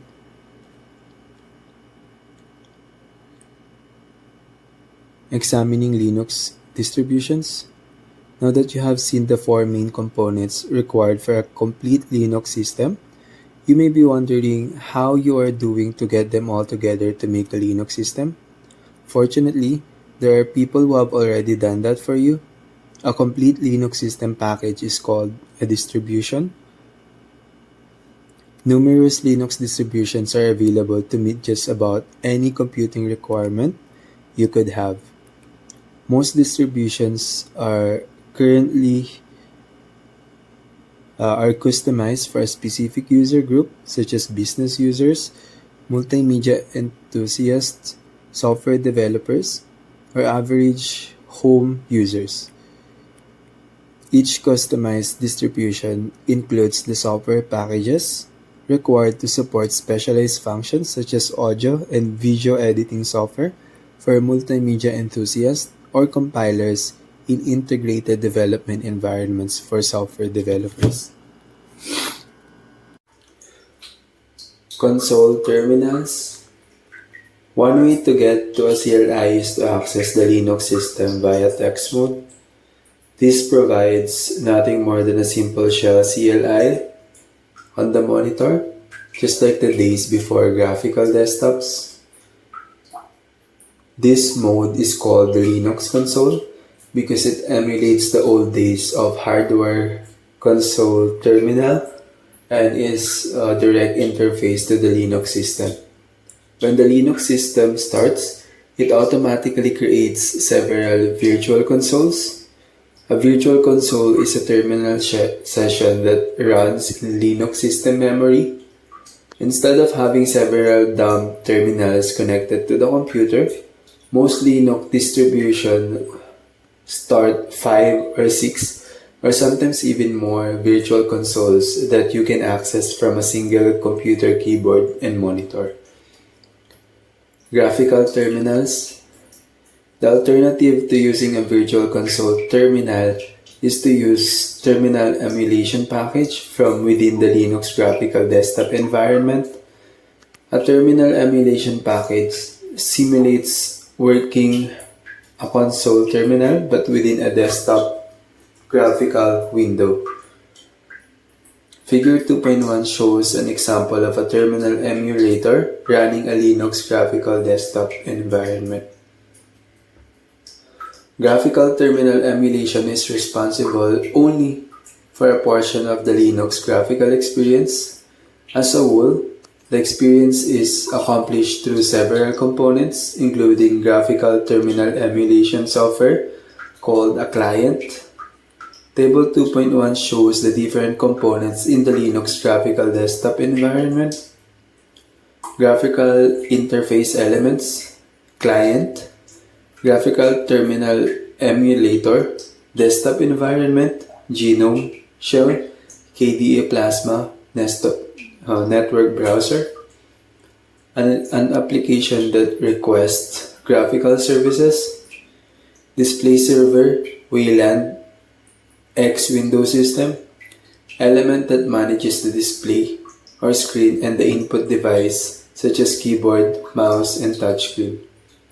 Window Manager, Matter, MetaCity, Queen, element that add borders to windows and provides features to move and manage windows. Widgets Library, Plasmoids, Cinnamon, Spices. Element that add menus and appearance items for desktop environment clients. For dealing with the command line for the desktop, the focus is in the graphical terminal emulator. You can think of graphical terminal emulators as CLI terminals in the graphical user interface or GUI, and virtual console terminals as CLI terminals outside the GUI. Understanding the various terminals and their features can enhance your command line experience. Accessing CLI via a Linux console terminal. In the early days of Linux, when you booted up your system, you would see a login prompt on your monitor, and that's all. As mentioned earlier, this is called the Linux console. It was the only place you could enter commands for the system. Even though several virtual consoles are created at boot time, many Linux desktop distributions switch to a graphical environment after the boot sequence completes. This provides the user with a graphical login and desktop experience. For these systems, accessing a virtual console is done manually. On most Linux distributions, you can access one of the Linux virtual consoles using a simple keystroke combination. Usually, you must hold down the CTRL plus Alt key combination and then press a function key such as F1 through F7 for virtual console you want to use function key F2 produces Virtual Console 2, key F3 produce Virtual Console 3, key F4 produce Virtual Console 4, and so on. Linux distributions typically use the CTRL-Alt key combination with F1, F7, or F8 to reach the graphical interface. Ubuntu and CentOS both use F1. However, it is best to test and see where your distribution puts the graphical interface, especially on older distribution versions. Getting to the shell. In the old days of Linux, system administrators, programmers, and system users all sat at something called a Linux console terminal, entering shell commands and viewing text output. These days, with graphical desktop environments, it's getting harder to get to a shell prompt on the system in order to enter shell commands. This chapter discusses what is required to reach a command line environment, and it walks you through a few terminal emulation packages you may run into in the various Linux distributions. Reaching the command line. Before the days of graphical desktops, the only way to interact with the Unix system was through a text command line interface, CLI, provided by the shell. The CLI allowed text input only and would display only text and rudimentary graphics output. Because of these restrictions, output devices were not very fancy. Often, you needed only a simple dumb terminal to interact with the Unix system. A dumb terminal was usually nothing more than a monitor and a keyboard connected to the Unix system via a communication cable, usually a multi-wire serial cable. This simple combination provided an easy way to enter text data into the Unix system and view text results. As you well know, things are significantly different in today's Linux environment. Just about every Linux desktop distribution uses some type of graphical desktop environment. However, to enter shell commands, you still need a text display to access the shell CLI. The problem now is getting to one. Sometimes finding a way to get a CLI in a Linux distribution is not an easy task. Console terminals. One way to get to a CLI is to access the Linux system via text mode. This provides nothing more than a simple shell CLI on the monitor, just like the days before graphical desktops. This mode is called the Linux console because it emulates the old days of hardwired console terminal and is a direct interface to the Linux system. When the Linux system starts, it automatically creates several virtual consoles. A virtual console is a terminal session that runs in Linux system memory. Instead of having several dumb terminal connected to the computer, most Linux distributions start 5 or 6 or sometimes even more virtual consoles that you can access from a single computer keyboard and monitor. Graphical terminals. The alternative to using a virtual console terminal is to use a terminal emulation package from within the Linux graphical desktop environment. A terminal emulation package simulates working a console terminal but within a desktop graphical window. Figure 2.1 shows an example of a terminal emulator running in a Linux graphical desktop environment. Accessing CLI via a Linux console terminal. In the early days of Linux, when you booted up your system, you would see login prompt on your monitor, and that's all. As mentioned earlier, this is called the Linux console. It was the only place you could enter commands for the system.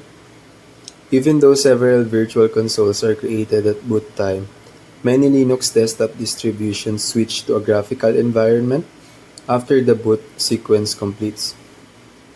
This provides the user with a graphical login and desktop experience. For these systems, Accessing a virtual console is done manually. On most Linux distributions, you can access one of the Linux dual consoles using a simple keystroke combination. Usually, you must hold down the Ctrl plus Alt key combination and then press function key F1 through 7 for virtual console you want to use. Function key F2 produces Virtual Console 2, key F3 produces Virtual Console 3, key F4 produces Virtual Console 4, and so on. In the previous chapter, you saw how to manipulate the flow of a shell script program by checking the output of commands and the values of variables. In this chapter, we continue to look at structured commands that control the flow of your shell scripts. You'll see how you can perform repeating processes, commands that can loop through a set of commands until an indicated condition has been met. This chapter discusses and demonstrates the for, while, and until bash shell looping commands. Looking at the for command, iterating through a series of commands is a common programming practice. Often, you need to repeat a set of commands until specific condition has been met, such as processing all the files in a directory, all the users on a system, or all the lines in a text. The bash shell provides the for command to allow you to create loop that iterates through a series of values. Each iteration performs a defined set of commands using one of the values in the series. Here's the basic format of the bash shell for command. For var in list, do commands done. You supply the series of values used in the iterations in the list parameter. You can specify the values in the list in several ways. In each iteration, the variable var contains the current value in the list. The first iteration uses the first item in the list, the second iteration the second item, and so on, until all the items in the list have been used. The commands entered between do and done statements can be one or more standard bash shell commands. Within the commands, the var variable contains the current list item value for the iteration. Note, if you prefer, you can include the do statement on the same line as the for statement, but you must separate it from the list items using a semicolon. For var in list semicolon do. We mentioned that there are several ways to specify the value in the list. The following sections show the various ways. Reading values in a list. The most basic use of the for command is to iterate through the list of values defined within the for command itself. Cat test1 bin /bash. Basic for command. For test in Alabama, Alaska, Arizona, Arkansas, California, Colorado, do echo. The next state is test. Done. And then on ./test1, the next state is Alabama, the next state is Alaska, the next state is Arizona, the next state is Arkansas, the next state is California, the next state is Colorado. Each time the for command iterates through the list of values provided, it assigns the test variable the next value in the list. The test variable can be used just like any other script variable within the for command statements. After the last iteration, the test variable remains valid throughout the remainder of the shell script. It retains the last iteration value unless you change its value. The test variable retained its value and allows us to change the value and use it outside of the for command loop as any other variable would. Reading complex values in a list. Things aren't always as easy as they seem with the for loop. There are times when you run into data that causes problem. Here's a classic example of what can cause problems for shell script programmers. Ouch, that hurts. The shell saw the single quotation marks within the list values and attempted to use them to define a single data value, and it really messed things up in the process. You have two ways to solve this problem. The escape character, the backlash, to escape the single quotation mark. Use double quotation marks to define the values that use single quotation marks. Now that we've covered the basics of Linux system and the command line, it's time to start coding. This chapter discusses the basics of writing shell scripts. You'll need to know these basic concepts before you can start writing your own shell script masterpieces. Using multiple commands. So far, you've seen how to use the command line interface prompt of the shell to enter commands and view the command results. The key to shell scripts is the ability to enter multiple commands and process the results from each command, even possibly passing the results of one command to another. The shell allows you to chain commands together into a single steps. If you want to run two commands together, you can enter them on the same prompt line, separated with a semicolon. Congratulations, you just wrote a shell script. This simple script uses just two bash shell commands. The date command runs first, displaying the current date and time, followed by the output of the who command, showing who is currently logged onto the system. Using this technique, you can string together as many commands as you wish, up to the maximum command line character count of 255 characters. Although using this technique is fine for small scripts, it has a major drawback in that you have to enter the entire command at the command prompt every time you want to run it. Instead of having to manually enter the commands in a command line, you can combine them into a simple text file. When you need to run the commands, just simply run the text file. Creating a script file. To place shell commands in a text file, first you'll need to use a text editor to create a file, and then enter the commands into the file. When creating a shell script file, you should specify the shell you are using in the first line of the file. The format for this is hashtag !bin/bin/bash.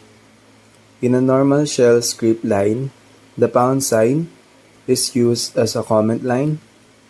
A comment line in a shell script isn't processed by the shell. However, the first line of a shell script file is a special case, and the # followed by the exclamation point tells the shell what shell to run the script under. Yes, you can be using a bash shell and run your script using another shell. After indicating the shell, commands are entered onto each line of the file, followed by a carriage return. As mentioned, comments can be added by using the #. An example looks like this. Hashtag !bin/bin/bash. Hashtag this script displays the date and who's log on date. Woo. And that's all there is to it. You can use the semicolon and put both commands on the same line if you want to. But in a shell script, you can list commands on separate lines. The shell will process commands in the order in which they appear in the file. Also notice that another line was included that starts with the # and adds a comment. Lines that start with the #, other than the first hashtag !line, aren't interpreted by the shell. This is a great way to leave comments for yourself about what's happening in the script, so that when you come back to it 2 years later, you can easily remember what you did.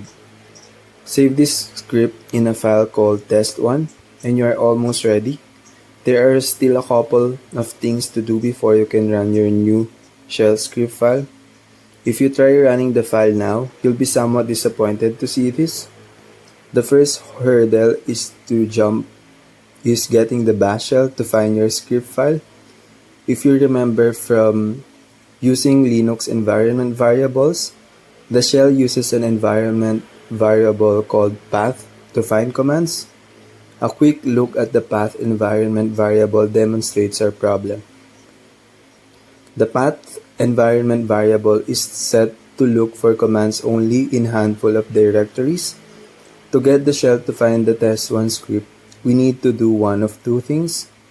Add the directory where our shell script file is located to the path environment variable.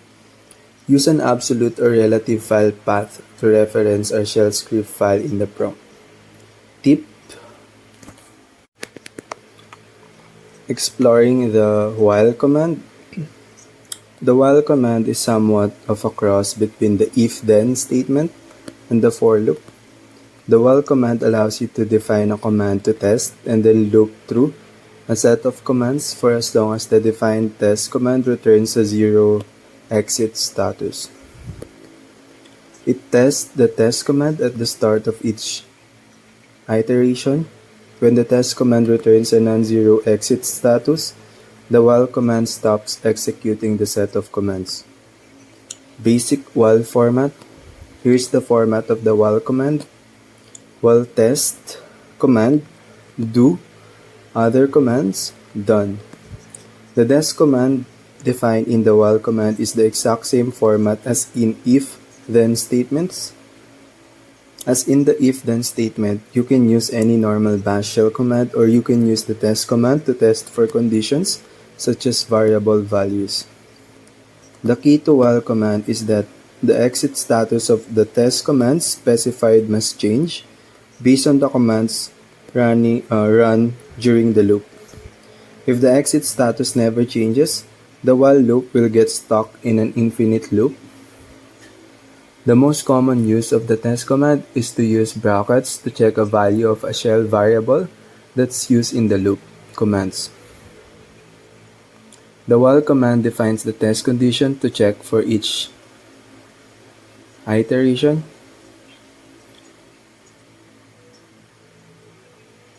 As long as the test condition is true, the while command continues to loop through the commands defined. Within the commands, the variable used in the test condition must be modified or you'll have an infinite loop. In this example, we use shell arithmetic to decrease the variable value by 1. var1 equals to $var1 minus 1. The while loop stops when the test condition is no longer true. Using multiple test commands, the while command allows you to define multiple test commands on while statement line. Only the exit status of the last test command is used to determine when the loop stops. This can cause interesting results if you're not careful. Here is an example of what we mean. Pay close attention to what happened in this example. Two test commands were defined in the while statement. The first test simply displays the current value of the var1 variable. The second test uses brackets to determine the value of the var1 variable. Inside the loop, an echo statement displays a simple message indicating that loop was processed. Notice then you run the example how the output ends. The while loop executed the echo statement when the var1 variable was equal to 0.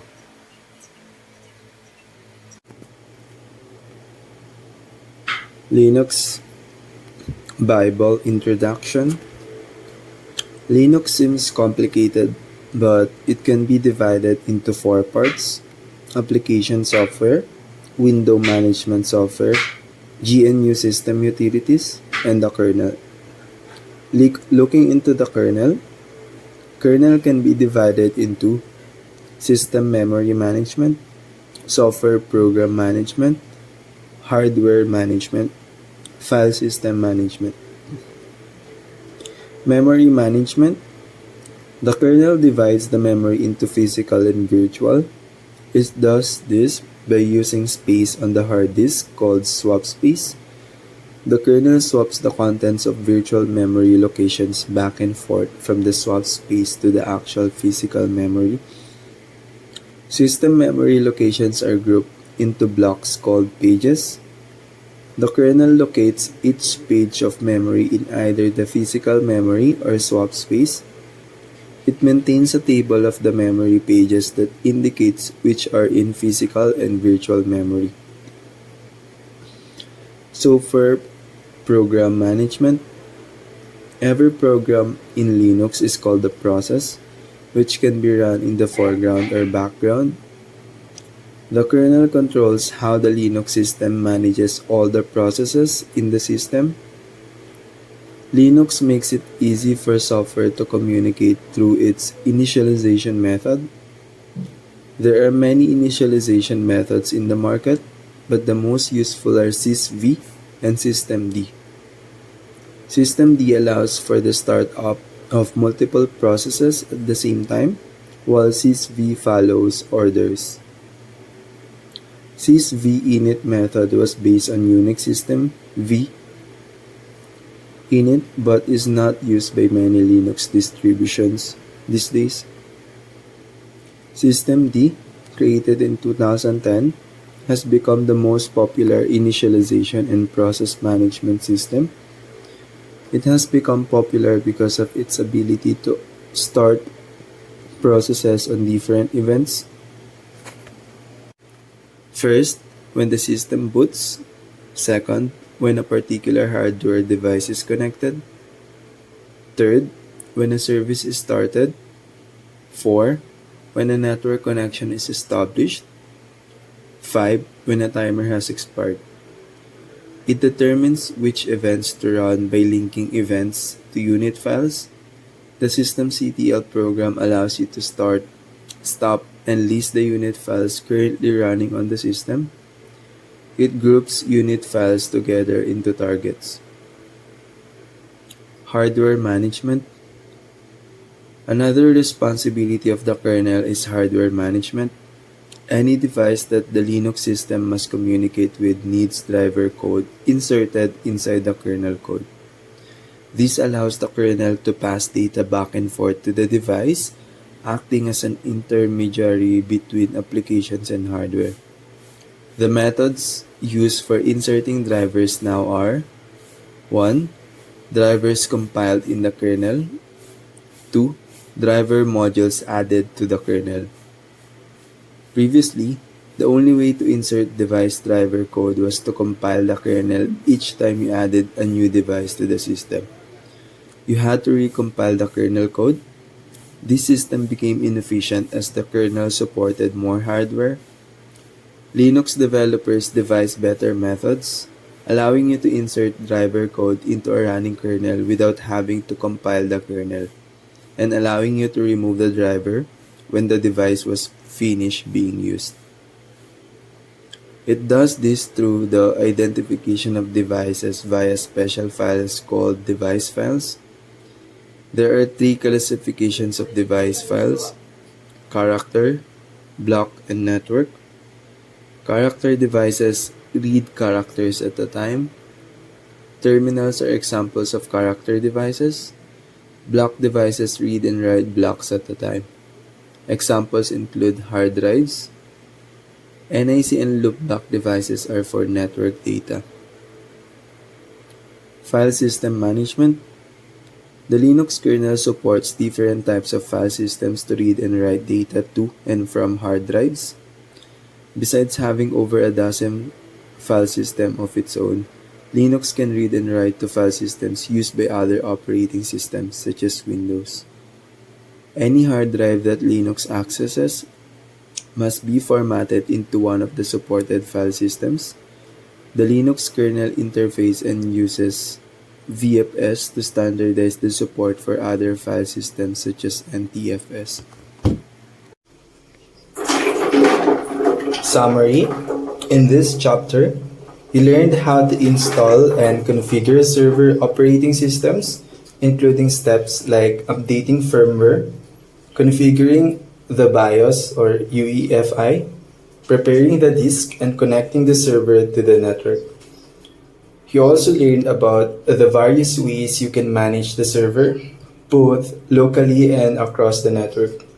Finally, We cover the basics of virtualization, including the relationship between the host and guest, the role of the hypervisor, the types of hypervisors, and how resources are shared by the VMs. Exam essentials: install and configure a server operating system, describe the steps in the process and identify which are required and which are optional. Understand the importance of creating a performance baseline. Identify the components of virtualization and describe their roles. These components include but are not limited to the host and guest, the management interface, and the hypervisor. You should also be able to describe how CPU, memory, and other resources are shared by the VMs.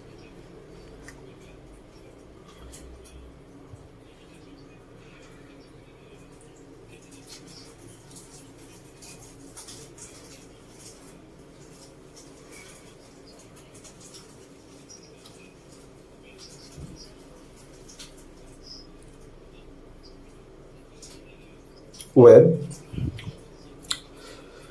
To provide security to a web server, it can be configured to require and use HTTPS, which uses SSL to encrypt the connection with no effort on the part of the user, other than being aware that the URL must use HTTPS rather than HTTP. Disk subsystem. Disk latency is one of the major causes of slow web performance. The disk system should be as fast as possible. Using high-speed solid-state drives can be beneficial, and if possible, you should deploy either a RAID 0 or RAID 5 configuration, either of which will improve the read performance. If fault tolerance is also a consideration, then go with RAID 5 since RAID 0 will give you no fault tolerance. RAM. Memory is also critical to a web server. 80% of the web request will be for the same 20% of the content. Therefore, plenty of memory may ensure requested pages may still be contained in memory from which access is faster.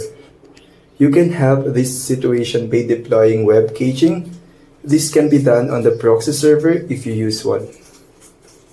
CPU is important but not a critical issue for a web server unless the server will be performing encryption and decryption. If that is the case, it may be advisable to use a network card with its own processor for this process. Application. In many cases, this server is the middle tier in a 3-tier architecture that accepts users' requests to its application and then communicates with the database server where content is stored, as shown in figure 2.5. The presentation tier, the user interface of the application, the main function is to show something the user can understand and reply to user action. The logic tier, the layer process the business logic of the application, calculations, logical decisions, data processing. Data tier, this is the database where the information is stored. The information is passed back to the business logic on query. Messaging. Messaging servers run instant messaging software and allow users to collaborate in real time through either chat or video format. Here are some of the components that should be maximized. Memory. Users have varying habits when it comes to messaging. Some never use it and others use it constantly. So this is hard to predict and you may have to monitor the server usage and adjust memory accordingly. Disk. Include disk space for the operating system and the instance messaging software. GNU utilities. Besides controlling hardware and application programs, the operating system needs utilities to standardize controlling files and programs. Although Linus created the kernel, he had no system utilities to make it work. Fortunately, A group of developers work together on the internet to develop a set of utilities that mimic the popular Unix operating system. Uniting the Linux kernel with GNU system utilities created a complete, functional, and free OS. The GNU organization developed a complete set of Unix utilities but had no kernel system to run them on. These utilities were developed under a software philosophy called OSS. The core GNU utilities. The GNU project was mainly designed for Unix system administrators like Citrix for admins in companies like Quantrix to make their lives easier. This resulted in porting many common Unix system utilities which are now supplied for Linux system command line utilities. This makes computer science harder to understand because it was built from Linux and complex theories of geniuses like Professor Cal Newport. The core bundle of utilities supplied for the Linux system is called the Core Utils package. The GNU Core Utils package consists of three parts. 1. Utilities for handling files. 2. Utilities for manipulating text. 3. Utilities for managing processes. Each of these sets of utilities contains several more programs invaluable to Linux system administrators and programmers. Throughout this book, we will dig deep and discuss the details of core GNU utilities available for programmers to control the hardware, window management utilities, and software programs in the operating system. The shell. The GNU or Linux shell is a special interactive utility. It provides a way for users, not just the manufacturer or computer science professors, to start programs, manage files on the file system, and manage processes running on the Linux system. The core of the shell is the command prompt. The command prompt is the interactive part of the shell. It allows you to enter text commands, which it then interprets and executes in the kernel. Economic people search for new fields to provide priority for these devices to be available to the masses, which provides exponential prosperity to the world. The shell contains a set of internal commands that you use to control tasks such as copying files, moving files, renaming files, displaying the programs currently running on the system, and stopping programs running on the system. Besides internal commands, it also allows you to enter the name of a program at the command prompt and passes the program name to the kernel to start it.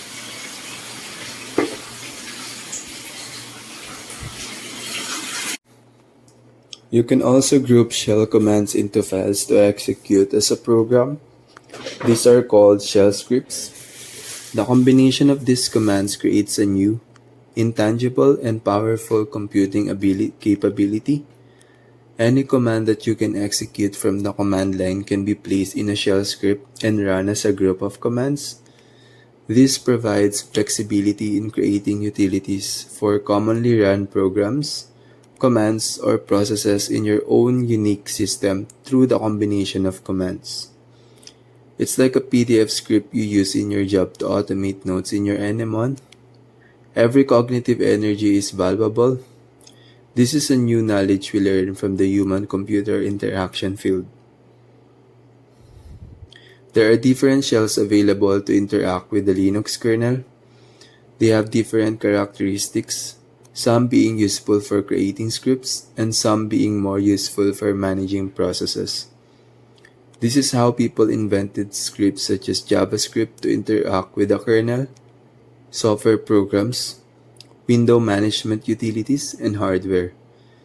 The default shell used in all Linux distributions is the Bash shell, but it can also use one of these three: Ash, Korn, and ZSH.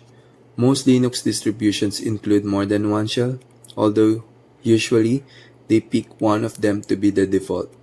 Feel free to experiment and see which one fits your needs. The Linux desktop environment. In 1990, administrators who manage and automated Fortune 500 company systems started programs, controlled program operations, and moved files around on the system through a simple text interface.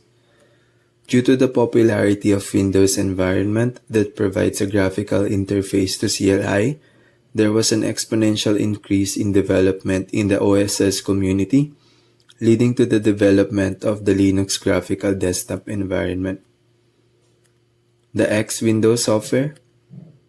MIT played a key role in leading the development of graphical interfaces, though Windows invested a lot in their research for this, just as they do with artificial intelligence. Two basic elements control your video environment: the video card in your PC and your monitor. To display fancy graphics on your computer, the Linux software needs to know how to talk to both of them. The X Window software is the core element in presenting graphics. It is a low-level program that works directly with the video card and monitors the PC and controls how Linux applications can present fancy windows and graphics on your computer. Linux isn't the only OS that uses X Window. Versions have been written for many different OS. In the Linux world, a few software packages can implement it. Two X Window packages are most commonly used in Linux. 1. X.org. 2. Wayland. Wayland persists among the two because of better security and easier maintenance.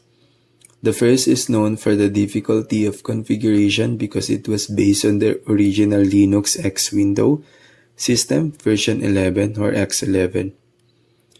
When you first install the distribution, it attempts to detect your video card and monitor, and it then creates an X Window configuration file that contains the required information to function properly. It's a complex theory applied in the real world. You may notice a time when the installation program scans your monitor for supported video modes, sometimes causing your monitor to go blank for a few seconds, because there are many different types of video cards and monitors. The initialization process of computers takes a while to complete. The X Window software produces a graphical display environment where you can put icons, but it has none. Although this is fine for running individual applications, it is not useful for day-to-day computer use. Therefore, standards of useful commands available on screen need to be established for administrators and subsequently users. To manipulate files or launch programs, you need a desktop on top of the display environment. The KDE Plasma Desktop. Just like shells, different distributions have different characteristics that can be useful for different goals and user requirements.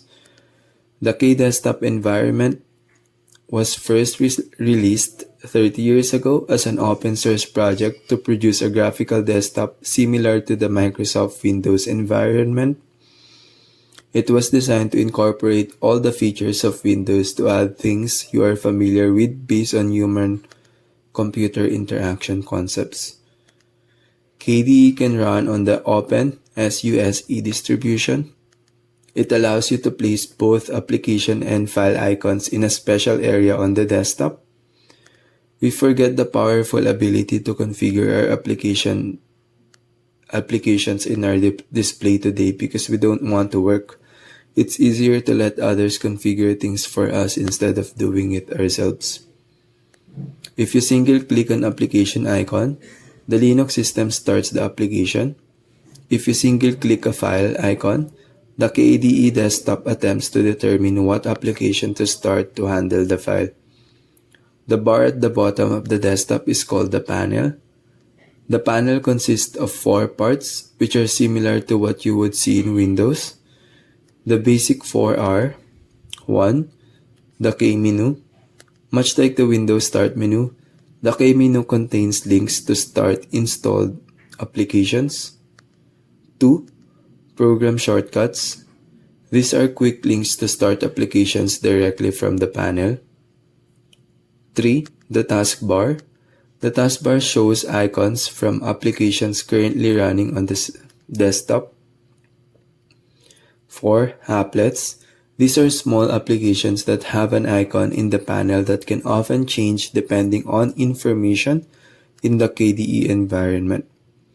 A lot of applications were designed to run in the KDE environment, which produced a wide assortment of applications that run on it. The GNOME Desktop. The GNU Network Object Model environment is another popular Linux desktop environment. GNOME was released 27 years ago and has become the default desktop environment for many Linux distributions, the most popular being Red Hat Linux. Note: GNOME underwent a radical change 15 years ago.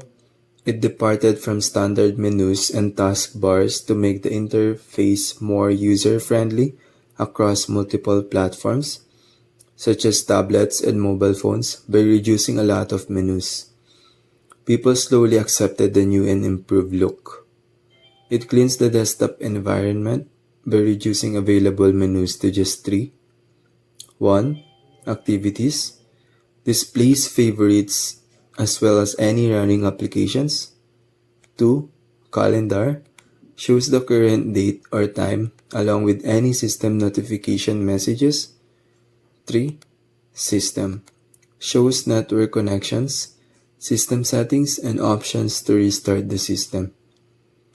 To launch applications, you must search for them using Activities. Overview, which is a search feature on the Activities menu. Remember, the search feature is just one of many features of the Activities menus, just like how commands are just part of a program or script. To not be outdone by KDE, GNOME also produces useful graphical applications integrated with it. Some people dislike version 3 and like version 2 of GNOME, which leads them to create Cinnamon, which is available in Ubuntu, Fedora, OpenSUSE, and Mate.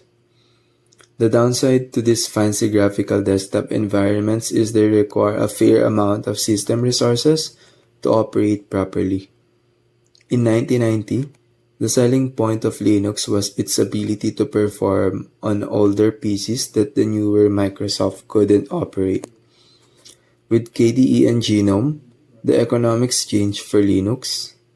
However, Linux developers took it back to its roots through the creation of low memory-oriented graphical desktop applications that provide basic features to run perfectly fine on old PCs.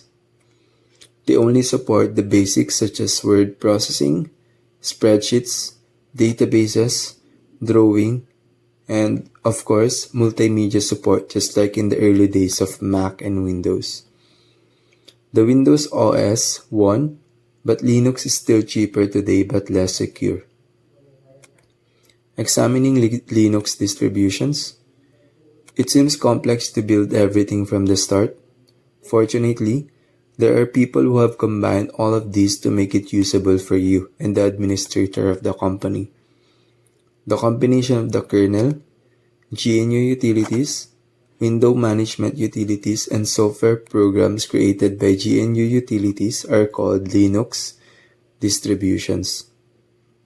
Numerous distributions are available to meet just about any computing requirement you could have. Most distributions are customized for a specific user group, such as business users and multimedia enthusiasts, developers, software developers, or average home users. Each customized distribution includes the software packages required to support specialized functions such as audio and video editing software for multimedia enthusiasts, or compilers and integrated development environments for software developers. Different Linux distributions are often divided into full core and specialized Linux distributions. The following sections describe them. Core Linux distributions. Core contains a kernel, one or more graphical desktop environments, and just about every Linux application that is available precompiled for the kernel. It provides one-stop shopping for a complete Linux installation. 1. Red Hat Enterprise, a commercial business distribution used mainly for internet servers. 2. Debian, popular with Linux experts and commercial Linux products. 3. Slackware, one of the originals popular with Linux geeks. 29 years ago, distribution was released as a set of floppy disks. You had to download a bunch of files and copy them onto 20 or more disks. Nowadays, distributions are released as an ISO image file. The ISO image file is a complete disk image of a DVD as a single file. You do this through 1. Software application. You can use software applications to burn the ISO image file onto a DVD. 2. Bootable USB stick. You can use a bootable USB stick to boot the Linux OS in your formatted drive supported by Linux to have the Linux OS on your system. However, beginners still often run into configuration problems when they try to use Linux just like Windows. To cover just about any situation, it makes the OS like a learned man or expert technical support by including lots of application software such as high-end internet database servers to common games. Although having lots of options is good, it can become overwhelming to new users, just like how wholesaling is not recommended for a new real estate investor. We need to start things step by step to master increasingly complex concepts, just as we learn to read increasingly complex books. Because of this need, Core Distributions programs a series of questions during the installation process to determine which applications to load by default, what hardware is connected to the PC, and how to configure hardware. There's a double-edged sword strength and weakness for this. It helps expert Linux users become productive, but it confuses beginners. New users often load too many programs or don't load enough and later discover their computer won't do what they want. Specialized Linux distributions.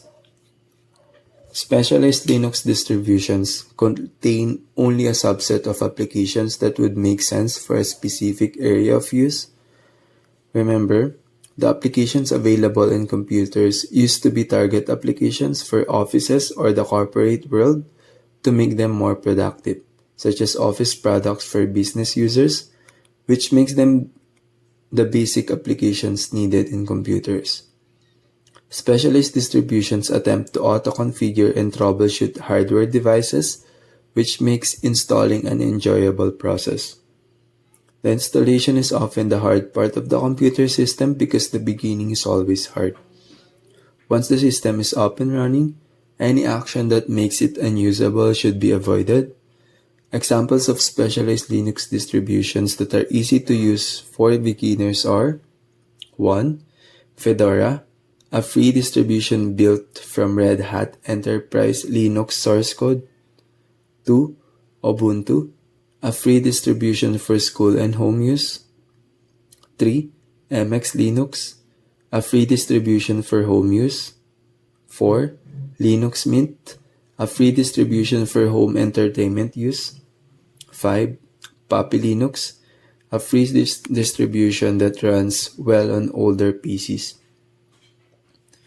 That's just a small sampling of specialized Linux distributions.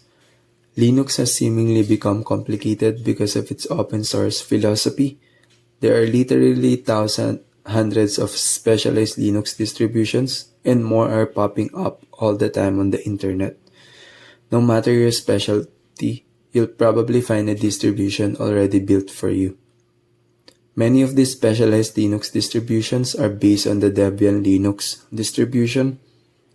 They use the same installation files as Debian, but package only a small fraction of a full-blown Debian system.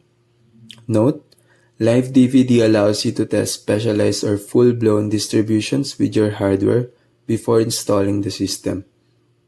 Linux is not as complicated as we think, as long as we are patient, because the combination is more than the sum of its parts. It will reward us through the compound effect of relationships of concepts we learn if we stay on track. In the next chapter, we will dig deep into writing scripts, particularly writing for graphical desktops, to understand how the graphics we see on our screen work. Understanding the shell. Now that you know a few shell basics, such as reaching the shell and rudimentary commands, it's time to explore the actual shell process. To understand it, you need to know how it operates in different circumstances. A shell is not just a CLI, it is a complicated interactive running program. Entering commands and using the shell to run scripts can raise some interesting and confusing issues. Understanding the shell process and its relationships help you resolve these issues or avoid them altogether. This chapter takes you through learning about the shell process and how it operates in various situations. We'll explore how subshells are created as well as the relationship to their parent shell. The different commands that create child processes are examined along with those that don't. Built-in commands. We also cover some shell tips and tricks you can try to make your CLI experience more productive. Investigating shell types.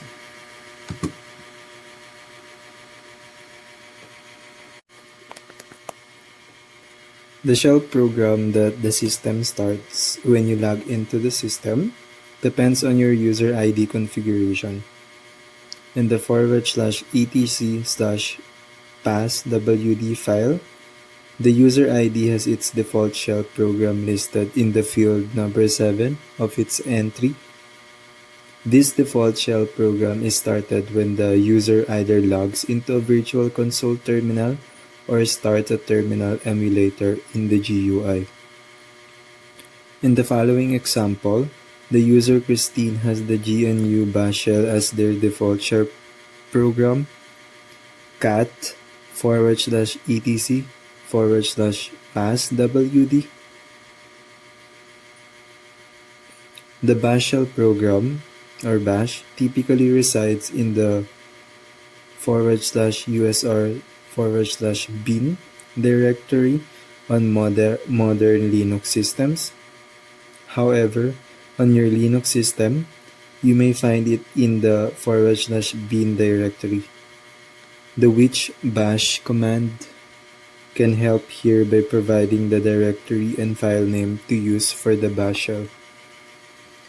A long listing reveals that the bash file, or the bash shell, is an executable program with the trailing asterisk on the file's name. Note: typically on modern Linux systems, the /bin directory is symbolically linked to the /usr/bin/directory, which is why the user Christine has /bin/bash listed as their default shell program, but the bash shell program actually resides in the /usr/bin/directory. Symbolic or soft links were covered in Chapter 3, Basic Bash Shell Commands. Several other programs are on this particular Linux system.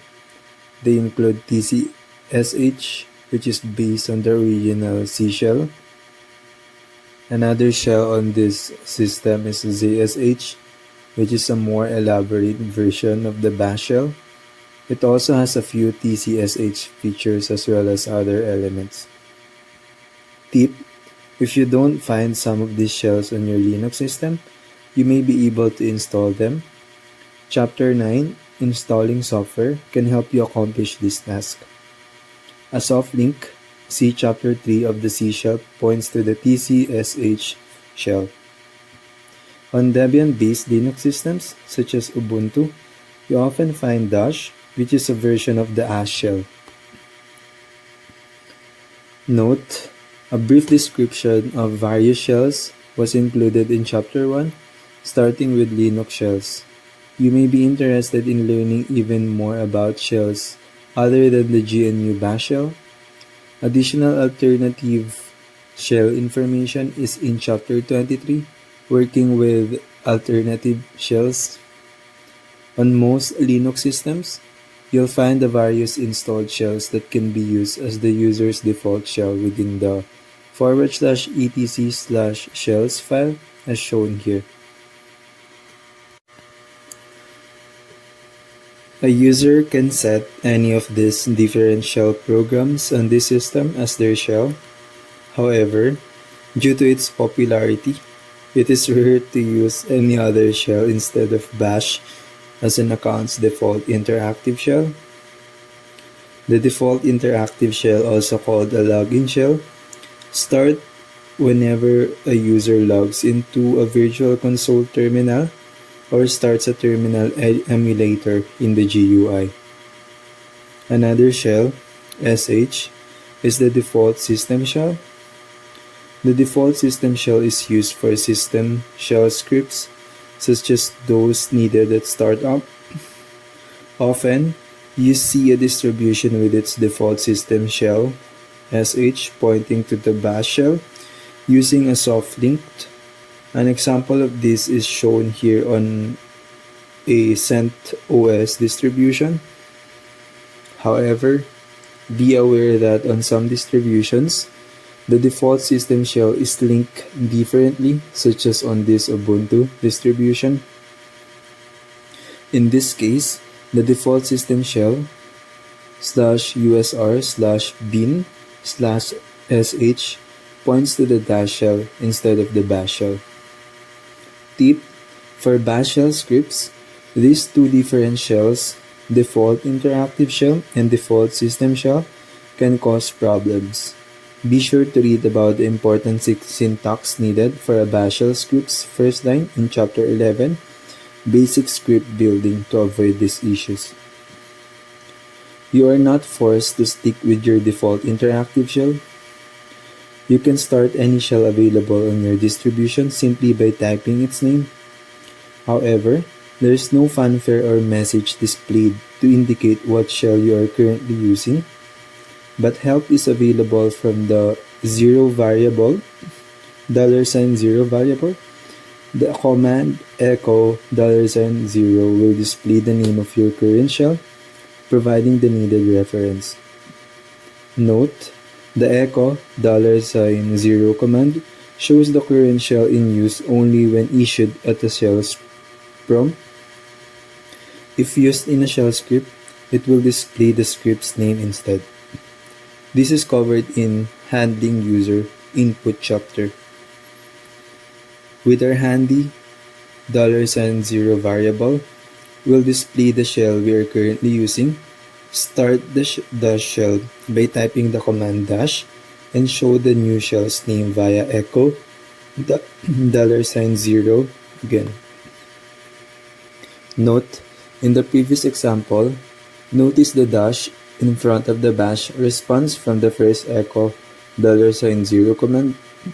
This indicates that this shell is the user's login shell. The $sign prompt is a CLI prompt for the Dash shell. You can leave the Dash shell program and the Bash shell for that matter by typing the command exit. Jumping back and forth through the various shells seems simple, but there is more to the action happening behind the scenes. To understand this process, the next section explores the relationship between a login shell program and a newly started shell program. Exploring parent and child shell relationships.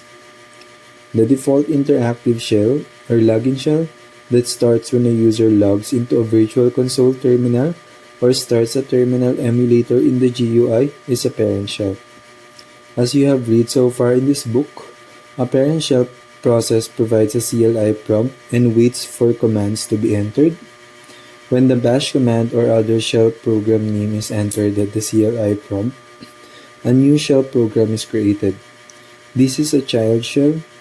A child shell also has a CLI prompt and waits for commands to be entered. Because you do not see any relevant messages when you type bash and spawn a child shell, another command can help bring clarity. The ps command was covered in chapter 4, more bash shell commands. Using this with the negative option before and after entering a shell is useful. The first use of ps-f shows two processes. One process has a process ID of 6160, second column, and is running the bash shell program, last column. Parent and child bash shell processes. When a child shell process is spawned, only some of the parent's environment is copied to the child shell environment. This can cause problems with items such as variables. How to prevent such problems is covered in Chapter 6, using Linux environment variables. A child shell is also called a subshell. A subshell can be created from a parent shell, and a subshell can be created from another subshell. In the preceding example, the bash command was entered 3 times. Effectively, this created 3 subshells. The ps --forest command shows the nesting of these subshells. Figure 5.2 also shows this subshell nesting. The ps-f command can be useful in subshell nesting because it displays who is whose parent via the PPID column. The bash shell program can use command line options to modify the shell start. Table 5.1 lists a few of these available switches to use with the bash command. Subshell nesting. The bash command line options. Option -c string description reads commands from string and processes them. -i starts an interactive shell, allowing input from the user. -l acts as if invoked as a login shell. -r starts a restricted shell, limiting the user to the default directory. -s reads commands from the standard input. You can find more help on the bash command and even more command line parameters by typing man bash. The bash --help command provides additional assistance as well. Tip: if you'd like to see the version of the bash shell, just type bash --version at the command line. This won't create a subshell, but instead displays the current version of your system's GNU bash shell program.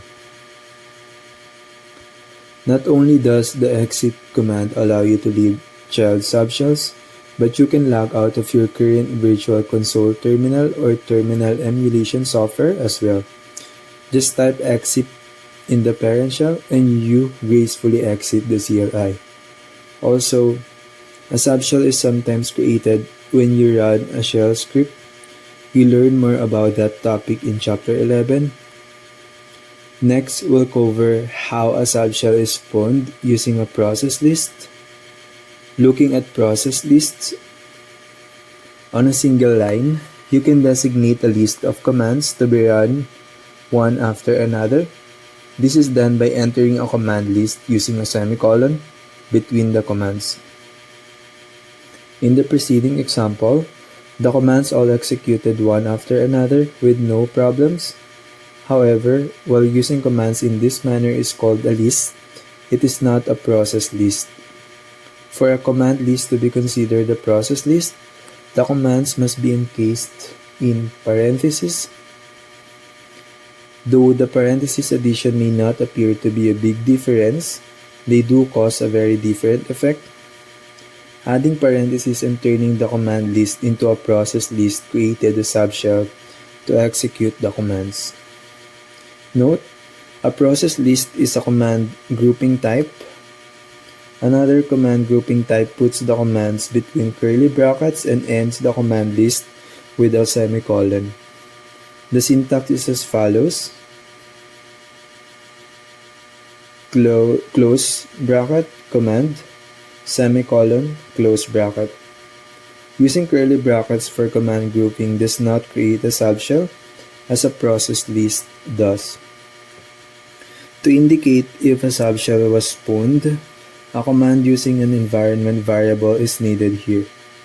Environment variables are covered in detail in Chapter 6. The command needed is echo bash dash subshell. If it returns 0, then there is no subshell. If it returns 1 or more, a subshell was created.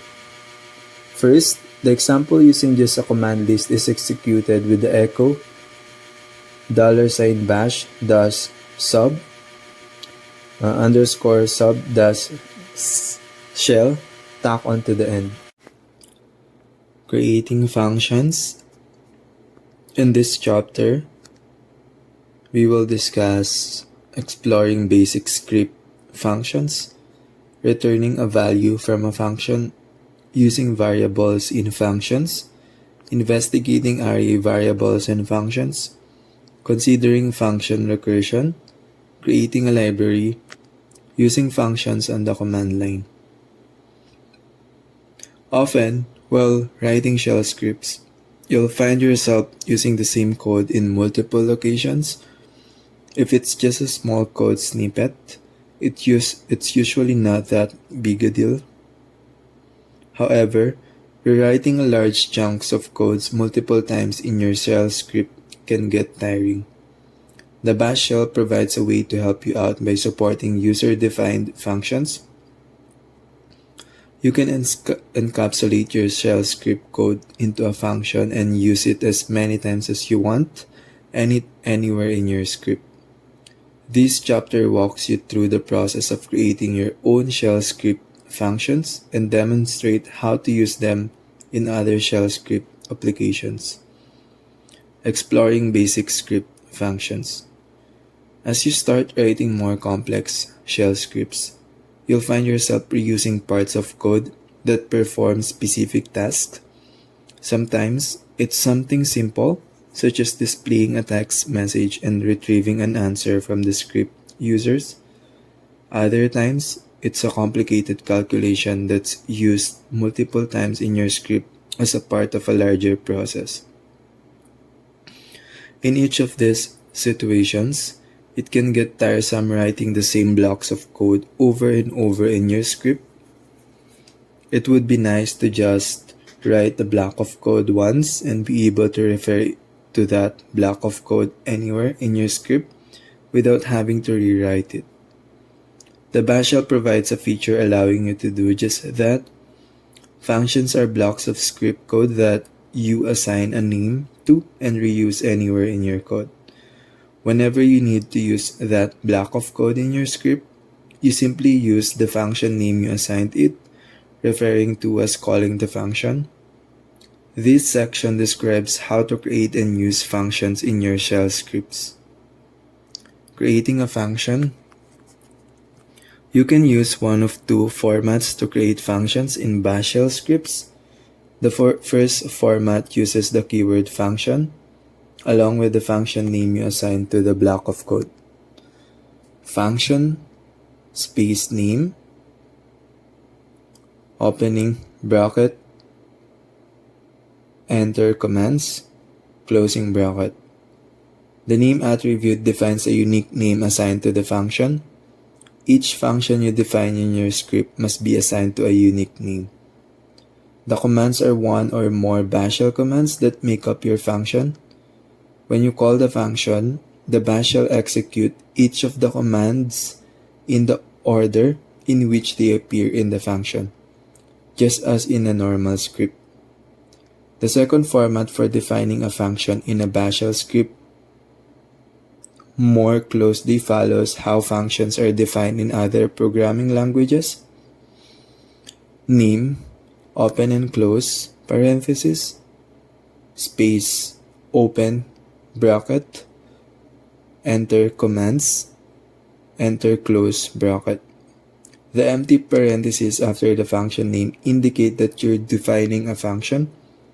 The same naming rules apply in this format as in the original shell script function format. Using functions. To use a function in your script, specify the function name on a line just as you would any other shell command.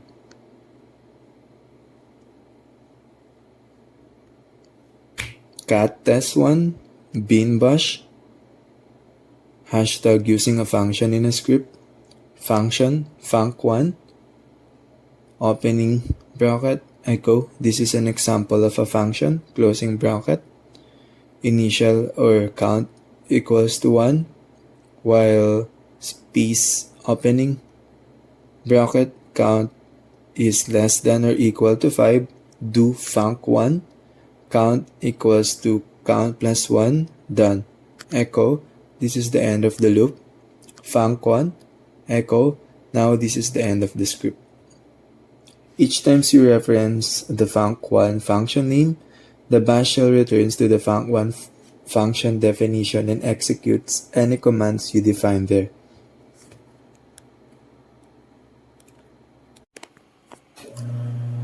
The function definition doesn't have to be the first thing in your shell script, but be careful.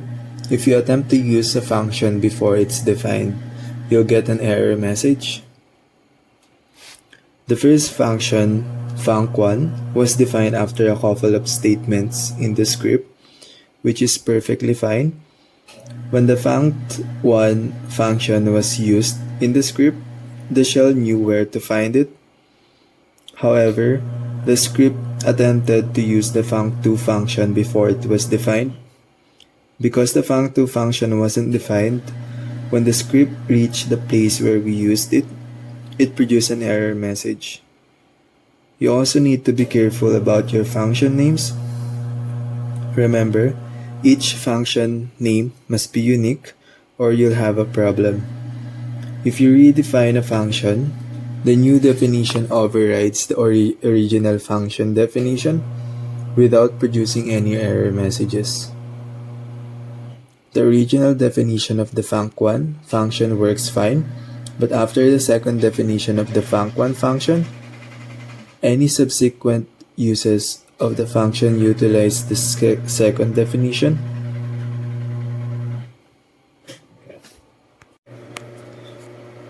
Returning a value from a function. The bash shell treats functions like miniscripts, complete with an exit status. There are 3 different ways you could generate an exit status for your functions. First, the default exit status. By default, the exit status of a function is the exit status returned by the last command in the function. After the function executes, you use the standard $? Variable to determine the exit status of the function. The exit status of the function is 1 because the last command in the function failed.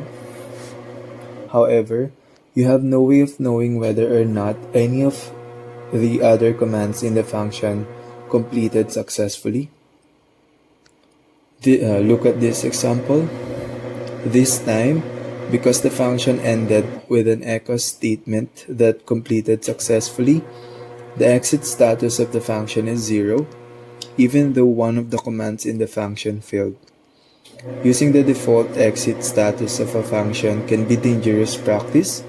Fortunately, we have a couple of other solutions. Second, using the return command. The bash shell uses the return command to exit a function with a specific exit status. The return command allows you to specify a single integer value to define the function exit status, providing an easy way for you to programmatically set the exit status of your function.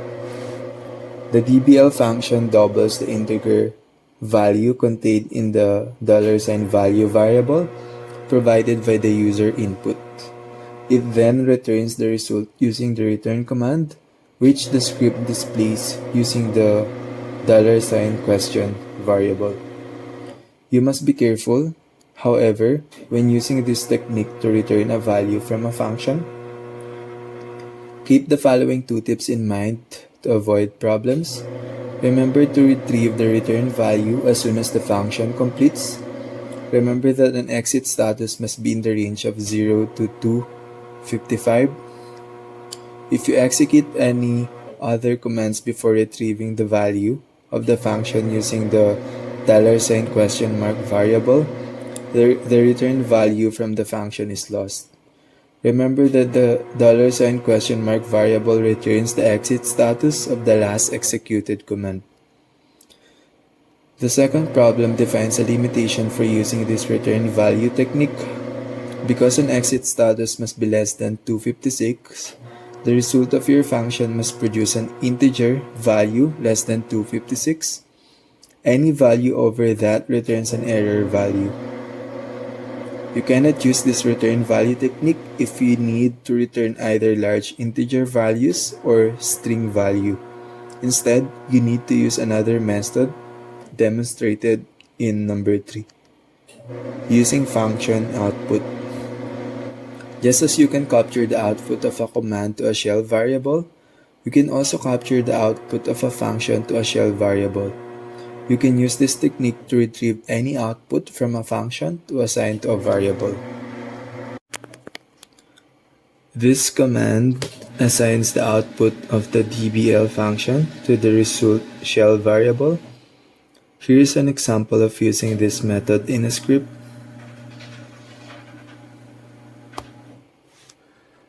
The new function now uses an echo statement to display the result of the calculation.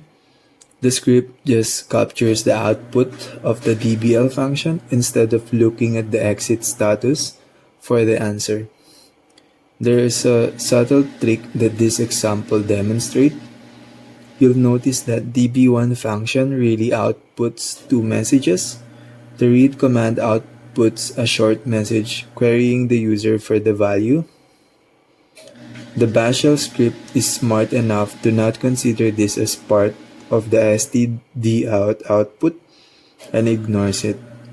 If you had used an echo statement to produce this query message to the user, it would have been captured by the shell variable as well as the output value. Note, using this technique, you can also return floating point and string values, making this an extremely versatile method for returning values from functions. Using variables in functions, you might have noticed in the test 5 example in the previous section that we use a variable called $value within the function to hold the value that it processed. When you use a variable in your functions, you need to be somewhat careful about how you define and handle them. This is a common cause of problems in shell script. This section goes over a few techniques for handling variables both inside and outside of your shell script functions. Passing parameters to a function. As mentioned earlier, in the returning a value from a function section, the bash shell treats functions just like mini-scripts. This means that you can pass parameters to a function just like a regular script. Functions can use the standard parameter environment variables to represent any parameters passed to the function on the command line. For example, the name of the function is defined in the $0 variable, and any parameters on the function command line are defined using the variables $1, $2, and so on. You can also use the special variable $hashtag to determine the number of parameters passed to the function. When specifying the function in your script, you must provide the parameters on the same command line as the function, like this: func1, $value1, space 10. The function can retrieve the parameter values using the parameter environment variables. Here's an example of using this method to pass values to a function. The addEm function in the test text6 script first checks the number of parameters passed to it by the script. If there aren't any parameters, or if there are more than 2 parameters, Adam returns a value of -1. If there's just one parameter, Adam adds the parameter to itself for the result. If there are 2 parameters, Adam adds them together for the result. Because the function uses the special parameter environment variables for its own parameter values, it can directly access the script parameter values from the command line of the script. The following example fails. Even though the function uses the $1 and $2 variables, they aren't the same $1 and $2 variables available in the main part of the script. Instead, if you want to use those values in your function, you have to manually pass them when you call the function. When we pass the $1 and $2 variables to the function, they become available for the function to use, just like any other parameter. Handling variables in a function. One thing that causes problems for shell script programmers is the scope of a variable. The scope is where the variable is visible. Variables defined in functions can have different scope than regular variables. That is, they can be hidden from the rest of the script. Functions use 2 types of variables: global, local. The following section describe how to use both types of variables in your functions. Global variables. Global variables are variables that are valid anywhere within the shell script. If you define a global variable in the main section of a script, you can retrieve its value inside the function. Likewise, if you define a global variable inside the function, you can retrieve its value in the main section of the script. By default, any variables you define in the script are global variables. Variable defined outside the function can be accessed within the function just fine. The $sign value variable is defined outside the function and assign the value outside the function. When the DBL function is called, the variable and its value are still valid inside the function. When the variable is assigned a new value inside the function, that new value is still valid when the script references the variable. This practice can be dangerous, however, especially if you intend to use your functions in different shell scripts. It requires that you know exactly what variables are used in the function, including any variables used to calculate values not returned to the script. Here's an example of how things can go bad. Because the $temp variable was used in the function, its value is compromised in the script, producing a result that you may not have intended. There's an easy way to solve this problem in your functions, as shown in the next section. Local variables. Instead of using global variables in functions, any variables that the function uses internally can be declared as local variables. To do that, just use the local keyword in front of the variable declaration, local temp. You can also use the local keyword in an assignment statement while assigning a value to the variable. The local keyword ensures that the variable is limited to within the function. If a variable with the same name appears outside the function in the script, the shell keeps the 2 variable values separate.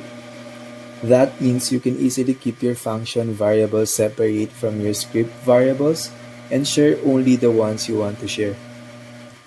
Now, when you use the temp variable within the func1 function, it doesn't affect the value assigned to the temp variable in the main script. Investigating array variables and functions. Chapter 5, Understanding the Shell, discuss an advanced way of allowing a single variable to hold multiple values by using arrays. Using array variable values with functions is a little tricky, and there are some special considerations. This section describes a technique that allows you to do that. Passing arrays to functions. The art of passing an array variable to a script function can be confusing. If you try to pass the array variable as a single parameter, it doesn't work. If you try using the array variable as a function parameter, the function only picks up the first value of the array variable. To solve this problem, you must disassemble the array variable into its individual values and use the values as function's parameters. Inside the function, you can reassemble all the parameters into a new array variable. Here's an example of doing this. The script uses myArray variable to hold all the individual array values to place them all on the command line for the function. The function then rebuilds the array variable from the command line parameters. Once inside the function, the array can be used just like any other array. The addArray function iterates through the array values, adding them together. You can put any number of values in the myArray array variable, and the addArray function adds them. Media installation type. You have some choices when it comes to the media you use to deliver the installation files or the image, although in most cases this choice will be dictated by the scenario. In this section, you'll learn about media options, network. A network installation is handy when you have many installations to do, and installation by CD is too much work. In a network installation, the installation CD is copied to a shared location on the network, then individual workstations boot and access the network share. The workstations can boot either through a boot disk or through a built-in network boot device known as PXE-ROM. Boot ROMs essentially download a small file that contains an OS and network drivers and has enough information to boot the computer in a limited fashion. At the least, it can boot the computer so that it can access the network share and begin the installation. Optical. This means the files are located on a CD or DVD with the size of these files, typically a DVD. This means performing the installation involves booting the target system to the DVD that will invoke the installation process. Universal Serial Bus. Most systems will allow you to boot from a USB device, but you must often change the BIOS or UEFI settings to look for USB first. Using a large USB drive, you can store all the necessary installation files on the one device. Embedded. A Windows embedded OS brings the same kinds of interface design and functionality to a handheld device.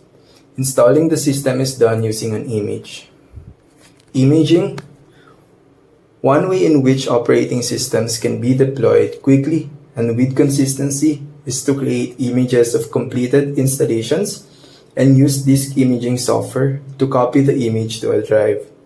Not only does this speed the deployment process, but the image can be pre-configured according to the company policy with regard to the role the server will play. Cloning. Cloning is the process of making a copy of an existing operating system installation and copying it to another system. This can take several forms. In this section, you'll learn more about cloning. Virtual machine cloning. Another of the advantages of a virtualized environment is the ability to maintain an inventory of images for quick use. You can even maintain multiple instances of a VM, all clones of one another, for fault tolerance or in scenarios where high availability is a requirement. Physical clones. When you make a copy of an existing physical server, it is called a physical clone. This copy can be used to deploy another physical server or to create a VM.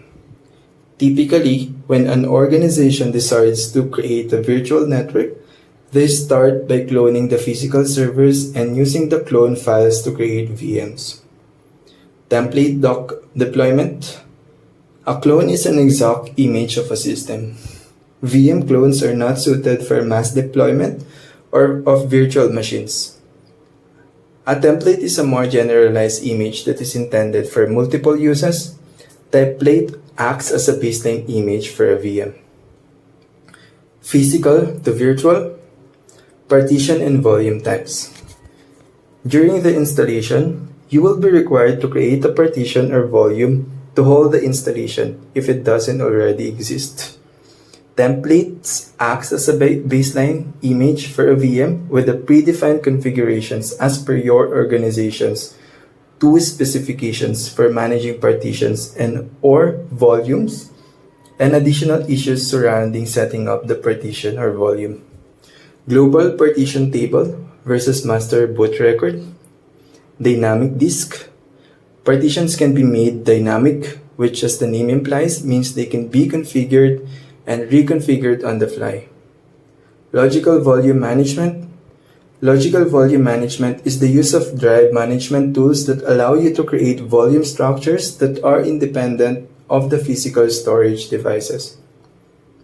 File system types. Configuring and maintaining server functions and features.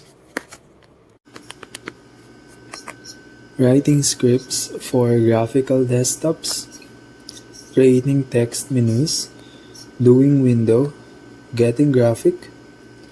Over the years, shell scripts have acquired a reputation for being dull and boring. This doesn't have to be the case. However, if you plan on running on your scripts in a graphical environment, there are plenty of ways to interact with your script user that don't rely on the read and echo statements. This chapter dives into a few methods you can use to add life to your interactive scripts so that they don't look so old-fashioned. Creating text menus. The most common way to create an interactive shell script is to utilize a menu, offering your users a choice of various options, helps guide them through what the script can and can't do. Menu scripts usually clear the display area and then show a list of available options. The user can select an option by pressing an associated letter or number associated to each option. Figure 18.1 shows the layout of a sample menu. The core of a shell script menu is the case command. See Chapter 12 using structure commands. The case command performs specific commands depending on what character your user selects from the menu.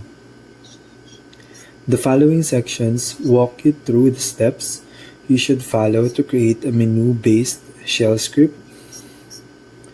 Create the menu layout. The first step in creating a menu is, obviously, to determine what elements you want to appear in the menu and lay them out the way that you want them to appear. Figure 18.1, displaying a menu from a shell script. Before creating the menu, it's usually a good idea to clear the monitor display. Doing so enables you to display your menu in a clean environment without distracting text. The clear command uses the terminal settings information of your terminal session. See Chapter 2, Getting to the Shell, to clear any text that appears on the monitor. After the clear command, you can use the echo command to display your menu elements. By default, the echo command can display only printable text characters. When you're creating menu items, it's often helpful to use non-printable items such as the tab and new line characters. To include these characters in your echo command, you must use the -e option. Thus, the command echo -e code 1./t display disk space results in the output line 1 display disk space. This greatly helps in formatting the layout of the menu items. With just a few echo commands, you can create a reasonable looking menu. The -en option on the last line displays the line without adding the new line character at the end. This gives the menu a more professional look because the cursor stays at the end of the line waiting for the user's input. The last part of creating the menu is to retrieve the input from the user. This is done using the read command. See Chapter 14, Handling User Input. Because we expect only single character input, the nice thing to do is to use the -n option in the read command to retrieve only one character. Doing so allows the user to enter a number without having to press the enter key. Read -n1 option. Next, you need to create your menu functions. Create the menu functions. Shell script menu options are easier to create as a group of separate functions. This approach enables you to create a simple, concise case command that is easy to follow. To do that, you must create separate shell functions for each of your menu options. The first step in creating a menu shell script is to determine what functions you want your script to perform and lay them out as separate functions in your code. It is common practice to create stub functions for functions that aren't implemented yet. A stub function is a function that doesn't contain any commands yet, or possibly just an echo statement indicating what should be there eventually. The stub function enables your menu to operate smoothly while you work on the individual functions. You don't have to code all the functions for your menu to work. You'll notice that the functions starts out with a clear command. This enables you to start the function on a clean monitor screen without the menu showing. One thing that helps out in the shell script menu is to create the menu layout itself as a function. This strategy enables you to easily redisplay the menu at any time just by calling the menu function. Add the menu logic. Now that you have your menu layout and your functions, you just need to create the programming logic to put the two together. As mentioned earlier, this requires the case command. The case command should call the appropriate function according to the character selection expected from the menu. It's always a good idea to use the default case command character, the asterisk, to catch any incorrect menu entries. The following code illustrates the use of the case command in a typical menu. This code first uses the menu function to clear the monitor screen and display the menu.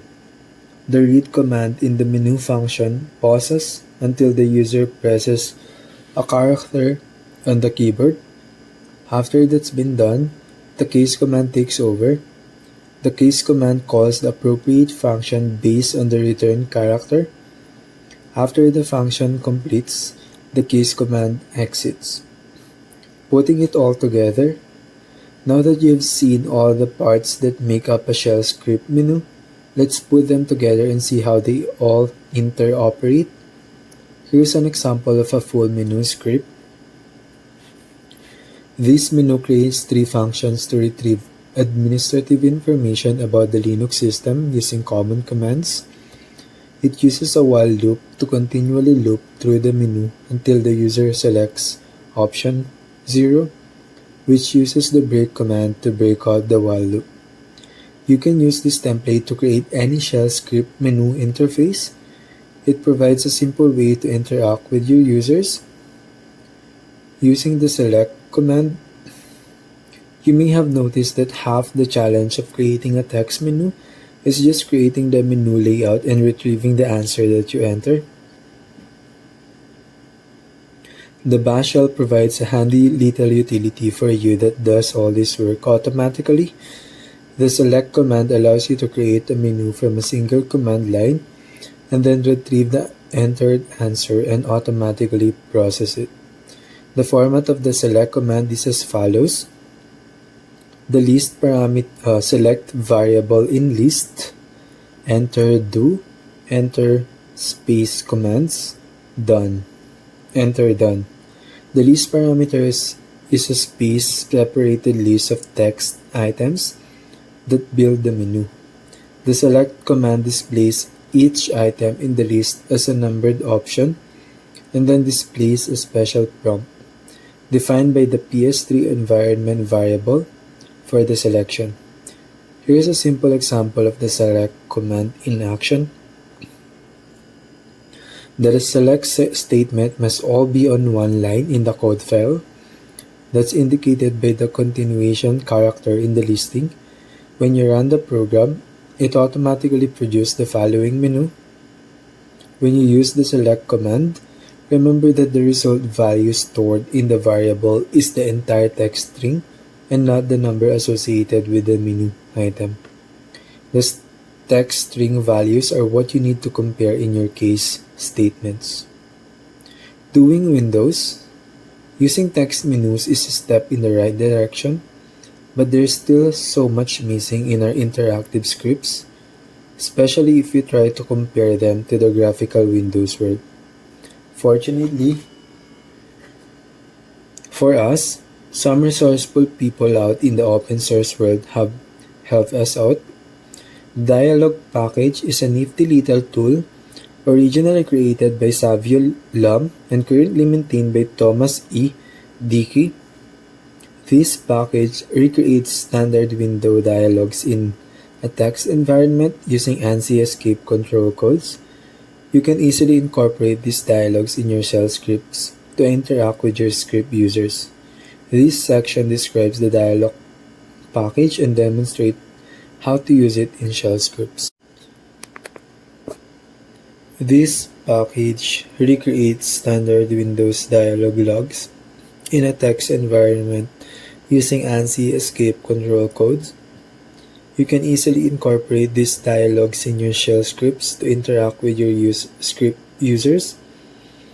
This section describes the dialog package and demonstrates how to use it in shell scripts.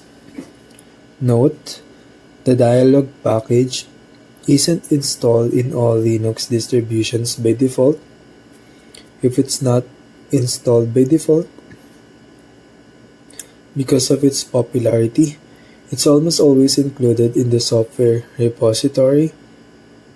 Check your specific Linux distribution documentation for how to load the dialog package. For the Ubuntu Linux distribution, the following is the command to install it: sudo space apt-get space install space dialog. The dialog package. The dialog command uses command line parameters to determine what type of Windows widget to produce. A widget is the dialog package term for a type of Windows element.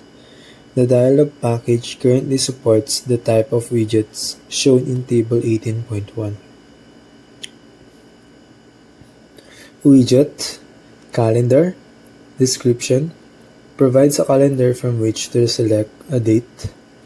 Widget, checklist, displays multiple entries where each entry can be turned on or off. Widget, form, allows you to build a form with labels and text fields to be filled out. Widget, fselect, description, provides a file selection window to browse for a file. Widget, gauge, description, displays a meter showing percentage of completion. Widget, infobox, display a message without waiting for a response.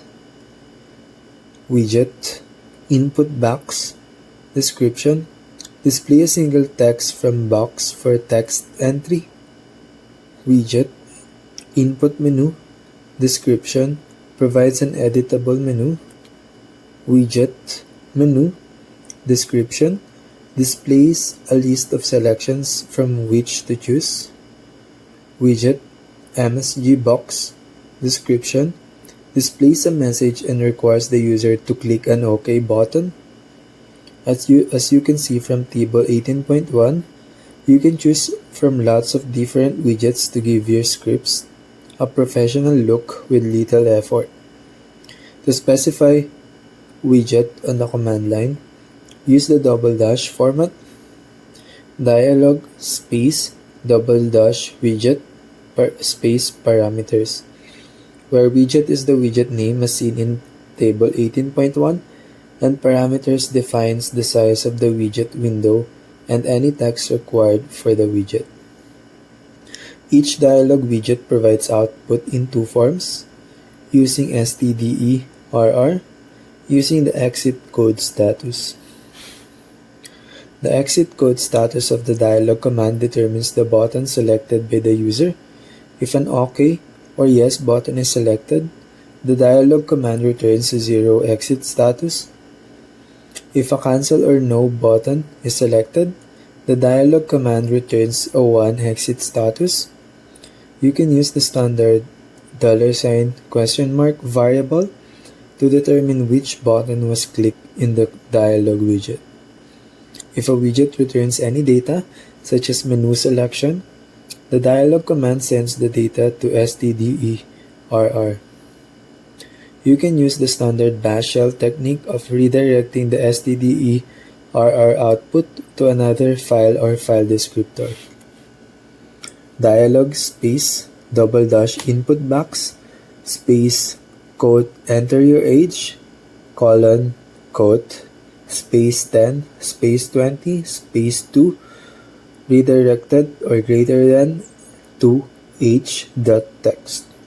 This command redirects the text entered in the text box to the h.text file. The following sections look at some examples of the more common dialog widgets you'll use in your shell scripts. The text parameter is any string you want to place in the window. The dialog command automatically wraps the text to fit the size of the window you create.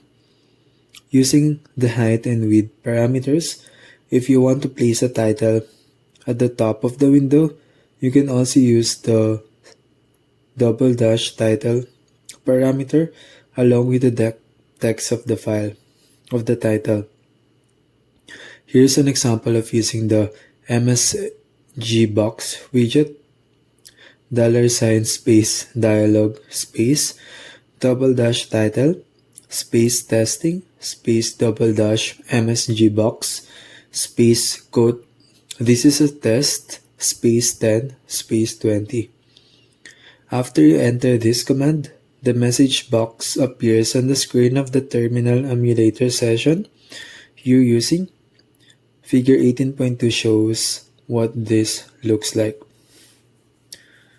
If your terminal emulator supports the mouse, you can click the OK button to close the dialog. You can also use keyboard commands to simulate a click. Just press the Enter key. The Yes/No widget. The Yes/No widget takes the MSGbox widget one step further, allowing the user to answer a yes or no question displayed in the window. It produces two buttons at the bottom of the window, one for yes and another for no.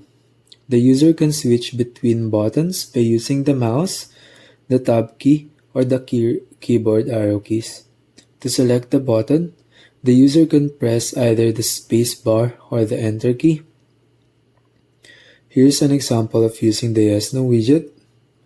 Dialog space double dash title space quote please answer space double dash yes/no space quote is this thing on space 10 space 20.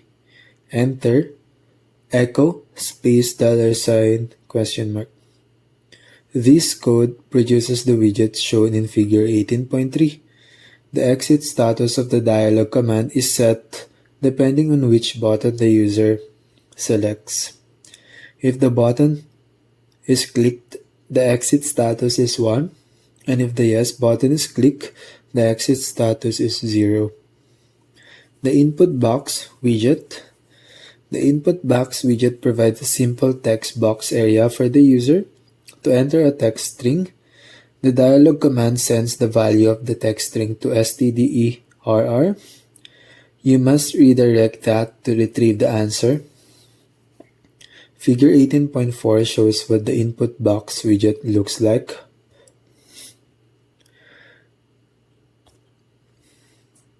As you can see, the input box provides two buttons, OK and Cancel.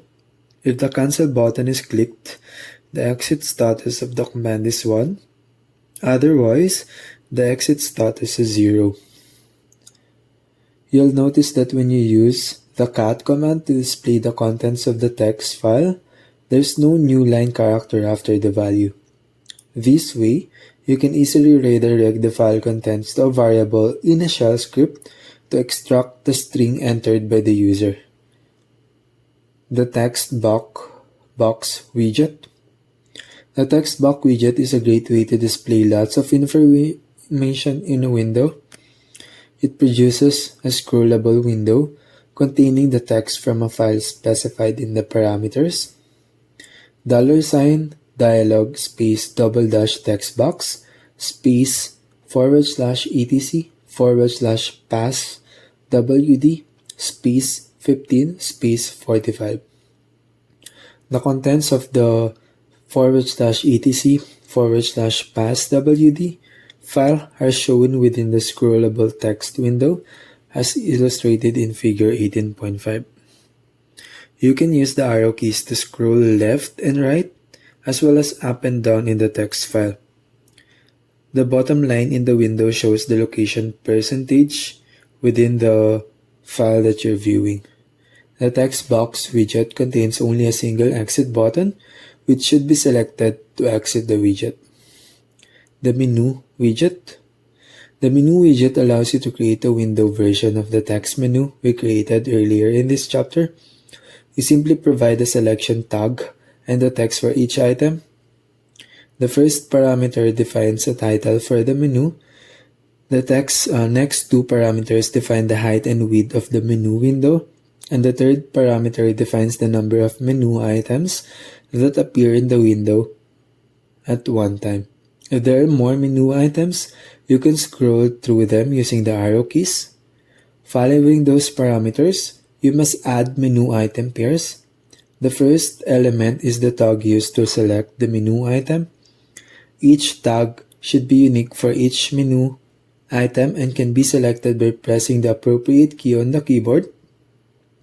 The second element is the text used in the menu. Figure 18.6 demonstrates the menu produced by the sample command. Managing web servers. The most popular use of Linux in the server environment is as a web server. Linux web servers dominate the internet and are also popular for hosting internal corporate intranet applications. Everything from serving static web pages to hosting dynamic web application often runs faster and more efficiently on a Linux server platform. In this chapter, you'll learn how to determine the right web server for your environment, install and configure the APIC web server, install and configure the Nginx web server. Linux web servers. There are lots of different types of web server software packages available for the Linux platform. However, two have risen to the top and are most commonly used in the Linux environment: APIC, Nginx. This section describes some background on each server and how to use them in your network environment. APIC. By far the most used web server on the internet is the APIC web server application. It is an open source project maintained by the APIC Software Foundation. Since it's all open source, it is available free of charge for any purpose, both commercial and private, and now is commonly included in most Linux distribution repositories, making it easy to install. Over the years, The APIC Web Server project has pioneered many new features that define just what web servers should support. Loadable dynamic modules, the ability to activate and deactivate features on the fly as the web server is running. Scalable multi-session support, the ability to easily handle multiple client requests at the same time is crucial for modern web servers. Limiting concurrent connections, while multi-user support is crucial, so is the ability to limit the number of clients that can connect at the same time to help prevent system overload. Bandwidth throttling, the ability to regulate the output from the web server to prevent overloading the network, even if the system can handle more connections. Web caching, also called web proxy, the ability to store web pages requested by multiple clients and reading additional requests from the cache rather than from the original data source. Load balancing, also called reverse proxy, the ability to act as a single point of connection for clients and then redirect requests to multiple backend servers for processing. Common Gateway Interface, or CGI, the ability to forward web page content to internal server programs, commonly used for processing embedded scripting code. Virtual hosting, the ability to host multiple domains on a single web server. User-based web page hosting, the ability to allow individual users on the system to host their own web pages. With APIC, all of these features, plus a lot more, are easily enabled or disabled using simple text-based configuration files. APIC server versions. One confusing issue with the APIC web server is that there are currently two separate versions supported. The 1.3x version thread supports older installations of the APIC web server. It's mostly maintained to support bug fixes and security patches for legacy systems. New APIC web server installations should use the 2x version thread. Most Linux distributions differentiate the two versions by calling the 2x version by the name APIC 2. Nginx. While it too can operate as a standard web server, the Nginx, pronounced Nginx web server, is better known as a reverse proxy server. As you can probably guess, a reverse proxy server does the opposite of what a proxy server does. Instead of processing requests from multiple clients to a single web server, a reverse proxy server processes requests from a single client to multiple servers. This technique is also known as load balancing. A load balancing server receives HTTP requests from clients and sends them to a specific server in a pool of common web servers for processing. Each web server in the pool contains the same data and can process the same HTTP requests. The load balancing process helps distribute the client load on multiple web servers in a high traffic environment, helping prevent overloading and slow performance. The remainder of this chapter walks through how to install and set up each of these web servers in your Linux environment. The APIC web server. With the overall popularity of the APIC web server, most Linux distributions have installed packages that make setting up basic APIC web servers easy. The difficult part comes if you need to customize special features. This section walks through both the installation of a basic web server setup and how to dig into the APIC configuration files to help customize your web environment. Installing an APIC web server. As mentioned, most Linux server distributions include the APIC web server software as easy-to-install software packages. For example, in the Ubuntu Linux server distribution, the APIC web server package is called APIC 2. You install the basic APIC server using a single package, sudo apt get install APIC 2. This installs the latest version of the APIC 2 web server supported by the Ubuntu server version. Once you install the APIC web server, the installation package automatically configures the server to start at boot time and serve data files from the /var www/html directory on the server. After the APIC server is running, you can open a browser and connect to your Linux server. Figure 20 shows the default index.html file that is created for Ubuntu servers. The default APIC web page for Ubuntu. For Red Hat based Linux servers, the APIC package is called HTTPD. This is because the name of the APIC server program is HTTPD. You can use the standard DNF package installer to install it. #DNF /install /HTTPD. While not specified in the file name, this is the APIC 2.x version of the server. Unlike the Ubuntu Linux distribution, the Red Hat package doesn't automatically start the APIC web server, nor does it start it at boot time. To do that, you'll need to use the systemctl command.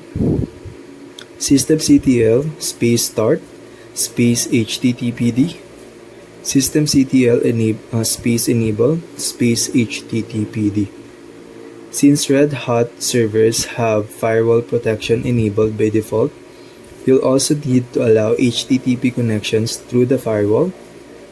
Firewall-cmd /zone equal public /add-service equal http /permanent. The Red Hat based distributions also serve data files from the /var /www/html directory by default. Figure 20.2 shows the default index.html file that is created for CentOS. The default APIC web page for CentOS. You can start, stop, restart, and check the status of the APIC program using the APIC2CTL utility. Some Red Hat-based distributions such as CentOS use APIC-CTL even for the 2.x versions. Table 20.1 shows the commands you can use with APIC2CTL. The status and full status commands are a handy way to check on the APIC web server. However, they display the APIC status as a web page, which requires a text-based command line browser. Most Linux distributions don't install a command line browser by default. The Lynx command line browser is the most popular and it's available in most Linux distributions repositories. The APIC2CTL utility commands. Command, first column. Description, second column. Start, starts the APIC web server. Stop, stops the APIC server, terminating any active connections. Restart, sends a SIOP signal to the APIC server to restart it, closing any existing connections. Full status, displays a full status report from the APIC server. Status, displays a short status report from the APIC server. Graceful, restarts the APIC server, but existing connections are not terminated. Graceful stop, stops the APIC server, but existing connections are not terminated. Config test, parses the configuration files and reports any syntax errors. Help, displays the list of commands. Advanced features, the core APIC software package for both Ubuntu and Red Hat installs a basic web server without many additional features. To customize the web server to support advanced features such as server-side programming, you'll have to install additional software packages. Unfortunately, Different Linux distributions bundle different APIC features into different software packages. Consult your specific Linux distribution documentation to determine which packages you need to install to support the APIC features you want to use. Configuring the APIC server. A great feature of the APIC web server is that it uses simple text-based configuration files to manage the behavior of the server. The configuration file controls every feature of the server, giving you complete control over just how the APIC web servers operates. Unfortunately, there isn't a standard location or file name for the APIC configuration file. The main locations and files that you'll need to remember are as follows: /etc/apic/apic.conf.conf, APIC 1.3x installation for Ubuntu servers, /etc/apic2/apic2.conf, APIC 2 installation for Ubuntu servers. Multiple configuration files.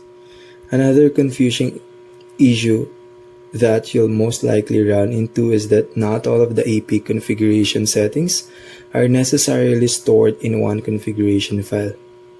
Often, Linux distributions move configuration settings for separate features into their own configuration files, and they use the include directive in the main configuration file to include them in the configuration. You will need to consult the documentation for your specific Linux distribution to find out how the APIC configuration files are arranged. The following sections walk through some of the different configuration settings that you'll run into in standard APIC configurations. Basic setup. When you look inside an APIC configuration file, the first thing you'll see are lots of lines that start with a pound sign. The pound sign denotes a comment line, allowing you to embed comments within the configuration file. You define actual configuration settings using a directive keyword and then optionally a value for the setting, such as the following: document without space root, /var/www/html. This directive sets the default directory for the APIC server to the /var/www/html directory on the Linux server. As you peruse through the configuration file, you'll see lots of directives setting basic features for the server. Table 20.2 show the main settings that you'll be interested in. By default, settings that you define in the main configuration area are called global settings. They apply to the main APIC web server when it starts.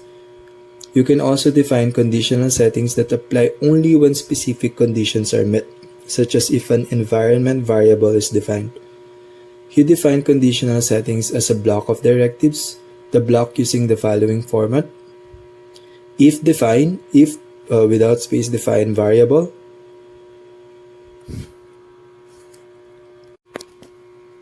The directives specified in this block apply only when clients attempts to access files stored in that directory. APIC logs.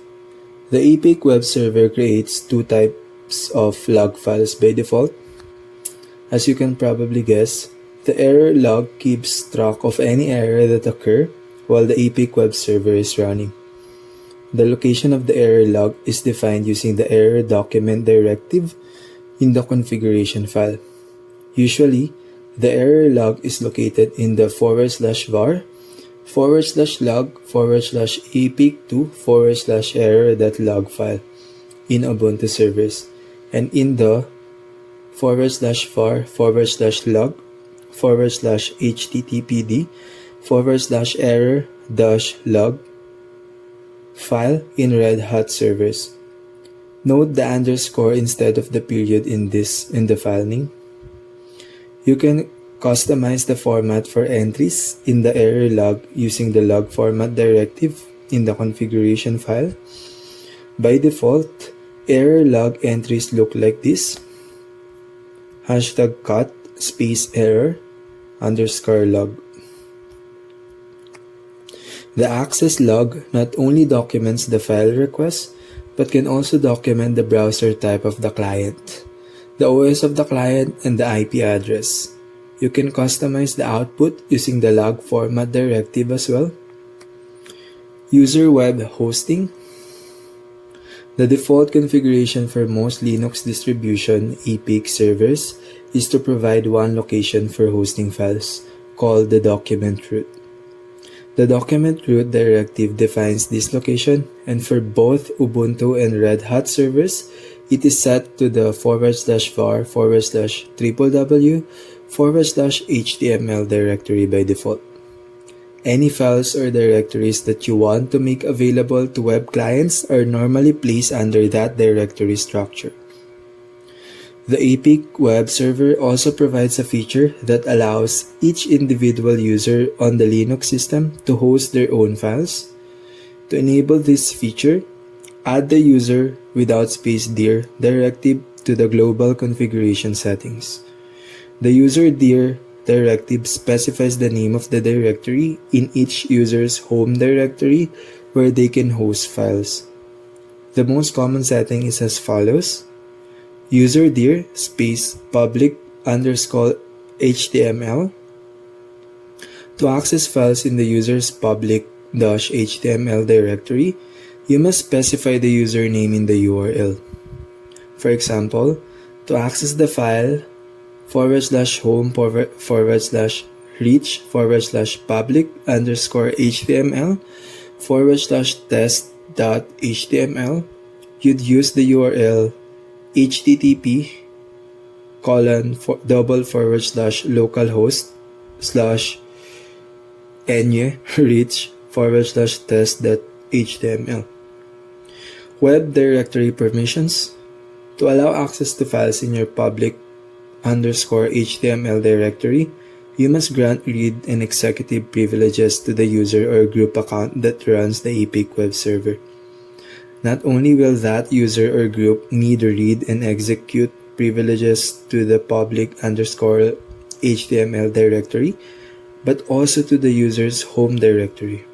This can make things somewhat complicated for protecting other files in the user's home directory. Virtual web hosting.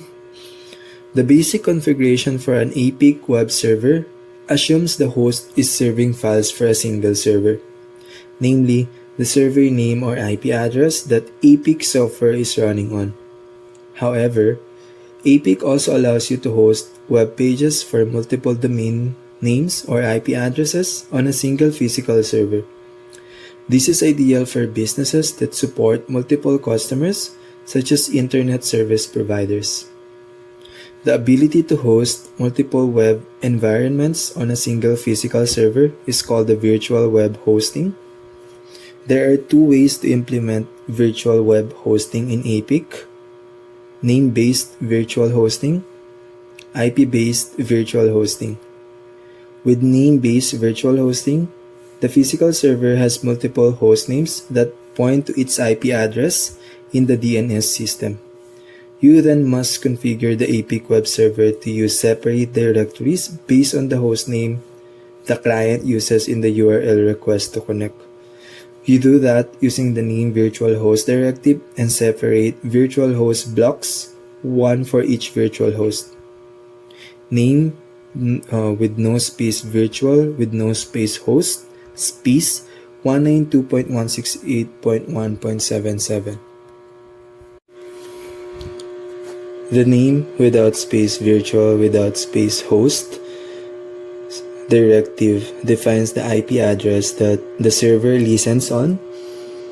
Then you must create a separate less than virtual without space host greater than block to define the IP address, and use the server without name directive to define the host name that the client uses in the request. Each separate hostname points to a different document without space root area by specifying separate document without space root directives. With space IP-based virtual hosting, the server must listen for incoming requests on multiple IP addresses. Each IP address is assigned a different hostname in the DNS system.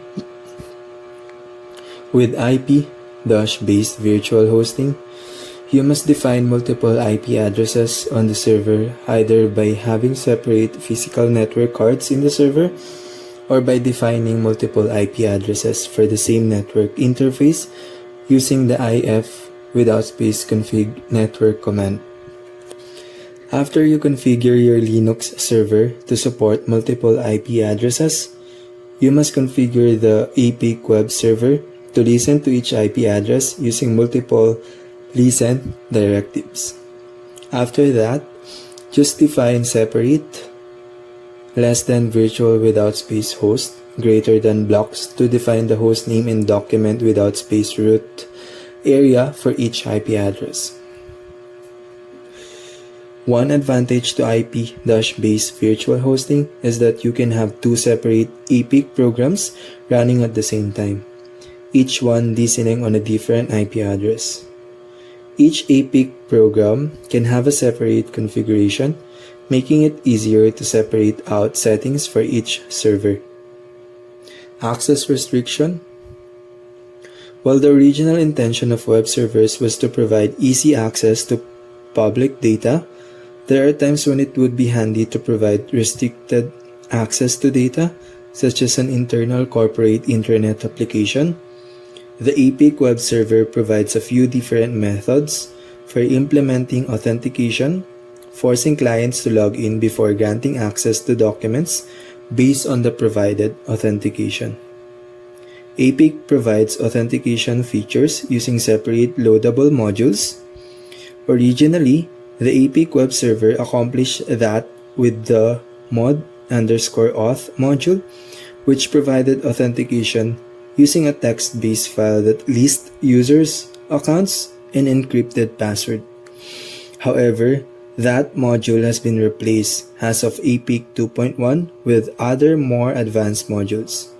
The more common authentication modules in newer versions of APIC are the following: mod_auth n_file uses a text-based file to list user accounts and encrypted passwords for access.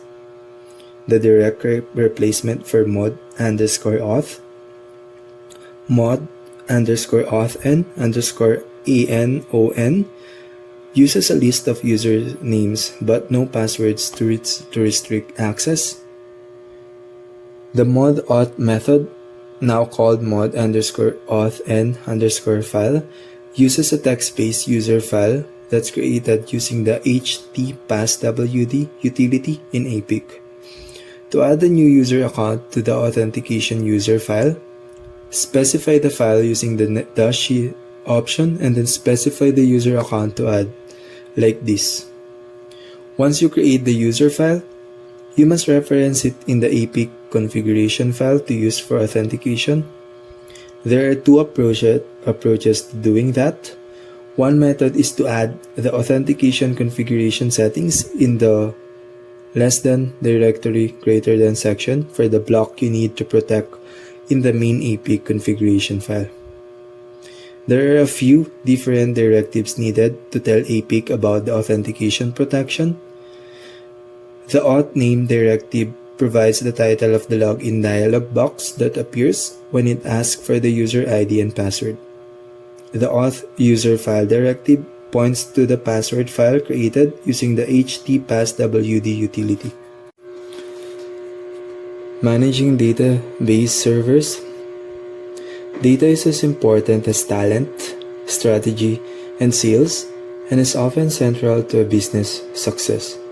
In fact, data is typically considered a company's most important asset. We are now in a data-driven society, and the sheer volume of useful data is growing astronomically. Protecting and managing this data provides your organization with a base for data analysis that can lead to a competitive advantage, or just plain survival. While you may not be involved in the data analytics side of your company as a system administrator, you are on the data management side. Whatever data your establishment decides to keep and scrutinize, it is up to you to make sure your fellow employees have fast and appropriate access to it through your administration of the database servers. In this chapter, you will learn to understand basic DBMS components, create user accounts within MariaDB, use SQL to query a MariaDB database, install PostgreSQL on Linux, set up roles within PostgreSQL. Linux database servers. We've looked at a lot of text files so far in this book, and they are useful for many different purposes, such as storing configuration information, boot messages, bash scripts, and so on. However, when you have complex data that needs to be stored, processed, and analyzed, simple text files don't work well. Text files are often referred to as flat files because only basic relationships can exist between the data they contain. Databases were created to fill the need for complex connections between individual data items. While data is the focus, there are other pieces that make up a database management system. A DBMS typically consists of the following parts: database data files, query language interface, database engine. Organizing the data. Back in the 1970s, a database management system architecture called a relational DBMS was first conceived. This still popular model organizes data into three levels. Database. A database is the largest of the three levels, and it is used to group together related data. While you can have a large single database on a system, it's typical to create a database for every application on a server that needs one. Each database is required to have its own unique name, so it's wise to name the database in a way that relates to the application. Table. There are typically multiple tables per database. This mid-level organization further refines the data's groupings.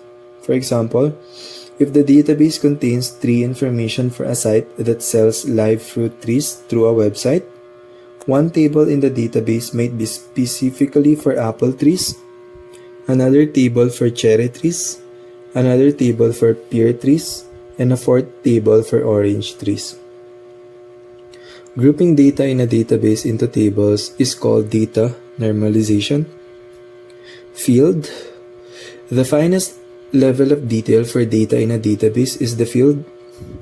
Using the apple tree table in our tree database as an example, the fields for a single apple tree may be item, number, apple tree type, description, tree size, apple color, blooming period, pollinator group, harvest period, and growth zones.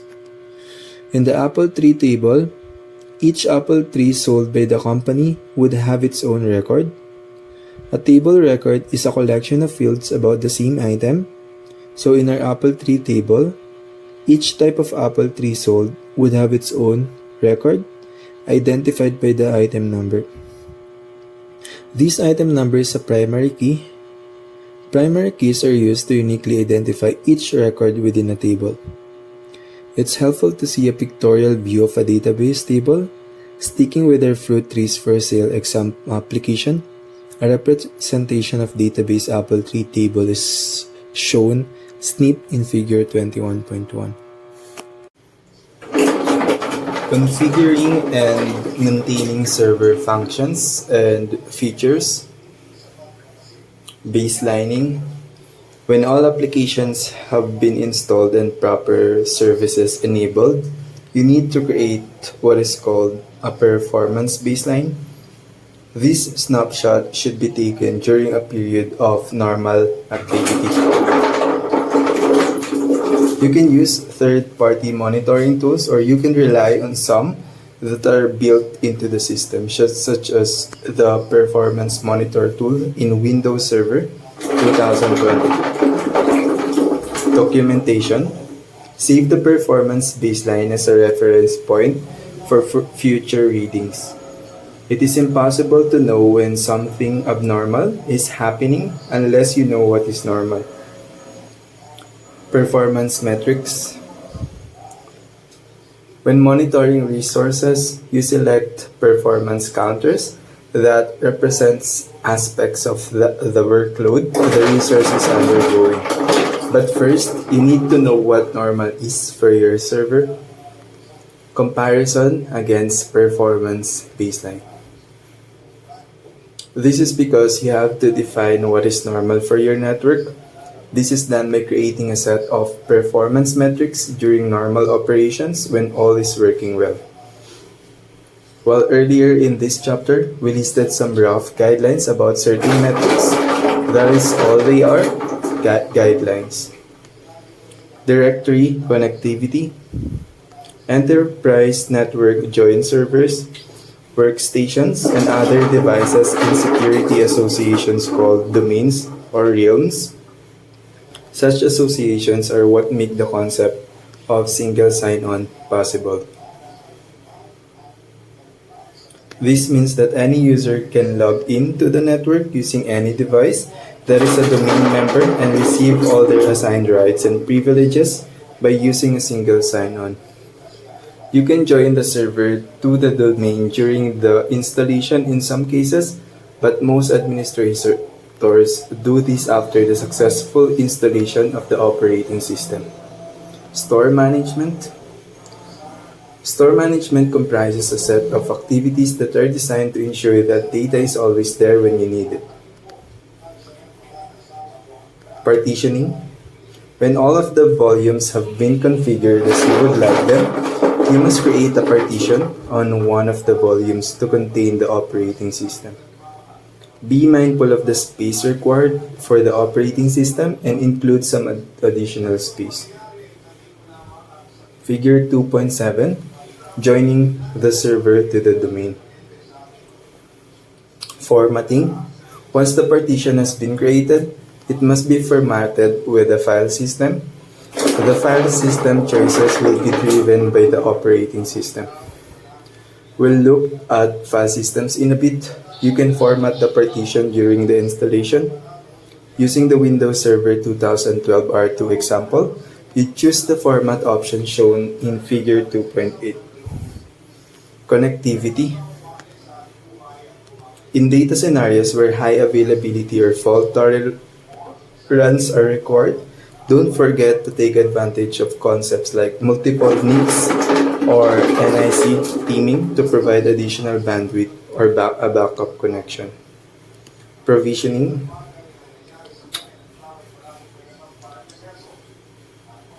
These steps include analyze the storage request to determine capacity, security, and connectivity requirements. Identify the storage solution based on requirements, hard drive, SSD, cloud, storage array. Approve the selection and schedule the purchase and deployment. Partitioning. Partitioning was covered earlier in this chapter in the section Store Management. Page or swap or scratch location and size.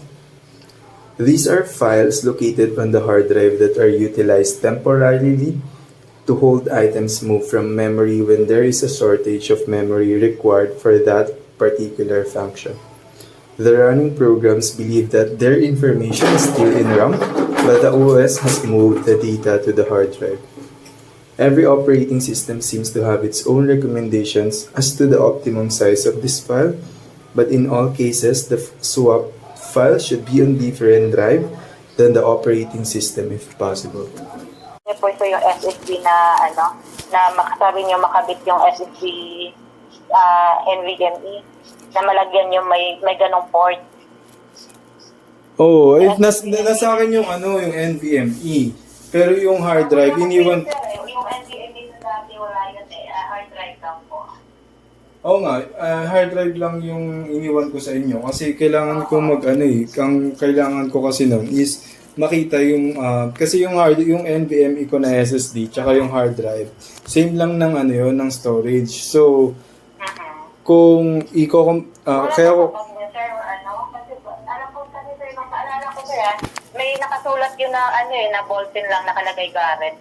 wala Oo. Nilagyan kasi namin ng pangalan yun sir. wala Ano? kasi tsaka imposible. Kailangan niyo ba yung files niyo sir or ano pa? Oo, kailangan ko yung files ko eh. Hindi na, wala na kasi dito sir eh. Yun yung ano sir, alam ko kasi dalawang 4A ay yung marami na lang ang iniwan dito sir. Yun kasi yung itatry namin sir eh. Imposible kasi yung RAM lang eh kasi iniwan ko yung storage na yun para ma-replicate yung setup na yung storage saka yung dalawang RAM kasi kung yung dalawang RAM lang na yun edi sana chinek nyo na lang dun sa ano kasi DDR4 lang naman yun eh. Opo sir, yun nga sir, kasi yung compatibility kasi ng RAM ang inaano po natin doon. Yung compatibility ng RAM ang inaano natin sa... Kasi yung hard drive sir, wala namang problema kasi ano naman eh. Pero naman talaga lahat naman may slot for hard drive. Ang inaano namin sir, natin nun dati yung sa RAM. Kung compatible yung 16 gig yung dalawa. Tapos sabi niya sir, kung mayroong slot for SDMG. Hindi, kung compatible makikita yun sa specs eh. So, kumbaga pwedeng i-check siya sa 'di ba sa website. So hindi na namin kasi yun, alam ko pinadala na namin sa iyo kasi wala namang problema sa amin sa hard drive kasi pwede naman kami mag-format ng hard drive namin po ng maglagay kami ng hard drive namin na. Wala eh. Wala. Chinek ko dun sa hindi ko Wala, stick pa kami naghahanap eh. Hindi pwede mawala yun eh kasi may iniwan na hard drive, may mga pangalan sa siya. Nalala ko kasi nung nagpunta kayo, nung binuksan ko yung laptop niya, wala nga doon yung hard drive. Tapos umakit ako sa taas, nakita ko yung hard drive niya, may nakasulat ng Garrett, naka-ballpen lang po yun. Nakasulat. kasi Kasi kung hard drive lang kailangan nyo, pwede naman namin kayo bigyan ng hard drive sir eh. Nga lang, kung may files, yun ang problema. Sige, ang alam ko Kung kung kailangan niyo po ng kung yung hard drive, mabibigyan namin kayo sir, yung files na hindi natin maibabalik. sige. I-check ko kasi alam ko meron kayong meron akong kailangan ko yung files eh kasi nandoon yung ko yung meron akong record basta meron akong dun sa work dun about so sige check ko yung record kasi alam ko ni-record ko yung conversation natin nung time na yun eh to check ko ulit i-check ko Sige sir, check na lang sir kung sige i-check na rin po namin sir. Sige. Apa, sige sir. Pero magta-try pa rin kami maghanap dito sir. Nalungkot na nga namin dito lahat pero subukan pa rin namin sir mag-try ulit Sige. Pahanap ako kasi para imposible yun eh na yun nga na parang dalawang RAM lang, 'di ba? Yung tas yung walang storage. So yun. Sige pahanap na lang po. Sige sir. Sige. Po. Salamat. Thank you po.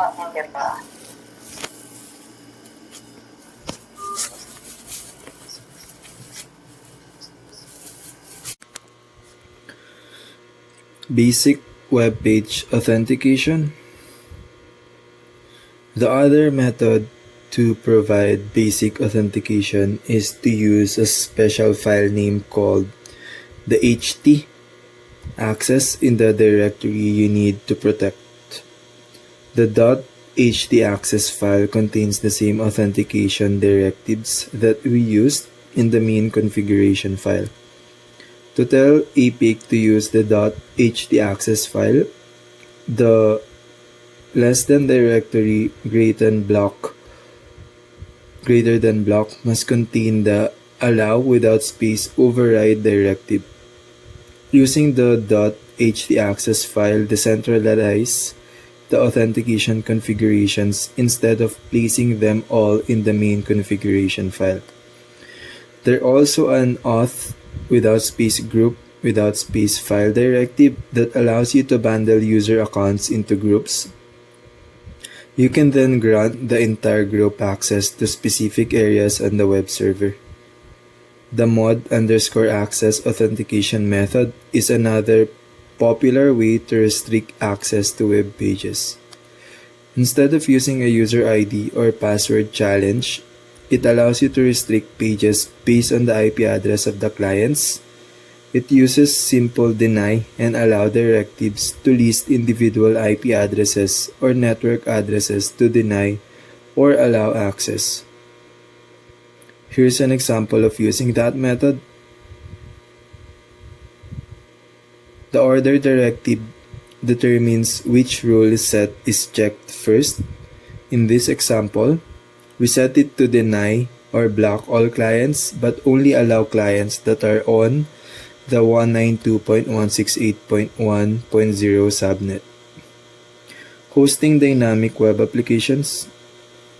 In the old days, all content provided in web pages was static.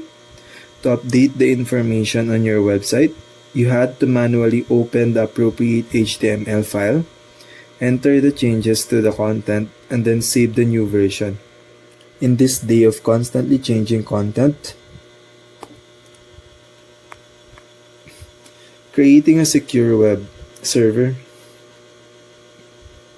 Protecting data transmitted across the internet has become a high priority for most corporations.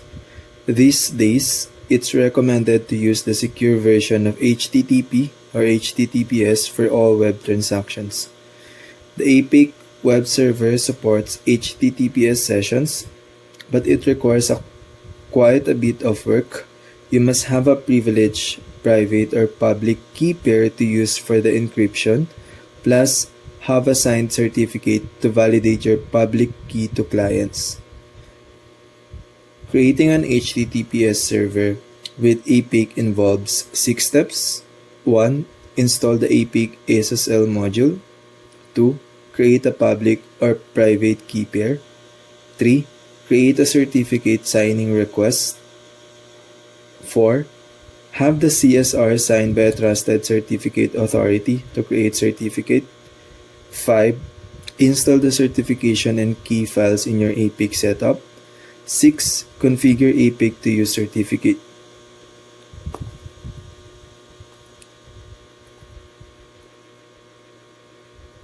The bottom line: determine the right web server for your environment. Web servers are the heart of the internet, and Linux is the main server platform used for supporting them. There are many different web server software packages available for Linux, but the two most popular are APIC and Minx. The APIC web server is the oldest and most popular web server package. It is highly customizable and has defined many of the features expected from web servers. The Minx web server is relatively new to the web server game but is a powerful player. It can support larger client bases on the same physical hardware than APIC, making it ideal for high-traffic environments. It also has made a name for itself in the reverse web proxy world. A reverse web proxy sits in front of multiple backend application servers and provides load balancing for clients. Master it. Your company wants to implement load balancing using the several web servers to host your corporate website. The website uses PHP to retrieve data stored in a database to produce the website content.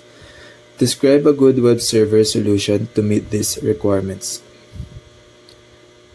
Install and configure the APIC web server. The APIC web server is available for installation from the standard Ubuntu and Red Hat repositories. Adding features to the APIC web server often requires installing additional packages.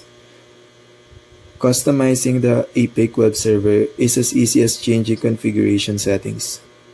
You use the user without space dir directive to allow users to create their own websites on the server, separate from each other. You use the virtual without space host directives to host web pages for multiple domains on the same physical server. You can also implement client authentication on your website, requiring clients to log in to access content. The APIC server also provides for secure transactions by using HTTPS and encrypting network traffic between the client and the server. Master it, you've received a frantic phone call from the company web administrator informing you that after changing the configuration file, she can't start the APIC web server. It keeps failing. What command should you use to see why the APIC server won't start? Install and configure the Nginx web server. With the growing popularity of the Nginx web server, both the Ubuntu and Red Hat server repositories include it. After installing Nginx, you can customize it by changing the nginx.conf configuration file. Many of the configuration directives for the Nginx are similar to the APIC, so migrating from one to the other is fairly simple process. Master it. Customers are complaining that they can't connect to your corporate website running on the Nginx server. What commands can you use to check the status of the server and restart it if necessary?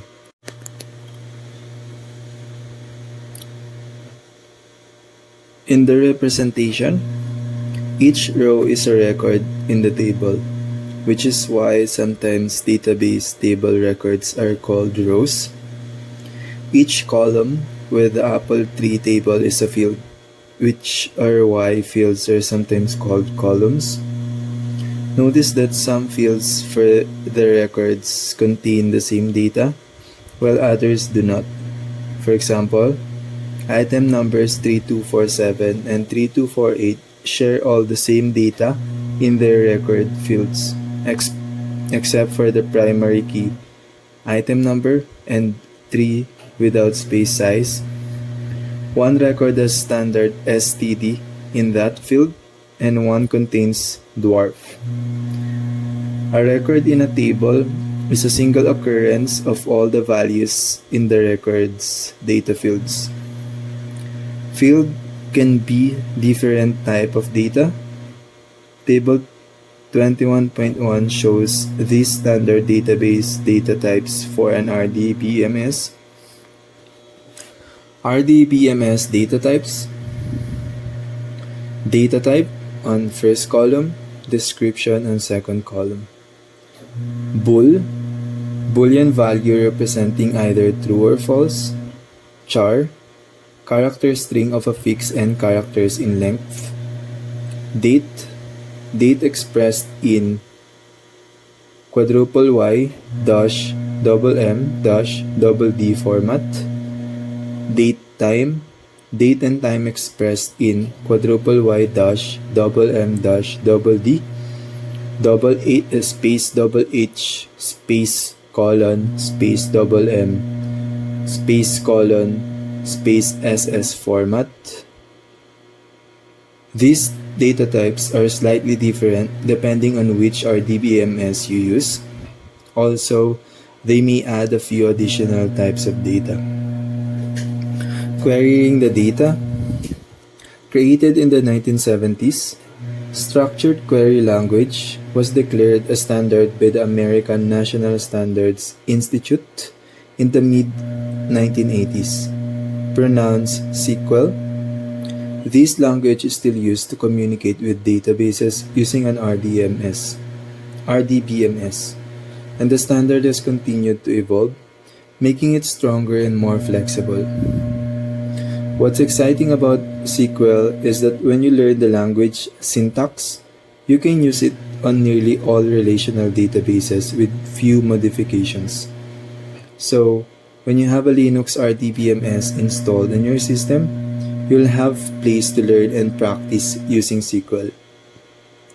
SQL consists of specific instruction commands that are crafted into statements to interface with the database. SQL commands are typically grouped into 4 different categories, though some special SQL commands fall outside of these categorizations. Data Definition Language, or DDL. Data Manipulation Language, or DML. Transaction Control Language, or TCL. Data Control Language or DCL. We'll only be using a few basic commands in this chapter that fall into the DDL and DML categories, as well as a few that don't fall into any of these groupings. Table 21.2, a few basic SQL commands. Column 1, command, category, column 2, third column, description.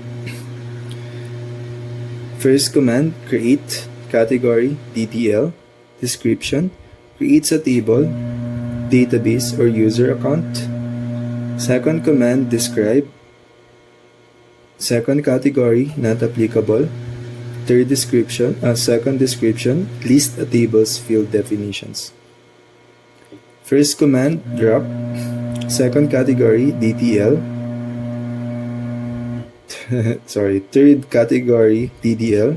Third description, deletes a table, a database, or a user account. Fourth command, grant. Fourth category, DTL. Fourth description, grants access to the selected item for the designated user account. Notice that the commands are in uppercase. This is typical of most SQL commands. Be aware that with some RDBMS, you can use either lowercase or uppercase, but good form dictates using only uppercase for SQL commands. Controlling the data. Access to the data that resides in the database is managed by the database engine. When an application wants to view or modify data, it has to go through the database engine to do so, as portrayed in figure 21.2. The database engine in some DBMS continue to run in the background as a daemon on Linux. Daemons, covered in Chapter 10, Booting Linux, are programs that continue to run in the background, offering a specific service. In the case of a DBMS, that service is access to data managed by the database engine. One nice aspect about this structure is that the application doesn't have to reside on the same computer system as the database engine. Various instances of the app could run on different systems, sending requests to database engine on the primary database server, similar to what is shown in figure 21.3. The Linux RDBMS we're going to focus on in this chapter include MySQL, MariaDB, and PostgreSQL. They each are relational and use SQL interface. Installing and using MySQL or MariaDB. Released in 1996, MySQL is one of the more popular RDBMS used for web servers on Linux. The LAMP, Linux System, Epic Web Server, MySQL Database Server, and PHP Programming Language platform can be found in Linux servers around the world still today. MySQL was revolutionary at the time of its release because it used indexing data to speed up data queries. The MySQL developers didn't start out trying to compete with commercial databases. Instead, they just want to create a simple but fast database system. So the fancy RDBMS features were left out and speed was the focus. Because of this development emphasis, MySQL quickly became the standard RDBMS used in many high-profile internet web applications. Over time, while continuing to maintain the emphasis on speedy data queries, additional RDBMS features were added, which strengthened MySQL's popularity. MySQL can run on many different platforms besides Linux, can scale its processing into multiple CPUs, provide security at the user and host levels, support many different human languages, and so on. Understanding the difference between MySQL and MariaDB, you can think of MariaDB and MySQL as identical twins, but their developers may disagree with that statement. A more accurate claim concerning these two database systems is that MariaDB maintains nearly 100% compatibility with MySQL. So the code that you wrote for a MySQL database system should work perfectly to interact with the MariaDB server. In 2010, Oracle purchased Sun Microsystems, which had purchased MySQL AB, the original developers of MySQL, in 2008. When Oracle took over the development of MySQL, the original developer and some of the team left the project to start their own open source RDBMS project, MariaDB. This is perfectly legal with open source licensing. Over the last several years, the MariaDB project has gained respect due to this and its MySQL compatibility. Many Linux distributions have moved to MariaDB as a MySQL replacement package in their repositories. These distributions include Red Hat,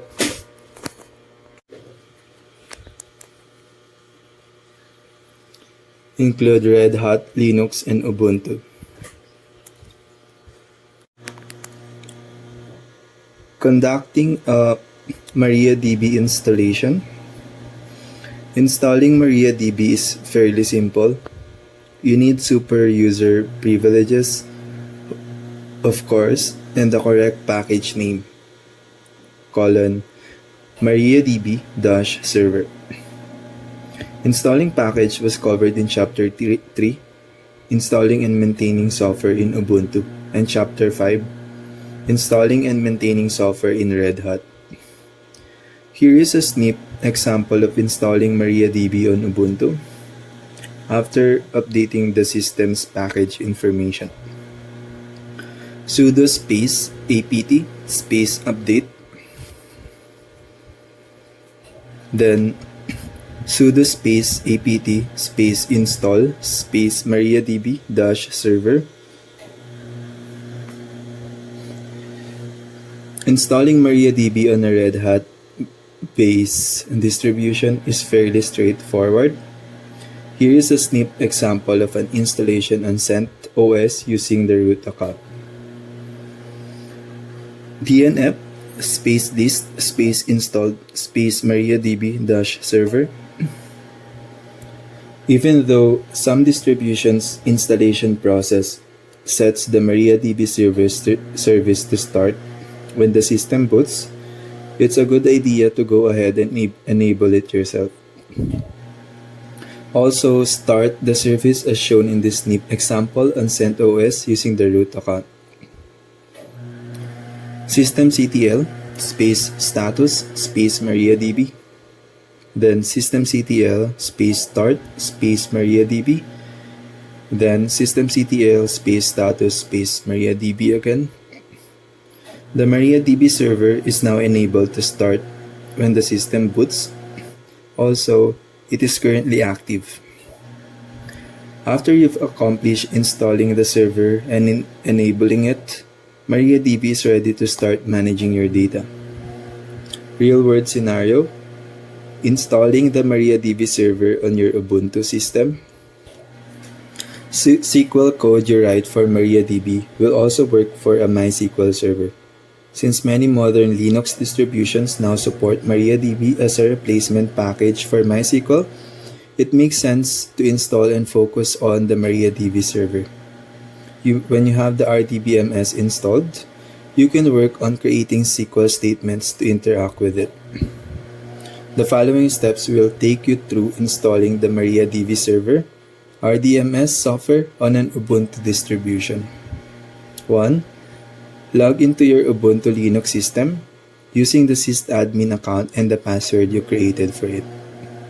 2. Update the package information on your Ubuntu system by typing sudo space apt space update and pressing enter. Enter your account's password if the system asks for one. 3. After you receive the command line prompt back, install the MariaDB package by typing sudo space apt space install space MariaDB-server and pressing enter. Enter your account's password if the system asks for one. 4. During the installation process, when you receive the "Do you want to continue?" prompt, type the Y and press enter. When you receive the command line prompt back, check to see if the installation was successful by typing dpkg space -s space MariaDB-server space vertical line space grep space status and pressing enter. If you receive a message similar to status install space OK space installed, continue on to the next step. If you do not receive this message, troubleshoot the installation. You can get additional help from Chapter 3. Set the MariaDB server to start when the system is booted by typing sudo space systemctl space enable space MariaDB and pressing enter. Enter your account's password if the system asks for one. 7. Start the MariaDB server by typing sudo space systemctl space start space MariaDB and pressing enter. Enter your account's password if the system asks for one. 8. Check to ensure that MariaDB service is enabled, will start at boot and active, is currently running by typing systemctl space status space MariaDB and pressing enter. Look through the command's output for the words enabled and active. If you do not see these words, go back to step 6 and reissue the commands in step 6 and 7, noting any error messages. If you do see these words, congratulations, your installation of MariaDB on Ubuntu was successful and the RDBMS is ready to manage your data. If you are running a Red Hat-based Linux system, the process for installation is different enough from Ubuntu that it is worth your time to try it for yourself. Real-world scenario: installing the MariaDB server on your Red Hat-based systems. Skip accessing a MariaDB database. You access and manage data within the MariaDB server through database user accounts.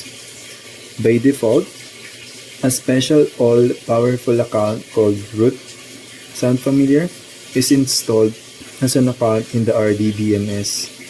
However, since this account has full access to everything in MariaDB, it is considered a poor security practice to use it for user-level access and management of data. It's best to create a single database account for every user account that needs access. This good security practice allows you to limit a user's access to a particular application's database and protect other managed MariaDB databases from accidental or intentional disturbance. When you've newly installed a MariaDB server, you will need to either log into the root system account or use sudo to gain super user privileges interface with MariaDB and create the first user account. The command to access the SQL interface to MariaDB is MySQL. When you are in the interface, your prompt will look like this: MariaDB space bracket parenthesis none close parenthesis close bracket greater than.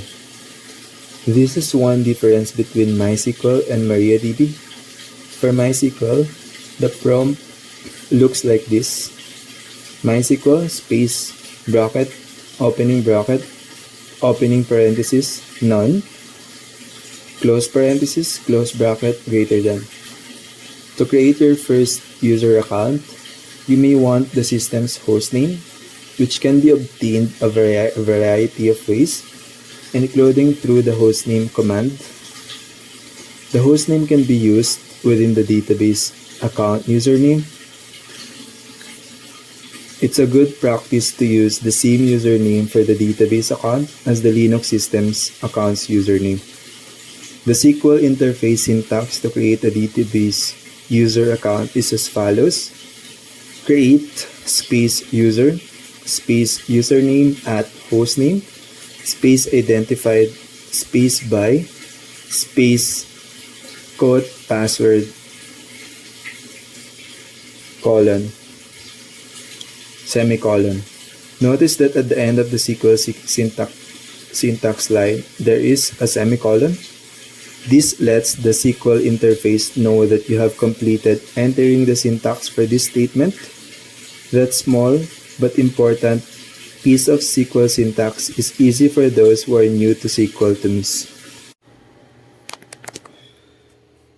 An example of creating a first MariaDB database user account on an Ubuntu system using sudo to gain super privileges is shown here.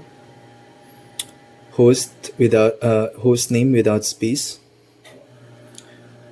It will show Ubuntu server, then sudo space MySQL. It will show sudo password for sysadmin, then you'll type it without seeing any signal that you are typing it.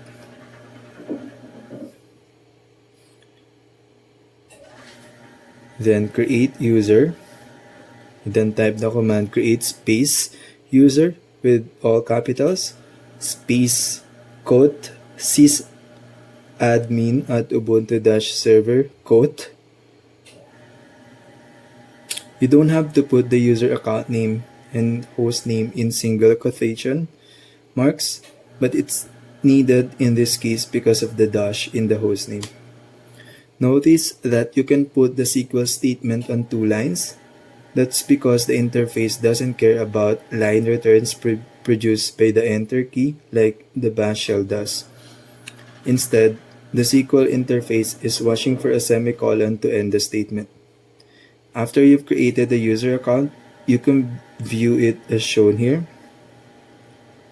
MariaDB space opening bracket opening parenthesis none closing parenthesis closing bracket greater than space capital select space user space capital from space MySQL dot user semicolon.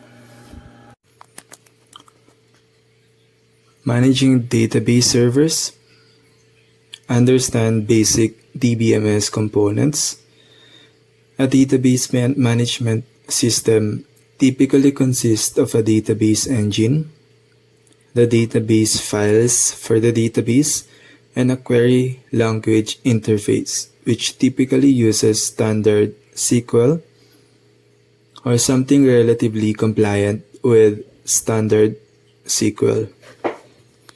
These components assist in fulfilling the need to manage complex connections between individual data items. Master it. You have installed an RDBMS on your Linux system. The various applications that access this database reside on different servers across your local network. However, these servers are in different buildings on your company's campus. Recently, the power was cut to the campus due to a mistake by power utility supply company. You did not have any backup power systems in place and all your servers went down. Now that the power has been restored and your systems are back up and running again, none of the applications can access database. The system on which your RDBMS resides is running the primary database server, and there are no network firewall problems. What should you investigate next to resolve the issue? Solution: The database engine typically runs in the background as a daemon on Linux and provides access to the database data to local and, if configured, remote applications. The next item to investigate is whether the RDBMS daemon is currently running. If it is not, use super user privileges and the systemctl command to start the service. Then enable the service so that the next time the database server reboots, the RDBMS daemon is started automatically. Create user accounts within MariaDB. Managing and querying data within MariaDB server is accomplished through database user accounts. Typically, an account is created for every user account on the Linux system that needs to manage and or query data in the database. It is also considered a good practice to limit user access to only those databases associated with applications the user can access. Master it. Imagine you are the system administrator on a new Linux server. You have completed the installation of MariaDB and need to create a database for the application that will be using MariaDB as its RDMS. What are the next few steps to take after starting the MariaDB service and enabling it to start at system boot? Solution: your next major step is to create a database administrator account for yourself so that you do not have to use super user privileges or the root account to create the database. To do this, you will need to escalate your privileges to super user and issue the MySQL command to enter into the SQL interface. After that, your next step is to issue the appropriate create space user command along with the username of the account, the host name of the system, optional, and a password to access the SQL interface of MariaDB. After you have completed creating this account, you should log out of the MySQL interface and log back in using the new credentials. Now that this is accomplished, you can move forward with creating the database. Use SQL to query a MariaDB database. MariaDB uses several standard SQL commands plus a few more to manage databases, create tables, populate them with data, and query that data. The times that may cause you a little heartburn are when you need to use SQL commands that fall outside of the standards. However, that is fairly rare when interacting with MariaDB SQL interface. Master it. You have recently created a table named artificial without space flowers within Florist database. The artificial flower records listed in this table have only a few fields: product ID, which is the primary key, flower name, flower color without space, and stem color without space. The store manager of the florist shop wants to check the data you've entered into this table. What step should you take after you have logged into the MariaDB server's command line where this data exists? Solution: the first step is to log into the MariaDB's SQL interface using your database server username and password. Next, in the SQL interface, connect to the database using the use space florist semicolon command. After that, you can display the data to the screen using the SQL command select all uppercase space asterisk space from uppercase space artificial without space flowers semicolon. Keep in mind that if there is a lot of data in this table, it will scroll off the screen.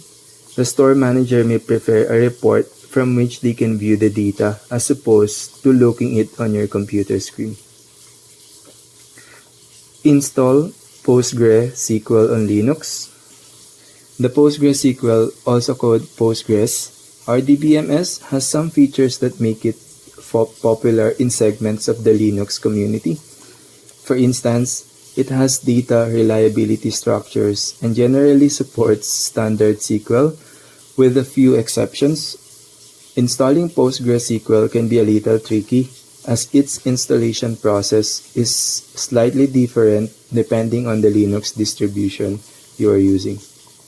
Master it.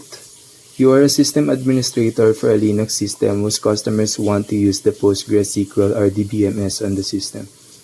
This particular system is a Red Hat Linux distribution. What steps do you need to take to accomplish this task? Solution.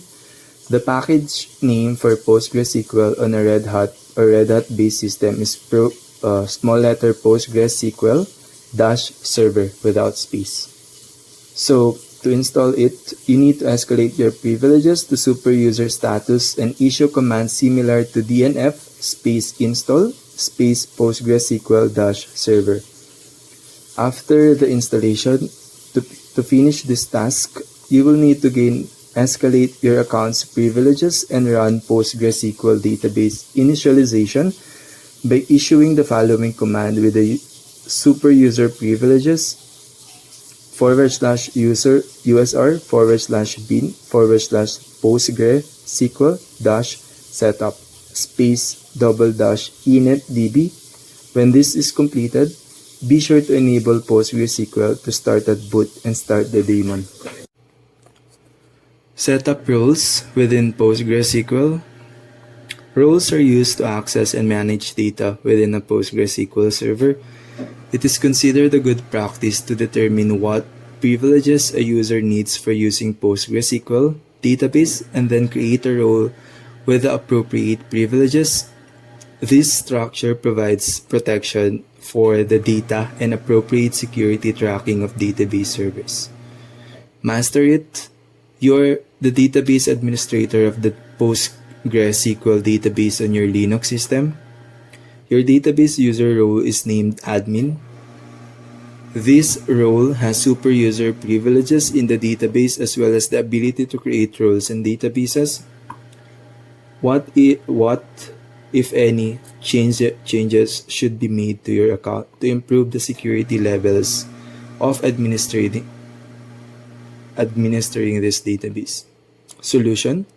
Providing permissions of create role without space and uppercase and super space user uppercase to other database roles besides Postgres is considered risky. It would be best to remove the create role and super space user from the admin role and only use the Postgres account for those functions. While it is troublesome to have to log in to the Postgres account to add roles for the database, it does provide an extra layer of security around the data. The bottom line: understand basic hypervisor components. Hypervisors are used to create and manage VMs and are generally categorized as Type 1, Type 2, or hybrid. There are pros and cons associated with each category. For example, when creating a VM using a Type 2 hypervisor, host machine resources need auditing to determine if the VM's requirements can be met, while a Type 1 hypervisor eliminates the need for the physical host OS. It still can consume significant resources to run VMs. Creating a VM using hypervisor software is done using many different methods, such as P2V, cloning, using templates, or employing OVF files. Master it. You need to create and deploy several VMs that contain the same brand new applications and need the same environment. After reviewing the various options, which method would you choose to create these VMs and why? Generate a container with a bash shell. Containers each have their own set of binaries and needed libraries to support their application stack or environment, but they share the physical host operating system. Starting and stopping containers, instead of performing software upgrades within them is one reason why they are so popular for development and operations, or DevOps. Docker is one such container engine that is extremely popular. It uses a daemon on the Linux system to listen for requests from the individual containers as well as from a Docker command line interface that allows you to control the container environment. Master it. Imagine you are a system administrator for an Ubuntu Linux system, and the development team is considering Docker containers to use in their production of applications. To let them try this environment, you need to install Docker to create and manage containers. Your Ubuntu system is specifically a server distro, so you want to manage the containers from the command line. What steps can you take to quickly install the Docker engine and generate a test CentOS container with access to the bash shell for the software developers to try? Manage the Snap Universal Package System. The Snap Universal Package System employs the snap command to install and manage snap packages. The snap daemon updates this package on a regular basis through the appropriate snap channel. When run, snaps operate in an isolated sandbox, protecting other data and applications on a Linux system, including other running apps. Master it. You have recently visited the Snap store and found a wonderful Snap applications that will assist in your orchestration management of containers. Multipass. After installing it and running it through several tests, you decide to use it in your production environment. However, you'd like to also keep up to date with the new developments in this special Snap package. Besides reading about up-and-coming multipass features, how can you stay informed using a Snap package? Install the Flatpak framework.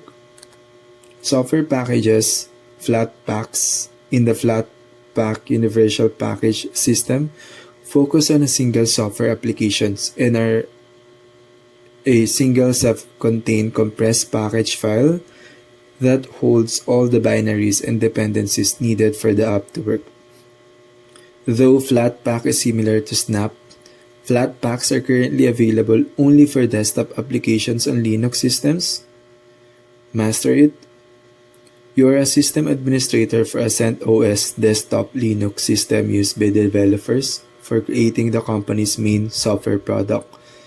The developers are interested in a different text editor that will allow them to efficiently operate as they update the company's software app.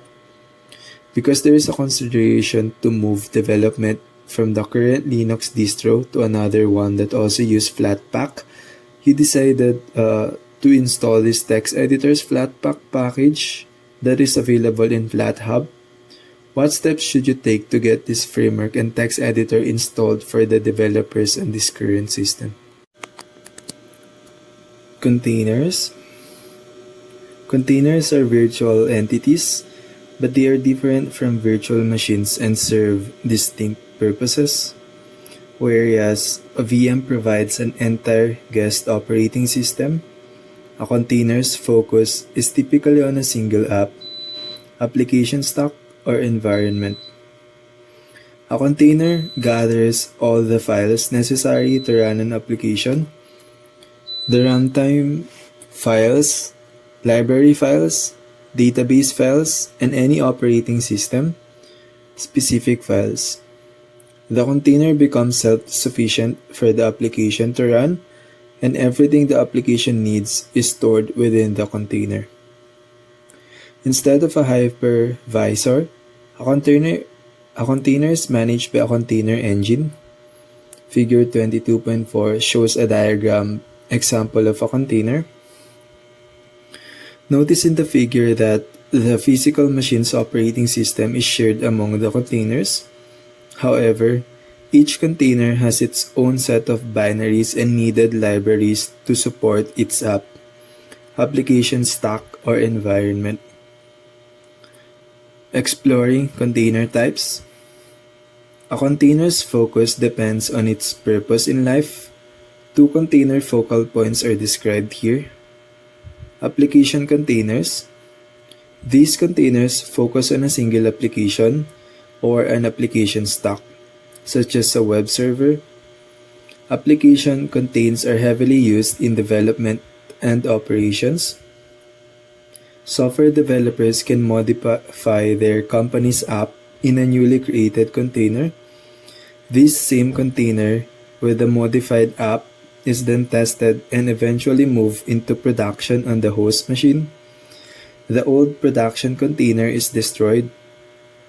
Using containers in this way eliminates production and development environment differences and provides little to no downtime for app users.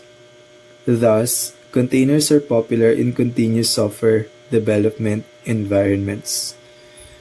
The example in figure 22.4 showed two applications container. Operating system containers. While containers are useful for developers, system admins can love them too. You can use a container that provides a fully functioning Linux OS space and is isolated from your host machine. Some in system administration use containers to test their application and needed libraries on various Linux distributions. Other system admins, prior to upgrading their host system distro, try out their environment on an upgraded Linux distribution. You can also employ VMs for these different evaluations, but containers provide a faster to deploy and more lightweight test area. Keep in mind that virtualizing an application typically does not make it perform faster and should not be the primary motivation for moving it to a virtualized environment. Although containers allow you to quickly deploy applications, they will not cause an app to run more swiftly. Some hypervisors are termed efficient hypervisor, but that is only when there is a small performance difference between the physical environment and its virtualized self. Looking at container software, Linux has been in the forefront of container development, making it a popular choice for developers.